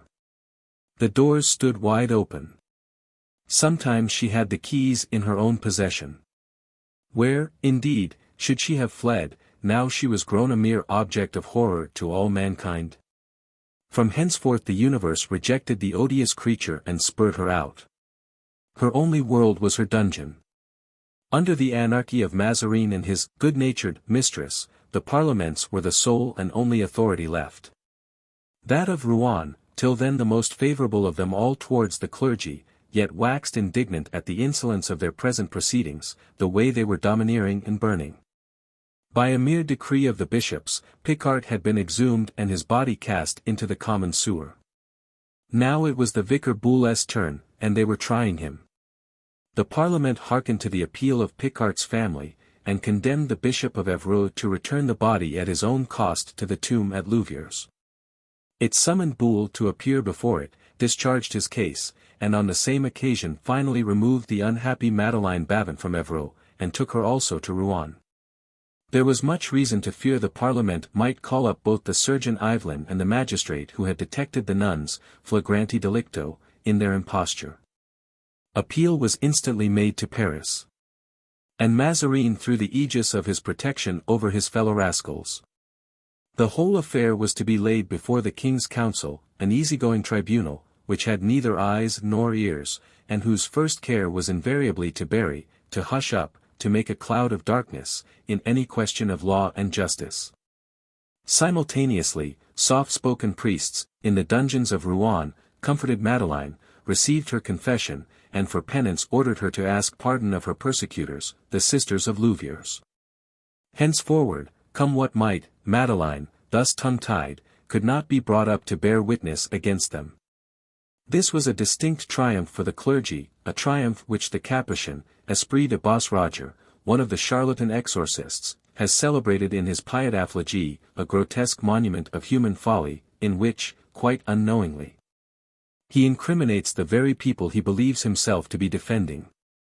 We have seen a little above, in a note, the noble words of the Capuchin in a passage where he gives as lessons of the angels a series of shameful maxims that would have utterly shocked Molinos. The Fronde was, as I have said before, a revolt in favor of integrity of living. Fools have seen in it only the formal and ludicrous side, but the real basis was a solemn and serious moral reaction. In August, 1647, at the first breath of free criticism, the Parliament took action, and cut the knot. It decreed, imprimis, that the Sodom of Louviers should be destroyed, the young women dispersed and sent home to their families. Secundo, that henceforward the bishops of the province should send 4 times a year confessors extraordinary to all nunneries to make sure that these filthy abuses were not being repeated. Still a sop was needed for the clergy. They were given the bones of Picard to burn, and the living body of Boule, who, after making a proper expression of contrition in the cathedral, was drawn on a hurdle to the fish market, and there delivered to the flames, August 21, 1647. Madeleine, or rather her dead carcass, remained in the prisons of Rouen. 21. Satan triumphant in the 17th century. The Fronde was essentially Voltairian. The Voltairian spirit, as old as France really, though long kept in abeyance, breaks out in politics, and very soon afterwards in religion. The king, with all his greatness, tries in vain to impose a solemn and serious attitude on his subjects. The undercurrent of mocking laughter is always audible. Does it all mean nothing more than but laughter and derision? Far from that. It is the beginning of the reign of reason. Kepler, Galileo, Descartes, and Newton triumphantly established the dogma of reason, of faith in the unchangeableness of the laws of nature. The miraculous dares no more show its face on the stage, or if it does, it is promptly hissed off. To put it better still, the fantastic miracles of casual caprice have had their day, and the great, universal, the standing miracle of nature appears instead, the more divine from the very fact of its definite subjection to law and order. It marks the final victory of a general revolt.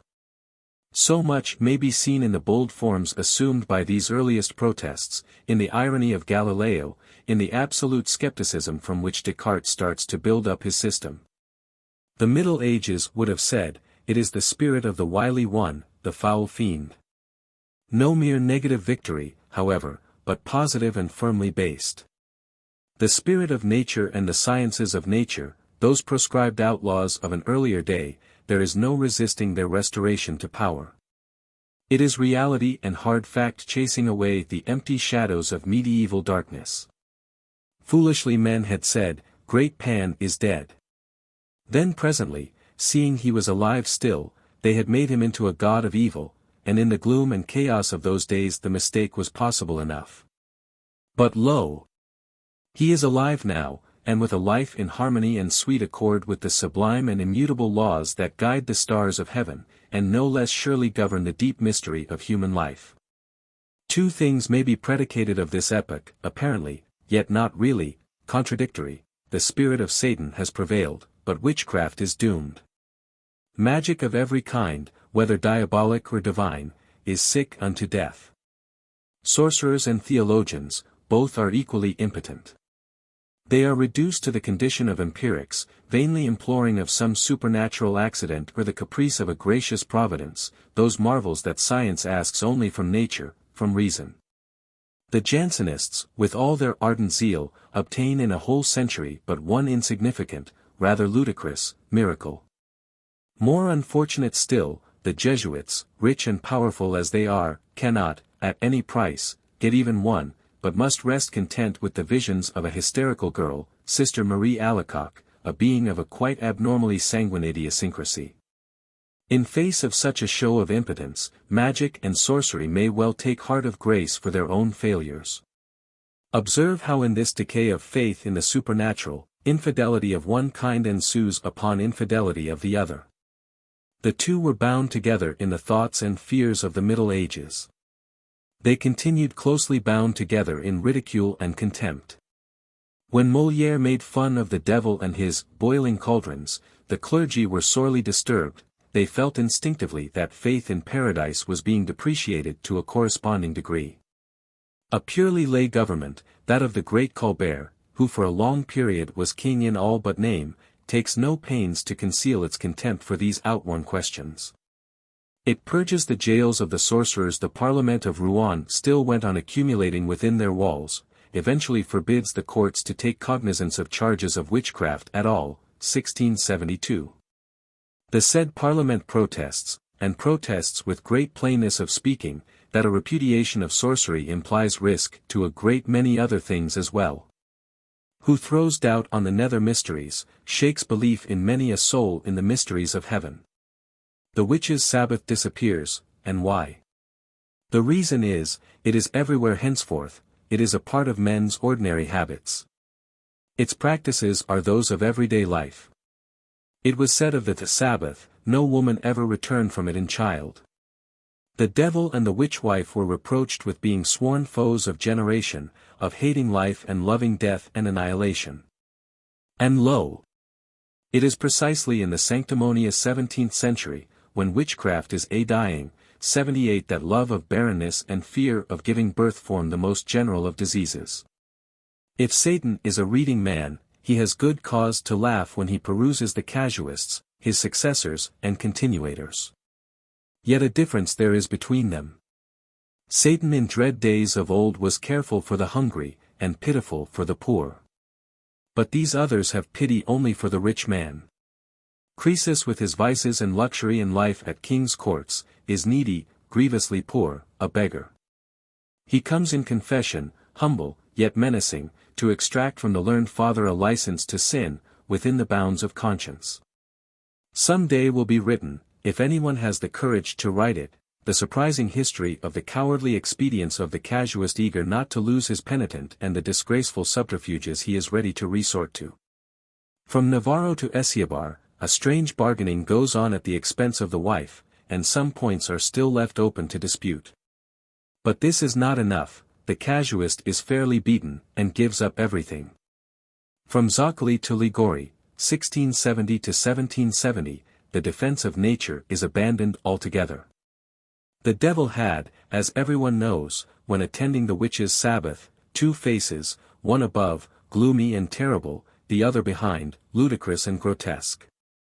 Nowadays, having no more use for it, he will of his generosity give the latter to the casuist. What must vastly divert Satan is the fact that his most faithful followers are to be found in those days among respectable folks, in serious households, ruled and governed by the Church. 79 The woman of the world, who raises the fortunes of her house by means of the great resource of the period, profitable adultery, laughs at prudence and boldly follows the promptings of nature. The pious family follows merely its Jesuit confessor. To preserve and concentrate the family fortune, to leave a rich heir, the crooked ways of the new spirituality are entered upon. In shadow and secret, the proudest wife, at her prie-dieu, ignores her self-respect, forgets her true nature, and follows the precept of Molinos, we are set here below to suffer. One thing only, a pious indifference, at long last, softens and lulls our pain, and wins us respite. What is this respite? It is not death. We feel to some extent what goes on beside us. Without joining in it, or responding to its stimulus, we yet hear an echo of its movement, vague and gentle. 'Tis a sort of happy accident of grace, which soothes and thrills us, never more so than in those abasements where free will is all eclipsed. What refinement, what depth is here! Poor Satan! How are you outdone? Bow down, and admire, and own the sons of your own engendering. The doctors, who are in an even more true sense his lawful sons, who sprung from the popular empiricism known as witchcraft, these his chosen heirs, to whom he left his noblest patrimony, are far too ready to forget the fact. They are basely ungrateful to the witches who paved their way for them. They do more. On this fallen monarch, their father and the author of their being, they inflict some sore lashes. Tu quoque, file me. You too, my son. They supply the mockers with some cruel weapons to use against him. Already the physicians of the 16th century derided the spirit, which in all ages, from sibyls to witches, tormented women and harassed them with windy troubles. They maintained this is neither devil nor God, but even as the Middle Ages said, the prince of the air. Satan, it would seem from them, is simply a form of disease. Satanic possession, they declared, was simply a result of the close, sedentary life, dull and yet harassing and exasperating, of the cloister. The 6,500 devils that dwelt in Gauffridi's Madeleine, the legions of demons that fought and struggled in the bodies of the tormented nuns of Loudun and of Louviers, these doctors call them physical disturbances and nothing more. If Aeolus makes the earth shake, Evelyn asks, why not a girl's body? The surgeon who attended La Cadière, the subject of our next chapter, says drily, nothing else in the world but a choking of the womb. What a strange come down! The terror of the Middle Ages put to rout by the simplest of remedies, exorcisms à la Molière, in fact, flying helter-skelter, to be seen no more. Nay. This is assuming too much. The question is not so simple as all that. Satan has other aspects besides, of which the doctors see neither the highest nor the lowest, neither his grand revolt in science, or those extraordinary combinations of pious intrigue and stark impurity he contrives toward 1700. Uniting in one conglomerate Priapus and Tartuffe. Historians suppose themselves to know the 18th century, and yet they have never observed one of its most essential characteristics. The more its surface, its higher levels, were civilized, illuminated, saturated with light, the more hermetically sealed and closed was the vast underlying region of the ecclesiastical world, of the convent, of credulous womanfolk. Morbidly ready to believe anything and everything. In anticipation of Cagliostro, Mesmer and the magnetisers who will come with the later years of the century, not a few priests make a profit out of the sorcery of a departed age. All their talk is of bewitchments, the dread of which they spread broadcast, and undertake to drive out devils by means of various indecent exorcisms. Many play the wizard, well assured the risk is small and burnings henceforth an impossibility. They know themselves sufficiently safeguarded by the civilization of the times, the toleration preached by their enemies the philosophers, and the light indifferentism of the scoffers, who think the last word has been said. When they have raised a laugh. But it is just this laughing attitude which enables such like dark schemers to go on their way unafraid. The new spirit is that of the regent, skeptical and good-naturedly tolerant. It is conspicuous in the Lettres Persanes, and saturates through and through that all-powerful journalist who fills the century, Voltaire.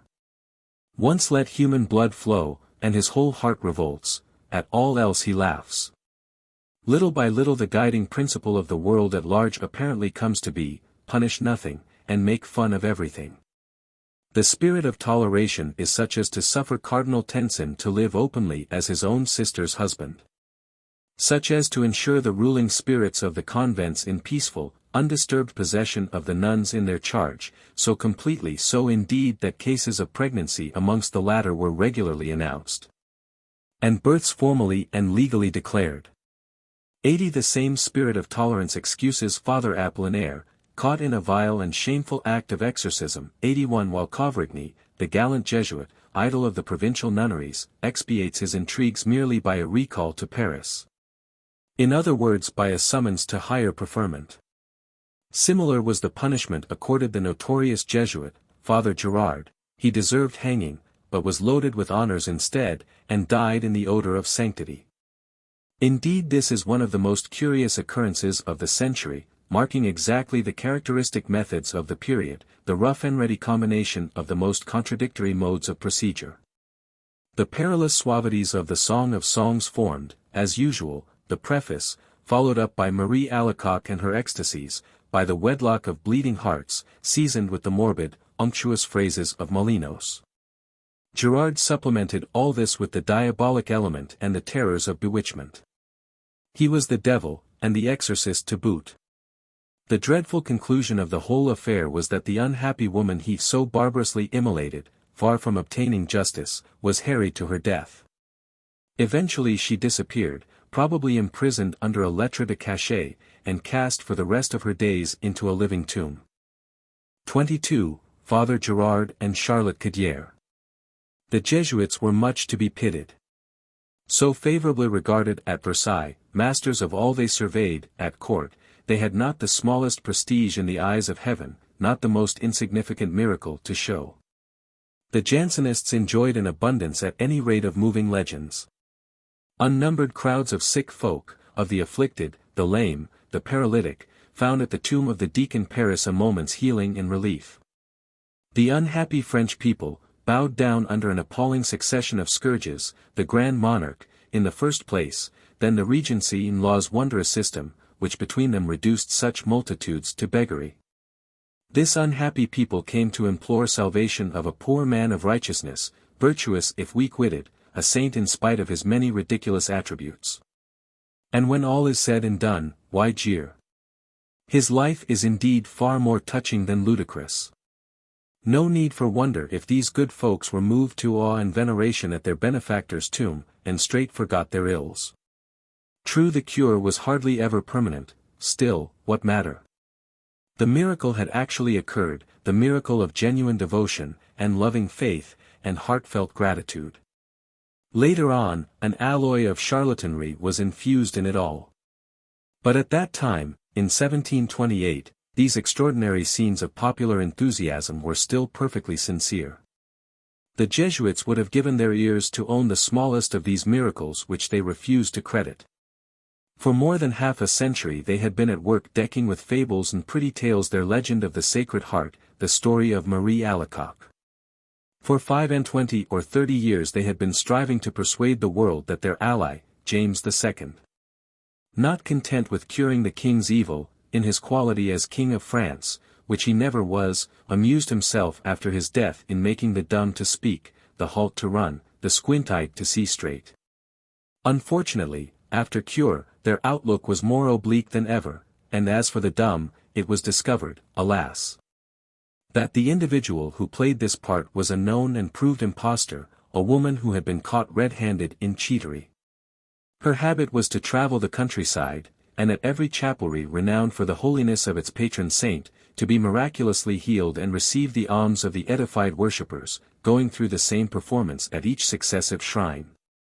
For miracle working, give us the South for choice, a land abounding in superstitious women, quickly stirred to nervous excitement, good subjects for somnambulism, miraculous manifestations, the holy stigmata, and the like. The Jesuits had at Marseilles a bishop of their own kidney, Belzunce, a man of good heart and courage, famous ever since the date of the Great Plague, but credulous and extremely narrow-minded. Under shelter of whose authority much might be attempted that would otherwise have been over-risky.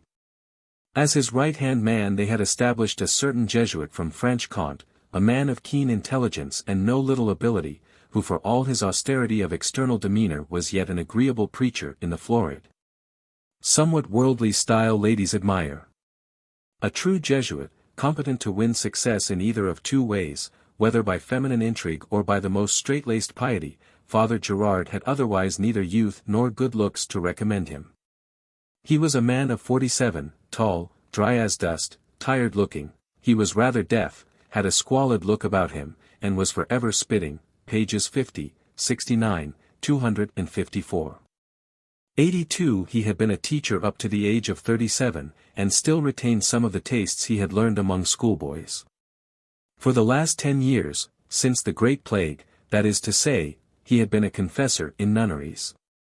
He had been highly successful, and had acquired a large measure of ascendancy over his penitents by imposing on them the very regimen that seemed prima facie most diametrically opposed to the temperament of these Provençal nuns, viz.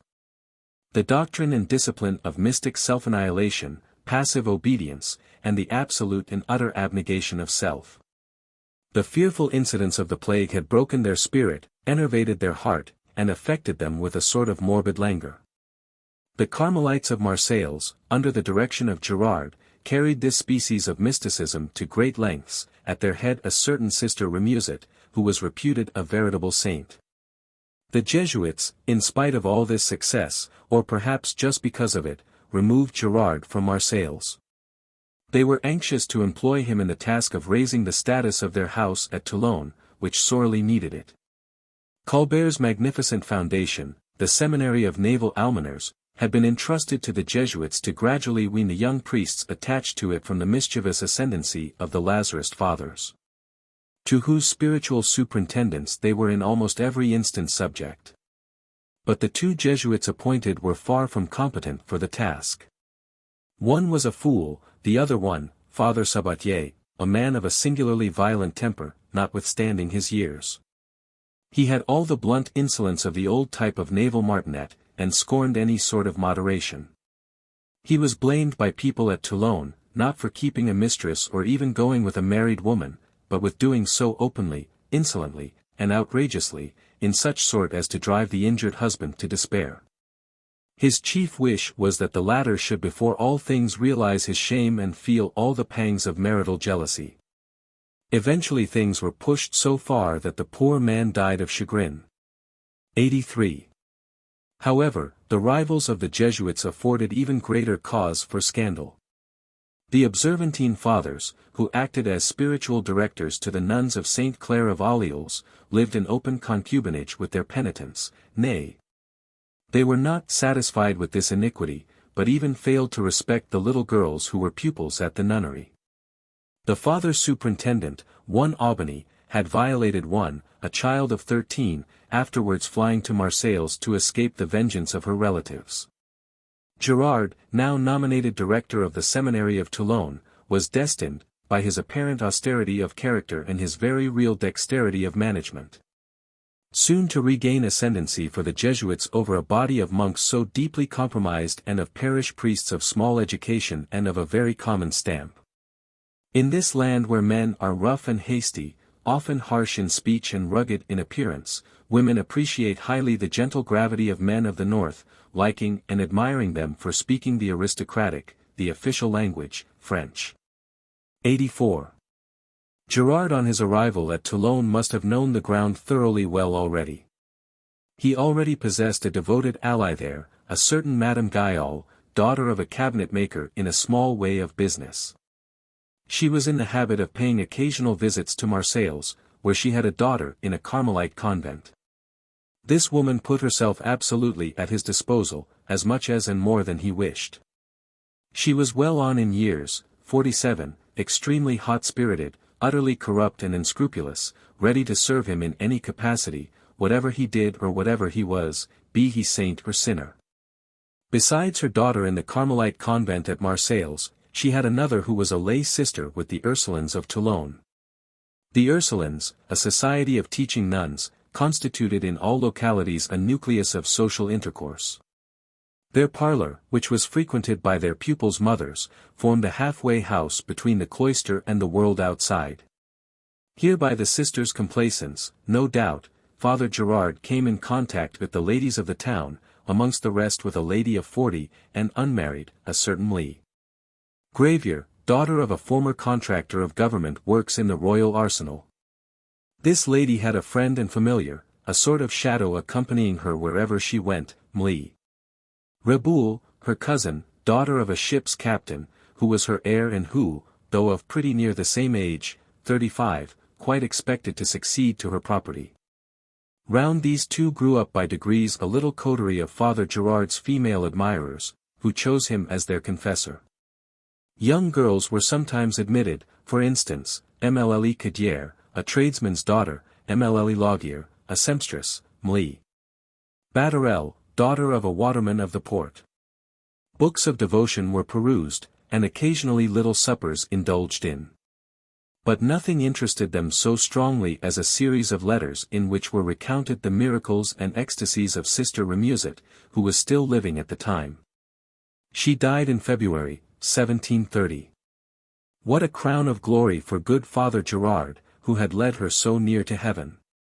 The letters were read and admired with tears and exclamations of delighted wonder. If not literally ecstatic as yet, these women were surely not far from the confines of ecstasy.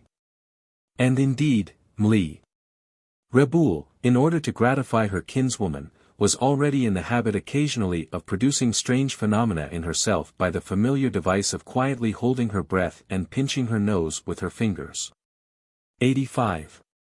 Of this band of women, old and young, the most serious-minded was undoubtedly Mlle Catherine Cadier, a delicate, invalidish young girl of 17, entirely devoted to piety in works of charity, and showing a sad, thin face, which seemed to declare that young as she had felt more deeply than any the great misfortunes of the time, the calamities of Provence and her native Toulon. This is easily accounted for. She was born during the terrible famine of 1709, while just at the epoch when a girl is growing into a woman, she witnessed the appalling scenes of the Great Plague. These two sinister events, quite beyond the range of ordinary experience, seem to have left a permanent mark on her personality. This melancholy blossom was a pure product of Toulon, of the Toulon of that date. To understand its genesis, it is indispensable to recall what this town is now, and was then. Toulon is a thoroughfare, a place of embarkation, the gateway of a vast harbor and a gigantic naval arsenal. This is what first strikes a traveler's eye and prevents him seeing Toulon itself. Still there is a town there, a city of venerable antiquity. It contains two distinct populations, officials and functionaries from other parts, and the genuine Toulonnais, the latter not over well disposed towards the former. Envious of the government employee and not unfrequently disgusted at the arrogance of naval men, all this concentrated within the gloomy streets of a place still shut in and half strangled by the narrow girdle of its fortifications. The most striking feature of the little black-browed town is its situation midway between two great oceans of brilliancy. The wondrous mirror of the roadstead and the majestic amphitheater of its bare mountains of a dazzling grey that well-nigh blinds your eyes at midday. All the more gloomy seem the streets. Except such as run directly to the harbor and derive some light from its expanse, these are in deep shadow all day long. Grimy alleyways of small hucksters' shops, poorly set out, and the goods all but invisible to anyone coming from the glare of daylight, such is the general aspect. The center of the town is a labyrinth of intricate lanes, hiding a number of churches and old monastic buildings, now turned into barracks. Turbulent brooks, heavy and foul with household refuse, rush fiercely down the middle of the narrow ways. The air is stagnant, and you are surprised, in so dry a climate, to find so much damp everywhere. In front of the new theatre an alley known as the Rue de l'Hôpital connects the Rue Royale, itself a narrow thoroughfare, with the still narrower Rue de Cannoneers, Saint Sebastian, seeming at the first glance to be a cul-de-sac. Still the sun does cast one look into it at high noon, but finds the spot so dismal he instantly passes overhead and restores the lane to the shadowy dimness proper to it. Among its black-browed houses the smallest was that inhabited by the Sieur Cadier, huckster and second-hand dealer. The only entrance was through the shop, and there was one room on each floor. The Cadiers were honest, pious folks, and Madame Cadier a very mirror of perfection. Nor were these good people in absolute poverty. Not only was the little house their own property, but like most of the bourgeois of Toulon city, they possessed a bastide. This generally includes a building of sorts and a small rocky messuage producing a trifle of wine. In the great days of the French navy, under Colbert and his son, the prodigious activity of the port was highly profitable to the town. The wealth of France poured thither in a constant stream. All the great lords who passed that way were accompanied by their household and domestic servants, a wasteful crew that left many fine pickings behind. But all this came to an abrupt conclusion, and an activity artificially fostered came to a dead stop. There was not money enough even to pay the arsenal artificers' wages, while the ships of war under repair were left indefinitely on the stocks, and the hulls eventually sold for what they would fetch. 86 Toulon suffered severely under the effects of all this. During the siege of 1707 the place seemed only half alive. But how much worse the dreadful year of 1709, the 93 of Louis XIV. When all calamities, a cruel winter, plague and famine, were concentrated simultaneously on the ruin of fair France. The trees of Provence themselves were not spared. Intercommunication ceased entirely, and the roads swarmed with starving mendicants. Toulon shuddered, ringed round with robbers who intercepted all traffic. To cap all, Madame Gauffridi found herself pregnant in this terrible year. She had 3 boys already. Of these the eldest remained at home to help his father in the shop. The second was a pupil at the preacher's college, being intended for a Dominican monk, or Jacobin, as the name was. The third was studying for the priesthood at the Jesuit seminary. Husband and wife both desired a girl, while the latter prayed God she might turn out a saint. She spent her 9 months in constant prayer, fasting or else eating nothing but rye bread. Eventually she bore a daughter, Catherine, who was an extremely delicate and, like her brothers, a rather unhealthy child. No doubt the damp, ill-ventilated house, as well as the insufficient diet of a saving and more than abstemious mother, had something to say to this. Her brothers suffered from glandular swellings, which sometimes broke out into open sores, and little Catherine had the same in her childish days. Without being exactly ill, she showed the invalidish prettiness common with sickly children.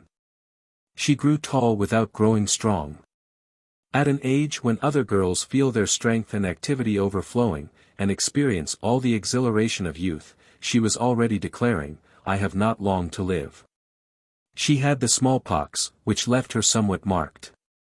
We do not know if she was pretty, but it is very certain she was dainty and charming, possessing all the engaging contrasts of young Provençal maidens and their twofold nature. At once vivacious and dreamy, gay and melancholy, a well-conducted, pious child, with harmless interludes of frivolity. At intervals between the long church services, if she was taken to visit the Bastide with other girls of her own age, she raised no difficulties about doing as they did, singing, dancing, or touching the tambourine. But such days were rare. More often her great pleasure was to climb to the very top of the house, page 24, to get nearer the sky and catch a glimpse of daylight, perhaps to see a little bit of sea, or a pointed summit of the great waste of surrounding mountains. These were solemn then as now, but at that date somewhat less forbidding in aspect, less bare and denuded of trees, sparsely clothed in the refreshing green of arbutus trees and larches. This dead city, at the time of the plague, numbered 26,000 inhabitants, an enormous mass of humanity to be crowded into so minute a space. Besides, from this space must be subtracted the ground occupied by a ring of great monasteries and convents built up against the town walls, minims, Oratorians, Jesuits, Capuchins, Recollets, Ursuline sisters, Visitandines, Bernardines, Refuge. Good Shepherd, and right in the center of the town the enormous house of the Dominicans. Add in the parish churches, presbyteries, episcopal palace, etc., and it will be evident the clergy filled all the room, while the people had next to nothing. Easy to see how fiercely the disease, concentrated in so small a focus, must have burned. Moreover, its own good nature was fatal to the town, which magnanimously took in refugees from the stricken city of Marseilles. These were just as likely to bring the plague with them as certain bales of wool which were held responsible for the introduction of the contagion. The notables were panic-stricken and on the point of flight. They were for scattering over the country, when the chief of the consuls, M. D'Entrecaus, a brave-hearted hero, stopped them, sternly asking, "And the people, gentlemen, what is to become of them, if, in this poverty-stricken town, the rich desert the place and take their purses with them? 87 He succeeded in staying the panic and forced everybody to remain.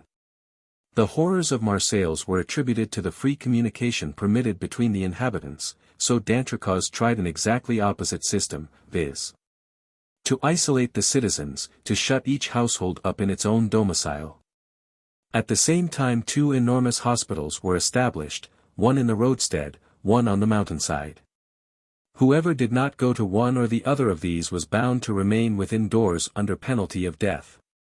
D'Entrecaus for 7 long months kept his stupendous wager, performing the seemingly impossible task of keeping and feeding in their own houses a population of 26,000 souls.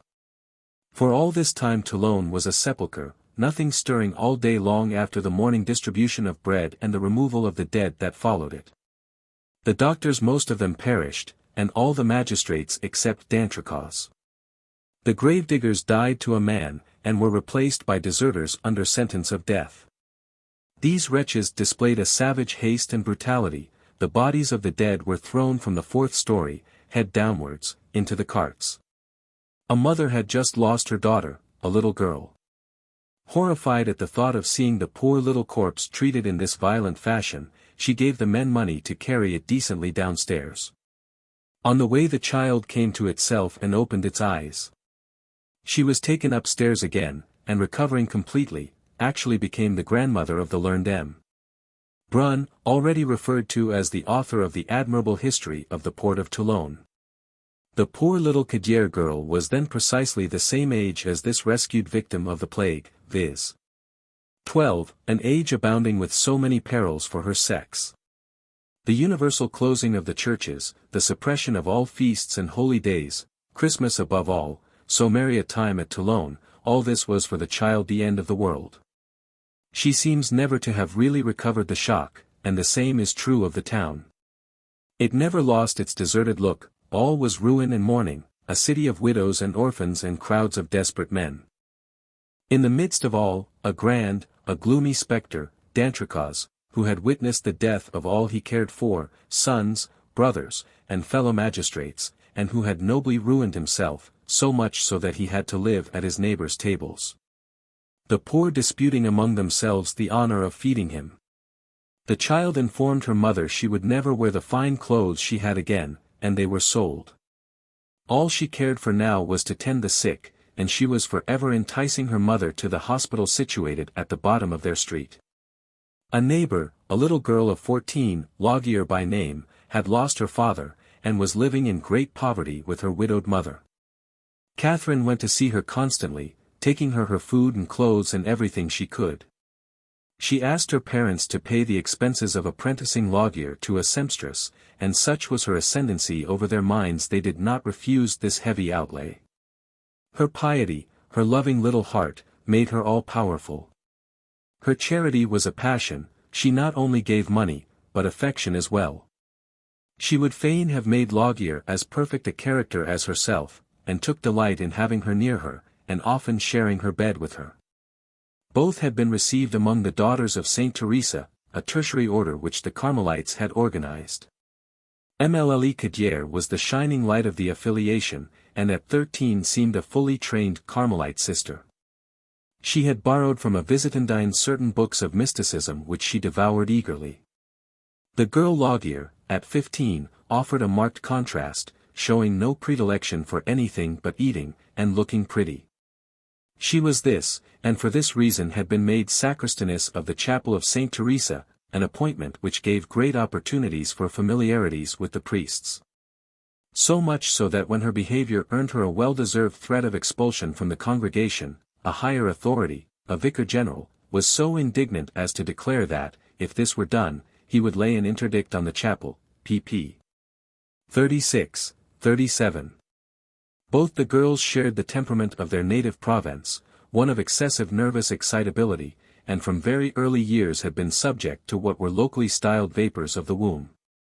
But the effects were quite different in each, to the last degree carnal in Laugier, a greedy, indolent, violent-tempered creature, purely cerebral in the case of the pure, gentle-minded Catherine. who as the result of her ill health or her vivid imagination absorbing her whole nature, had no conception of sex whatever. At 20, she was like a child of 7. All her thoughts turned to prayer and almsgiving, and she refused to entertain the idea of marriage. The mere word set her weeping, as if she had been asked to desert God. Someone had lent her the life of her patron saint, Saint Catherine of Genoa, and she had bought a copy of the Château de l'Âme, Fortress of the Soul, of Saint Teresa. Few confessors cared to follow her in this excursion into mysticism, and those who talked ineptly of these holy things offended her. She could find satisfaction neither in her mother's confessor, a priest attached to the cathedral, nor in a Carmelite father, nor yet in the old Jesuit Sabatier. At 16 she had as her director a priest of St. Louis, a man of high-strung piety. She spent whole days in church, till her mother, by this time a widow and who required her help, pious woman as he was herself, used to punish her when she came home at last. But it was no fault of hers. She forgot everything in her ecstatic trances.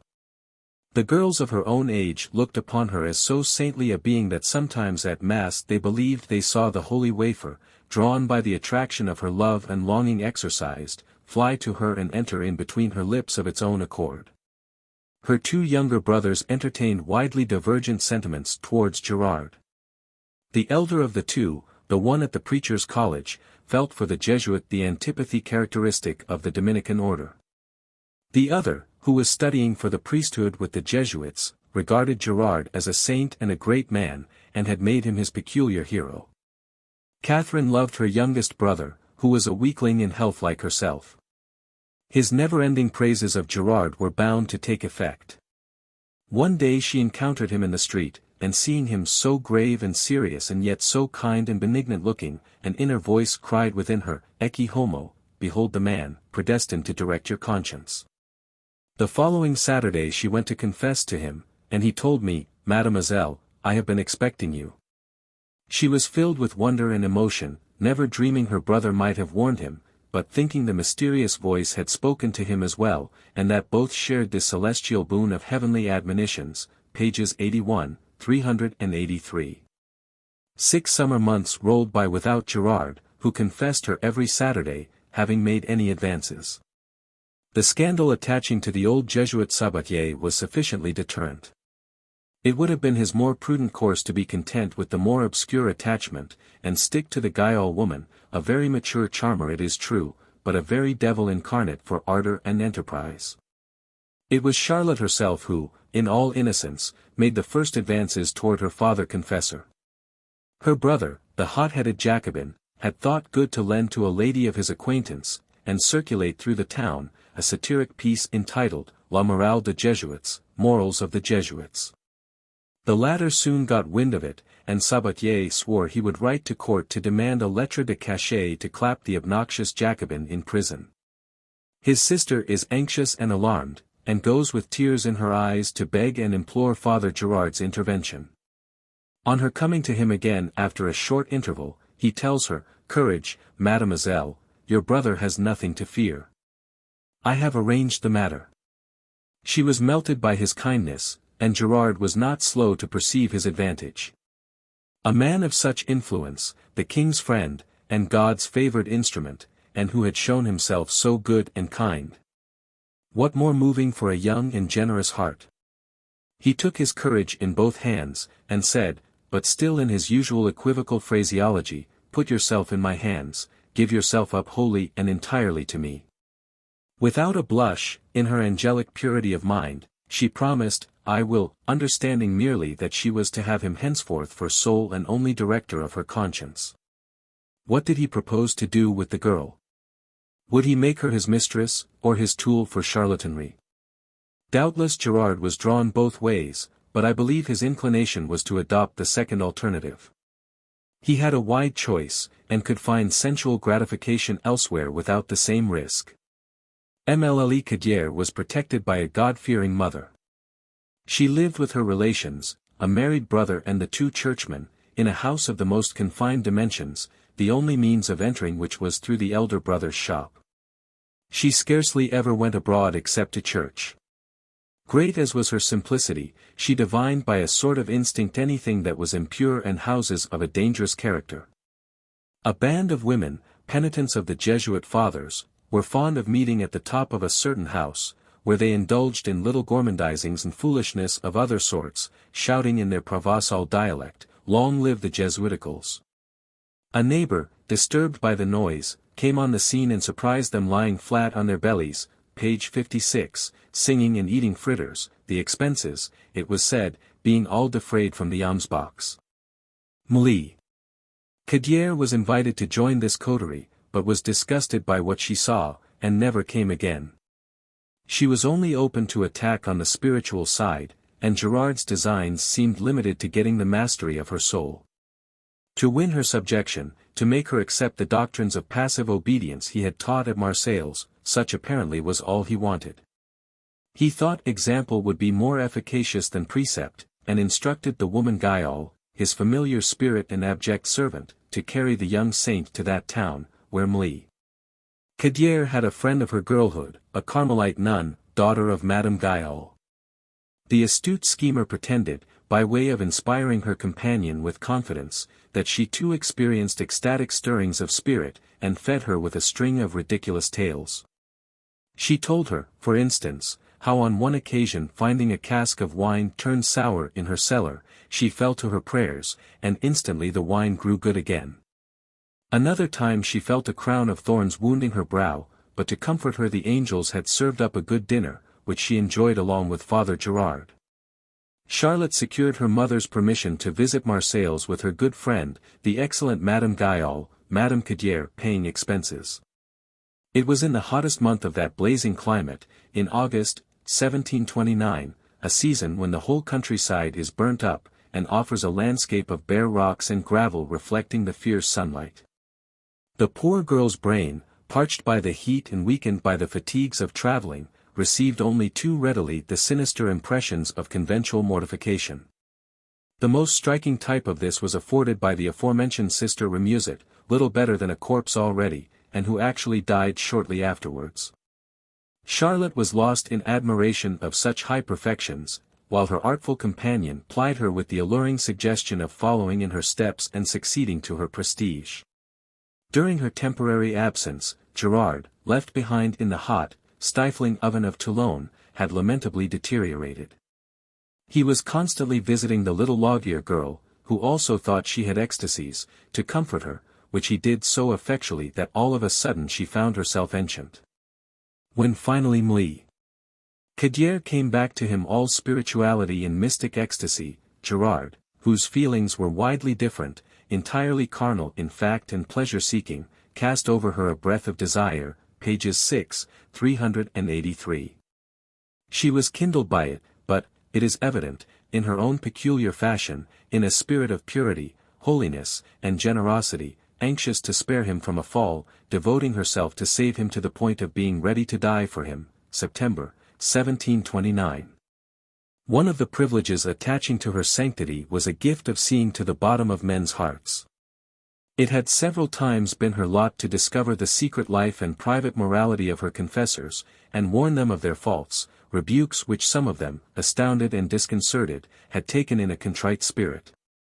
One day during this summer, seeing Madame Gaïol on her way home, she suddenly accosted her with the words, "Ah! Bad woman, what have you been doing?" And she was quite right, Gaïol admitted subsequently herself. "I had just been doing a sinful act." What was this act? Probably the betrayal of Louviers to Father Gerard's passion. We are strongly tempted to think so, seeing how ready she was next year to do the same with the girl Batterel. Louviers, who often shared Charlotte Gaudier's bed, may very likely have made her the confidante of her happiness and described the holy man's love-making and fatherly caresses. Surely a harsh trial for the good child and a cause of much searching of heart.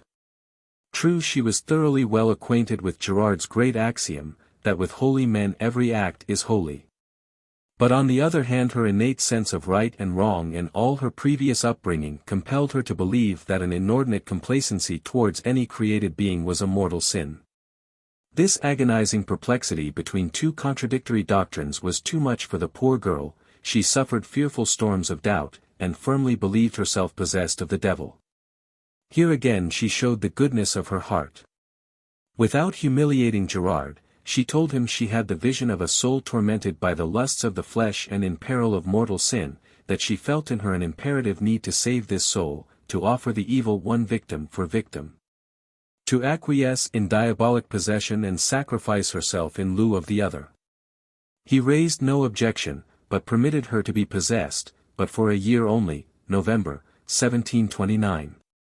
She was aware, like everybody else in the place, of the scandalous intrigues of the old Jesuit, Father Sabatier, a reckless, insolent transgressor, without a trace of Gerard's judicious prudence. She saw the contempt into which the Jesuits, whom she counted as the pillars of the Church, could not but fall. One day she said to Gerard, "I have had a vision, a storm-tossed sea, a ship full of souls, beaten about by the tempest of unclean thoughts, and on the deck 2 Jesuit priests. I cried to the Redeemer, whom I saw in heaven, Lord, save them, and drown me. I take all the shipwreck on myself." And Almighty God granted my prayer. Never once, during the course of her trial and when Gerard, now her bitterest enemy, was seeking her death by every means, did she recur to these visions. Never did she condescend to expound these parables, whose meaning was so plain, her nobility of spirit shrinking from all speech of the kind. She had vowed herself, according to her own conviction, to certain damnation. Shall we say that, out of pride, deeming herself virtually dead and unaffected by carnal emotions, she defied the uncleanness the demon was staining the man of God with? One fact is beyond doubt, she had no precise knowledge of sensual concerns, that in all this mystery she foresaw nothing but pain and demoniac tortures. Gerard was cold and cruel, utterly unworthy of such devotion. Instead of being melted, he played on her credulity by means of an ignoble trick. He slipped into the box where she kept her papers, one in which God informed her that for her sake he would in very deed save the ship. But the wily priest took care not to leave this ridiculous document there. By repeated study of it she might have discovered it was a forgery. The same angel that had brought the paper carried it off again next day. With the same want of proper feeling Gerard, seeing her agitated and unable to pray, gave her unconditional leave, without a thought of possible consequences, to communicate as often as she chose, every day, in different churches. The result was to make her worse. Bursting with the demon already, she was but setting the 2 enemies side by side within her distracted body, where they fought an evenly matched battle. She felt as if she must die under the horrid strain.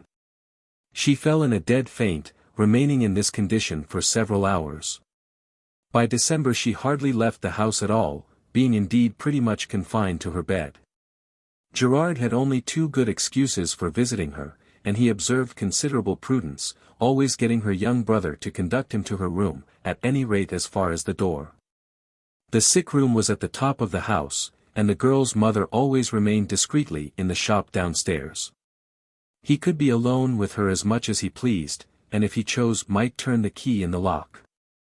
By this time she was very ill, and he treated her like a child, leaning forward a little over the head of the bed, taking her face between his hands and kissing her as a father might. A caress which she invariably received with respect and affectionate gratitude. Pure as she was intensely sensitive. The slightest contact, which another girl would never have noticed, produced a condition of unconsciousness. A mere touch near the bosom was enough. Gerard observed the fact, and it suggested bad thoughts. He threw her at will into this sort of sleep, without her entertaining a thought of stopping him. Her confidence was complete. Her only feeling was one of reluctance and something of shame to take such freedoms with so holy a man and waste so much of his precious time. His visits grew longer and longer, and the result to be foreseen soon followed. The poor girl, ill as she was, intoxicated Gerard beyond all power or self-control. Once, on awaking, she found herself in a highly ridiculous and highly indecent posture. Another time she caught him caressing her person. She blushed, groaned, remonstrated. But he told her with the utmost effrontery, "I am your master, your God. You are bound to endure all things in the name of obedience." Towards Christmas, in the festal season, he laid aside his last scruples. On waking she exclaimed, "Great God! How I have suffered!" "I am sure you have, poor child," he answered in a tone of pity. Henceforth she complained less, but was never able to account to herself for what she felt in her sleep. 88. Gerard understood better, but not without terror, what he had done. In January or February an only too significant sign warned him she was with child. To cap his difficulties, Louviers also found herself in the same condition. The religious meetings and picnics, so to speak, above mentioned, accompanied as they were by a somewhat indiscreet indulgence in the cheap but seductive wine of the country, had been followed primarily by a state of mental excitation naturally to be expected among so inflammable a race, by a condition of contagious ecstasy.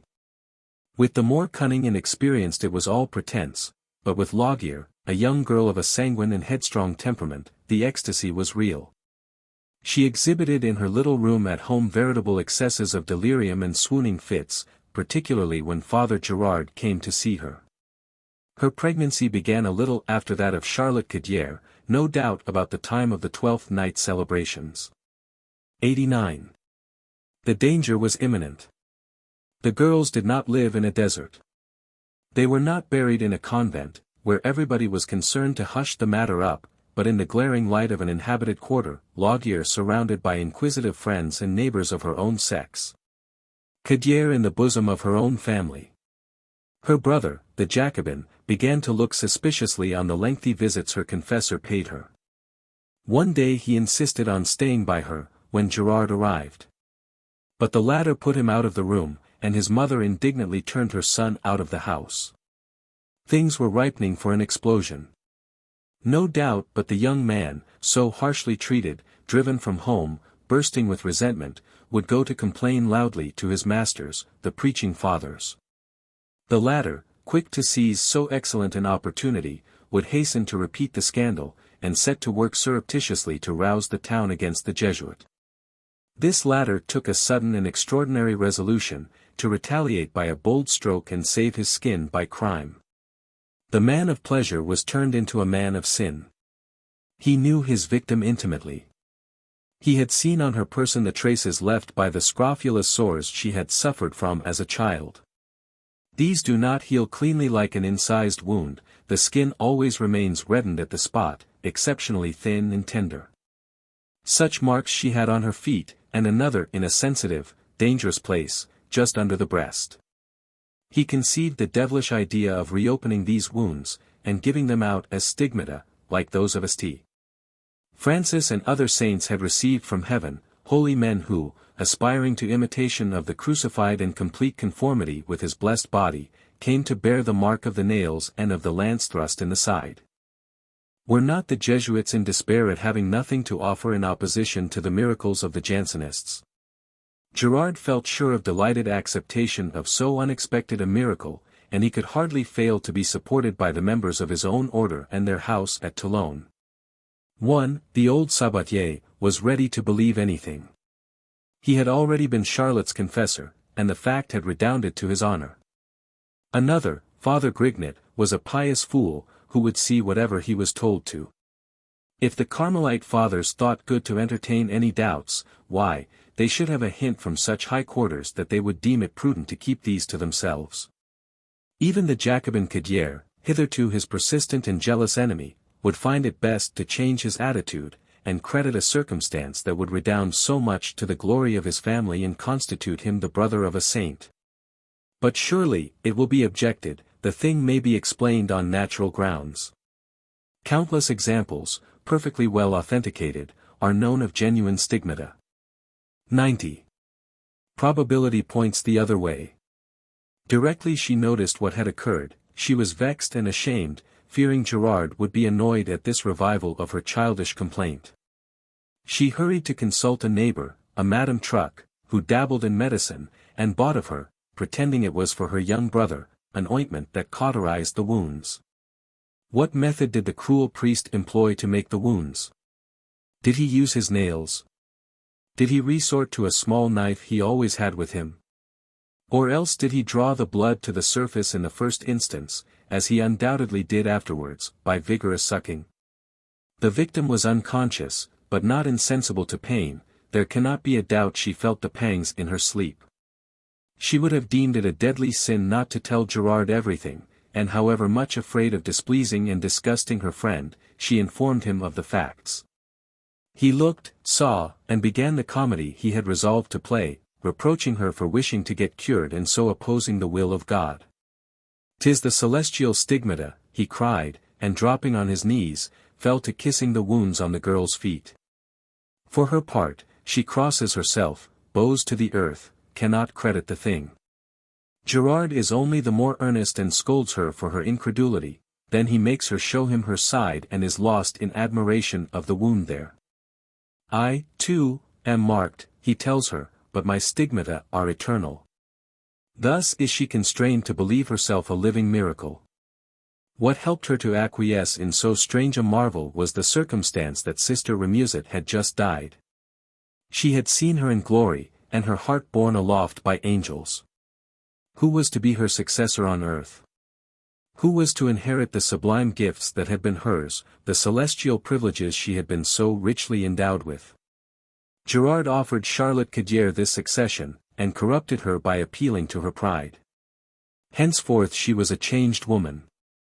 In a spirit of vainglory she sanctified all she experienced in the way of bodily derangements. Repulsions and shudderings natural to pregnancy, but the meaning of which she utterly failed to grasp, she put down to violent activities of the spirit within her. The first day of Lent, being at table with her family, she suddenly beholds the Lord. "I would fain lead you to the desert," he tells her, "to have you share in the ineffable ardors of the 40 days, to have you share in my pain and agony." The vision left her trembling, afraid to think of the sufferings she must undergo. But she, and she only, can be sacrifice in herself for a whole world of sinners. She dreams of blood, sees nothing but blood, beholds Jesus as it were a sieve distilling blood. She spat blood herself, and lost still more in another way. But simultaneously her nature seemed transformed, and the more she suffered, the more she began to feel the pricks of love. On the 20th day of Lent she sees her own name joined with Gerard's. Then at last pride, stirred and stimulated under the new feeling that had come over her, pride teaches her comprehension of the especial domination Mary, womanhood, has over God. She knows how much the angel is inferior to the least and lowliest saint, whether male or female. She sees the palace of the Almighty's glory, and is joined in union with the Lamb of God. To cap her illusion, she feels herself lifted from the ground, rises several feet in the air. She can scarce believe it, but a credible witness, MLLE Gravier, assures her of the fact. All the neighbors come to marvel and adore, Gerard bringing with him his colleague Grignet, who drops on his knees and weeps for joy. Not venturing to see her every day at home, Gerard would have her pay frequent visits to the church of the Jesuit fathers. Thither she would drag her feeble limbs at 1 o'clock, after the morning services were over, during the dinner hour. No one was in the building at that time, and Gerard gave himself up, before the altar, in front of the cross, to transports which the abominable sacrilege only made more ardent. Did his victim feel no scruples? Can she really have been hoodwinked? Her conscience would seem, with all her exalted enthusiasm, which was still sincere and genuine enough, to have already grown somewhat dulled and darkened. Underlying the bleeding stigmata, the cruel favors of the celestial bridegroom, she began to find mysterious compensations. Her swoons were blissful periods, in which she declared she enjoyed agonies of ineffable delight in a mystic flood of grace, culminating, at last in perfect and complete consent, page 425. At first she was surprised and agitated at these novel experiences, and spoke of them to Madame Guyon. But the latter only smiled, telling her she was a little fool to make so much of nothing, and adding cynically that she felt just the same things herself. Thus did these faithless friends do their best to corrupt a young girl of great natural goodness, and whose belated senses only awoke at last under the odious, overmastering constraint of religious authority misapplied. Two things stir our sympathy in her pious dreams. The first is the pure and holy ideal she formed in her own mind of a union of faithful hearts, firmly believing she saw the name of Gerard and her own united together for all eternity in the book of life. Another touching feature is the way her kind heart, her pretty childish ways, show through all her aberrations. On Palm Sunday, seeing all assembled round the merry domestic board, she wept for 3 hours without stopping to think that, on the same day nobody invited Jesus to dinner. Nearly all through Lent she was all but unable to eat, her stomach rejecting even the little food she did take. During the last fortnight of the time she fasted rigorously, and reached the last degree of weakness.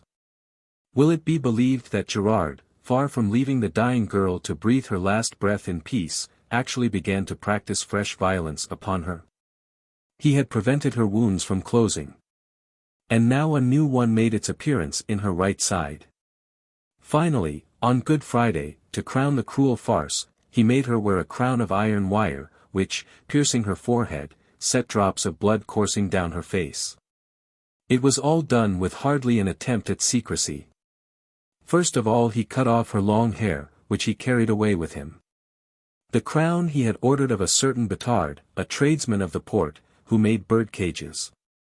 She never showed herself to those who came to see her wearing this crown, only the effects were visible, the drops of blood staining her face red. The marks of these were imprinted on napkins, and the Veronicas thus manufactured were taken away by Gerard to be presented no doubt to pious clients of his. The girl's mother was involved in spite of herself in the imposture.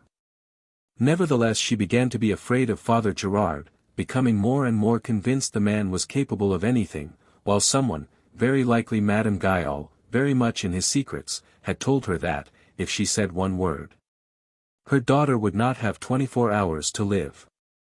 As for Charlotte herself, she never spoke anything but the truth on this point.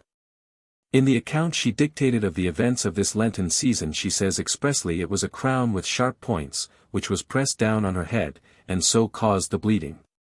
Nor did she make any concealment where the little crosses she was in the habit of giving her visitors came from. According to a pattern Gerard supplied her with, she ordered these from one of her relatives, a carpenter in the arsenal. She lay, on Good Friday, for 24 hours in a swoon, which they called an ecstasy, given up to Gerard's tender mercies, and various debilitating and dangerous practices on his part. Already he saw this saint and martyr, this miraculous and transfigured being, showing more and more evident marks of pregnancy. He desired, yet feared, the violent solution of the difficulty by means of abortion. This he tried to provoke by a daily administration of perilous potions and certain reddish-brown powders. Her death would have been most satisfactory to him, and the best solution of his embarrassments. Failing this, he would like to have removed her from her mother's influence, and buried her in a convent. He was well acquainted with these establishments, and like Picard, see above in the Louviers affair, with what adroitness and discretion things of the sort are hushed up within their walls. He wanted to send her either to the Carthusian nunnery of Primol, or to the house of Saint Clare of Orleans. He even broached the subject on Good Friday, but she seemed so feeble they dared not let her leave her bed. Eventually, 4 days after Easter, Gerard being present in her bedroom, she had a painful evacuation, and was suddenly relieved of a heavy lump of what appeared to be coagulated blood. Gerard took up the vessel, went to the window, and carefully examined it. But the girl, who had no suspicions about what had occurred, called the serving maid, and gave her the vessel to empty. What foolish rashness! Gerard could not help exclaiming, and he was imprudent enough to repeat the same remark again afterwards, pages 54, 388, etc. We do not possess equally precise details with regard to Laudier's miscarriage. She first noticed the fact of her pregnancy during this same Lent, having previously experienced strange convulsions and the beginnings of stigmata of a ludicrous sort. One being a small wound she had given herself with a pair of scissors when working at her trade as a seamstress, the other an open cutaneous sore in the side, p. 38, suddenly her pious ecstasies turned into blasphemous despair. She spat on the crucifix, she cried out against Gerard, screaming, "Where is he, that devilish father, who has brought me to this pass?" It was easy enough to abuse a poor girl of 22. Where is he? He should come here, and not leave me in the lurch like this. The women about her were themselves Gerard's mistresses. They went in search of him, but he was afraid to face the angry transports of the girl he had betrayed. The good dames, whose interest it was to minimize the scandal, could surely find some means of settling the matter quietly without his interfering. Was Gerard a wizard, as was alleged at a later stage? Really, the hypothesis would seem almost credible when we see how easily the man, without being either young or handsome, had fascinated so many female hearts. But strangest of all was the fact that, after compromising himself so deeply, he could still defy public opinion. For the time being he seemed to have bewitched the whole town. As a matter of fact, the Jesuits were recognized as being immensely powerful, so that no one cared to join issue with them. It was even deemed a trifle dangerous to speak ill of them in whispers. The main body of ecclesiastics consisted of comparatively insignificant monks belonging to mendicant orders, possessing neither influential connections nor high-placed protectors. Even the Carmelites, for all their jealousy and the chagrin they felt at losing Charlotte Cadier, even they said nothing. The girl's brother, the young Jacobin, moved by his mother's scared remonstrances, fell back on measures of politic circumspection, made friends with Gerard, and eventually became his creature as completely as the other brother had done. Going so far even as to second him in carrying out an extraordinary maneuver calculated to foster a belief that Gerard was possessed of the gift of prophecy. Any small opposition he had to fear was from the very individual he seemed to have the most completely subjugated. Charlotte, though still his obedient servant, yet began to exhibit some faint signs of an independence soon to assert itself. On April 30th, during a country expedition which Gerard had politely organized for his lady friends, and to which, in company with Madame Guyon, he sent his band of young devotees, Charlotte Cadier fell into a state of profound reverie. Moved by the beauties of springtide, so especially delightful in these parts, she lifted up her heart to God, declaring with an accent of genuine piety, "You only, my Lord and Saviour. I want no one but you only. Your angels cannot content me." Then presently, one of her companions, and a very light-hearted young woman, having in Provençal fashion hung a little tambourine round her neck, Charlotte did as the rest did, romped, danced, threw a rug round her by way of girdle, played the strolling gypsy, and generally indulged in 100 innocent frivolities. She was strangely moved. In May she got her mother's leave to make a journey to La Sainte-Baume to visit the Church of the Magdalene, the Saint par excellence of penitent young women. Gerard allowed her to go, but only under escort of 2 trusty emissaries to look after her, viz. Guyon and Revolt. On the road, however, though still falling occasionally into the old ecstasies, she was evidently grown weary of being the passive instrument of the fierce spirit, infernal or divine, which troubled her peace. The termination of her year of diabolical possession was now approaching, and, indeed, she appeared to have regained her emancipation already. Once outside the gloomy streets of her native Toulon, which cast so strong a spell over her spirit, and restored to the free air of the country, to the sights of nature and the light of the sun, the captive recovered her own soul. Made head against the alien soul indwelling in her, dared to be herself and exercise her own free will.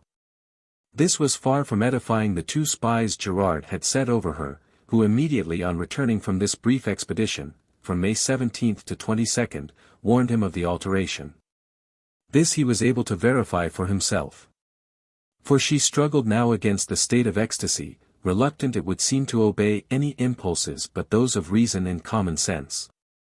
He had supposed her his, by his personal fascination, by his authority as a priest, last but not least by the fact of possession in carnal habit. Now he found his hold was gone.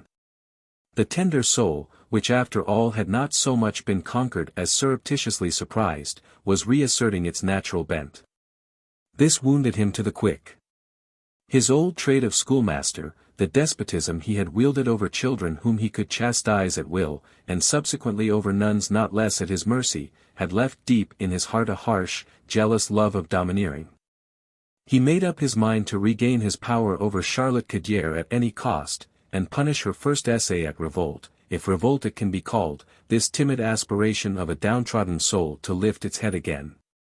On May 22, when, as her habit was, she confessed to him, he refused her absolution, saying she was so much to blame he must next day inflict a very great penance on her. What penance was it to be? Fasting.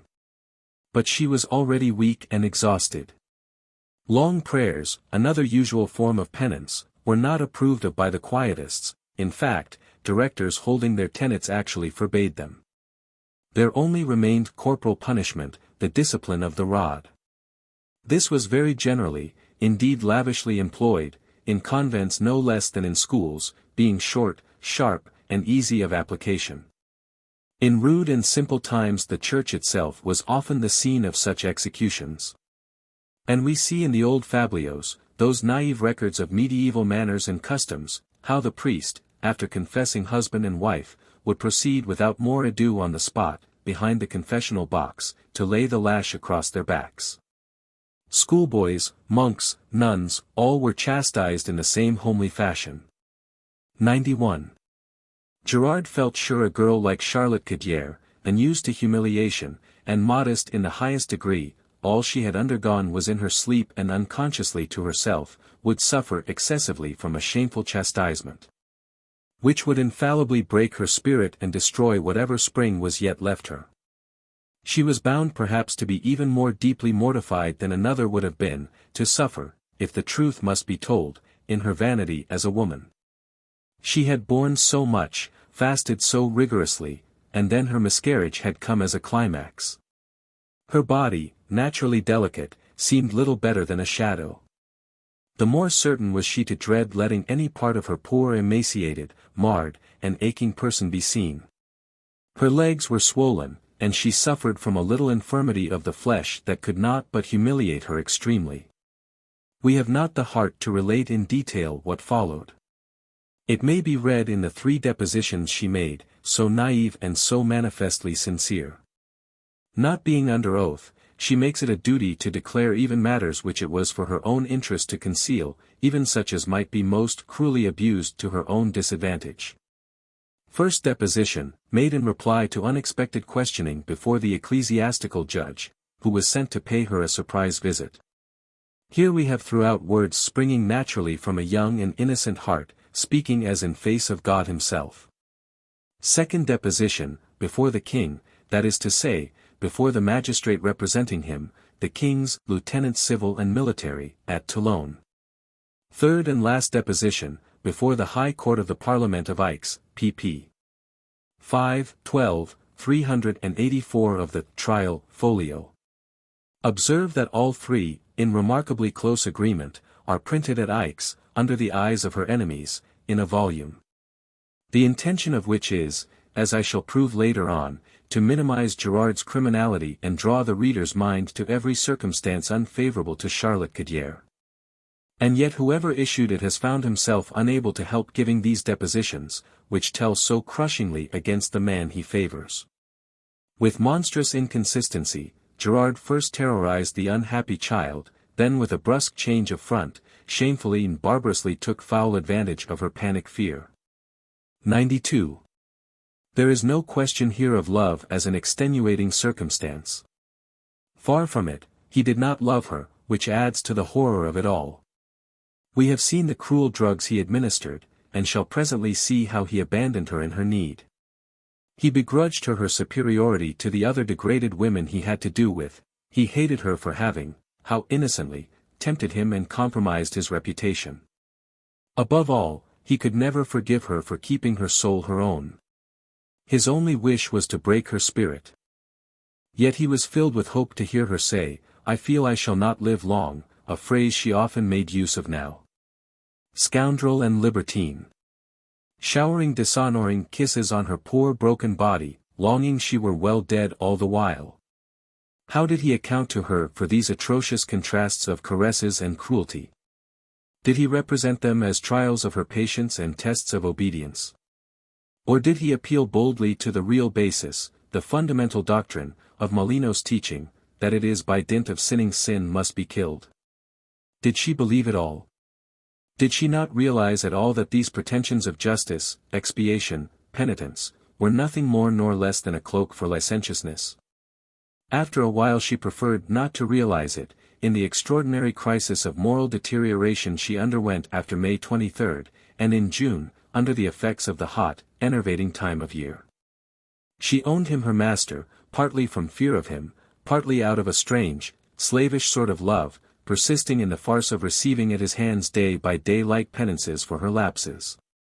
Gerard treated her very cavalierly, not even taking the trouble to hide from her his relations with other women. He was for sending her to a convent. Meantime she was his plaything, and knowing this, she yet suffered him to have his will of her. Weaker and weaker, more and more debilitated by repeated shame and suffering, a prey to ever-increasing melancholy, she had little left to live for, and would often repeat the words, no ill tidings to Gerard, ah! I feel I shall die before very long. 23. Charlotte Cadier at the Convent of Alliols. The abbess of the Convent of Alliols was young for an abbess, being only 38. She was a woman of wit, intelligence, and great vivacity. Impetuous in her likes and dislikes, and easily carried away by any impulse of heart or senses, she was conspicuously lacking, however, in the tact and moderation required for the government of such an establishment. The religious house in question depended upon two sources of income. On the one hand, it had from Toulon 2 or 3 nuns belonging to consular families, who, bringing with them handsome dowries, did pretty much what they pleased, living in communion with the Observantine monks, who were confessors of the convent. On the other, these same monks, whose order had extensive ramifications at Marseilles and throughout the country, were able to get the nuns' little girls as boarders and paying novices, an ill-omened connection, fraught with peril for the children. As the Albany affair showed clearly enough.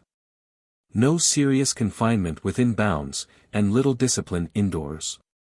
In the burning nights of summer in this African climate, more oppressive and exhausting than elsewhere in the stifling gorges of Alliols, nuns and novices came and went with little to control their freedom. What occurred at Loudun in 1630 was repeated exactly at Alliols in 1730. The majority of the sisters, 12, or thereabouts, out of the 15 the house numbered, a good deal neglected by the monks, who preferred the well-born ladies of society, were poor, languid, disappointed creatures, whose only consolations were gossip, childish games, and dubious familiarities amongst themselves, and between them and the novices. The abbess was afraid Charlotte Cadier would see too much of all this, and raised difficulties about receiving her. Then suddenly changing her mind, she took just the opposite side, and in a charming letter, far more flattering than a little girl had any right to expect from such a great lady, she expressed the hope that she would give up Gerard as her director. Not that she wished to transfer her allegiance to the Observantine fathers, who were quite unworthy of such a trust. The bold and brilliant idea she had conceived was to make the girl her own, to be Charlotte's confessor herself. The lady abbess was vain and ambitious, and hoped to appropriate the marvelous child for her own purposes.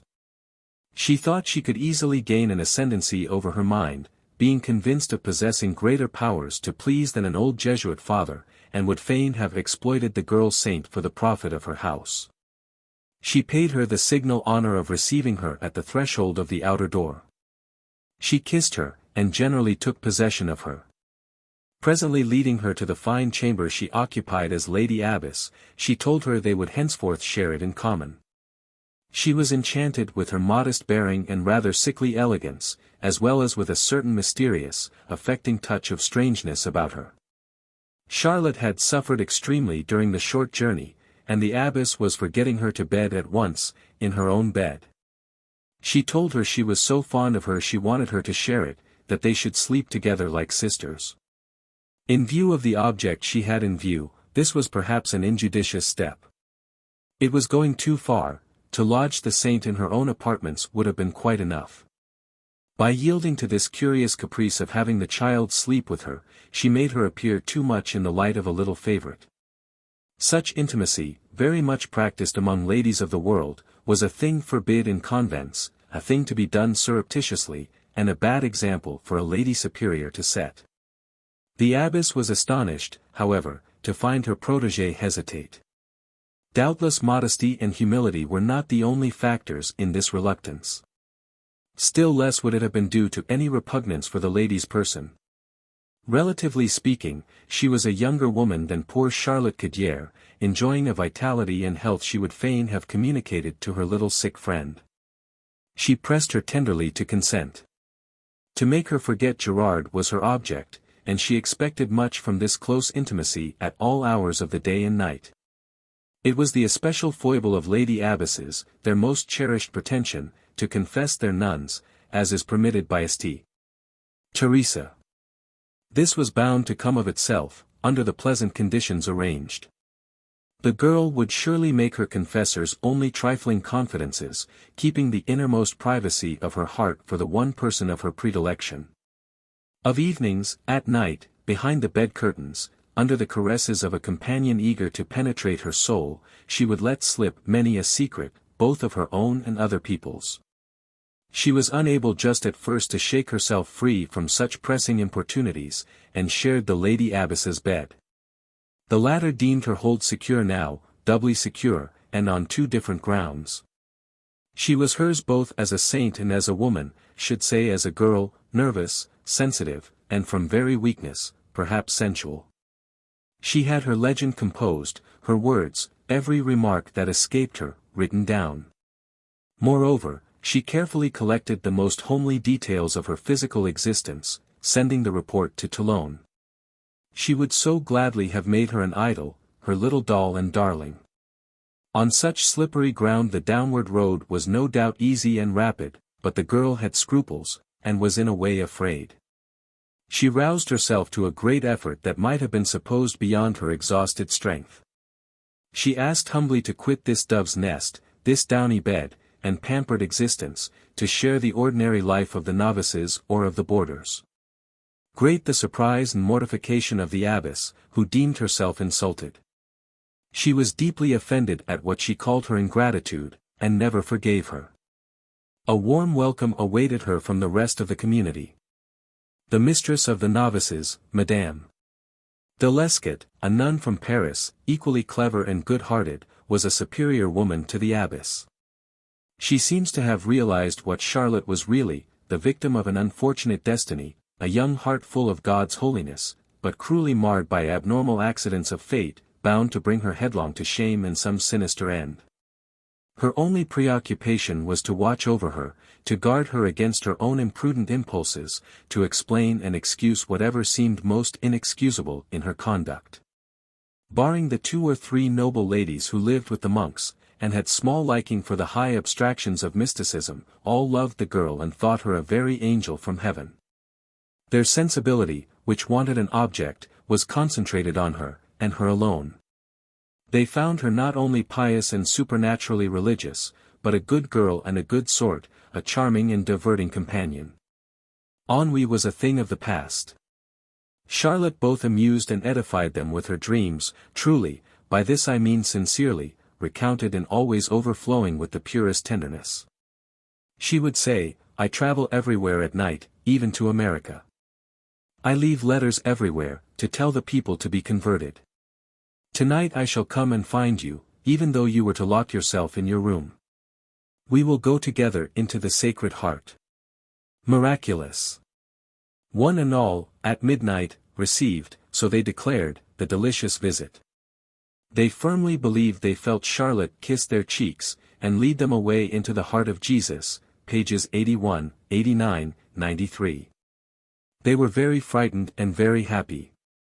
The most soft-hearted and credulous of them all was a nun from Marseilles, Sister Raimbaud by name, who enjoyed this felicity no less than 15 times in 3 months, or, in other words, every 6 days pretty nearly.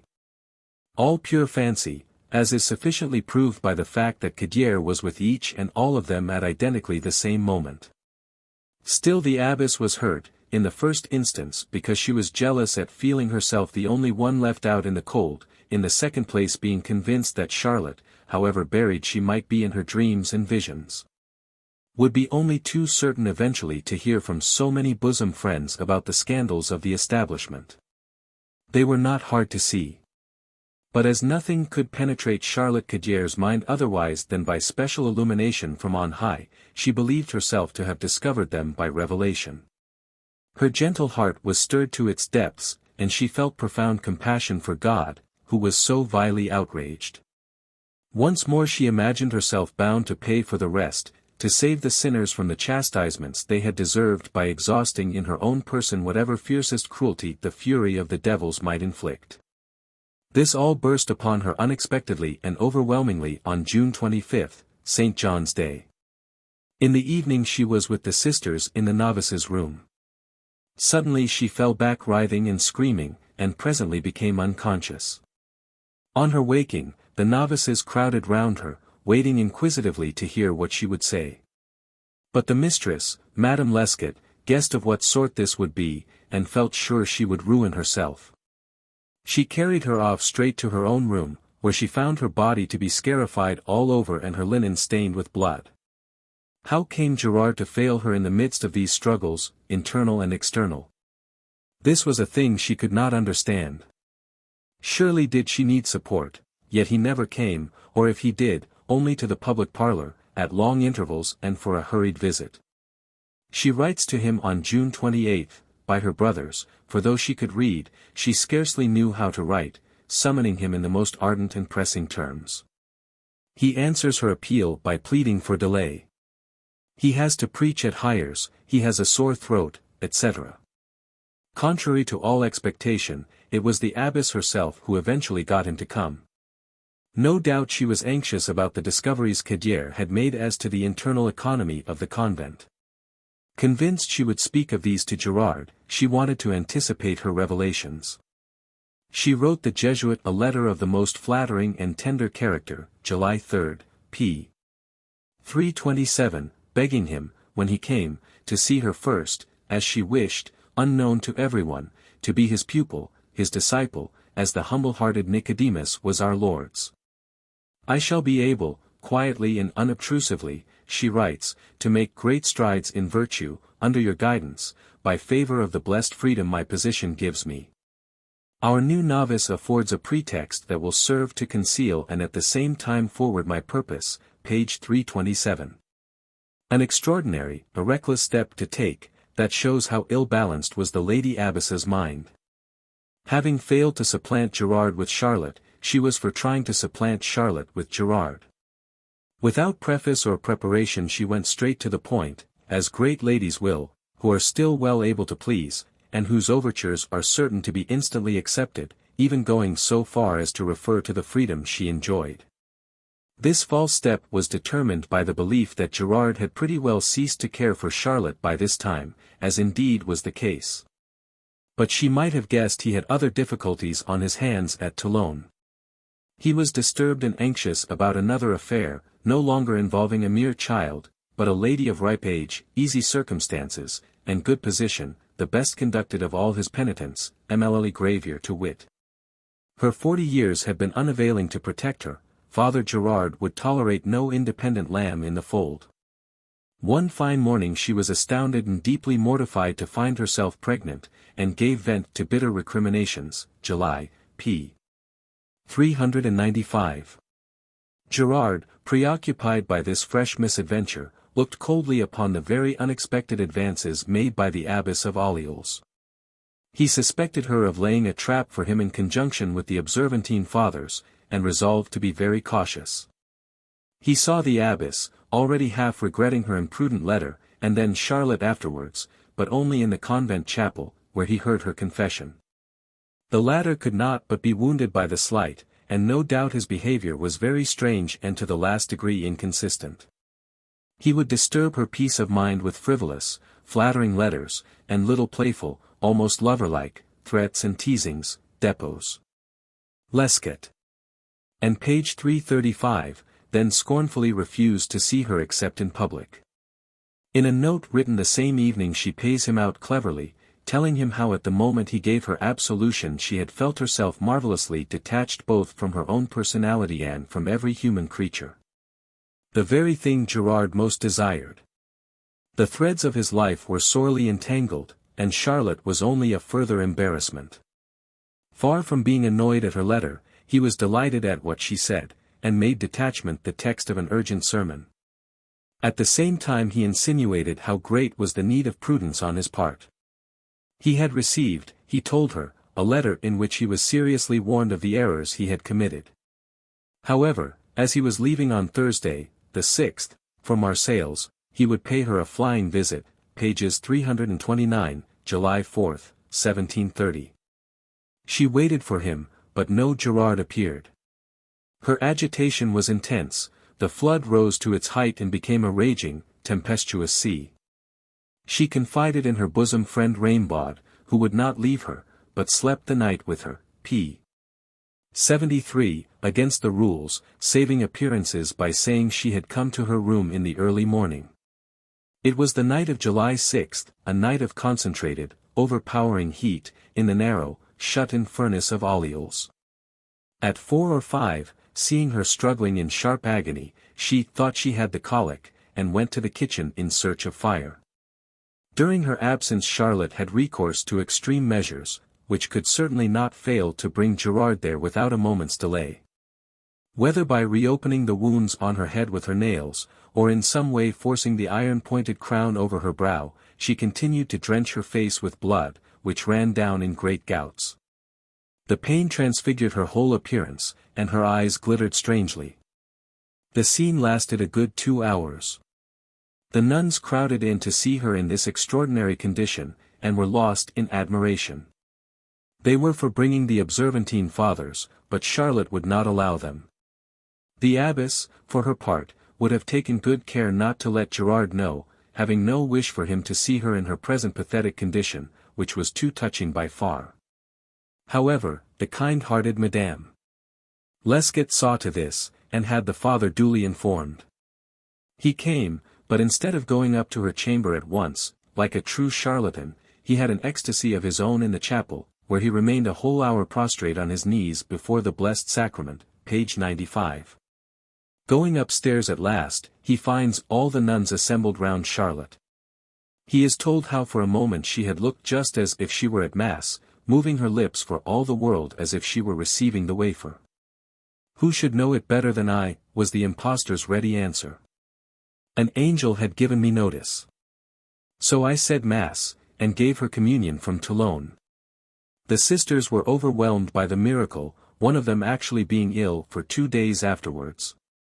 Then Gerard, addressing Gauffridi with unseemly levity, "Ah! Ha! Little sweet tooth," he cried, "so you are robbing me of half my share." The rest withdraw respectfully, and leave him face to face with his pale-eyed, bleeding, enfeebled victim, and for these very reasons the more strongly moved. Any other man would have been touched. What more naive, more striking avowal could she give of her dependence than this irresistible craving she had to see him? This avowal, expressed in her bleeding face and wounded brow, must surely stir his compassion. She was humiliating herself, but who could fail to pity her under the circumstances? She was constrained then for once to yield to nature's impulses, this innocent being. In her short and unhappy life, then, the poor girl saint, so much a stranger to things of the senses, did know 1 hour of human weakness. What he had had of her without her consciousness could count for little or nothing. Now, with consent of soul and will, he was to have all. Charlotte is very brief, as may be supposed, about all this. In her deposition she says shamefacedly she lost consciousness, and scarcely knew what happened. In a confession made to her friend, Madame Allemande, page 178, without formulating any complaint, she makes clear all that occurred. In return for this vivid outburst of devotion towards him, this charming impatience to see him, what did Gerard do? Scolded her. The flame that would have caught another man and set him on fire, chilled Gerard. His tyrannous heart would tolerate only women whose will was dead within them, unresisting playthings of his passions. And this girl, by the vigorous initiative she had taken, had forced him to come to her. The scholar was leading the master. The irritable pedant treated the whole situation as he would have done a barring out at school. His libertine severities, his selfish coldness, and the evident pleasure he felt in inflicting pain horrified the unhappy girl, and left her with no other feeling but remorse. Another abomination. The very blood shed for him had no effect but to suggest the idea he might utilize it to his own advantage. In this interview, the last perhaps, he wished to bind over the poor creature at any rate to discretion, to make her think herself, though deserted by him, still under obligations towards him. He asked if he was to be less favored than the nuns who had witnessed the miracle. She made her wounds bleed for him to see, and the water with which he washed off this blood was then drunk between him and her, 93 by which odious communion he believed himself to have bound her soul to his. This took up 2 or 3 hours, and it was nearly midday. The abbess was scandalized, and thought good to come herself with the dinner and make them open the door. Gerard drank tea. As it was a Friday, he pretended he was fasting, having taken in good provision no doubt at Toulon. Gauffridi asked for coffee. The lay sister in charge of the kitchen was surprised on such a day, page 86. But without this stimulant the girl would have fainted. It gave her a little strength, and she kept Gerard still by her side. He remained with her, it is true, the door was not locked now, till 4 o'clock, wishing to efface the sinister impression left by his behavior of the forenoon. By dint of a string of lies promising friendship and protection, he somewhat reassured the excitable creature, and restored her to calmness. She conducted him to the door on his leaving at last, and walking behind him, she took, like the child she really was, 2 or 3 little jumps of joy. He said drily, "Silly little madcap," and that was all, page 89. She paid cruelly for her weakness. The same evening, at 9 o'clock, she had a fearful vision, and they heard her screaming, "Oh, my God, begone! Leave me, leave me!" On the 8th, at the morning mass, she did not stay for the communion, no doubt deeming herself unfit, but took refuge in her room. The scandal was great. But so great a favorite was she, that a nun who had run after her invented a merciful lie and swore she had seen Jesus communicating her with his own hand. Madame Lescot, with equal judgment and adroitness, wrote in the accredited legendary form, as mystic ejaculations, pious sighs, holy tears, any words they could drag from her torn and bleeding heart. A very rare occurrence, there was a conspiracy of kindness among women to shield a fellow woman, and nothing could speak more highly in the poor girl's favor or be a surer testimonial to her powers of pleasing. In a month she was the spoiled child of all the sisters. Whatever she did, they defended her, innocent in any case, they saw in her only a victim of the devil's wicked assaults. A worthy, stout-hearted woman of the people, daughter of the locksmith of Orleans, and keeper of the turning-box at the convent, Madeleine by name, after surprising certain indecent liberties on Gerard's part, declared none the less. "It is nothing. She's a saint." Once when he was speaking of withdrawing her from the convent, the woman cried out, "Take away our Mademoiselle Gauffridi. Why, I will have an iron door made, to stop her going out of the house." Her brothers, who came to see her every day, alarmed at the state of things they found and the advantage the abbess and her monks might turn them to, plucked up courage, and in an open letter, which they addressed to Gerard in the name of Charlotte Gauffridi, recalled the revelation she had had on June 25 as to the way of life followed by the Observantine fathers, telling him it was high time to carry out God's purposes in this matter. No doubt to demand an inquiry being held, to accuse the accusers. The challenge was overbold and altogether injudicious. Almost dying as she was, Charlotte Gauffridi was very far from any such ideas.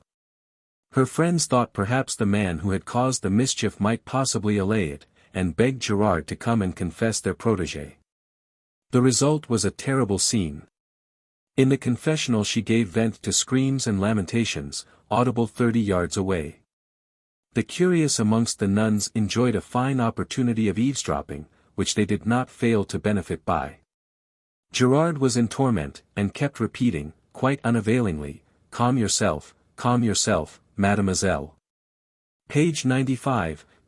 All very well to give her absolution, but alas! She could not see her way to absolve herself. On the 12th she had so sharp a pain below the heart she thought her ribs would burst. On the 14th she seemed at death's door, and her mother was summoned. She received the viaticum. The following day, she made a general apology, the most touching and expressive ever heard, which dissolved us in tears, pages 330, 331. The 20th she fell into a sort of death agony that was unendurably pathetic.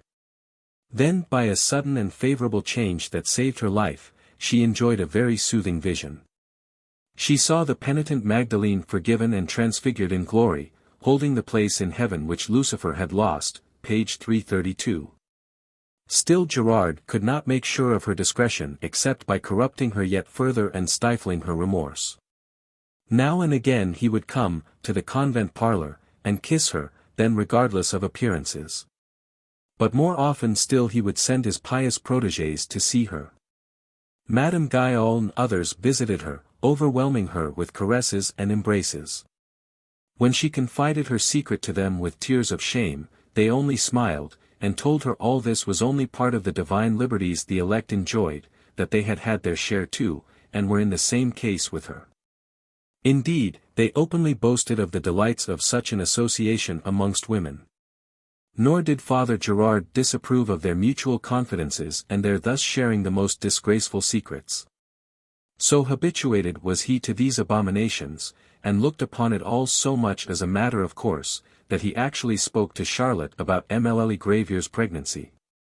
He wanted her to have her invited to Orleans, calmed her irritation, and persuaded her her condition might very well be an illusion of the evil one that could be dissipated by proper means, page 395.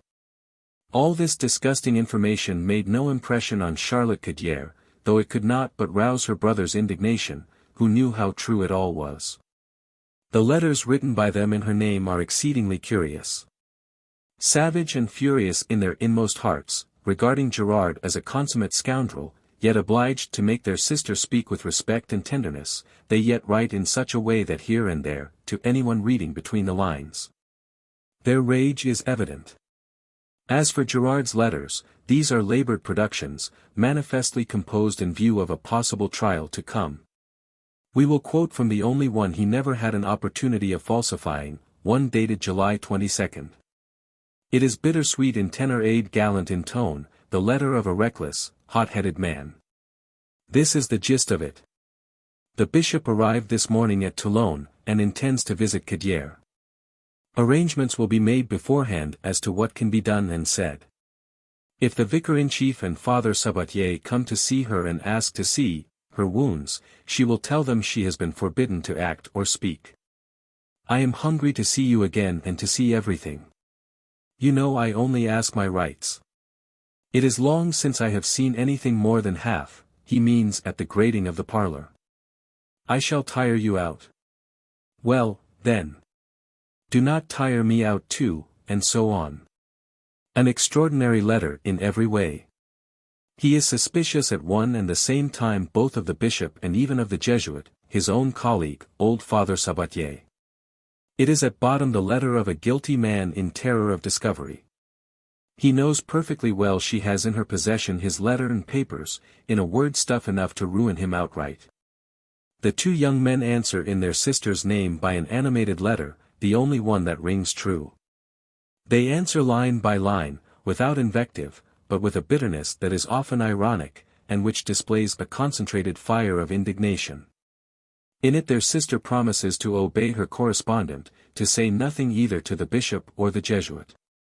She congratulates him on having so much courage to exhort others to suffer.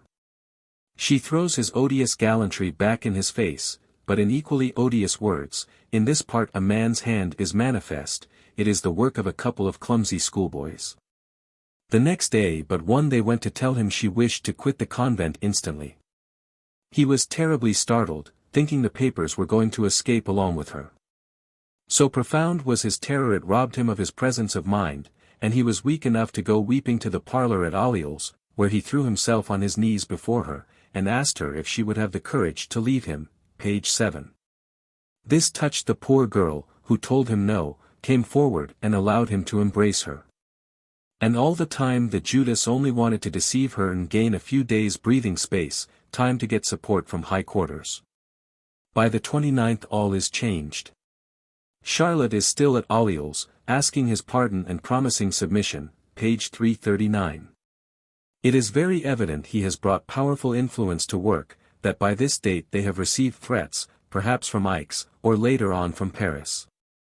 The bigwigs of the Jesuit order have written, and court protectors from Versailles.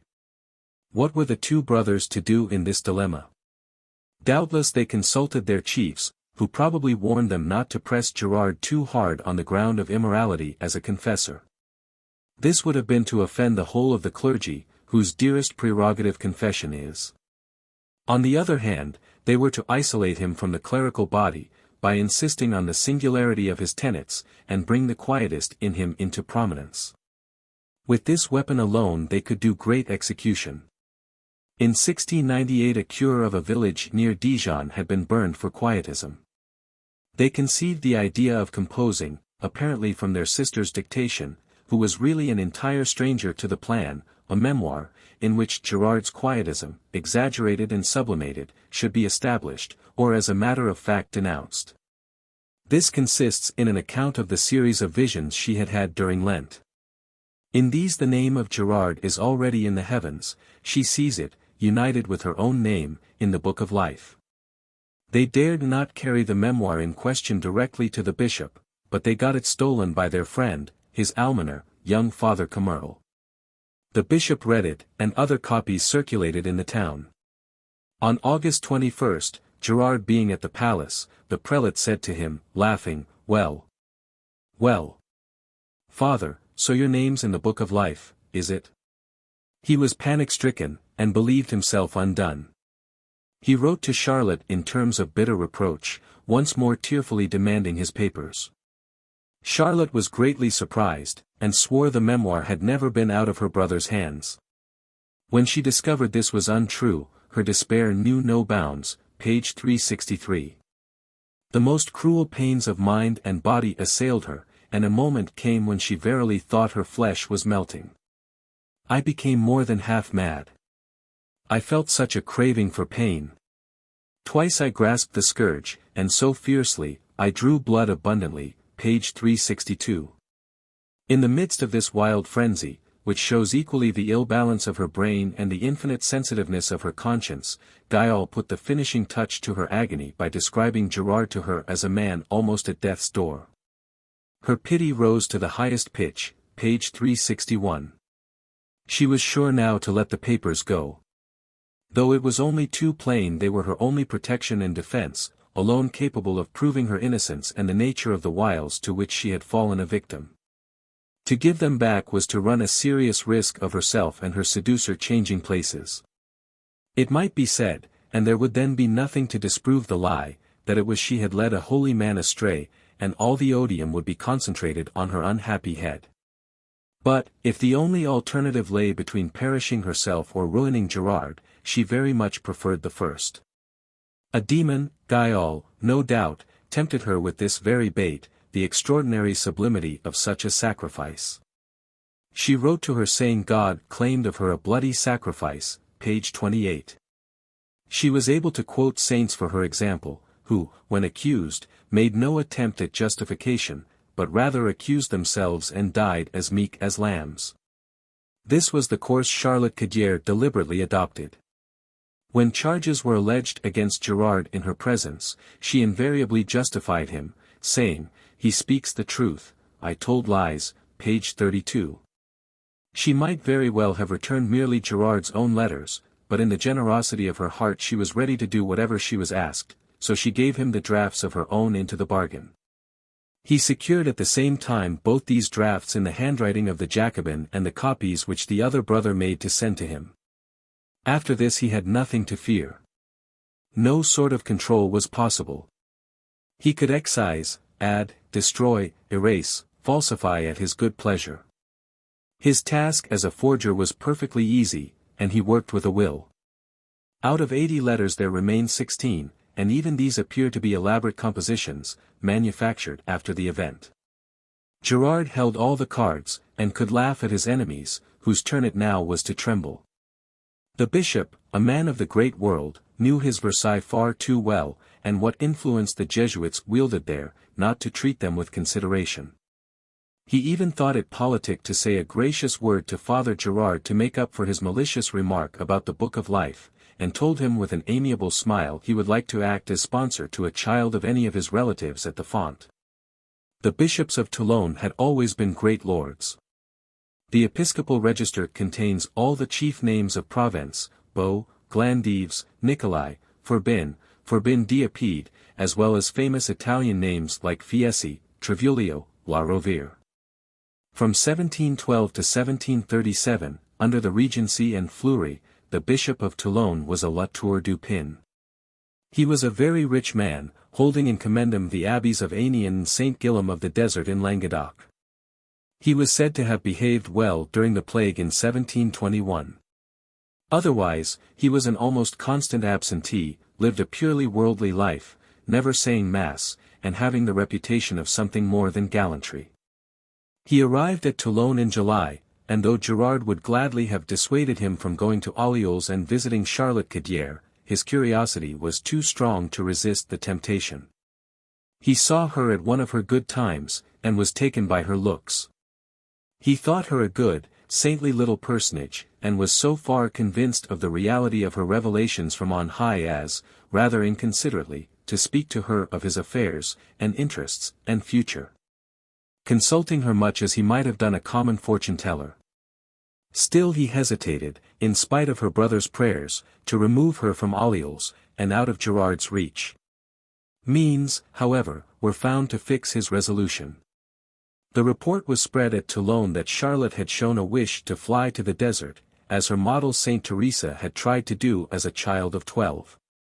This notion, so it was said, was put in her head by Gerard, in order to carry her off some fine morning, get her beyond the bounds of the diocese, whose chief glory she was, in a word. To make a present of this treasure to some faraway religious house, where the Jesuits, having an exclusive monopoly, would exploit for their own benefit her miracles and her visions. And all the attractions she exercised as a young and popular saint. The bishop was much aggrieved, and sent word to the abbess to deliver Emilie Cadier to no one but her mother, who was shortly to remove her from the convent and take her to a bastide belonging to the family. Not to offend Gerard, they got Charlotte to write to him to the effect that, if the change of residence was inconvenient to him, he could procure a coadjutor, and so give her a second confessor. He understood the hint, and preferred to disarm jealousy by giving up Cadier altogether. He broke off relations, September 15, by a very judiciously worded, humble, and piteous epistle, in which he endeavored to leave her still his friend and well-wisher. If I have committed faults against you, he writes, still you must always remember I had every wish to help you. I am and shall always be your devoted friend in the Sacred Heart of Jesus. Nevertheless the bishop was far from being reassured. He thought the three Jesuits, Gerard, Sabatier, and Grignet, were for putting his suspicions to sleep, and then one fine day, with an order from Paris, carrying off the girl with them. He took the decisive step, September 17, of sending his carriage, a light, fashionable, unclerical conveyance called a phaeton, and having her driven to her mother's bastide in the near neighborhood. To calm her feelings and protect her person, and set her generally in the right way, he sought a confessor for her, addressing himself in the first instance to a Carmelite who had been her director before Gerard. But the monk, who was an old man, refused, and others in all probability followed his example. The bishop was obliged to take a stranger, a new arrival 3 months before from Franche-Comté, one Father Nicholas, prior of the barefooted Carmelites. He was a man of 40, at once able and courageous, of a very determined, not to say obstinate character. He showed himself well worthy of the confidence reposed in him by declining the duty at first. It was not so much the Jesuits he was afraid of as Charlotte Cadier herself. He expected little good of her, considering the angel was likely enough to be an angel of darkness, and fearing the foul fiend, under the gentle guise of a young girl, would only strike the fouler blows. But the mere sight of her reassured him not a little. She seemed innocent enough, and only too glad to have found a man at last who was sure and trustworthy, and able to give her firm support. She had suffered sorely from the continual state of uncertainty Gerard had always kept her in. From the first day she talked more freely than she had done for a month past, telling him about her life and sufferings, her pieties and visions. Even the coming of night did not stop her, a hot night of mid-September. All stood open in the chamber, the 3 doors as well as the windows. She went on almost till dawn, by the side of her sleeping brothers. Next day she began again, sitting in the vine-trellised summer-house, speaking in the most edifying fashion of God and the sublimest mysteries of religion. The Carmelite was astounded, asking himself if the devil could possibly praise God so eloquently. Her innocence was self-evident. She seemed a good-hearted, docile girl, meek as a lamb and frolicsome as a puppy. She was eager to play bowls, a common amusement at the Bastides, and he did not refuse to play too. If a spirit dwelt in her, at any rate no one could say it was a lying spirit. Watching her long and closely, none could doubt that her wounds really bled at times. Her new confessor, unlike Gerard, carefully avoided any indecent investigations to verify the fact, contenting himself with what he saw of the stigmata on her feet. He was only too frequently witness of her ecstasies. A violent heat would suddenly take her at the heart and circulate all through her frame, then she would lose consciousness, fall into convulsions, and begin talking wildly. The Carmelite understood perfectly that in Charlotte Cadier there were 2 distinct persons, the girl herself and the demon that possessed her. The first was right-thinking, and even exceptionally innocent of heart, ignorant of wrong, for all the wrong she had suffered, comprehending little of the very things that had troubled her so sorely. Previous to her confession, when she spoke of Gerard's kisses, the Carmelite told her roughly, "Why, they are very deadly sins." "Oh, God," she replied, weeping, "then I am undone, for he did many other worse things to me." The bishop often came to see her, the Bastide making a convenient object for his walks. When he questioned her, she answered simply and unsuspiciously, and told him at any rate the beginning of what had occurred. The bishop was very angry, deeply mortified and indignant, doubtless guessing what was left unsaid. He came within an ace of raising a terrible hue and cry against Gerard. Without a thought of the dangers of provoking a struggle with the Jesuits, he entered completely into the Carmelite's ideas, admitting she was bewitched, ergo that Gerard was a wizard. He was for instantly inhibiting him formally, ruining and disgracing him. But Charlotte pleaded for the man who had so deeply wronged her, and refused to be avenged. Throwing herself on her knees before the bishop, she conjured him to spare Gerard, not to speak of such severe measures. With touching humility, she declared, "Enough that I am enlightened now, that I know how sinful I was," page 127. Her brother, the Jacobin, seconded her prayers, foreseeing all the perils involved in such a contest, and doubting if the bishop had firmness enough to carry it through. She was now much calmer. The burning heats of summer were over, and the gracious month of October come, when nature at last showed a more kindly face.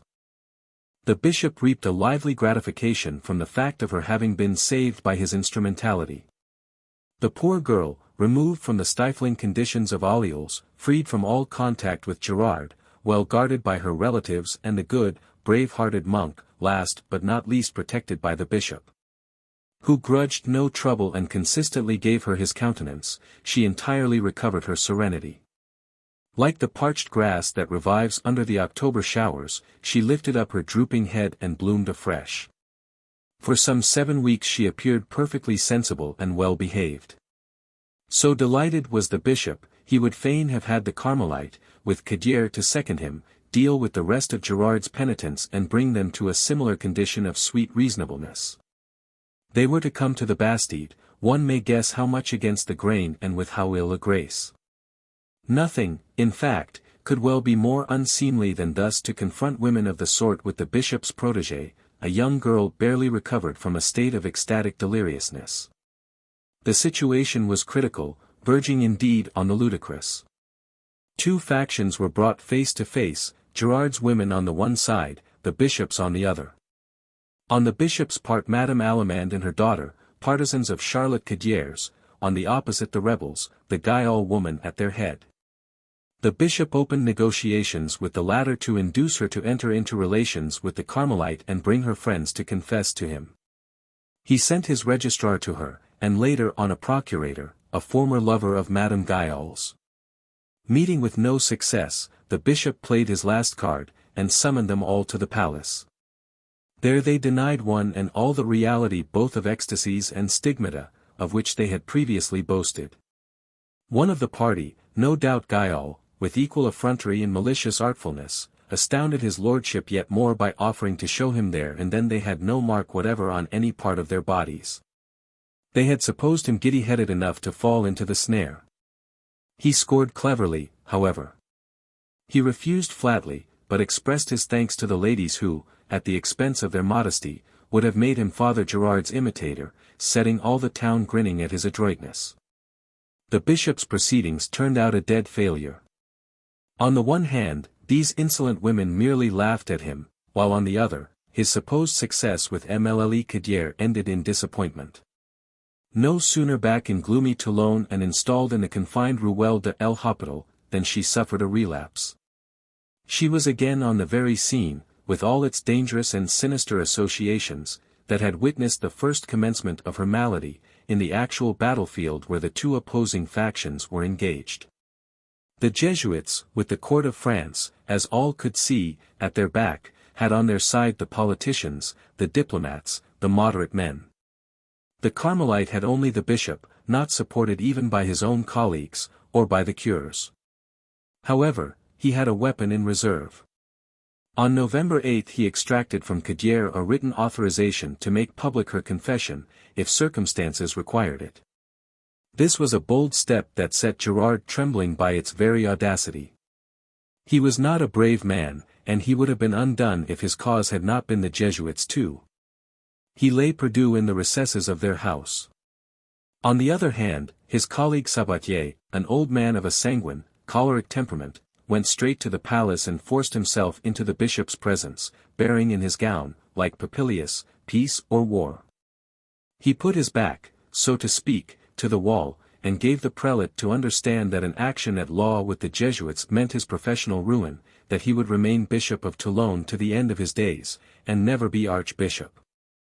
More than that, with the freedom of speech allowable to an apostle so influential at Versailles, he told him plainly that if the business should prove a revelation of a Jesuit father's morals, it would throw no less searching a light on those of a certain bishop. A letter, obviously put together by Gerard, p. 334, would seem to show that the Jesuits lay already in ambush to launch formidable countercharges against the prelate, declaring his life, not merely unworthy of the episcopal dignity, but abominable. The wily and perfidious Gerard, the apoplectic Sabatier, bursting with rage and spite, would have seconded the calumny with might and main. Such men would not have failed to say all this ado was for a girl's sake, that if Gerard had tended her when sick, the bishop had enjoyed her favors when restored to health. What annoyance such a scandal must occasion in the well-ordered life of a great nobleman and gentleman of society! It would have been too ridiculous a piece of quixotism to take up arms to avenge the virtue of a little crack-brained invalid girl, and for her sake to come to blows with all respectable men. Cardinal de Bonzy died of disappointed love at Toulouse, but, at any rate, it was for a fair and high-born lady, the Marquise de Ganges. Here his lordship ran the risk of ruining himself, of being overwhelmed by shame and ridicule for the daughter of an old clothes man in the Rue de l'Hôpital. These menaces of Sabatier's produced the more effect, inasmuch as the bishop was already, for other reasons, less eager in Charlotte's behalf. He was annoyed with her for falling ill again, and thus spoiling his success. She was putting him in the wrong by her inconsiderate relapse, and he could not help bearing her a grudge for not getting well. He told himself Sabatier was quite right, it would be a piece of silly good nature to compromise himself. The change was sudden and instantaneous, like conversion by the grace of heaven. He saw the light in a moment of time, like St. Paul on the road to Damascus, and straightway went over to the Jesuits. Sabatier stuck to his guns. He put pens and paper before him, and made him write out and sign on the spot an interdiction directed against the Carmelite, his agent with Charlotte Gauffridi, and another for her brother, the Jacobin, November 10, 1730. 24. Trial of Charlotte Gauffridi 1730, 1731. What this dreadful blow was for the Gaudier family may be imagined. The sick girl's seizures became frequent and appalling, while, cruel aggravation, a regular epidemic of the same sort spread amongst her bosom friends. Her neighbor, Madame Allemande, who also was subject to ecstasies, but who had hitherto taken them as coming from God, was seized with sudden terror and thought hell was upon her. The good lady, she was now 50, remembered that for certain she had often had unclean thoughts. She believed herself delivered up to the devil, saw nothing but devils about her, and though well looked after by her daughter, ran from her own house and asked asylum with the Gaudiers. The latter's house henceforth became uninhabitable, and business out of the question. The elder brother was furious, and gave vent to his rancor against Gerard, crying repeatedly, "It will be a case of Gauffridi. The man shall be burned, he shall be burned too." And the Jacobin added, "Sooner than put up with it, we would spend the family savings to the last penny." In the night of the 17th to 18th November, Charlotte yelled and choked till they thought she was going to die. The elder Gaudier brother, the dealer, lost his head, and started shouting out of the window, screaming to the neighbors, "Help! Help! The devil is strangling my sister!" Who came running up with next to nothing on. The doctors and surgeons diagnosed her state to be a suffocation of the womb, and ordered her to be cupped. Whilst the cupping glasses were being fetched, they managed to open her clenched teeth and made her swallow a taste of brandy, which brought her round. Meantime the physicians of the soul were likewise coming on the scene one after the other, first an old priest, Madame Gaudier's confessor, soon followed by sundry cures of Toulon. The noise, the shouts, the arrival of the priests in full fig, the paraphernalia for exorcism, had quickly collected a crowd in the street. New arrivals kept asking what the matter was, and were answered, "It is Charlotte Gaudier, bewitched by Gerard." The pity and indignation of the populace may be imagined. The Jesuits were intensely dismayed, but anxious to throw off their panic. They were guilty of a very barbarous act. Going away to the palace, they demanded imperatively that legal steps should be taken against Gaudier, and the attack delivered that very day. The result was, the poor girl, on the very bed where she lay, but now almost at death's door, directly after the awful crisis she had gone through, received without the smallest warning a visit from the police. Sabatier had refused to leave the bishop before he had summoned his judge, his ordinary, the vicar-general Larmadou, and his apparitor, or episcopal procurator, Esprit Rabaud, and directed them to take instant proceedings. The thing was impossible really, illegal in canon law. A preliminary declaration as to the facts was required before proceeding to interrogations. Another difficulty, the ecclesiastical judge had no power to order such a visit except for a refusal of the sacrament. The two church legists were bound to point out these objections, but Sabatier would not hear a word. If things were to be delayed in this way by an adherence to cold, formal legality, his shot would miss fire, and no one would be tempted at all. Larmadou, or Larmdieu, what a touching name, was a complacent judge, well disposed to the clergy. He was none of those hard-bitten magistrates who rush straight before them, like wild boars blind with fury, along the high road of the law without seeing anybody or drawing any distinctions between individuals. He had shown great consideration in the affair of Father Aubany, superintendent of Alliols. He had put the law in motion so slowly as to give Aubany time to make good his escape. Then, on learning he was at Marseilles, as if Marseilles had been miles away from France, an Ultima Thule, or the terra incognita of the old maps, he took no further steps. Here all was different. The same judge who had been so paralytic where Aubany was concerned had wings for Gaudier, and the wings of the lightning. At 9 o'clock in the morning the inhabitants of the alley were watching inquisitively the arrival of a very imposing procession, Messire Larmadou at its head, followed by the prosecutor of the episcopal court. The pair of them respectfully escorted by two vicars of the parish, doctors in theology. They invaded the house, and summoned the sick girl before them. She was made to give an oath to tell the truth against herself, an oath to incriminate herself by revealing to justice what were really secrets of her own conscience and the confessional. She need not have answered, no proper formalities having been observed. But she raised no difficulties, and swore as she was directed, which was equivalent to throwing up her case and delivering herself into their hands. For, once bound by the oath, she told everything, even the shameful and ludicrous details it is so cruel for a young girl to have to confess. L'Armadeux's official report and his first interrogatory point to a fixed and settled plan between himself and the Jesuits. This was to display Gerard as the dupe and victim of Charlotte Cadier's wiles. A man of 50, a doctor of the church, a schoolmaster, a director of religious women, who has remained so innocent and credulous through it all as to be trapped by a little girl, a mere child. The artful, abandoned creature deceived him, it would seem, about her visions, but did not succeed in alluring him to share her wild doings. Furious at her failure, she revenged herself by imputing to him every abomination the imagination of a Messalina could suggest to her. Far from the interrogatory giving any confirmation of all this, the most touching feature is the victim's gentleness. Obviously her accusations were only dragged from her by means of the oath she had taken. She is gentle towards her enemies, even towards the treacherous Guyol, who, her brother says, betrayed her, did everything she could to corrupt her, and eventually ruined her by inducing her to give up the papers that would have been her safeguard. The Cadiers were appalled by their sister's simplicity.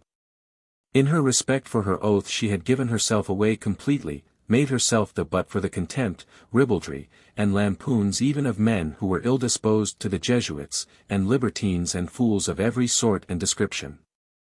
As the thing was done, they wished at any rate it should be accurately recorded, that the report drawn up by the priests might be verified by a more formal legal act.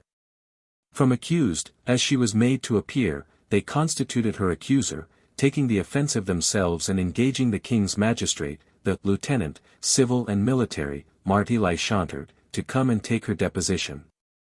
In this document, at once lucid and brief, are distinctly established, first, the fact of seduction, further, the expostulations she had addressed to Gerard with regard to his licentious caresses, expostulations he only laughed at.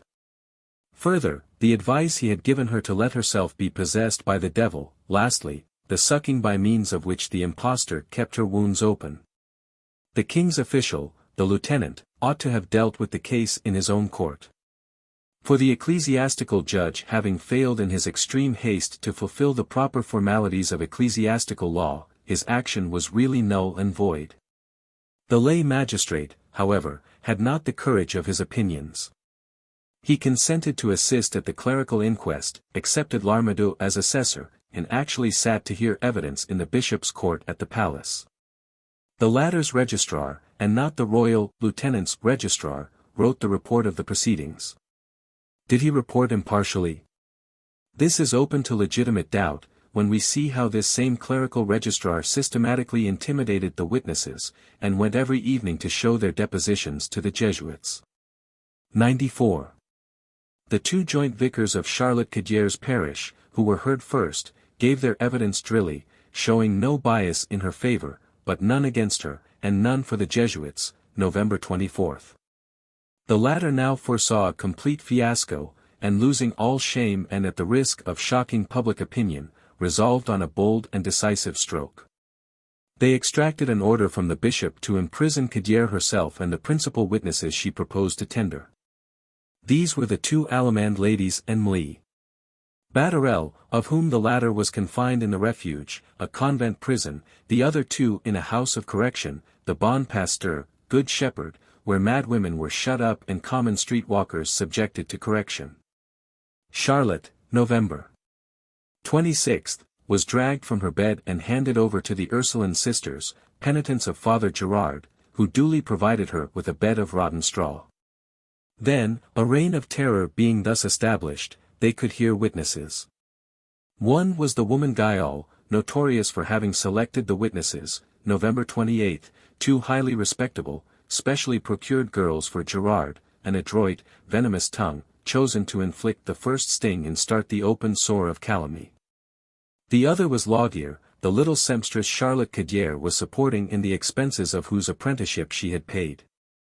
With child by Gerard, this Laugier had indulged in recriminations against her seducer.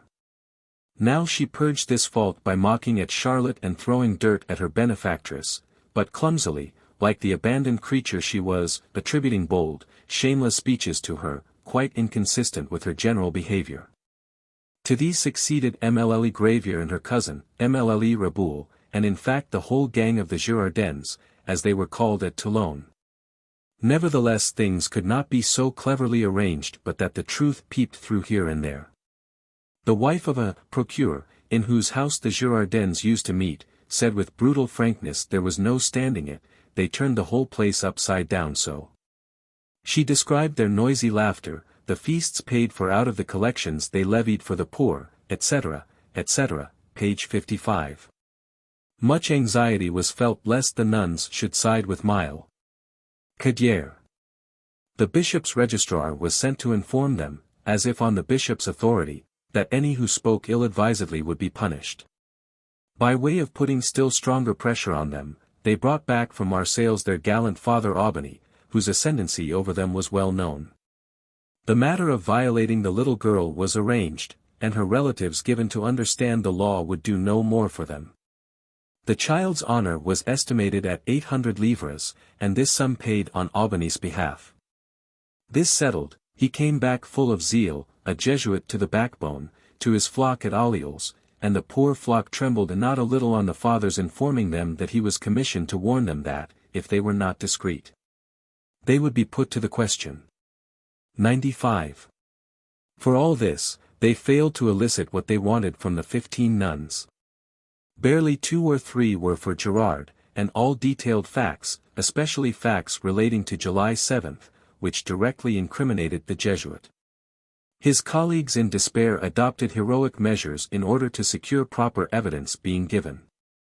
They established themselves on permanent guard in an intermediate hall leading to the court, where they stopped the witnesses, cajoling or threatening them, as the case might be, and if they were against Gerard, barring their entrance altogether and impudently putting them to the door again. 96. The ecclesiastical judge and the king's lieutenant were simply catspaws in the hands of the Jesuits. This the whole town realized with horror, while in the course of December, January, and February the Cadier family formulated and circulated a complaint on the grounds of refusal of justice and subornation of witnesses. The Jesuits themselves felt the position was no longer tenable, and appealed for assistance from higher quarters. The best thing would apparently have been a simple decree of the Great Council, citing the whole case before its own judges, and so hushing up everything, as Mazarin did in the Louviers business. But the Chancellor was D'Aguesseau, and the Jesuits were not desirous the matter should be referred to Paris. They retained the case in Provence, and obtained a decision from the king, Jan. 16, 1731, that the Parliament of Provence, in which they had many friends, should give the verdict on evidence to be called by 2 of its councillors at Toulon. As a matter of fact a layman, M. Faucon, and a clerical councillor, M. de Charleville, presently arrived, and at once took up their lodging with the Jesuits, page 407. These hot-headed delegates took so little pains to conceal their violent and cruel partiality that they launched against Charlotte Cadier a personal citation, such as was commonly served on the accused party. While Gerard was politely requested to attend and left at liberty meantime. In fact, he went on saying Mass and confessing penitence just the same as before. But the complainant all the while was under lock and key, in her enemy's hands, lodged with Gerard's devoted adherents and exposed to any and every species of cruelty. The welcome accorded her by the good Ursuline sisters had been for all the world the same as if they had been commissioned to do her to death. As a sleeping room, they had assigned her the cell of an insane nun who befouled everything round her, and she lay on the madwoman's straw amid the horrid stench she occasioned.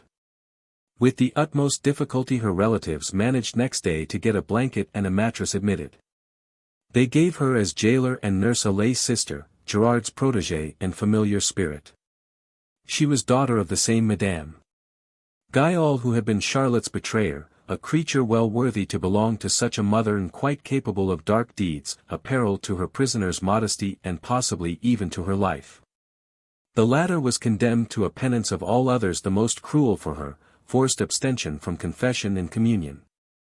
She began to fall ill again directly she ceased to communicate. Then her inveterate enemy, Sabatier the Jesuit, came to the cell, and essaying a new and extraordinary departure, tried to win her over, to tempt her with the sacred wafer. Truly an unseemly bargaining. Going, gone. To receive communion, she must confess herself a slanderer, and so unworthy of the sacrament. She might even have done this, out of excessive humility. But in ruining herself she would have been ruining the Carmelite and her own brothers into the bargain. Reduced to employ the artifices of the Pharisees, they glossed her words. What she spoke in a mystic sense was perversely taken as meant to apply to material reality. To avoid all these snares, she exhibited the last quality we should have expected from her, a remarkable degree of presence of mind, see in particular p. 391. The most perfidious trick of all, contrived on purpose to alienate public sympathy and set the profane laughing at her, was to give her a lover. It was alleged she had proposed to a young scamp to elope with her and scour the wide world together. The great noblemen of those days, who liked to have little lads as pages, were always ready to take into their service the prettiest of the peasants' children on their lands. This the bishop had done with one of his farm tenants' boys, whom he trained to polite arts. Later on, when his favorite grew up, he had him tonsured by way of giving him an heir, and turned him into an abbé with the title of his lordship's almoner, all by the time he was 20. Such was the young Abbé Commerle. Brought up with the servants and broken to all sorts of dirty work, he was like many another country lad, when the rust has been partly, but not entirely, rubbed off, a scampish young lout, both simple and subtle at one and the same time. He was quick to notice that the prelate, from the moment of his arrival at Toulon, took an interest in Charlotte Cadier, and was not well disposed towards Gerard. He thought to please and amuse his patron by constituting himself at Alliols the spy of the suspicious relations subsisting between the two. But the instant the bishop changed front and showed he was afraid of the Jesuits, Commerle exhibited an equal zeal and activity on Gerard's behalf and in helping him against Mlle Cadier. Like another Joseph, he declares that Mlle Cadier, la Potiphar's wife, had tempted him, endeavored to shake his virtue. Supposing it had been the truth, supposing she had paid him the compliment of showing some weakness towards him, surely this would only have made it the more cowardly of him to punish her for it and take advantage of a thoughtless word. But a training like this, first as page, then as seminarist, produces neither honor nor love of women. She made a ready and excellent defense, and covered her accuser with confusion. So victorious were her answers, that the two unworthy commissioners of the Parliament cut short the confrontations and cut down the numbers of her witnesses. Of 68 originally called by her, they allowed only 38 to appear, 12 mo. Volume 1, page 62. Observing neither the delays nor the formalities of justice, they hurried on to the final scene of confrontation. Yet with all this luster, they gained nothing. Again on February 25 and 26 she repeated without any variation her damaging depositions. So furious were they that they regretted bitterly they had no executioner or torture, to make her sing out a bit. This was always ultima ratio. In every century the parliaments resorted to it. I have before me at the present moment an eloquent panegyric of torture, 97 written in 1780 by a learned member of Parliament, promoted to a seat on the Great Council, and dedicated to the King, Louis XVI. And approved in most flattering terms by His Holiness Pius VI. However, in default of torture which would have made her sing out, they induced her to speak by better means still. On February 27, early in the day, the lay sister who acted as her jailer, Madame Guyol's daughter, brings her a glass of wine. The girl is astonished, she is not thirsty, she never drinks wine in the morning, and still less wine without water. The lay sister, a rough, sturdy servant girl, such as are kept in convents to master disorderly or mad members of the community, and punish the pupils, overrules the weak invalid's objections with threats and domineering insistence. She does not want to drink, yet drinks nevertheless. Moreover, she is forced to drink it all off, to the very dregs, which have a disagreeable, salty taste, pages 243-7. What was this unpleasant beverage? We have already seen, at the time of her miscarriage, how expert the former director of nuns was in the administration of drugs. In this case the strong wine would have been enough by itself, acting on a constitution weakened by sickness. It would have been quite sufficient to intoxicate her, to draw from her during the course of the same day some stammering words or other, which the registrar would have twisted into a flat contradiction of her previous evidence. But a drug was added as well, perhaps the witch's herb, which clouds the mind for several days, in order to prolong this condition, so that they might obtain formal testimony from her that would render it impossible for her to retract her denial. We have the deposition she made on February 27, showing a sudden and complete change of front, being, in fact, a direct plea for Gerard. Strangely enough, the commissioners never noticed so marked an alteration. The extraordinary and shameful spectacle of a young girl in a state of intoxication rouses no surprise or suspicion. She is made to declare Gerard never laid hand upon her, that she herself felt neither pleasure nor pain, that all the sensations she experienced arose from an infirmity she labors under. Only the Carmelite, and her brothers, had persuaded her to recount as actual occurrences what was never anything better than a dream. Not satisfied with whitewashing Gerard, she blackens her own friends, overwhelming them with monstrous charges and virtually putting the rope round their necks. The surprising thing is the clearness and precision of the deposition, in which the hand of the practiced registrar is very evident. The astonishing circumstance is that having begun so well, they did not go on. Examination is held on one day only, the 27th. Nothing on the 28th, nothing from the 1st to the 6th of March. Presumably on the 27th, under the influence of the wine, she was still able to speak and say something or other capable of being arranged consecutively. But by the 28th, the poison having exerted its full effects, she would seem to have been either in a stupor or in an unseemly state of delirium, like that common at the witches' Sabbath, and it was out of the question to produce her in public. Besides, once her wits were thoroughly confounded, it was an easy matter to give her other potions, without her knowing or remembering anything about it. At this stage it was, I make no doubt, during the 6 days between February 28 and March 5 or 6, that an occurrence took place, so repugnant in itself and so sad for the unhappy child, that it is merely hinted in 3 lines. Without either herself or her brothers finding the heart to speak of it more particularly, p. 249 of the Folio's edition, lines 10 to 13. They would never have mentioned it at all, had not the brothers been accused and seen plainly their own lives were threatened. Gerard went to see Charlotte, and once again took impudent, immoral freedoms with her. This took place, according to what the brother and sister say, since the case began. But from November 26 to February 26 Gerard was in a state of prostration and humiliation, invariably beaten in the war of witnesses he was waging with Gauffridi. Still less did he dare to see her after March 10, the date when she recovered her full wits and left the convent where he had kept her confined. He only saw her during those 5 days when he was still her master, and the unhappy girl, demoralized by the effects of the poison, was no longer herself. Madame Guiol had formerly betrayed Charlotte, and her daughter could do the same again. Gerard, who had by then won the game by the contradiction she had given to her own statements, had the heartlessness to come to her prison, see her in the condition he had brought her to, dull or despairing, abandoned by heaven and earth alike. And if any power of clear thinking was left her, given up to the horrid pain of having, by her deposition, been the murderess of her own kith and kin. The end was come, and her fate was sealed. But the other trial was only beginning, against her brothers and the stout-hearted Carmelite.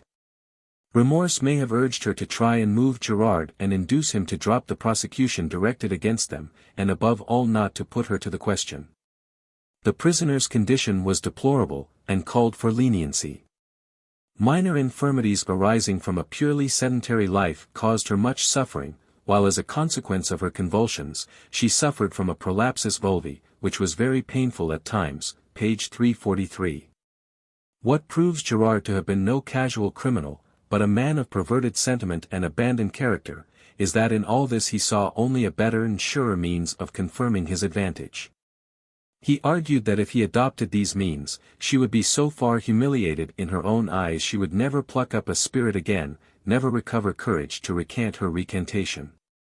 He hated her by this time, and yet in jocose phrases of odious obscenity he spoke of this last infirmity, and seeing the poor creature defenseless, did her the outrageous indignity of touching it, page 249.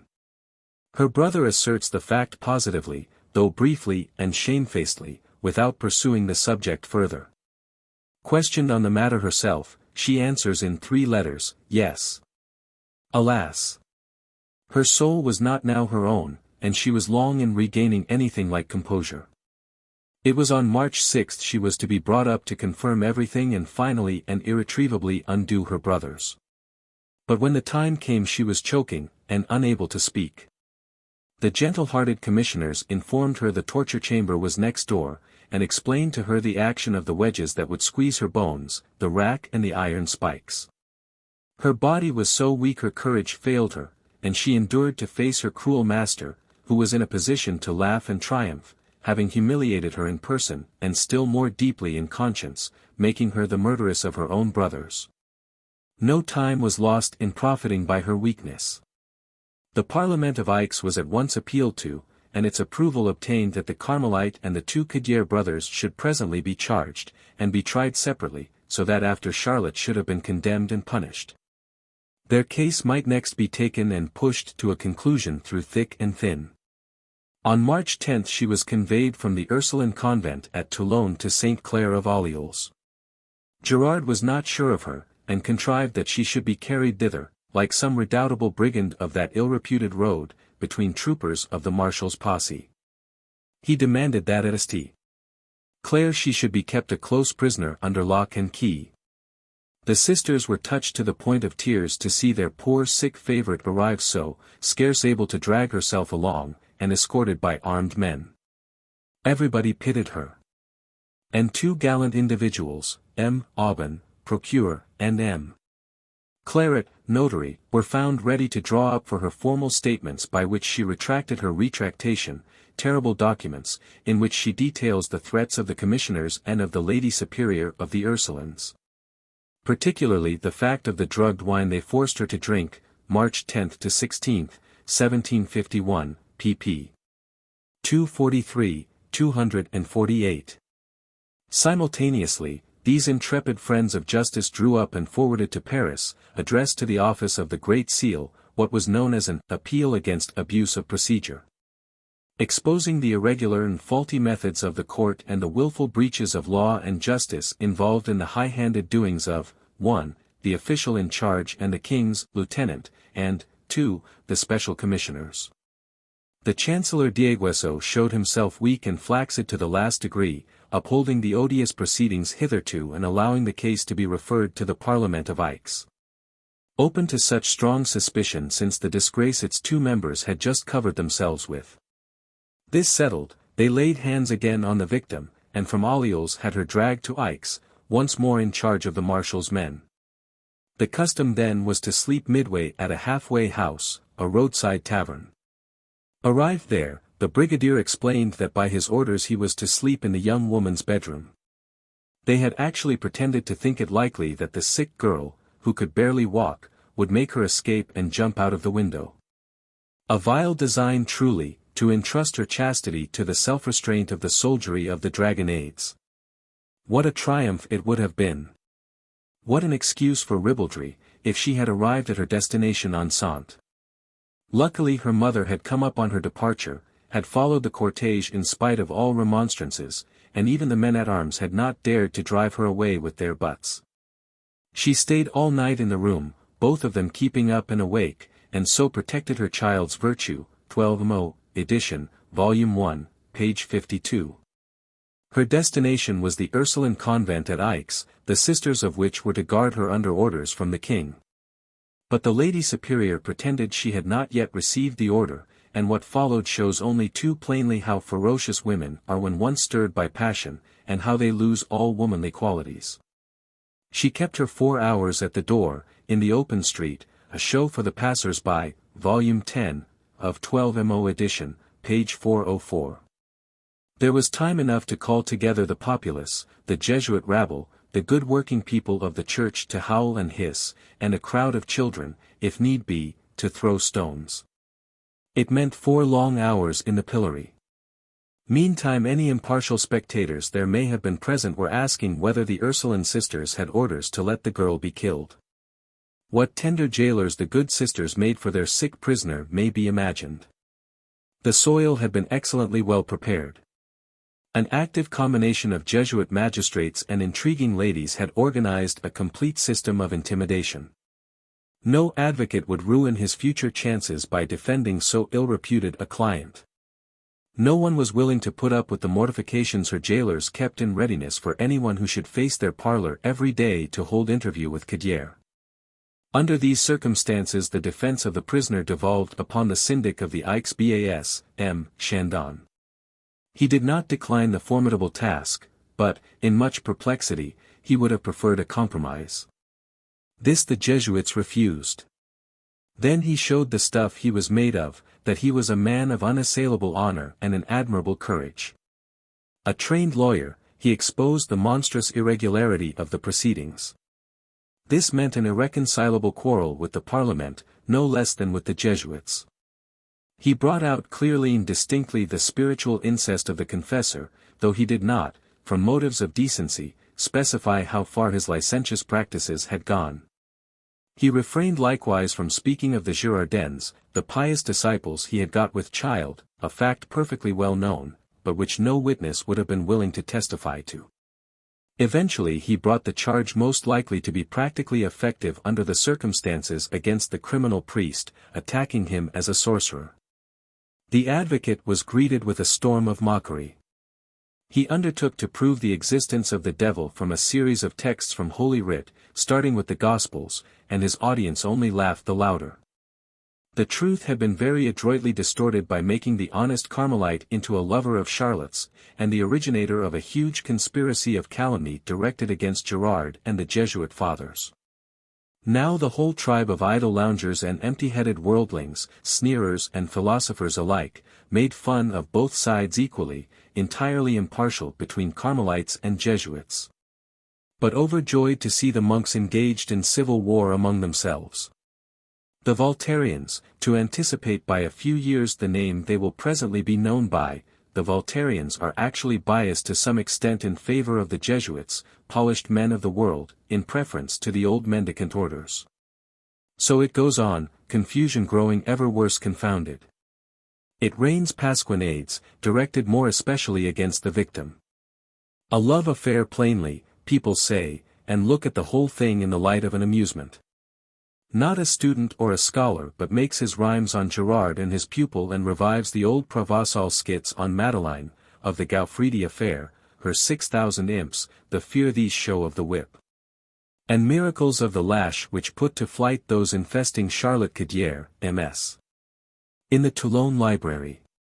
As to this particular point Gerard's friends found no difficulty in clearing his reputation. He had acted entirely within his rights as a director of consciences and in accordance with ordinary usage. The rod is the attribute of fatherhood, and he had acted for his penitent's good and for the cure of her soul. It was the custom of the age to thrash demoniacs, thrash madmen, thrash other sufferers from disease. It was the accredited means of driving out the enemy, be this who or what it might, demon or sickness. It was the popular view too. A worthy working man of Toulon, observing Cadier's unhappy condition, declared roundly the only cure for the poor patient was a good bull's pizzle. Gerard, with the powerful supporters he possessed, had really no need to justify himself. And as a matter of fact he takes mighty little trouble to do so. His defense is charming in its offhandness. He does not condescend so much as to be self-consistent in his depositions, he contradicts his own witnesses. He appears to make a joke of the whole thing, and says, with the swaggering tone of a great lord of the Regency days, that if he has been shut up alone with her, as they state, it only happened on 9 occasions. And why else did he do it, the good father, his friends would ask, except for the purpose of observing, judging, gauging precisely what he was to make of it. This is the bounden duty of a director in such circumstances. Read the life of the famous Saint Catherine of Genoa. At night her confessor used to conceal himself and remain in her bedroom to witness the wonders she wrought, and catch her out miracle working, so to speak, flagranti delicto. But the unfortunate thing in this case was that hell, that never sleeps, had spread a snare for this Lamb of God, and had spurred forth this female dragon, this devouring monster, maniac and demoniac, to swallow him up and destroy him in the torrent of calumny. It is a time-hallowed and excellent custom to strangle monsters in the cradle. But why not in later life as well? The charitable advice of Gerard's lady friends was to employ sword and fire on her with the least possible delay. Let her die. These religious ladies claimed insistently.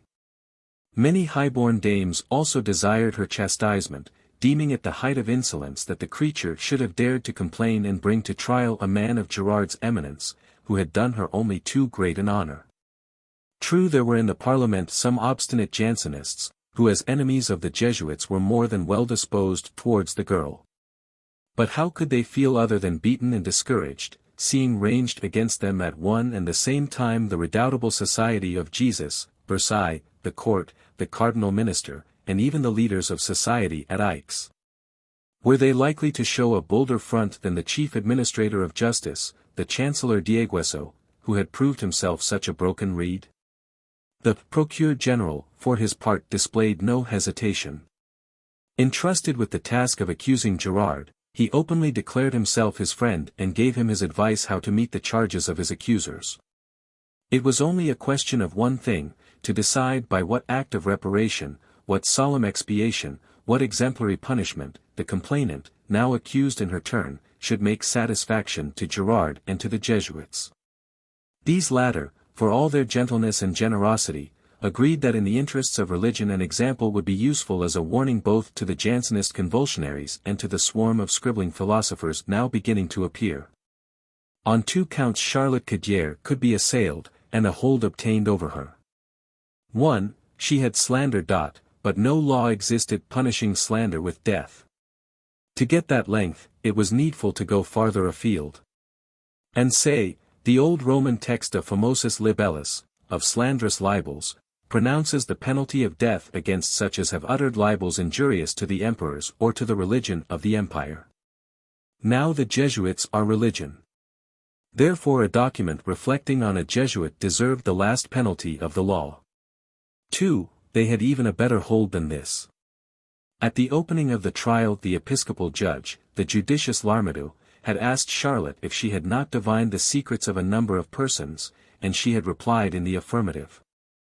Therefore she could be qualified, in the terms laid down in the formulary for trials of witchcraft, as a divineress and deceiver.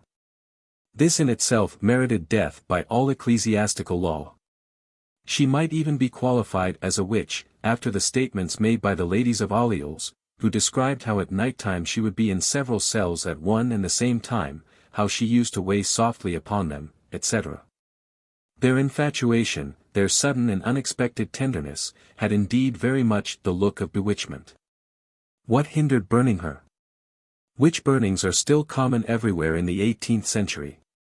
Spain in a single reign, that of Philip V, burns 1,600 persons, even burning a witch as late as 1782. Germany burned a witch in 1751, and Switzerland one in 1781. Rome burns still, on the sly, it is true, in the furnaces and cellars of the Inquisition. 98. But doubtless France at any rate is more humane. France is inconsistent. In 1718 a wizard was burned at Bordeaux. 99. In 1724 and 1726 fires were lighted in the Place de Grève for offences which at Versailles passed for schoolboys' tricks. The tutors to the royal infant, Louis XV, the Duke of Orleans and Fleury, so easygoing at court, are terribly severe in Paris. An ass driver and a nobleman, A.M., the chauffeurs, were burned alive. The beginning of the cardinal minister's supremacy could not be better celebrated than by a reform of manners, by a severe example given the corrupters of public morality. And what more appropriate example than a solemn and awful doom inflicted on this child of Satan, this girl who has assailed so fatally Father Gerard's innocence. The one thing needful to thoroughly purge the good father was to establish the fact that, even granting he had done wrong and had imitated de chauffeurs, he had been the plaything, the victim of enchantment. The law was perfectly clear on the point, by the forms of ecclesiastical jurisprudence and in strict accordance with recent decisions, someone was bound to be burned. Of the 5 magistrates on the bench, 2 only would have burned Gerard, while 3 went against Charlotte Cadier. A compromise was the result. The 3 who formed the majority did not insist on the stake and faggot, waved the long-drawn, gruesome spectacle of death by fire, declaring themselves satisfied with death pure and simple. In the name of the 5 it was resolved and recommended to the Parliament, that Charlotte Cadier, after first undergoing the question, ordinary and extraordinary, be then carried to Toulon, and therein the place to Precham's. Be hanged by the neck and strangled. The effect was instantaneous and startling, a prodigious reversal of public opinion. The men of the world, the scoffers, scoffed no more, their laughter was turned into shuddering. Frivolous as they were not prepared to treat so appalling a piece of injustice lightly. They thought little of a girl being seduced, abused, and disgraced, treated as a mere plaything, driven by grief to death or madness. Well and good, it was no business of theirs. But when it came to punishment as a criminal, when they pictured the wretched victim, the rope round her neck, being strangled on the gallows, their gorge rose, on all sides echoed the cry, never was seen, since the world began. So wicked an upsetting of common justice, the law of rape applied back foremost, the girl condemned to death for having been corrupted, the seducer strangling his victim. A highly unexpected phenomenon in a town like Aix, made up almost exclusively of judges, priests, and fashionables, the people suddenly shows itself alive, a violent eruption of popular feeling occurs. In serried ranks a crowd of men of every class marches with one impulse to the Ursuline convent. They call for Charlotte Cadier and her mother, and on their appearing cry out, "Courage, mademoiselle, courage! We are with you, fear nothing." The great 18th century, justly entitled by Hegel the Reign of Mind, deserves even better to be known as the Reign of Humanity. Ladies of distinction, like Madame de Sévigné's granddaughter, the charming Madame de Simeon, took possession of the poor girl, and gave her refuge in their bosom. More beautiful and more touching still, the Jansenist ladies, women of a fanatic purity of life, so hard on each other and displaying so exaggerated an austerity, sacrificed law to mercy in this crisis. Threw their arms round the neck of the poor terrified creature, purified her with their chaste kisses and rebaptized her with their tears. If Provence is fierce and strenuous, she is only the more admirable at such moments, fierce in her generosity and strenuous for great aims. Something of the same sort was seen during the early triumphs of Mirabeau, when he had about him at Marseilles 1,000,000 of men. Here, in anticipation of a grander revolution, was a gallant revolutionary episode, a mighty protest against the imbecile government of the day, and against the Jesuits, the minister Fleury's special protégés. A unanimous protest in favor of humanity and pity, a plea for the defense of a woman, a child, so barbarously immolated. The Jesuits conceived the idea of actually organizing among their disreputable hangers-on, their clients and the beggars depending on their charity, a nondescript mob, which they armed with handbells and cudgels to make head against the Cadiers. These being the nicknames given to the respective parties. The second named included practically everybody. Marseilles rose en masse to carry in triumph the son of the advocate Chandon, while Toulon declared so emphatically for their unfortunate compatriot that the populace was for burning the Jesuits' house there to the ground. The most touching of all these testimonials came to Charlotte from Orleans. A plain simple boarder at the convent school, Mademoiselle Agnes, young and timid as she was, followed the generous impulse of her heart, threw herself into the war of pamphlets, wrote and printed Charlotte Cadier's apology. This deep and powerful movement reacted on the Parliament itself.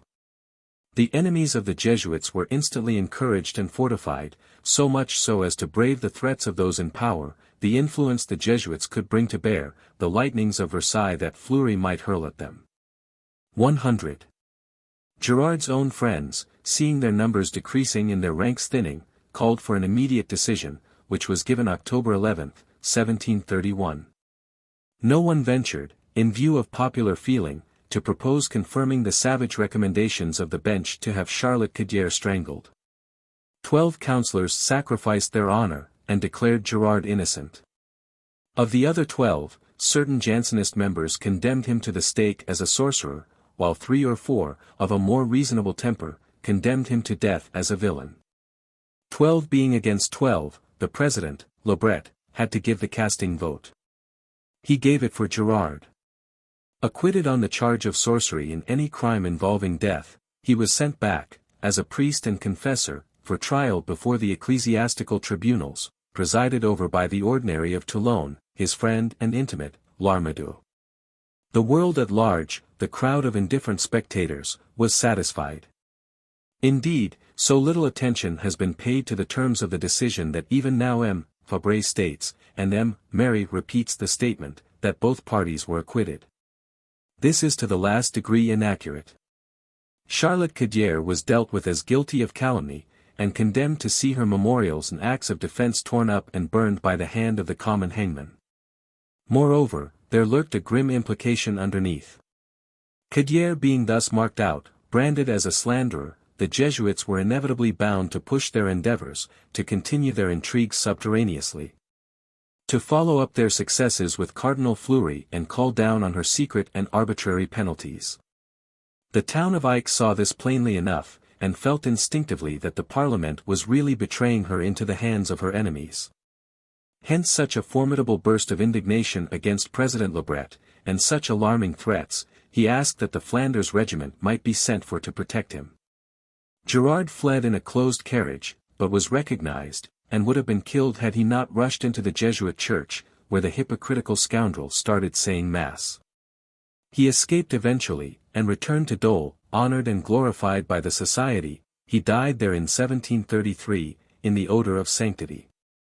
The courtier Lebret died in 1735. Cardinal Fleury did whatever he could to please the Jesuits.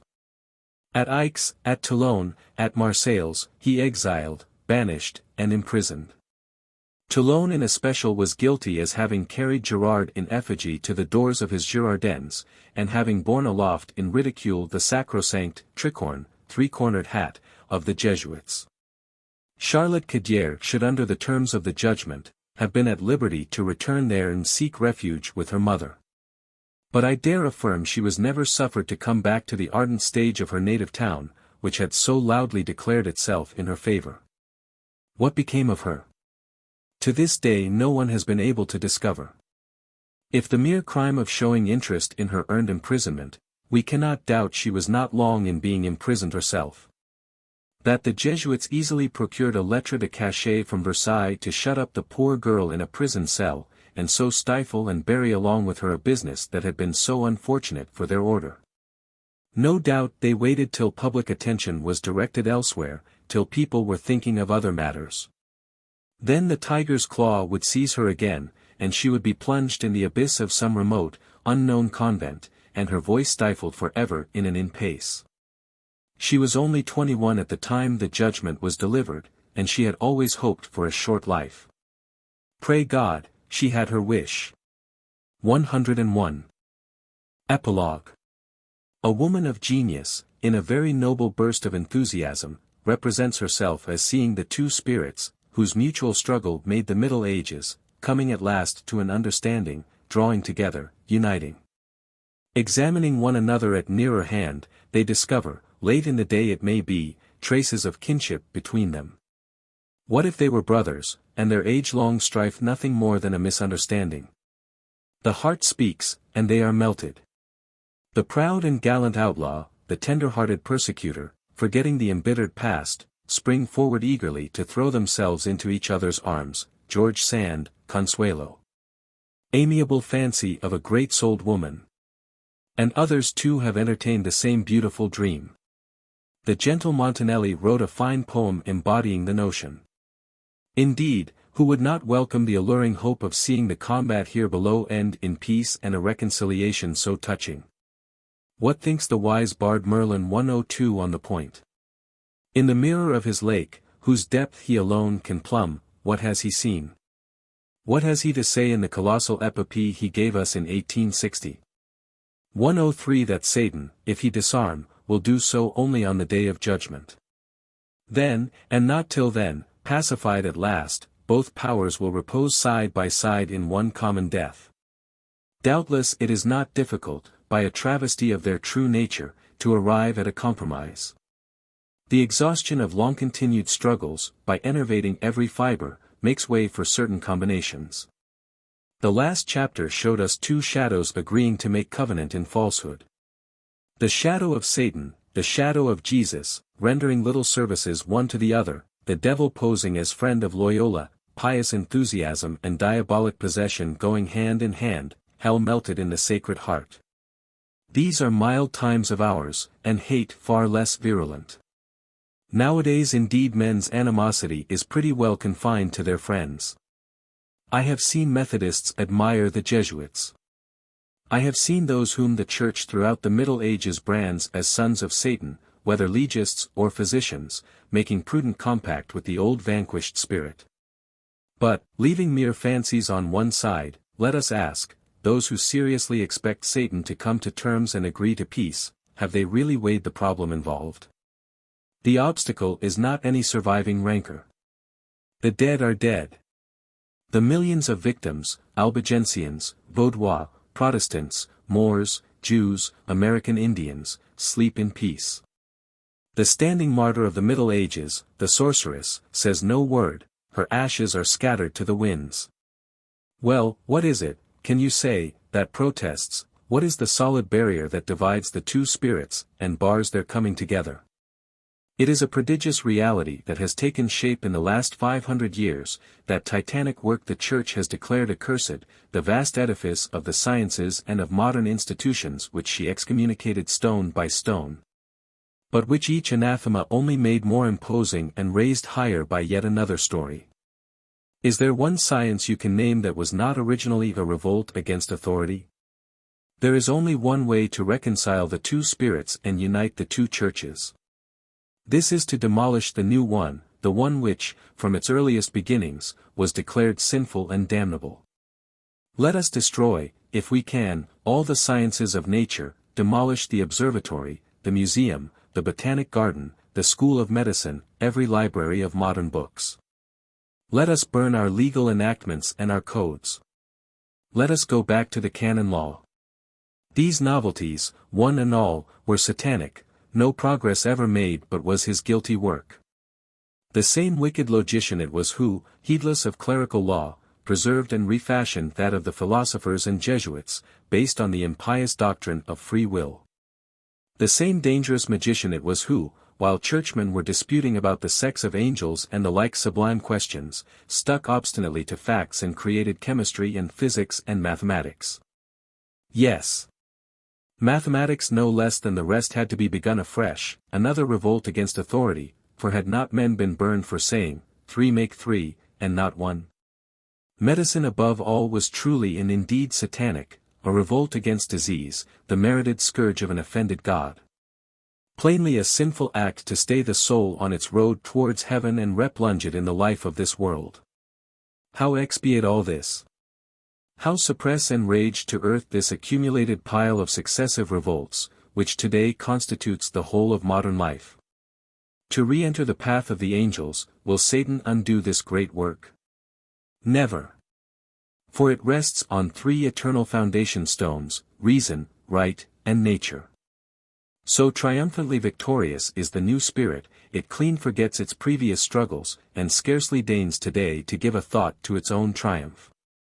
It has been no useless task to recall the pitifulness of its earliest beginnings, the humble shapes, so rough and barbarous, so cruelly grotesque, it assumed in the days of persecution, when a woman, the unhappy sorceress, gave the first impetus to its scientific and popular vogue. Bolder far than the heretic, the doubting half-Christian, the man of knowledge who still kept one foot within the sacred circle, she eagerly fled from such constraints, and free on the free soil, strove to build herself an altar of the rude wild boulders of untrammeled nature. She perished in her turn, as she was bound to do. But how? Mainly by the progress of those very sciences she first originated, by the hands of the physician, the naturalist, for whom she had worked so well. The sorceress has perished forever, but not so the fairy. She will appear afresh under this form, which is immortal. Woman, busied during the later centuries with men's affairs, has in requital lost her own true role, that of healing, and consoling, that of the fairy that restores to health and happiness. This is her true priestesshood, hers by right divine, no matter what the Church may have said to the contrary. With her delicate organs, her love of the finest detail, her tender appreciation of life, she is called to be its quick-eyed confidant in every science of observation. With her gentle heart and sweet pity, her instinctive kindness, she is a heaven-sent healer. Sick folk and children are very much alike, both need a woman to tend them. She will pursue the sciences, and bring into their domain gentleness and humanity, like a smile on nature's face. Anti-nature pales in death, and the day is not far off when her final setting will mark a dawn of blessed augury to mankind. The gods wane, but not God. Quite otherwise, the more they wane, the more he waxes strong. He resembles an eclipsing light, that after each period of obscuration only shines out the brighter. It is a good sign to see these things openly discussed, in the newspapers even. The feeling is taking root that all questions go back to the great fundamental and sovereign questions: education, organization, the child, the woman. Such is God, and such the world. All this proclaims the times are ripe. So near is it, this religious dayspring, that again and again I thought I saw it dawning in the desert where I have completed this book of mine. How bright and sunlit, how rugged and how lovely my desert home is. My nest was perched on a rock in the great roads of Toulon, in a humble villa, amid aloes and cypresses, cactuses and wild roses. In front, this vast basin of flashing sea. Behind, the bare amphitheatre, where might sit at ease the States General of the world. The countryside is quite African in general aspect, and has a steely splendor by day that dazzles the eyes. But on winter mornings, especially in December, the spot was full of divine mystery. I used to rise exactly at 6, when the arsenal gun gives the signal to begin work. From 6 to 7 I enjoyed an entrancing hour. The keen, steely, if this is a permissible expression, scintillation of the stars put the moon to shame and stood out against the coming dawn. Before the day broke, and afterwards during the struggle between the two lights, the extraordinary translucency of the air allowed me to see and hear at incredible distances. I could make out every object at 2 leagues away. The smallest details of the distant mountains, trees, rocks, houses, contours of surfaces, all showed up with the most delicate and precise definition. My senses seemed multiplied, and I felt myself a new being, free, winged, emancipated. The moment was one of crystal clearness, of an austere beauty in infinite purity. Involuntarily I would find myself exclaiming, "How now? Can it be I am still a man?" An intangible shade of blue, a blue the rosy dawn as yet respected and did not dare disturb, a holy ether, a sublimated spirit, made all nature spiritual. But a subtle change was in progress, a gradual, a gentle transformation could be felt approaching. A mighty marvel was at hand, soon to demolish and eclipse these quiet beauties. The impending transformation, the expected glories of the day, detracted nothing from the charm of being yet in the divine night, of lurking half-hid in the half-light, still enwrapped in the same enchanted wonderland. Come, sun! We stand all ready with our adorations, yet would fain enjoy yet another, a last, moment of waking dreams. The sun is rising. Let us await his coming in good hope and thoughtful reverence. Notes and elucidations. 2 only have been published in a complete form, see Limburch, the originals are at Toulouse, and extend from 1307 to 1326. Magi has taken extracts from 2 others, Academic, de Toulouse, 1790, 4-2, Volume 4, page 19. Lamotte Langon has done the same for those of Carcassonne, Histoire de l'Inquisition en France, Volume 3, Llorente for the Spanish registers.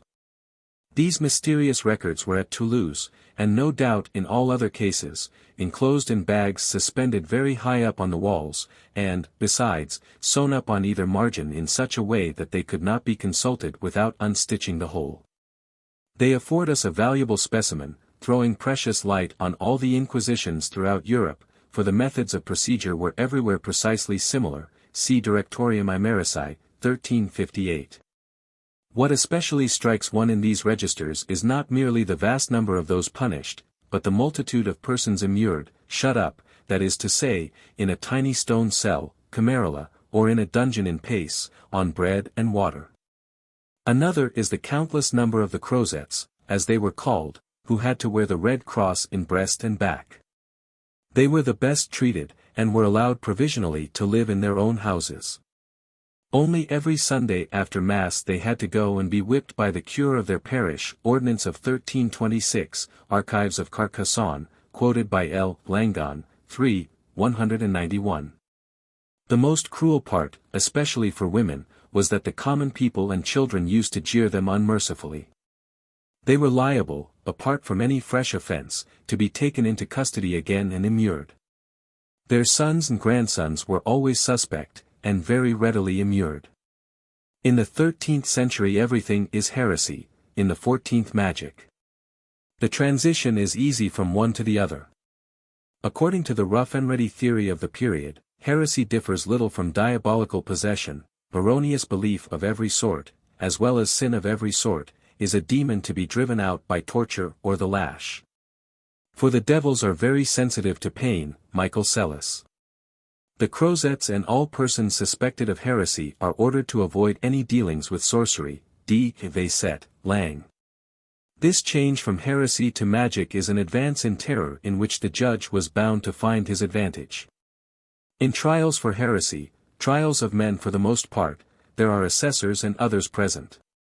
But in those for magic, almost invariably trials of women, he has the right to be alone, tête-à-tête with the accused. Observe further how under the dread name of sorcery were included little by little all the minor superstitions, the time-honored poetry of hearth and meadow, Robin Goodfellow, brownies, and fairies. What woman can be held innocent now? The most pious believed in all these things. On retiring to rest, before making her prayer to the Virgin, every housewife left out a drink of milk for her little friend. Maid and goodwife offered at night a little bonfire to the fairies, by day a bunch of flowers to the saints. And for this she is charged as a sorceress, brought up before the man in black. He cross-questions her, always the same questions, always the same, those put to every secret society, to the Albigensians, the Templars, all alike. Let her bethink her. The executioner is nearby, already in the vaulted chamber yonder, the strappado, the wooden horse, the boots, the iron wedges. She faints for fear, and says she knows not what, it was not I. I will never do it again. It was my mother, my sister, my cousin, forced me, led me on. What was I to do? I was afraid of her, I went there all trembling in spite of my own wishes, trepidabat. Sororia, sua Galelma trahibat, edi medo facibat multa, she was all a tremble, her sister Wilhelmina betrayed her, and she did many things out of mere terror. Reg Tolos. 1307, page 10, in Limburch. Few were able to resist. In 1329 a certain Jean perished for having refused to denounce her father, Reg de Carcassonne, L. Langon, 3, 202. But with rebels of the sort other means were tried.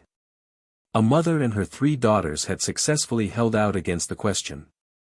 Then the inquisitor gets hold of the second daughter, makes love to her, and in this way reassures her to such a degree that she tells him everything, and betrays her mother and sisters, Limburch, Lamott Langon.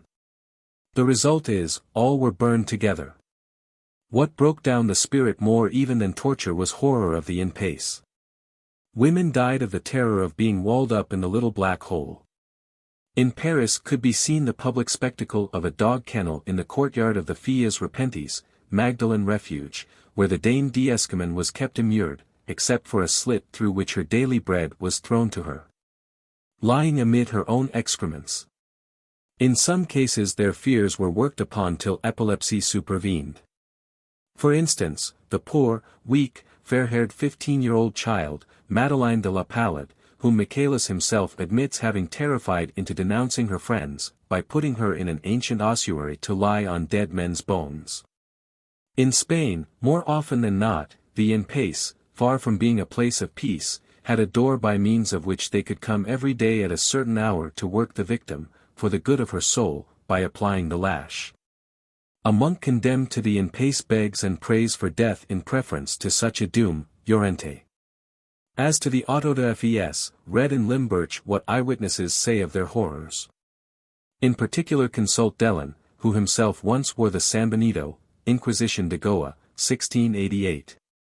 From the 13th and 14th centuries downward such was the reign of terror that we find persons of the highest condition abandon rank, fortune, everything, the moment they were accused, and take to flight. This is what Dame Alice Kyteler, mother of the Lord Seneschal of Ireland, did when charged with sorcery by a mendicant friar who had been made bishop, 1324. She escaped, but her confidant was burned. The seneschal made apology, and was degraded permanently.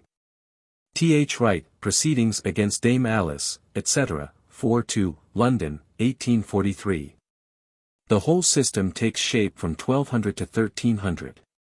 It was in 1233 the mother of St. Louis founded the great prison of the Immurats at Toulouse. What happens? Folk begin to give themselves to the devil. The first mention of the covenant with Satan dates from 1222, Caesar Heisterbach. People are no longer heretics, half-Christians, but satanic, anti-Christians. The wild sabbatic round makes its appearance in 1353, Procès de Toulouse, in L. Langon, 3, 360, on the eve of the Jacquerie. Note 2. Method of procedure. The first two chapters, which are abstracts of my lectures on the Middle Ages, explain by the general condition of society why humanity despaired, while chapters 3, 4, and 5 explain by the moral condition of the soul why women in especial despaired, and were led to sell themselves to the devil and become sorceresses. It was only in 553 AD that the Church adopted the atrocious resolution of damning the spirits or demons. The words are synonymous in Greek, inexorably, without room for repentance of any sort whatsoever. In this she followed the African harshness of St. Augustine against the more lenient advice of the Greeks, Origen, and antiquity generally, Hogg, Histoire de Dogmes, I, 80-3. From that time on, theologians study and determine the temperament, the physiology of spirits. They possess or do not possess bodies, vanish in smoke, but are fond of heat, fear the rod, etc. Every detail is perfectly well known, and agreed upon in 1050, Michael Sellis, Energie de Esprits ou Démons. This Byzantine writer gives precisely the same idea of them as that afforded by the Western legends, see numerous passages in Grimm's mythology, Maurice Les Fées, etc. It is not till the 14th century all spirits are declared in so many words to be devils. Nodiers Trilby, and the majority of similar stories, are spoiled by the fact that they all stop short of the tragic instant when the goodwife finds her Robin Goodfellow or friendly Brownie suddenly transformed into a satanic lover. In chapters 5 to 12, and onwards, from page 41, I have endeavored to investigate the question, how did women become sorceresses or witches? It is a difficult and delicate inquiry, and one that none of my predecessors have attempted. They pay no heed to the successive steps by which this humble state of things was reached. Their witch rises full grown, as if from the bowels of the earth, but human nature is not made that way. The investigation involved the most arduous work. The ancient texts are few and far between, and such as can be unearthed in the made-up books of 1500 to 1600 are hard to distinguish and identify. Having found the texts, how to date them, to say definitely, this is of the 12th, that of the 13th, the 14th century.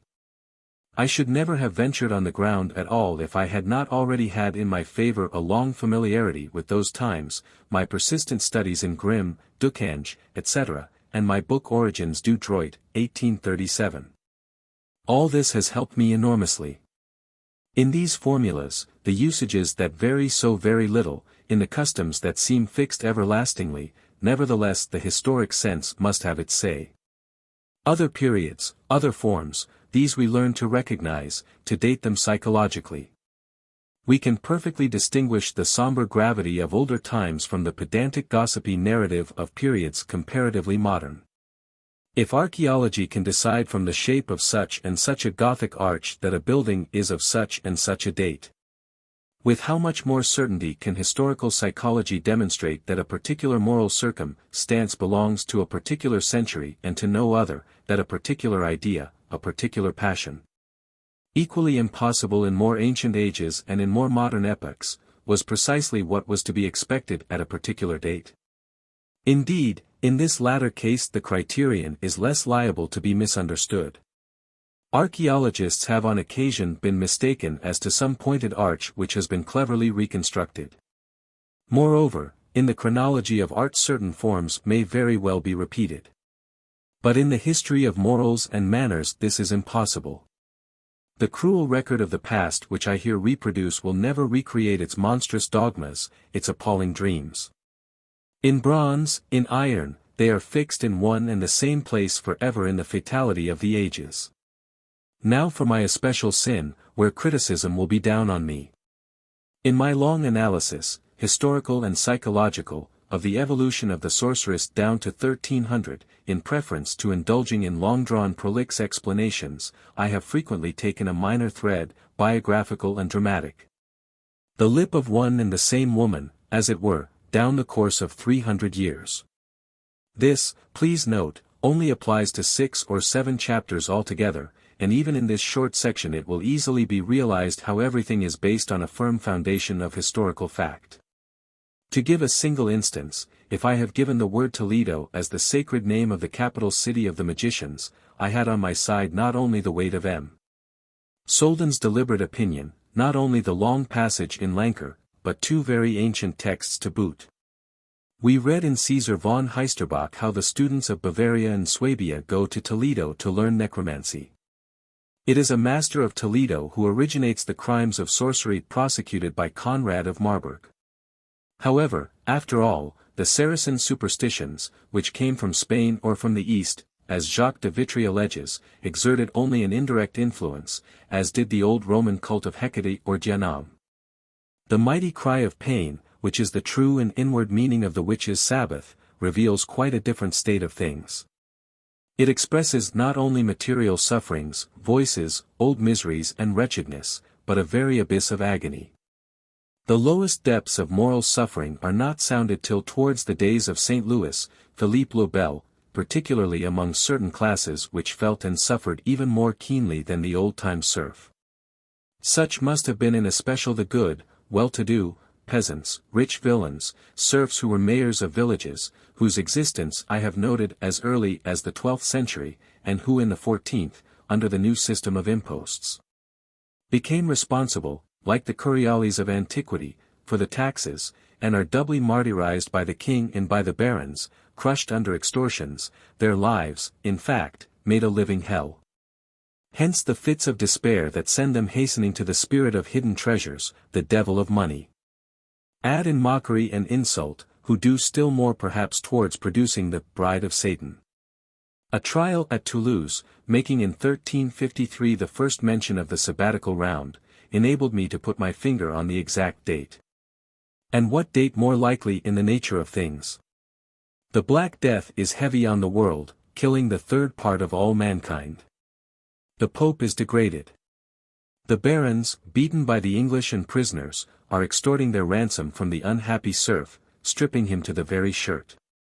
Epilepsy is the great scourge of the time, succeeded by the civil war, the jacquerie. The folk are so mad with misery, they set to dancing. Note 3. Satan as physician, love philters, etc.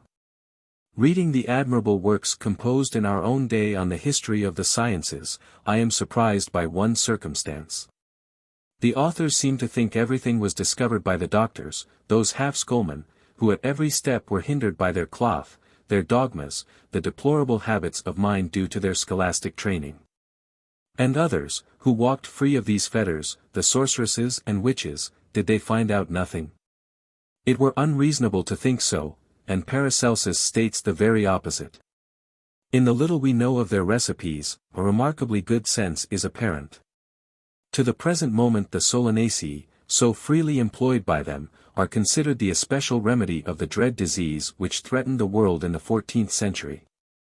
I have been surprised to see in M. Coste, Hist. Du Développement du Corps, Volume 2, page 55, that the opinion of M. Paul Du Bois as to the effects of iced water at a certain moment was in precise conformity with the practice of the witches at their Sabbaths. Consider, on the other hand, the idiotic prescriptions of the great and learned doctors of those times, the marvelous effects to be expected from mule's urine, and the like. Agrippa, De Occulta Philosophia, Volume 2, page 24, Lyon's edition, 8 vo.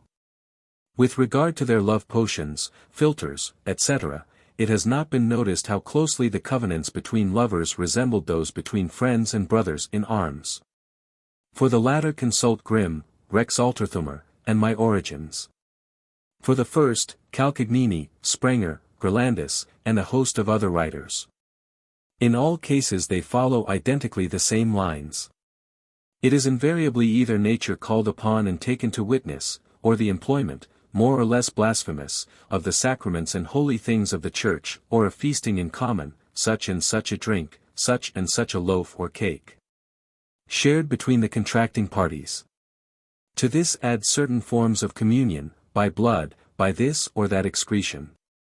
But, no matter how intimate and closely personal these may appear, the sovereign communion of love is always a conferiatio, the sharing of bread which has absorbed magic virtue. It does so, sometimes in virtue of the Mass pronounced over it, Gerlandus, 3:16, sometimes by contact with, and emanations from, the beloved object. On the marriage night, in order to arouse love, the bride's pasty is eaten, there's, Superstitions, for, 548. To rouse a similar feeling in the breast of the man to be tied, such is the phrase, the woman makes him consume a particular sweetmeat she has prepared for him, etc. Note 4. The last act of the witches' Sabbath. When mankind has completely awakened from its prodigious dream of 2,000 years, and can coolly and quietly take stock of Christian society in the Middle Ages, two astounding facts will become apparent. Facts unique in the history of the world, viz. 1. Adultery was one of its recognized institutions, normal, established, esteemed, sung and celebrated in all the monuments of literature, noble and bourgeois alike, in every poem and every fablio, and 2. Incest is the ordinary condition of serfs. A condition of things clearly manifested at the witches' Sabbath, which is their one and only opportunity of freedom, the expression of their true life, where they show themselves for what they are. I have questioned whether incest was officially and publicly displayed at these functions, as Lanker maintains. But I make no question as to the fact itself.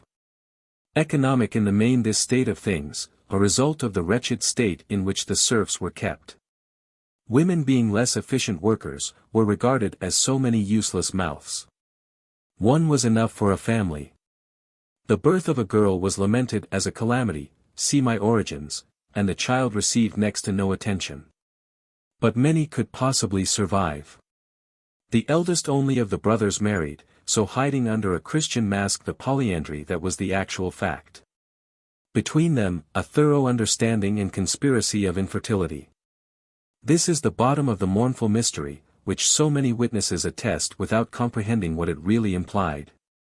One of the most weighty of these, in my eyes, is Boguet, serious, upright, and conscientious, who in his remote Jura country, in his mountain district of St. Claude, was bound to find the customs of older days better preserved than elsewhere, and faithfully followed with all the obstinate tenacity of peasant routine.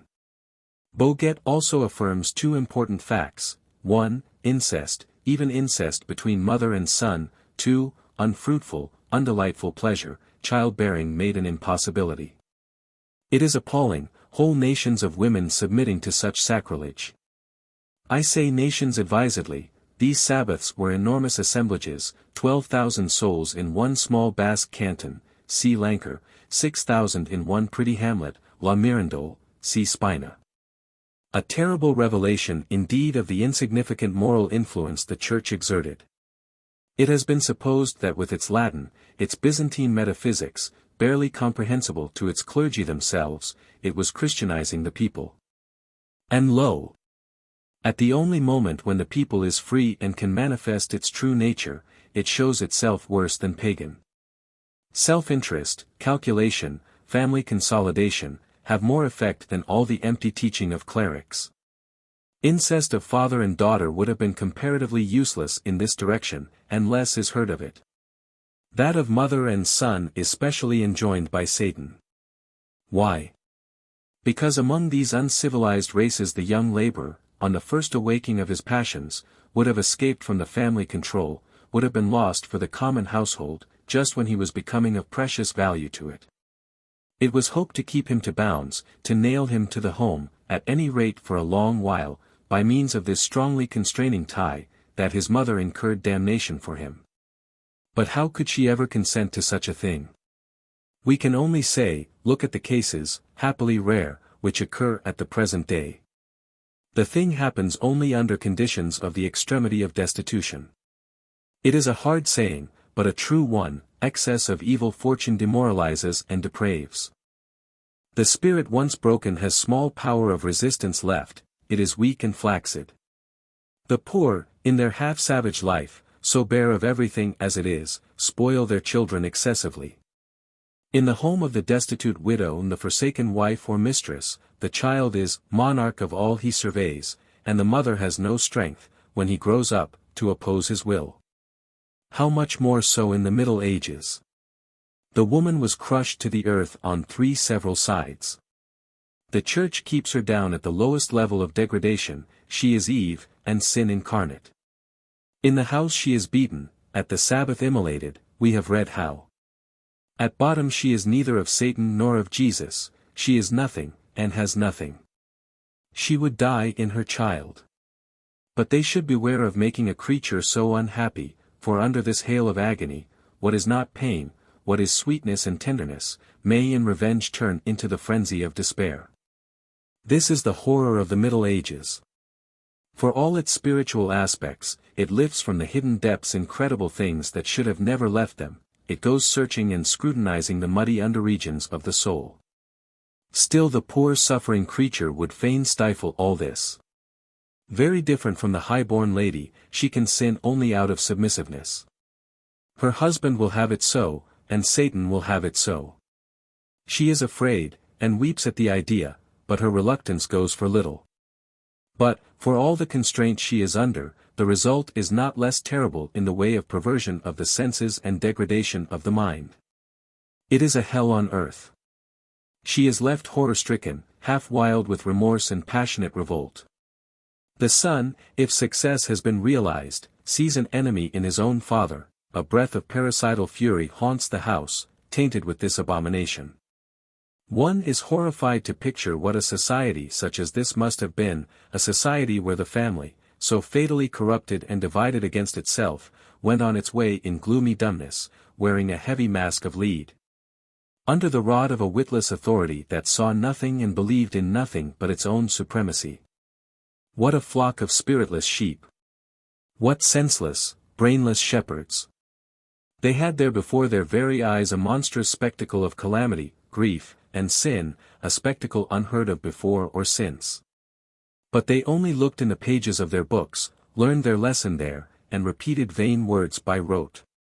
Words! Words! This resumes all their history. Their whole meaning was a tongue, phrasing and phrases, and nothing else. One name will be theirs forever, talkmongers. Note 5. Literature of Sorcery and Witchcraft. Its beginning dates from about 1400. The books composing it are of two kinds and of two periods: 1. Those of the monkish inquisitors of the 15th century, 2. Those of the lay judges of the days of Henri IV. and Louis XIII. The huge Lyons compilation, composed and dedicated to the Inquisitor Nittard, reproduces a crowd of these monkish treatises. I have compared them one with another, and sometimes with the old editions. At bottom there is very little in them. And the everlasting repetitions are wearisome to the last degree. The earliest in date, about 1440, is the Prince of Fools, a genuine Teutonic dullard, the Dominican Nider. In his Formicarius each chapter begins by drawing out a parallel between ants and heretics or sorcerers, the deadly sins, etc. This comes very near the confines of mere idiocy. He explains most satisfactorily the necessity there was to burn Jeanne d'Arc. This book possessed such attractions that the majority of the rest copied from it, Sprenger in particular, the great Sprenger, whose merits have elsewhere been insisted on. But how say all there is to be said, how exhaust this mine of asininities? Femina comes from fiend minus, because a woman has less faith than a man. And a few lines further, she is indeed light-minded and credulous, always ready to believe. Solomon was right when he said, as a jewel of gold in a swine's snout, so is a fair woman which is without discretion. Her mouth is smoother than oil, but her latter end is bitter as wormwood, Caro v. 11. 22, v. 3, 4. But there, what cause for wonder? Was she not made out of a crooked rib, that is to say, a rib which is distorted, turned against man? The marteau, hammer, of Sprenger is the representative work, the type, followed as a rule by the other manuals, the marteaus, fouettes, fustigations, hammers, whips, cudgellings, issued later by the Spinace, Jacquiers, Castro, Grolandus, etc. The last named, a Florentine and inquisitor at Arezzo, 1520, has some curious particulars as to philters, and gives some interesting stories. It comes out quite clearly from what he says that there was, over and above the actual objective witches' Sabbath, an imaginary Sabbath, which many terrified individuals believed themselves to attend, especially women somnambulists, who would get up in the night and scour the country. A young man, crossing the fields at the first peep of dawn, and following the course of a brook, hears a very soft voice hailing him, but in timid, trembling accents. Looking, he sees a pitiful sight, a woman's white body almost naked, save for a scanty pair of drawers. Shuddering and shamefaced, she was hiding among the brambles. He recognizes a neighbor, and she begs him to rescue her. "What were you doing there?" "I was looking for my donkey." He expresses incredulity, whereupon she bursts into tears. The poor woman, who had very likely in her somnambulism slipped out of her husband's bed and wandered away, starts accusing herself. The devil took her to the witches' Sabbath. While conducting her home again he heard a church bell, and let her fall. She tried to ensure the youth's discretion by giving him a cap, a pair of boots, and 3 cheeses, but the silly fellow could not hold his tongue, and bragged of what he had seen. She was arrested. Grolandus, being away at the time, could not conduct her trial, but she was burned, for all that. He speaks of it complacently, and says, the carnal-minded butcher, she was a fine woman and plump, pulchra et satis pingeris. From monk to monk the snowball goes on, ever growing. About 1600, the compilers being themselves subjected to compilation, and supplemented by the later recruits, we arrive at an enormous book, the Disquisitions Magici, of the Spaniard del Rio. In his Auto de Fe de Legrano, reprinted by Lanker, he gives a detailed description of a Sabbath, very curious, but one of the silliest productions to be found in writing. At the banquet, for first course, they eat children hashed, for the second, dead wizard's flesh. Satan, who understands his guests' little ways, conducts the company to the door, holding as a candle the arm of a child who has died unbaptized, etc. etc. Does this exhaust the absurdities? Not a bit of it. The prize and crown of folly belonged to the Dominican Michelet, in the Gauffridi affair, 1610. His Sabbath is undoubtedly the most improbable of all. To begin with, they assemble, by sound of horn, surely an excellent way of securing their own capture. The Sabbath is celebrated every day. Each day has its own particular crime, as well as each class of the hierarchy. Those of the lowest class, novices and folk of small account, get their hand in as a beginning by killing babies. Those of the upper class, the gentlemen magicians, are assigned the part of blaspheming, defying, and insulting God. They do not condescend to the trouble of evil spells and bewitchments, these they perform by means of their valets and waiting maids, who constitute the intermediate class between the well-bred sorcerers and the clodhoppers. In other descriptions of the same date Satan applies the nice grammatical tests of the universities, making aspirants undergo severe examinations. After assuring himself of their scholarship, he inscribes them on the registers, and gives them diploma and patent. Sometimes he requires a lengthy preliminary initiation, a sort of semi-monastic novitiate. Or else, again, following the regulations of guilds and corporations of trades, he imposes an apprenticeship, the presentation of a masterwork, etc. Note 6. Decadence, etc. A fact deserving attention is that the Church, the enemy of Satan, far from vanquishing him, twice over gives him his success. After the extermination of the Albigensians in the 13th century, did she triumph? Just the opposite, Satan is found predominant in the 14th. After the St. Bartholomew, and during the massacres of the 30 Years' War, does she triumph? Just the opposite, Satan is once more in the ascendant under Louis XIII. The object of my book was purely to give, not a history of sorcery, but a simple and impressive formula of the sorceress's way of life, which my learned predecessors darkened by the very elaboration of their scientific methods and the excess of detail. My strong point is to start, not from the devil, from an empty conception, but from a living reality, the sorceress, a warm, breathing reality, rich in results and possibilities. The Church had only the demons. She did not rise to Satan. This was the witch's dream. I have essayed to epitomize her biography of 1,000 years, her successive periods, her chronology. I have described, 1. How she comes into existence by the excess of her wretchedness and destitution. How the simple peasant wife, served by her familiar spirit, transforms this spirit in the progressive advance of her despair, is assailed, possessed, bedeviled by him, continually reproduces and incorporates him with herself. At last grows one with Satan. I have described, 2, how the sorceress reigns paramount, but undoes and destroys herself. The sorceress, full of pride and fierce with hate, becomes, under success, the foul, malignant witch, who heals but yet corrupts, her hands more and more busied, her empiricism more and more in vogue, the agent of love and of abortion. 3. She disappears from the scene, lingering on, however, in country places. What remains, in evidence from famous trials, is no longer the witch, but the bewitched, as at Aix, Loudun, Louviers, in the case of Charlotte Cadier, etc. This chronology was not yet firmly established in my own mind, when I attempted in my history to reconstitute the witch's Sabbath in its several acts. I was mistaken about the 5th.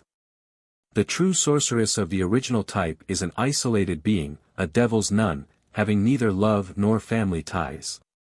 Even the witches of the Decadence do not love men. They submit to unfruitful, licentious embraces, and show it in their persons, languor, but their personal predilections are solely those common to nuns and female prisoners. She attracts weak-minded, credulous women, who allow themselves to be enticed to their little clandestine feasts, Wire, chapter 27. The husbands of these women are jealous, interrupt the pretty mystery, beat the sorceresses and inflict on them the punishment they most dread, viz. to be got with child. The sorceress scarcely ever conceives except in her own despite, as the result of outrage and derisive insult. But if she has a son, it is an essential point, so it is said, of the Satanic cult that he become her husband. Hence, in the later periods, hideous family groups and generations of little wizards and witches, one and all cunning and malignant, ever ready to beat or denounce their mother. In Boguet is to be found a horrible scene of the sort.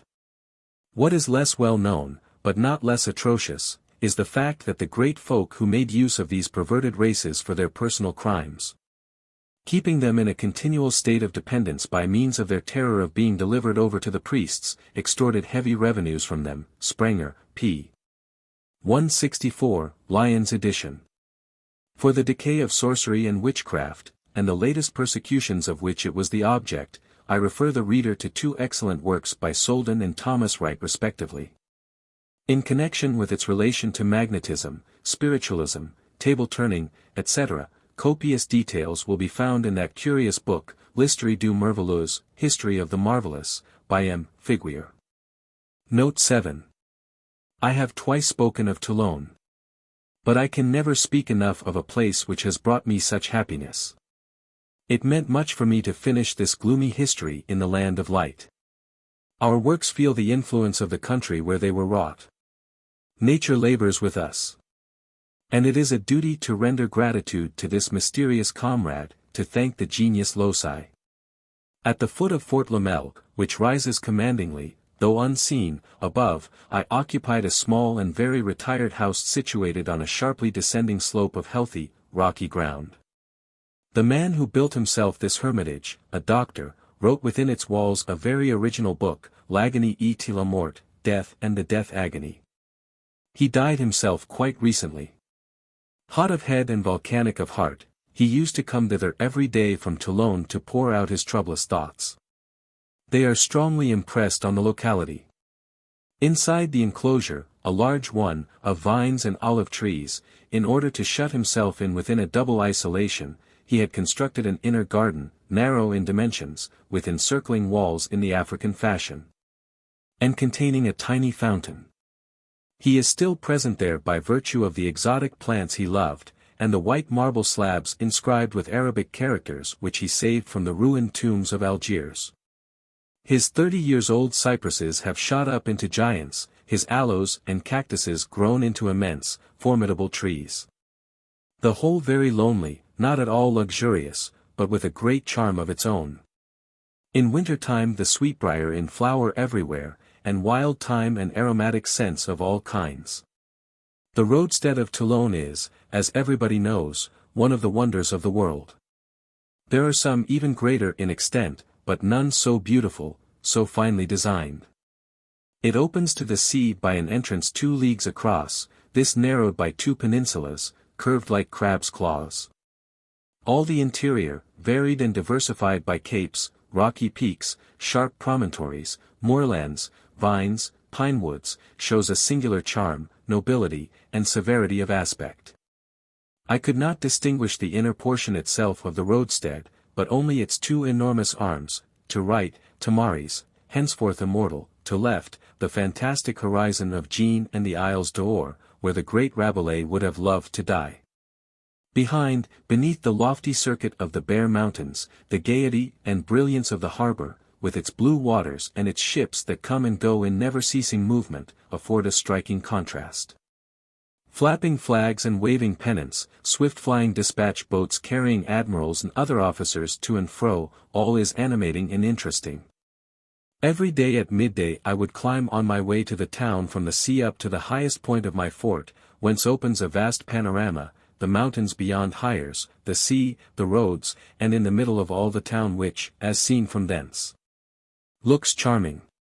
Anyone seeing the sight for the first time, exclaims, "Ah! What a pretty woman Toulon is! What an agreeable welcome I met with there, what devoted friends I found!" The public institutions, the 3 libraries, the courses held in the sciences, offer numerous resources little suspected by the flying traveler, the passing visitor who is merely on his way to take ship. For myself, settled there for a length of time, and grown into a true Toulonnais, it formed a never-ending source of interest to compare together old Toulon and new, and note the happy progress of the centuries. A progress I never felt more acutely anywhere. The gloomy affair of Charlotte Cadier, the documents relating to which the learned librarian placed at my disposal, brought only this contrast for me in lively colors. A certain building in particular daily arrested my attention, the Hôpital de la Marine, Naval Hospital, formerly a seminary of the Jesuits, founded by Colbert for the ship's almoners, and which, during the decadence of the French navy, had occupied public attention in so odious a fashion.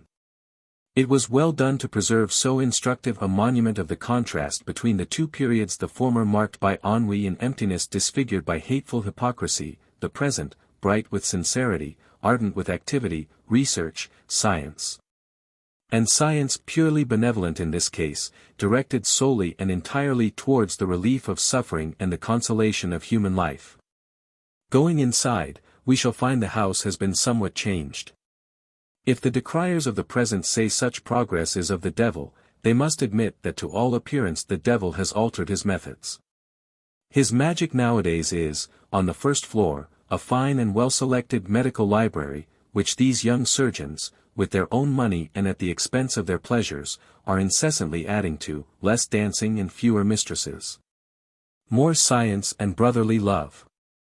Destructive of old, constructive now, in the chemical laboratory, the devil is hard at work preparing what is to alleviate the poor sailor's pain and cure his ills.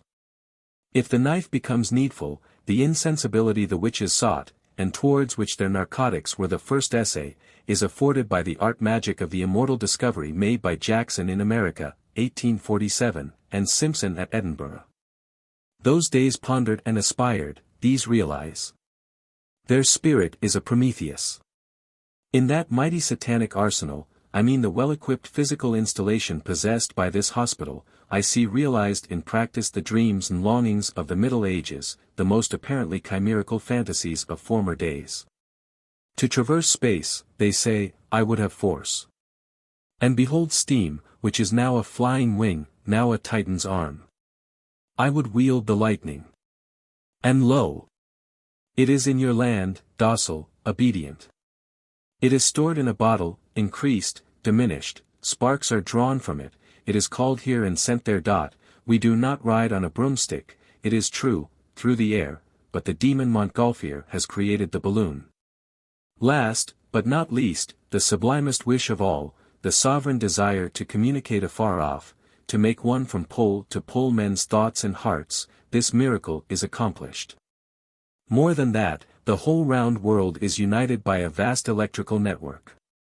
Humanity as a whole possesses for the first time from minute to minute the full consciousness of itself, a complete communion of soul with soul. This is divine sorcery indeed. If Satan does this, we are bound to pay him homage, to admit he may well be after all one of the aspects of God. Principal authorities.